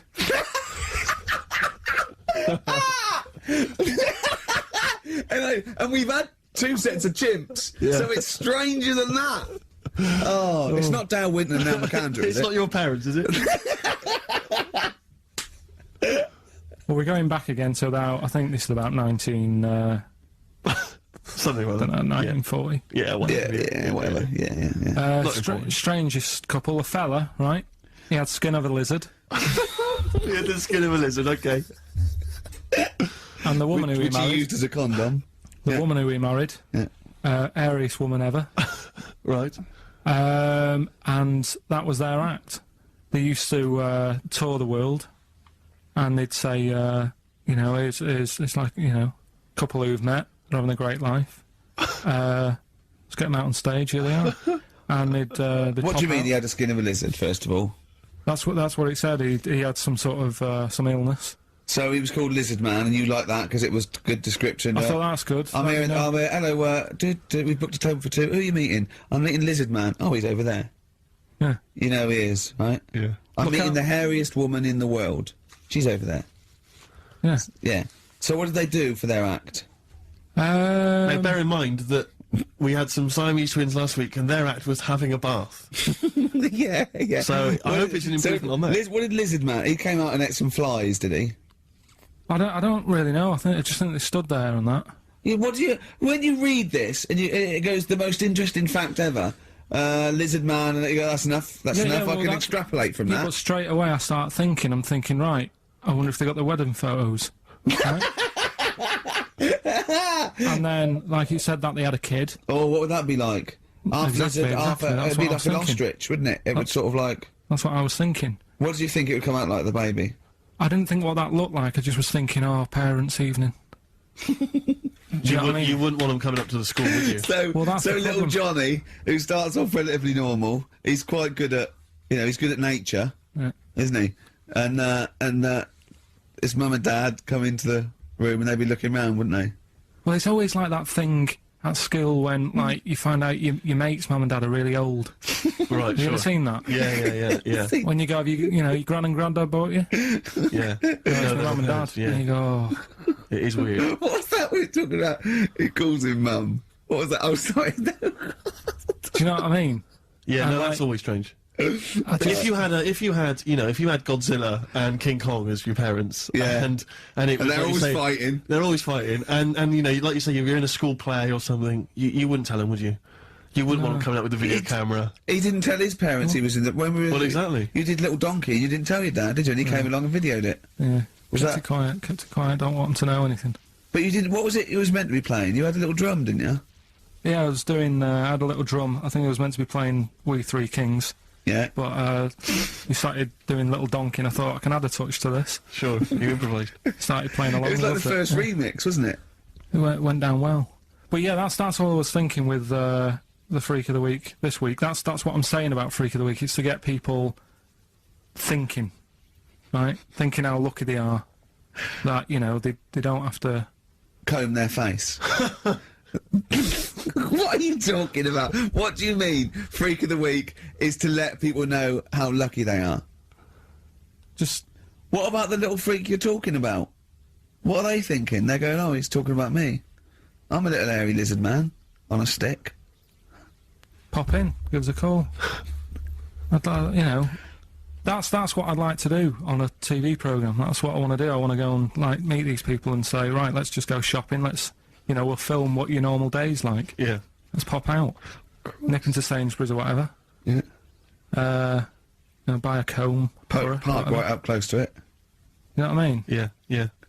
So what you're saying is you just want to get a little message out there, which is that there's always someone worse off than you. Well, there's proof of that in this room. You know what I mean? I just think it's a shambles. I've asked for Cheeky Freak of the Week, and it appears that Carl's not ready. He's not prepared. No, I can sort of remember it. It's just that I like to have all the information. Contempt for But the you've listener. just had a whole bunch of adverts and placebo, and also getting ready. We're chatting, we're having a chat and that. Right, do you want to sort yourself out in future? Yeah, someone, that's what we were chatting about. Someone emailed in about they watched the £200 tumour thing, and when it was removed, it was carried away in a wheelbarrow, right? Karl said, what, even when she had it removed, she still carried it round in a wheelbarrow? And he went, I thought it's sort of like she'd become attached to it. I mean, you definitely are my favourite thing in the world. It's great. Look at the way he's looking back. But I think they're all the same. The people, I mean, I have had more emails about people saying I watched the £200 tumour and I shaved me arse than anything else. I know. When we ask questions we come about up with science, Shakespeare, we talk, yeah. Nothing, high silence. concept, we talk about political issues. One person emailed in, they said, I tuned into the £200 tumour documentary, it looked disgusting, I couldn't watch for long. What were you expecting? Yeah. That it might sing and dance? Do a little show for you? Oh, anyway, so what's these are really your listeners, Karl. Now, I think you know what I mean. You sort of find your niche, you attract your. I think me and Steve are pretty much just here. I think the people that we had in the early days, Rick, they've long since abandoned us. They jumped ship. They've got jobs. Yeah, they've got jobs. They're out now. They've been released. Exactly. Yeah, they're getting their life back together. Carl, Come so on, what's the Karl. situation with Cheeky Freak? I've got like a couple of bits. Like I say, I haven't got the in-depth stuff that I know. Oh no, because usually it's you know, it's Heavily pretty researched. scientific. Exactly. Yeah. Do the jingle. We've come up with a new one, haven't we? The Freak, say chic, Cheeky Freak of the Week. Right. Well, couple of bits. I don't know which one to use as the main feature for this week. It's that good, is it? Well, there's been another one born. What? Little kid. You go on. 4 eyes. Insult? Just a guy who wears glasses. Come on. 4 eyes, 2 noses, 2 mouths. That's weird. Isn't it? This bloke, did he also have 2 heads, 2 bodies, sort of born sort of slightly separately? He wasn't stood next to a mirror. No, it's weird, that, isn't it? That's all you've got. Is it? I love that. That's weird. That. Imagine if the doctor said that. Well, Mrs. Parks, kid's got 4 eyes and 2 noses. Weird, isn't it? Any clues? Yeah. Any clues? So that's it. That's all the one. information. Well, I'll tell you what. No, that but that again- shouldn't be the main one. Okay, No, I've answered but it. like I say, what's the idea of this feature? What do I say all the time? Don't know.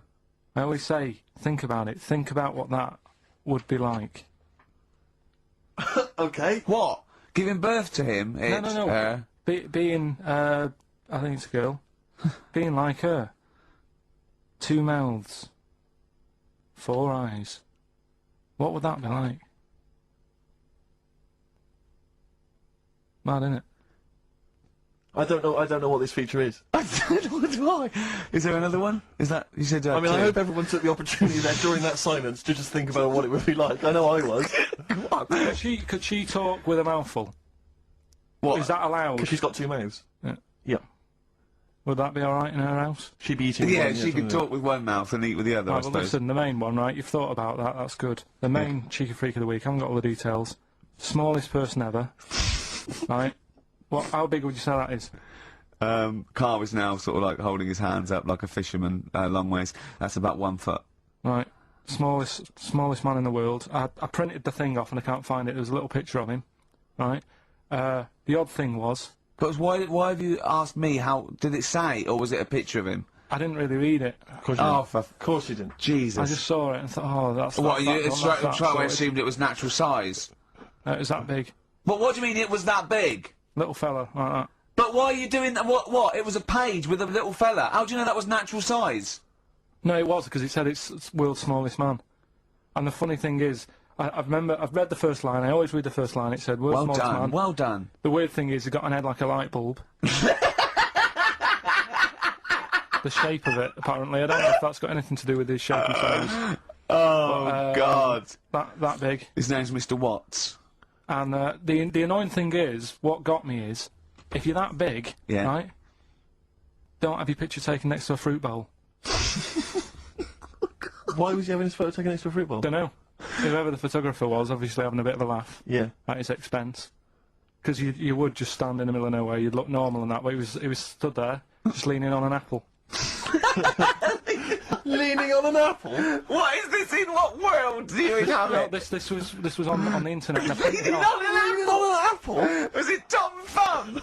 What is this? Are you sure it wasn't some sort of sci-fi show they're advertising? No, it was leaning on it. Can you can you just lean on the apple?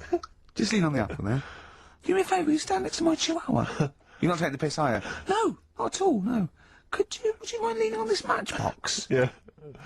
Leaning on an apple. And that's what, so he just said he's the world's smallest man leaning on an apple. Smallest man, said about his head being like a light bulb, I don't know what that meant. And I just thought, right, that'll do, that's that sort of cheeky figure of the week done. I think that was on like Monday, right? I found that, I thought that's done. Printed it off, forgot to get it off the photocopier. Someone's nicked it. Play a record. That you got to... You know, it's just... Steve. No, can I just say, no Karl, point. please, There's no if point. I say, let's have Cheeky Freak of the Week, and you haven't done your research, you haven't got the information, just tell us you can't do it. But don't lead us on. Don't say things in like this on charade. radio, hold your hand up to me and go, how tall is that? It's nothing, That's this is radio. nothing. It's nothing. I think it was that big because he was leaning on an apple. It's not enough information. But imagine Trevor McDonald coming on, going some news, some stuff. How big's that?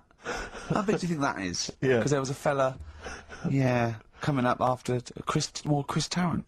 Play a record. Karl, if you were president, would you sort of make it compulsory to maybe have a little monkey? Everyone has a little monkey of their own. Little chimps out and out, old age pensioners.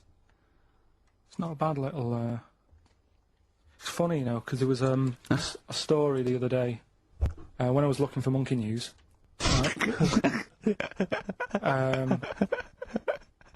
There's a story about a couple who couldn't have any kids, right? There's something wrong with them, but they really wanted a kid. And they got some dodgy email address where they could buy a baby online, right? It was someone who would have a kid, and you could buy it for $3,000 or something, right? Yeah.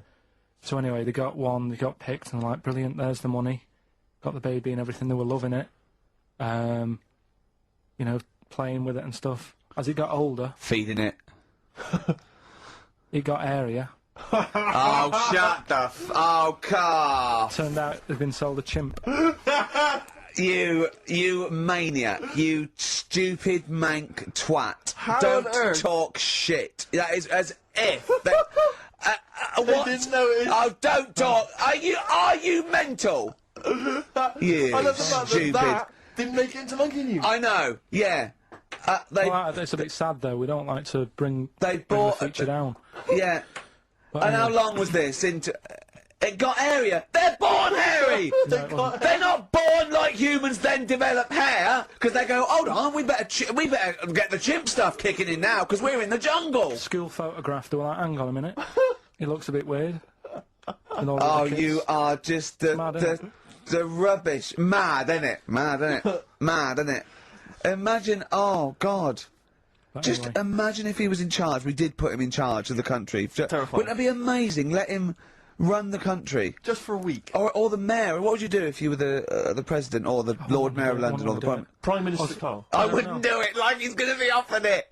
It's a hypothetical question, Karl. No, but Suzanne was, right, my missus, if you're a new listener. You keep her, sure. Yeah, help her. She was watching the news, trying to follow some heavy stuff. And I'm like, The weather? Do you know what I mean? I just was like bored, and I was reading about that mouse that had an ear on its back and stuff like that. So she said, well, you take notice of this. She'll be, you know what Ricky and Steve are like. They try to teach you stuff, and you don't even want to learn. So to try and get me interested in it, she was like saying, what would you do if you're president and stuff? Yeah. And I can't be doing with any of it. What did you come up with? You must What would have. your slogan be? What did you come up with? Did you come up with anything? I had a little, the design of it, right? I said I'd have like red and blue, sort of, do you know what I mean? Both sort of major sides into one. Well, that's broken the back of it. That's a pretty good manifesto so far. Anything else? What's on the second page? I had like, KP looks after me. That would be the badges, would it? Yeah. That's good. I'm a KP nut. Yeah. KP looks after me. Yeah, brilliant. That's about as far as I went with it. What would you do? What about, policies, transport, crime, just law and order? Yeah, what would you deal with crime? What would your initial approach be? Would you introduce guns? Should police carry guns? Nah. No. Nah. Would I have to worry about that? Okay. No, good point. Minister. Good point. No, what I'm saying is, though, I mean, Tony Blair isn't sorting everything out, is he? No, but he has a say in most things. Does he? Well, go on then. What are the problems at the moment? That need sorting out. Well, generally, what's the best way to combat? Would you bolster up the prison system? Would you introduce more community service? Would you go harsher for say I don't know drugs? Would you go harsher or less harsh? There's pros and cons of both, isn't it? Because of course you can't see to condone it, but some people, you don't want to go through the court system and cost taxpayers thousands of pounds of money for someone, I don't know, the difference between smoking a spliff and dealing crack. Do you know what I mean? You have to all these things. Have I lost you? Yeah, I'd just think about it for a bit. Do you know what I mean? Brilliant. You think about it for a bit. Yeah. Probably ask Suzanne. Do you know what I mean? This is amazing. Get her help on it. Yeah. What about the foreign situation? Would you have supported Bush in his war on terrorism? You're aware of this war that we had recently? Yeah. Sure. I mean, if I was new, though, couldn't I just say, look, new slate, do you know what I mean? Let's start again. Yeah, of course you can. I'm in charge now, let's see if we can sort this out. What would you do then? Then see what happens. Brilliant. Suck it and see. Brilliant. Brilliant. This is excellent. Now, this is not really your jurisdiction. This is not really your area, but I imagine you'd have some powerful friends. You might have a say in it. Go on. Yeah. What would you do about single-sex marriages, same-sex marriages? See, this got Cameron. I thought Cameron had blown it on Big Brother because they said, what do you think about gay fellas getting married? And he went, no, in the Bible it says, a man and a woman. And I thought, oh, he's put off a lot of.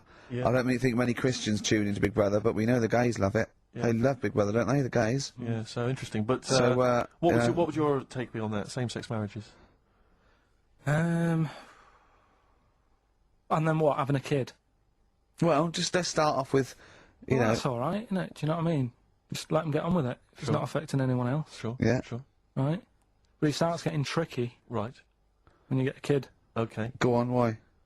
Well, it's just tricky, innit? Do you know what I mean? Well, yeah, you could be right. I'm not giving any. I mean, we're not.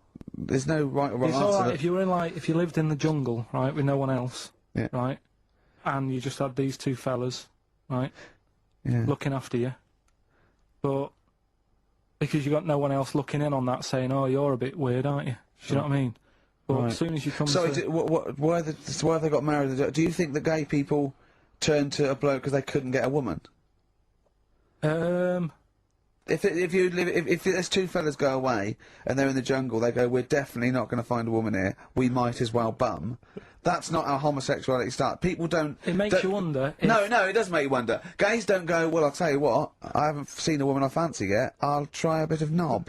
No. But what I'm saying is, right, if you're brought up in like a little jungle, right? Yeah. How are you brought up? Someone just puts you there.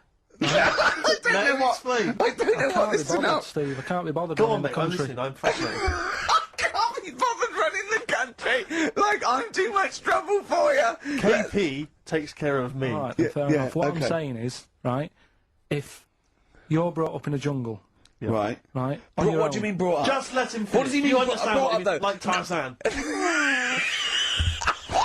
You've got to tell me what you mean by brought up. Wolves, chimps. What? Right, well, there's a good example of what I'm saying to you. Right. Right, what I'm saying is, there's a fella, right, he's brought up in the jungle. Shut up. Just let him finish. Let him finish. There's no women about, he doesn't know about women, he doesn't understand what women are. Right. Right? But another fella walks in the scene, Yeah. and he gets pally with him. What does he talk about? Then they've both got needs. This scenario is ridiculous. How has he lived? Or do you know what's his reference I points? can't be bothered with this. Honestly, Saturday should be, day off and that, not worrying me about problems. So, there we go. Karl as president. He's still confused, aren't you, Karl? Just a little bit, sort of amazed Yeah. by the body. Yeah.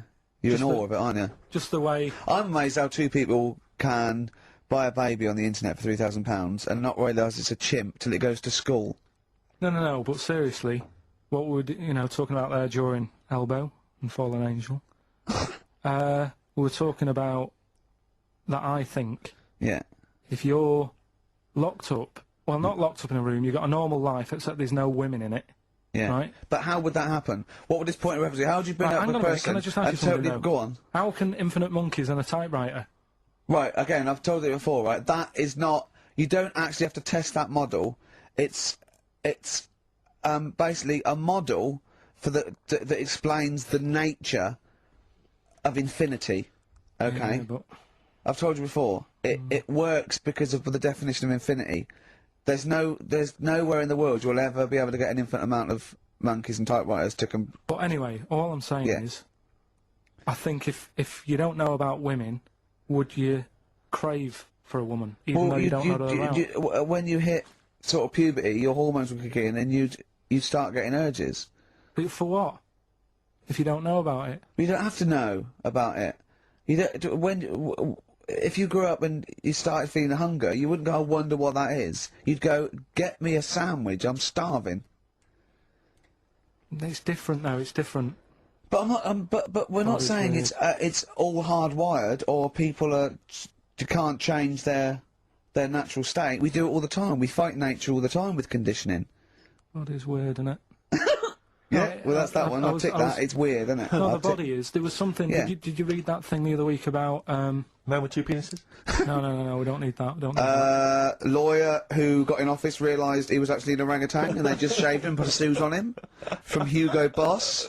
And the funny thing is, he won the case and the judge said, well, don't send him back to jungle. Let him set off on his own. Bodge it, wibble and podge. You'd make the best judge in the world. No, there was a fella. Here's a banana. I remember. I think all kids go through a phase of shoplifting. Well. And when I was going through it, I used to just little things, just like magic markers and magazines, Mars bars, that sort of thing. Yeah. And Cigars and dildos. And one day, right, Same thing. my mate Anthony, his mum called up my mum and said, I've got to meet up with you. I've got to have a word with you. And she said, what about? She said, I don't want to talk about it over the phone. So she goes, oh, right, well, yeah, come round tonight then. So anyway, my mum sees me, she don't want to be in an awkward position and, like, be a bit embarrassed and what have you. So she sees me and she goes, right, Anthony's mum's coming round. What have you been doing? Yeah. So I go, oh, God. I said, I've been nicking stuff. So she goes, like what? So, not big stuff. I've had a few calculators and Mars bars and stuff. How many? I'll just work it out. Hold on. Works out at 7.2 per day. So, How many calculators do you need? So it was when that phase... You failed maths, didn't you? Everyone wanted a calculator. It was like a trendy thing, wasn't it? Right, Oh, yeah. In Manchester a couple of years ago, yeah. So anyway, I told her all this and I confessed to, like... Computers will make it there one day. I confessed to There's magic in the back of battery. Go on. confessed to nicking all this stuff. She comes round, she only wanted to borrow some money. Brilliant. She said, oh, I don't like asking. I was a bit embarrassed to ask you over the phone, but can I borrow 20 quid? Oh, that's fantastic. And there's me. Bloody... That's great. And it's similar sort of thing to yours. And did you... And he went, hold on, Mum, let's just work out the interest on that. A bank 10%. She'll owe you £4.40. Yeah. Oh, so your mum was a loan shark. yeah. And did she mention? She went, I just with that other, because what I'm saying is presumably you got your mate in trouble. No. Right, you didn't. She went, no worries, I'll just go and get my purse. It's on the dressing table. Exactly. Yeah. Carl, do you want a cigar? What other things you used to give away at your disco then that you'd find on the dressing table? You used to go into your parents' room and go, what can I give away tonight? It was stuff like cigars. My dad liked cigars. Yeah. I had a pair of tights. What do you mean? Unopened. You know, you get them in like a long... Who did you give that to? Just whoever did the prize. It was stuff like, you know, we did like a little raffle. Just imagine Carl going, this is for a pair Who's of going joyriding this Pretty week? Polly, sheer. Exactly. No, who's doing a bank job this week? Exactly, that's what it was used for, yeah. Just little bits, you know, unopened makeup, just stuff like that. And did their parents not notice? Well, no, because it's stuff that you're not that bothered about. If a telly went missing, they'd notice it. They would, wouldn't they? They'd be staring at a wall for 3 days. But a pair of tights and a cigar and that, you get away with it. Yeah. But it's funny as well, because like, you had two names, I just, like, remembered. I started off as, Dazzling Darren's Disco, just because the first lights I could afford belonged to someone who had their name put in lights. Right. So I went along with that name to for a bit. pretend you were called Darren. That's lovely. That's great. Is it worth it? Brilliant. And then it went on to Pilkins making music. Yeah. That's great. Anyway, should we have some more music? 'Cause, we've been waiting for hours. What are you going to play, Carl? We've got the Cooper Temple Claws lined up. Brilliant. You and your father have probably come across this sort of dilemma in the past, and I'd be interested to know what your take is on it. Let me see, this is from Lee Matthews by the look of it. He says, he lives in a suburban area where the local teenagers also live on the same road, and they're running riot. They're smashing wing mirrors off the cars, they're crashing into parked cars on their skateboards, and they're just generally making mayhem, you know, night and day. What can he do to stop this going on? The parents of the kids don't seem to give a damn. Anyone who complains to them, they just say, oh, piss off. You know, the police are useless because they never catch them in the actual act of violence, which is what they got to do to apparently convict them. So they don't know who to turn to, really. It's rather like when a little old lady went and got the A-team, you know. You know, and he was dressed as an elderly Chinaman. Exactly. She knew who he was. Colonel Decker didn't have a clue. Yeah. You see, it's weird, because now it has got out of hand. Do you know what I mean? Like, years ago when I was growing up on the estate, yeah, you had problems, but not like you have now. Do you know what I mean? You know, Summers were nice as well, weren't they? Well, it did seem that way, didn't it? Yeah. Right, and... Police are getting shorter and But you yourself kind of admitted in the past that you were something of a tearaway. You didn't do anything like these kids here, the thing is, I was scared that if I got caught doing it, my dad would go mad. Yes. And I remember smashing a car window by accident and legging it in the lounge and sort of pretending to go asleep on the settee. Right? Genius. And I heard a knock at the door. He chloroformed himself just to be unconscious when his dad came home. And there was a knock on the door, and I thought, oh God, this is the fella who saw me. I was chucking a stone in the air, seeing how high I could throw it. Of course you were. Did it keep landing on your head? That would explain a lot. And it came down. Chucking a stone in the air, love it. See how far I could throw. Brilliant.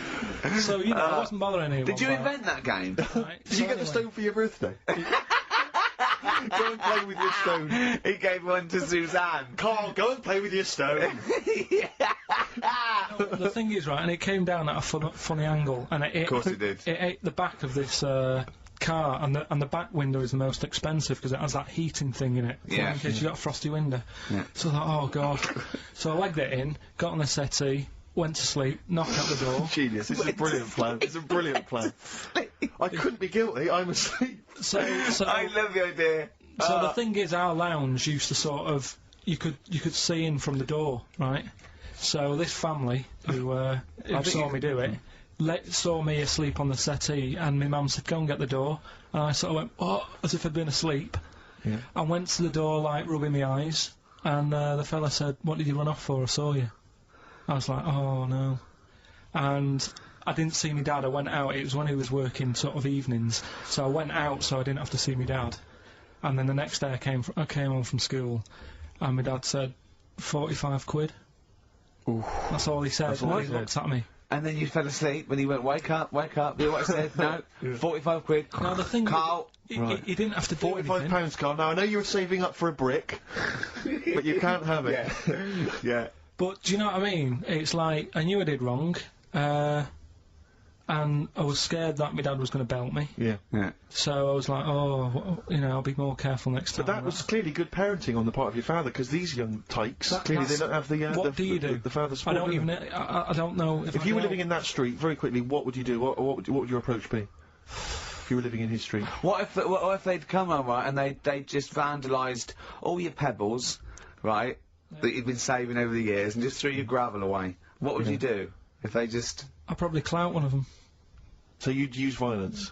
I think it's the only way sometimes. Sometimes the only way. And I don't mean, you know, really bad, but I'd show them that I'm not putting up with this. Right. And then the problem is you've got their family coming round, and they're probably quite... Go to sleep. If you hit a kid and the dad comes down, just go to sleep. Yeah. Just... Equally, if you're doing a bigger crime, you know, a bank job or a murder... Remember to take the stocking off your head, because they wake you up and go, why have you got a stocking on your head? Just go, oh, I had a weird dream. It won't work.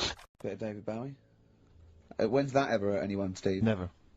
Lady Stardust off Ziggy Stardust and the Spiders from Mars on XFM 104.9.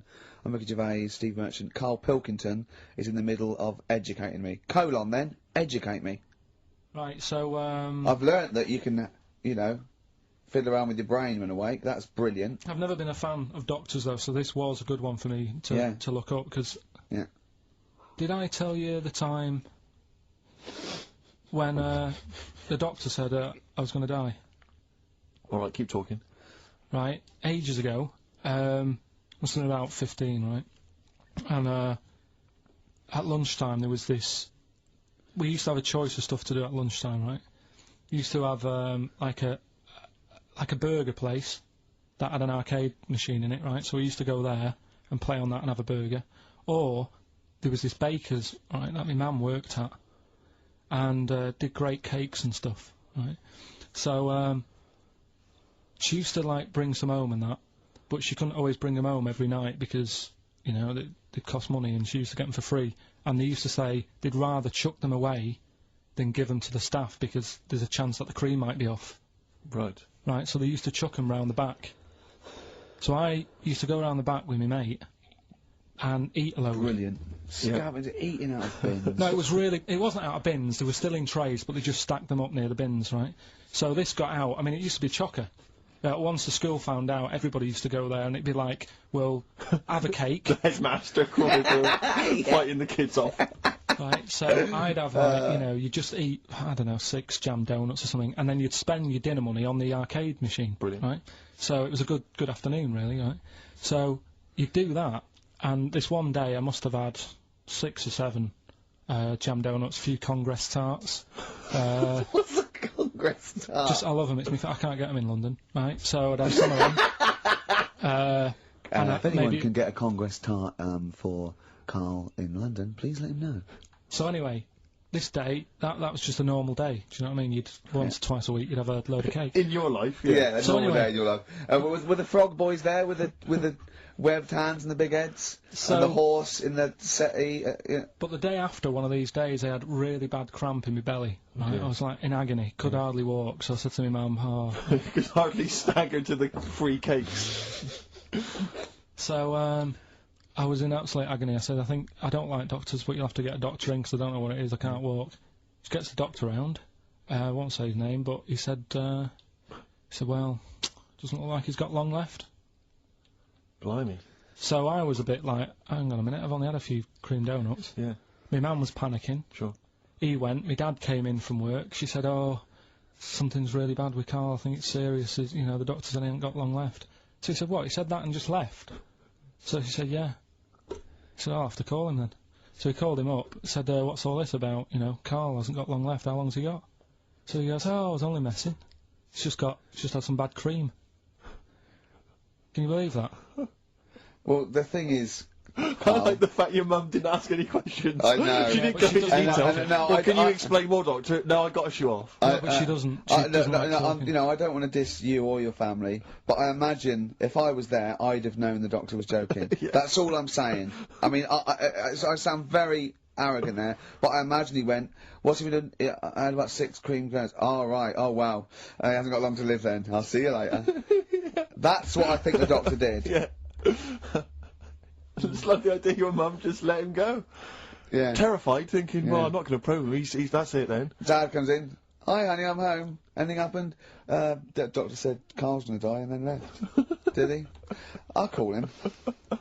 But anyway, that's why these sort of things fascinate me. What do you mean? If Tony Blair came to you and he went, Carl, listen, I'm having a bit of trouble here. I don't know what to do. I've tried everything. I've tried spin. I've tried being tough. I've tried backing down. I've tried getting other countries involved. They don't want to know. What do I do? What do I do? Oh, You don't know? tricky one. I don't It's a get, tricky I one, don't it's a get tricky one, involved. I don't worry about it. If it's going to happen, it's going to happen, isn't it? Yeah. Do you know what I mean? Yeah. Just get in the bath, put a mattress on top of you. That's it. Sorry, why are you doing that? Ooh, slow down. Why are you doing that? That's what they say you do, isn't it? If it kicks off. If what kicks off? If there's a war and that, you get in the bath, put a mattress on top. Right. Did they do that in the Second World War for 6 years? Was that making bunk beds? That's what I read somewhere. Yeah. Is the bath full of water? No. No. That'd be daft. Okay. I think they're enamel baths then, though. I think they'd stop a bit of shrapnel. I think the plastic ones you get nowadays would probably melt on you. And the mattress, where your dad has cut it in half, all the foam would come out and the springs would get you in the eye. Oh, talking about my dad. Steve, you'll love this, right? Go on. My dad hates being ripped off, right? Yes, well, no, I can relate to that, that's important. Hates coming to London now. He always wants me to go and see them rather than come here, because he just thinks London is like a big rip-off. Last time he came, he got annoyed because I bought him a scone and a cup of tea for like 3 of us, and it was £14, and he just was livid. And then we had an argument about that, and then we went to the Millennium Wheel, and I said, do you fancy going on this? He said, oh, alright. And then he saw the price, and it was something like 20 quid or something. And he said, 20 quid to go up in the air to look at stuff that's on the ground. He said, I might as well stay on the ground. Brilliant. Right? Thought, good point. His logic is impeccable. So anyway, this is going on. Anyway, he spoke to me the other day. I said, how are things? Are they alright? And that. He said, oh, being ripped off. I said, why? He said he ordered, do you know the place where he got a new bed from because he cut the other one in half, yeah. right? He got this bed out of a catalogue.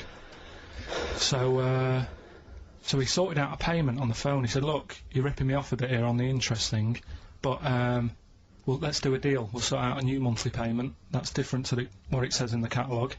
And they said, yeah, we'll go along with that. Anyway, so he sorted that out. He was happy. The bed arrived. It's a nice bed. He said, that's great. So anyway, he got the bill for it, and it was the original price. Oh, I thought it might be the case, yeah. Right? So he called up and said, I'm not happy with this. He said, we said a deal. And I'm like, oh, no, don't know what you're talking about. He said, right, don't send me your catalogues anymore. He said, I'm not buying anything from you. You're a rip-off merchants. Right?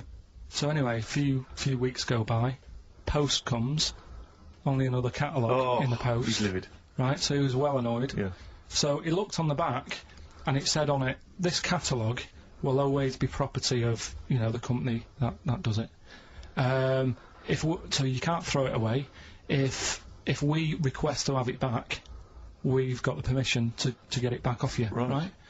So he thought, right, well, they're out of order. I told them not to send me one, and they have done, and they're saying I can't chuck it away. So he called them up and said, all right, Mr. Pilkington here, bought a bed off you, you conned me, and that. But, you know, forget that. We've dealt with that. You've sent me a catalogue, I told you not to. It says on the back here that this will always be yours. Yeah? So, in a way, you're using my house as a warehouse. I'll be charging you 26 pence or something a day. Brilliant. He said, you already owe me £6.28. Something like that. Genius. And, yeah, sorted it out. So again, you know, it's So hang on, but are they going along with this? I don't know what happened. He said they sounded annoyed and said they'd get back to him, and they haven't. But he said, I'm not bothered. They can take as long as they want because the money just keeps going up. Yeah. So, what sort of profit has he made so far? Well, when I spoke to him in the week, it was like £6 odd. Yeah. I think that was on Tuesday. So he's you know, he's just leaving it. It's like an investment. Yeah. It's like an antique. He's just, yeah. It's just going up every day. So, Well, keep us posted on that. That's Yeah, dynamite. One day we need to speak to your father. Yeah, I think so. So many questions I think need to we be do. asked of him. In fact, I might sit and give you a letter to take home. Yeah. Dear Mr. Pilkington, your son Karl. New single from Nick Cave, I think. I'm looking forward to it. Yeah. Can Karl do something to prove you are on live and not recorded? I'm sure that will tax his little bald head to bursting point. What's his name? Jason. How can you prove that we're live on air? Come on, how could you prove that we're live on air? Happy Christmas Eve, Jason. No, we could have recorded this a week ago. Yeah, but then it wouldn't be Christmas Eve. No, but... Happy Christmas Eve, isn't it? No, but we'd have No, recorded Karl, it and think! Alright, it's nearly 12:15. Yeah, but we could have started with the clock knowing that we were going to record it as live. We could have done this last Wednesday. Alright, it's Radio 2, it's a nice day out there, sun's out. Well, that's a guess. And do you think? Oh, it is sunny. Yeah, it is sunny. But, Yeah. generally it's been but sunny. hold on, wait a minute. We're in London. Someone listening in Manchester, it might be raining. It probably is raining. Look, he can't work out how to make sure it's live. Look at him looking up in the sky. Look at him. His head is going to burst. There's a little bit of blood coming from his ear. How can we prove we're live? My mum's budgie died last night. But that Don't laugh about it. Don't laugh. only your mum that can confirm yeah. No one knows whether your budgie died or not. Was he pictured holding a copy of today's paper? What are you talking about, Karl? I can't prove anything then. You're so right. Next question. Oh, that's amazing. Oh God. You gave us the devastating news last week that just before Christmas, your mum's budgie died. How was Christmas in your household? Was it? Little bit down. You know, with any death, it's always sad, isn't it? No matter what it is. Yeah. Yeah. Particularly budgie. Well, I mean, how long she had it? Probably lasted about 8 years or something, which is pretty good, isn't it, for a budgie? Right. Yeah, I think so. Came unexpected. Wasn't ill. Right. And what I spoke to her the other day, and I said, you know, how's it going? Because on Christmas Day she was down. Yeah. Been calling her up every day. And I spoke to her the other day and said, you know, how are things? And she said, well, the other bird that's in the cage, she's got some sort of parrot that's in the same cage as it. Right. It's been a bit down. Sure. It's missing its mate. So what she did, she kept a few feathers from the budgie that died, right? She got a rock, a couple of sandwich fasteners, stuck the feathers on the rock. The other bird's happy now. Wow. Now I know that your mother explains everything. And if you ever die, we just get a tennis ball, stick it on the end of a broom, she'll be happy. Steve, Yes. I think Karl's going to put most people to shame. We were talking about generosity earlier.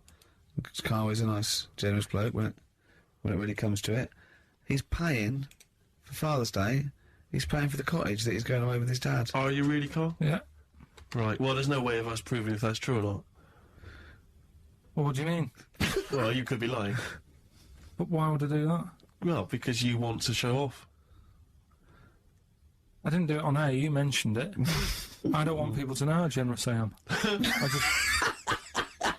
just do it, just get on with it. You know what I mean? Yeah. Look, charity work in that. Yeah. Exactly.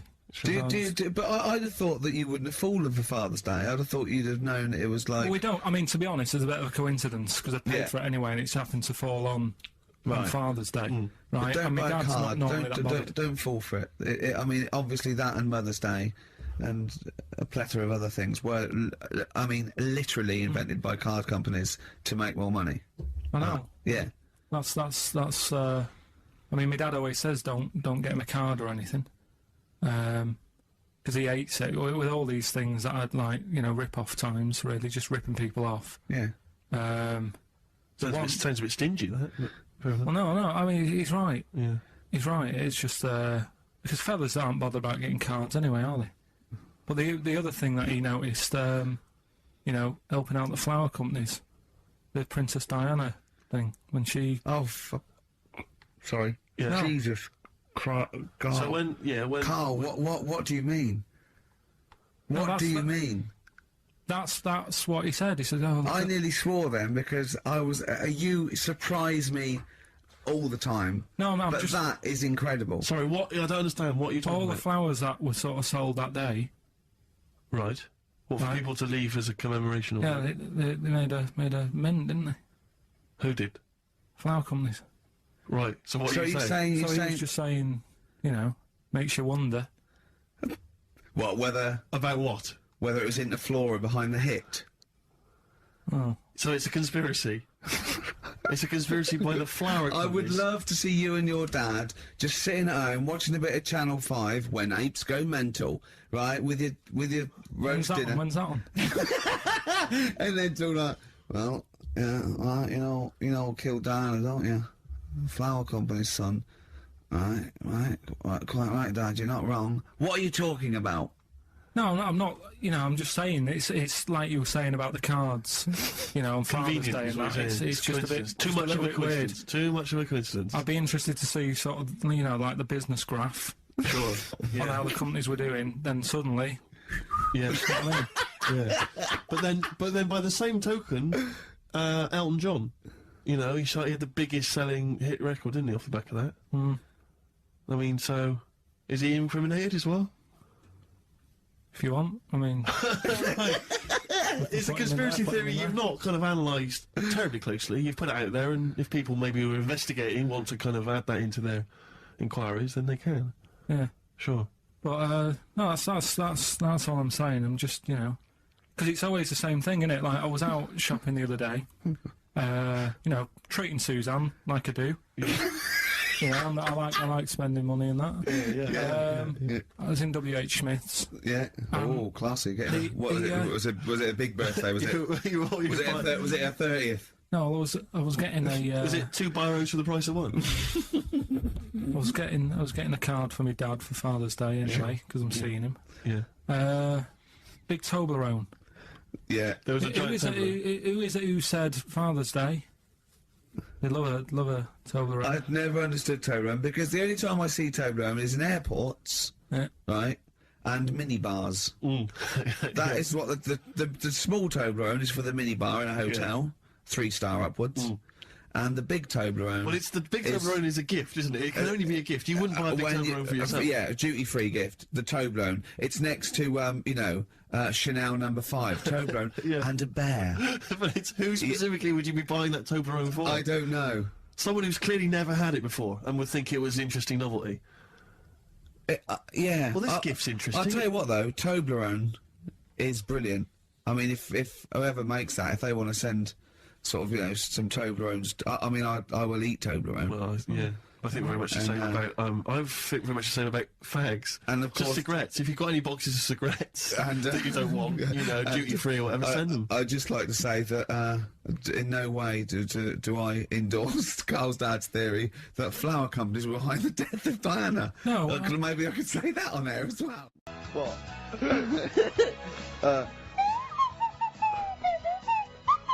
Someone's left one of those little things in here. It's brilliant, isn't it? Amazing. What are they called, those things? I imagine that just then I was thinking of being in the front row at a Morrissey concert and going, can I just play along? They are brilliant.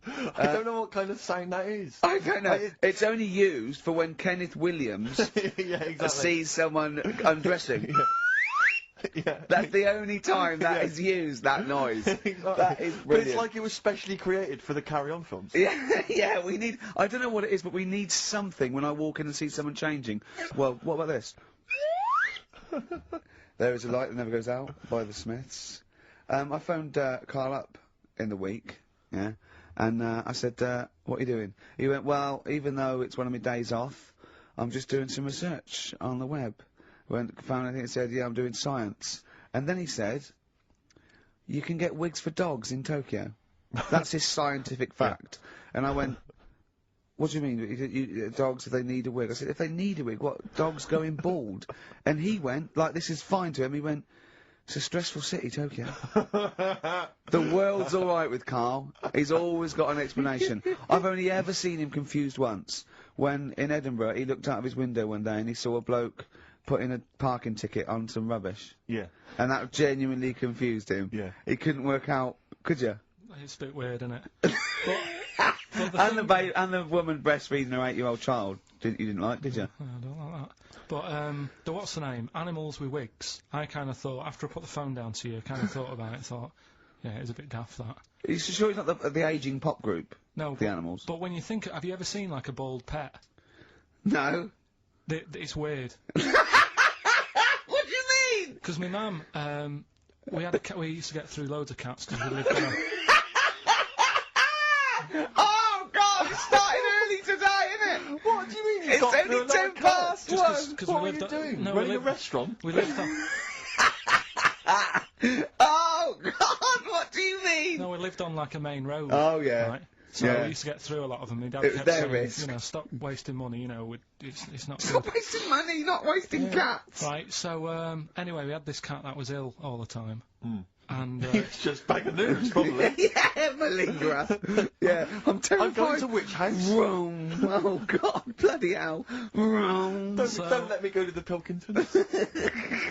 and it, for some reason, it kept being sick all the time. Right? Yeah, that is nerves. That's definitely nerves. So my mum kind of thought, oh, I've had enough of this, and she shaved it.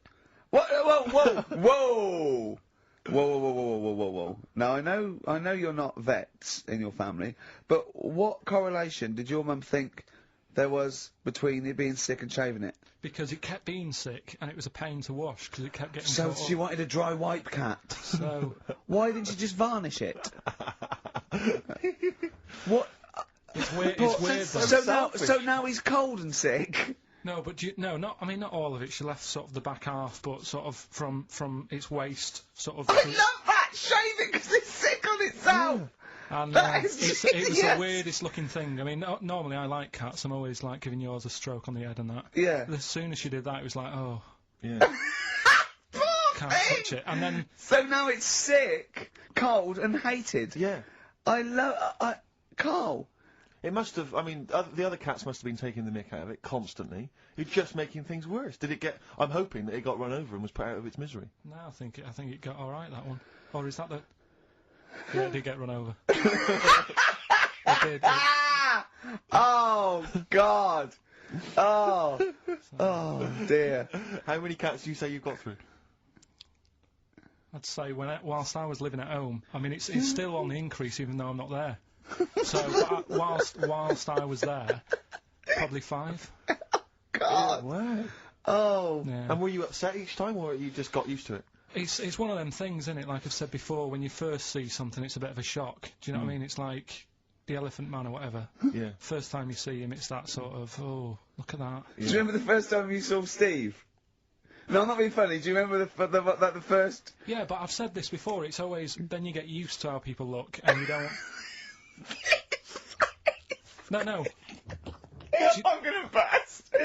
You have to play a record. No, but because I just see Steve's. No, but I've got used to it. Shut up. You see, sex on films and all that, right? When I was growing up, Here we I'd go. be watching. No, just saying an example of this, really, Go on. right? When I was growing up as a kid, and I'd be, watching films with my dad, right?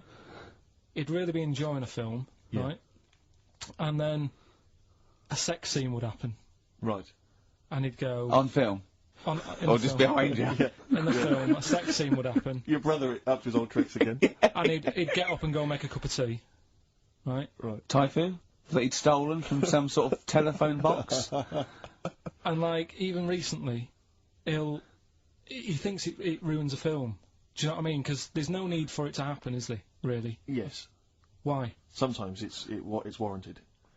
If the film itself is Yeah, no, fundamentally some about- films it isn't though. Some No, films I'm not- it of isn't. course, some films it's arbitrary. I think the films that him and his dad watched together on Channel 5. Yeah. Probably not. Is it only on Channel 5 in your house? But let's put it, if you're watching, I don't know, a late night, Friday night, From erotic thriller. 1983. Yeah. Illegal briefs. A beautiful lawyer has to defend a man who may be a killer. She falls in love with him, but does she know the real man? Oh dear. You know what I mean, though. Lest you forget, of course, that I... Love Heat.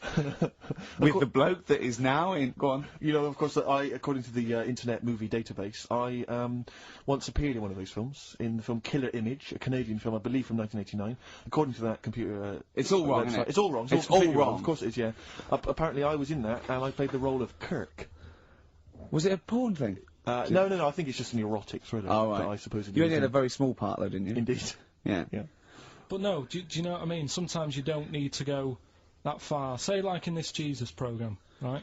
Film. What's it called? The Last Temptation of Christ. Jesus, look, talking. You know what? What's his name? Is it Ralph in The Simpsons? Yes. I draw a kitty cat. It's like talking to that. Yeah. No, but right, this sensation thing, right? Do you know, you know, often we don't get that many complaints on the show. We don't get very many complaints. And I think that's either because there's no listeners, or B, it's because most people agree with Karl, and that I terrifies know. me. Or they let him off, because it's like, you know, you can plead insanity, you can go mental and kill a few people, they go, oh, he's a bit backward. No, but was it because, like, they're saying that he was having it away? Or is it because you saw it? What got the complaints? The complaint was the very suggestion. It was a blasphemous thing, not the fact that you saw an actor's knob. So what about if they just cut it down a bit and you like saw the little stable door closing? It wasn't the baby Jesus having sex. It was the grown man. The stable door shutting. No, but you know that what was they the do? nativity scene. Ah, that is brilliant. The wise men saying, I can't believe we brought myrrh, we should have brought condoms. No, yeah. There's 2 for 1 offering, Boots. Yeah, I don't know what we were thinking. With frankincense. It's just that it's always awful. Should we isn't it? apologise now to the Christian church as well? So Sorry, the little Chinese fellas, little Welsh fellas, and the little Christian fellas. We haven't said anything wrong. No. It's like, you see, when I was growing up... Stable door. I love the idea that in Karl's world, he was born in a stable, just thought, well, I love this place. Yeah. I'm just going to stay here the rest of my days. This is good here. Oh, brilliant. Well, when I was watching telly with my mum and dad, I mean, it still happens now, right? My dad will sort of go, oh, ruined. Good film ruined. Right, if some sex scene happens. But why doesn't he But just what are we ignore talking it? about sex scene? Are we talking about kissing or are we talking about penetration and looking at the camera? No, Going, just- are you enjoying this, Pilkingtons? What are we talking about? What is sort of extreme levels are we talking about? Right, last time I was down there, right? Yeah. What was it? Meet Joe Black. Meet Joe Black. Meet Joe Black is a terrible film. Yeah. Right. There was good film, and then you know it's going to happen because like the music comes in. Brad Pitt's keeping quiet. A woman's eyeing him up. Sure. So my mum, my mum's worked it out already, and she's going. Anything on the other side, love? She knows. She knows. It's something's. Well, so you could be enjoying a film and you can be an hour and 10 in, and then some spidey senses of one of them can go, should we turn it over? And the other one goes, yeah, all right. Are you sure it's not them protecting you from scenes of sex? So that what they're thinking is, what if Karl gets the idea to have sex? Yeah. That could lead to procreation. We don't want any more like him. Yeah. We've got to end the line here. You sure it's not the doctor? Keep calling out going, you are keeping away from exactly. women, aren't you? He must never find out. Are you how sure it's they're not done. embarrassed because they're watching a sex scene with their son? It happens every time, right? There's 2 things that my mum does, right? It's that, if there's sex scene on the telly, she'll go, anything on the other side, love? And the other thing she always says, if ever there's anything on the telly with Elvis in it, she goes, oh, I like him, right? And we all know, we sat there, we know what she's going to say next. Yeah. So you don't even bother saying why, right? And she goes, he likes fat, ugly people.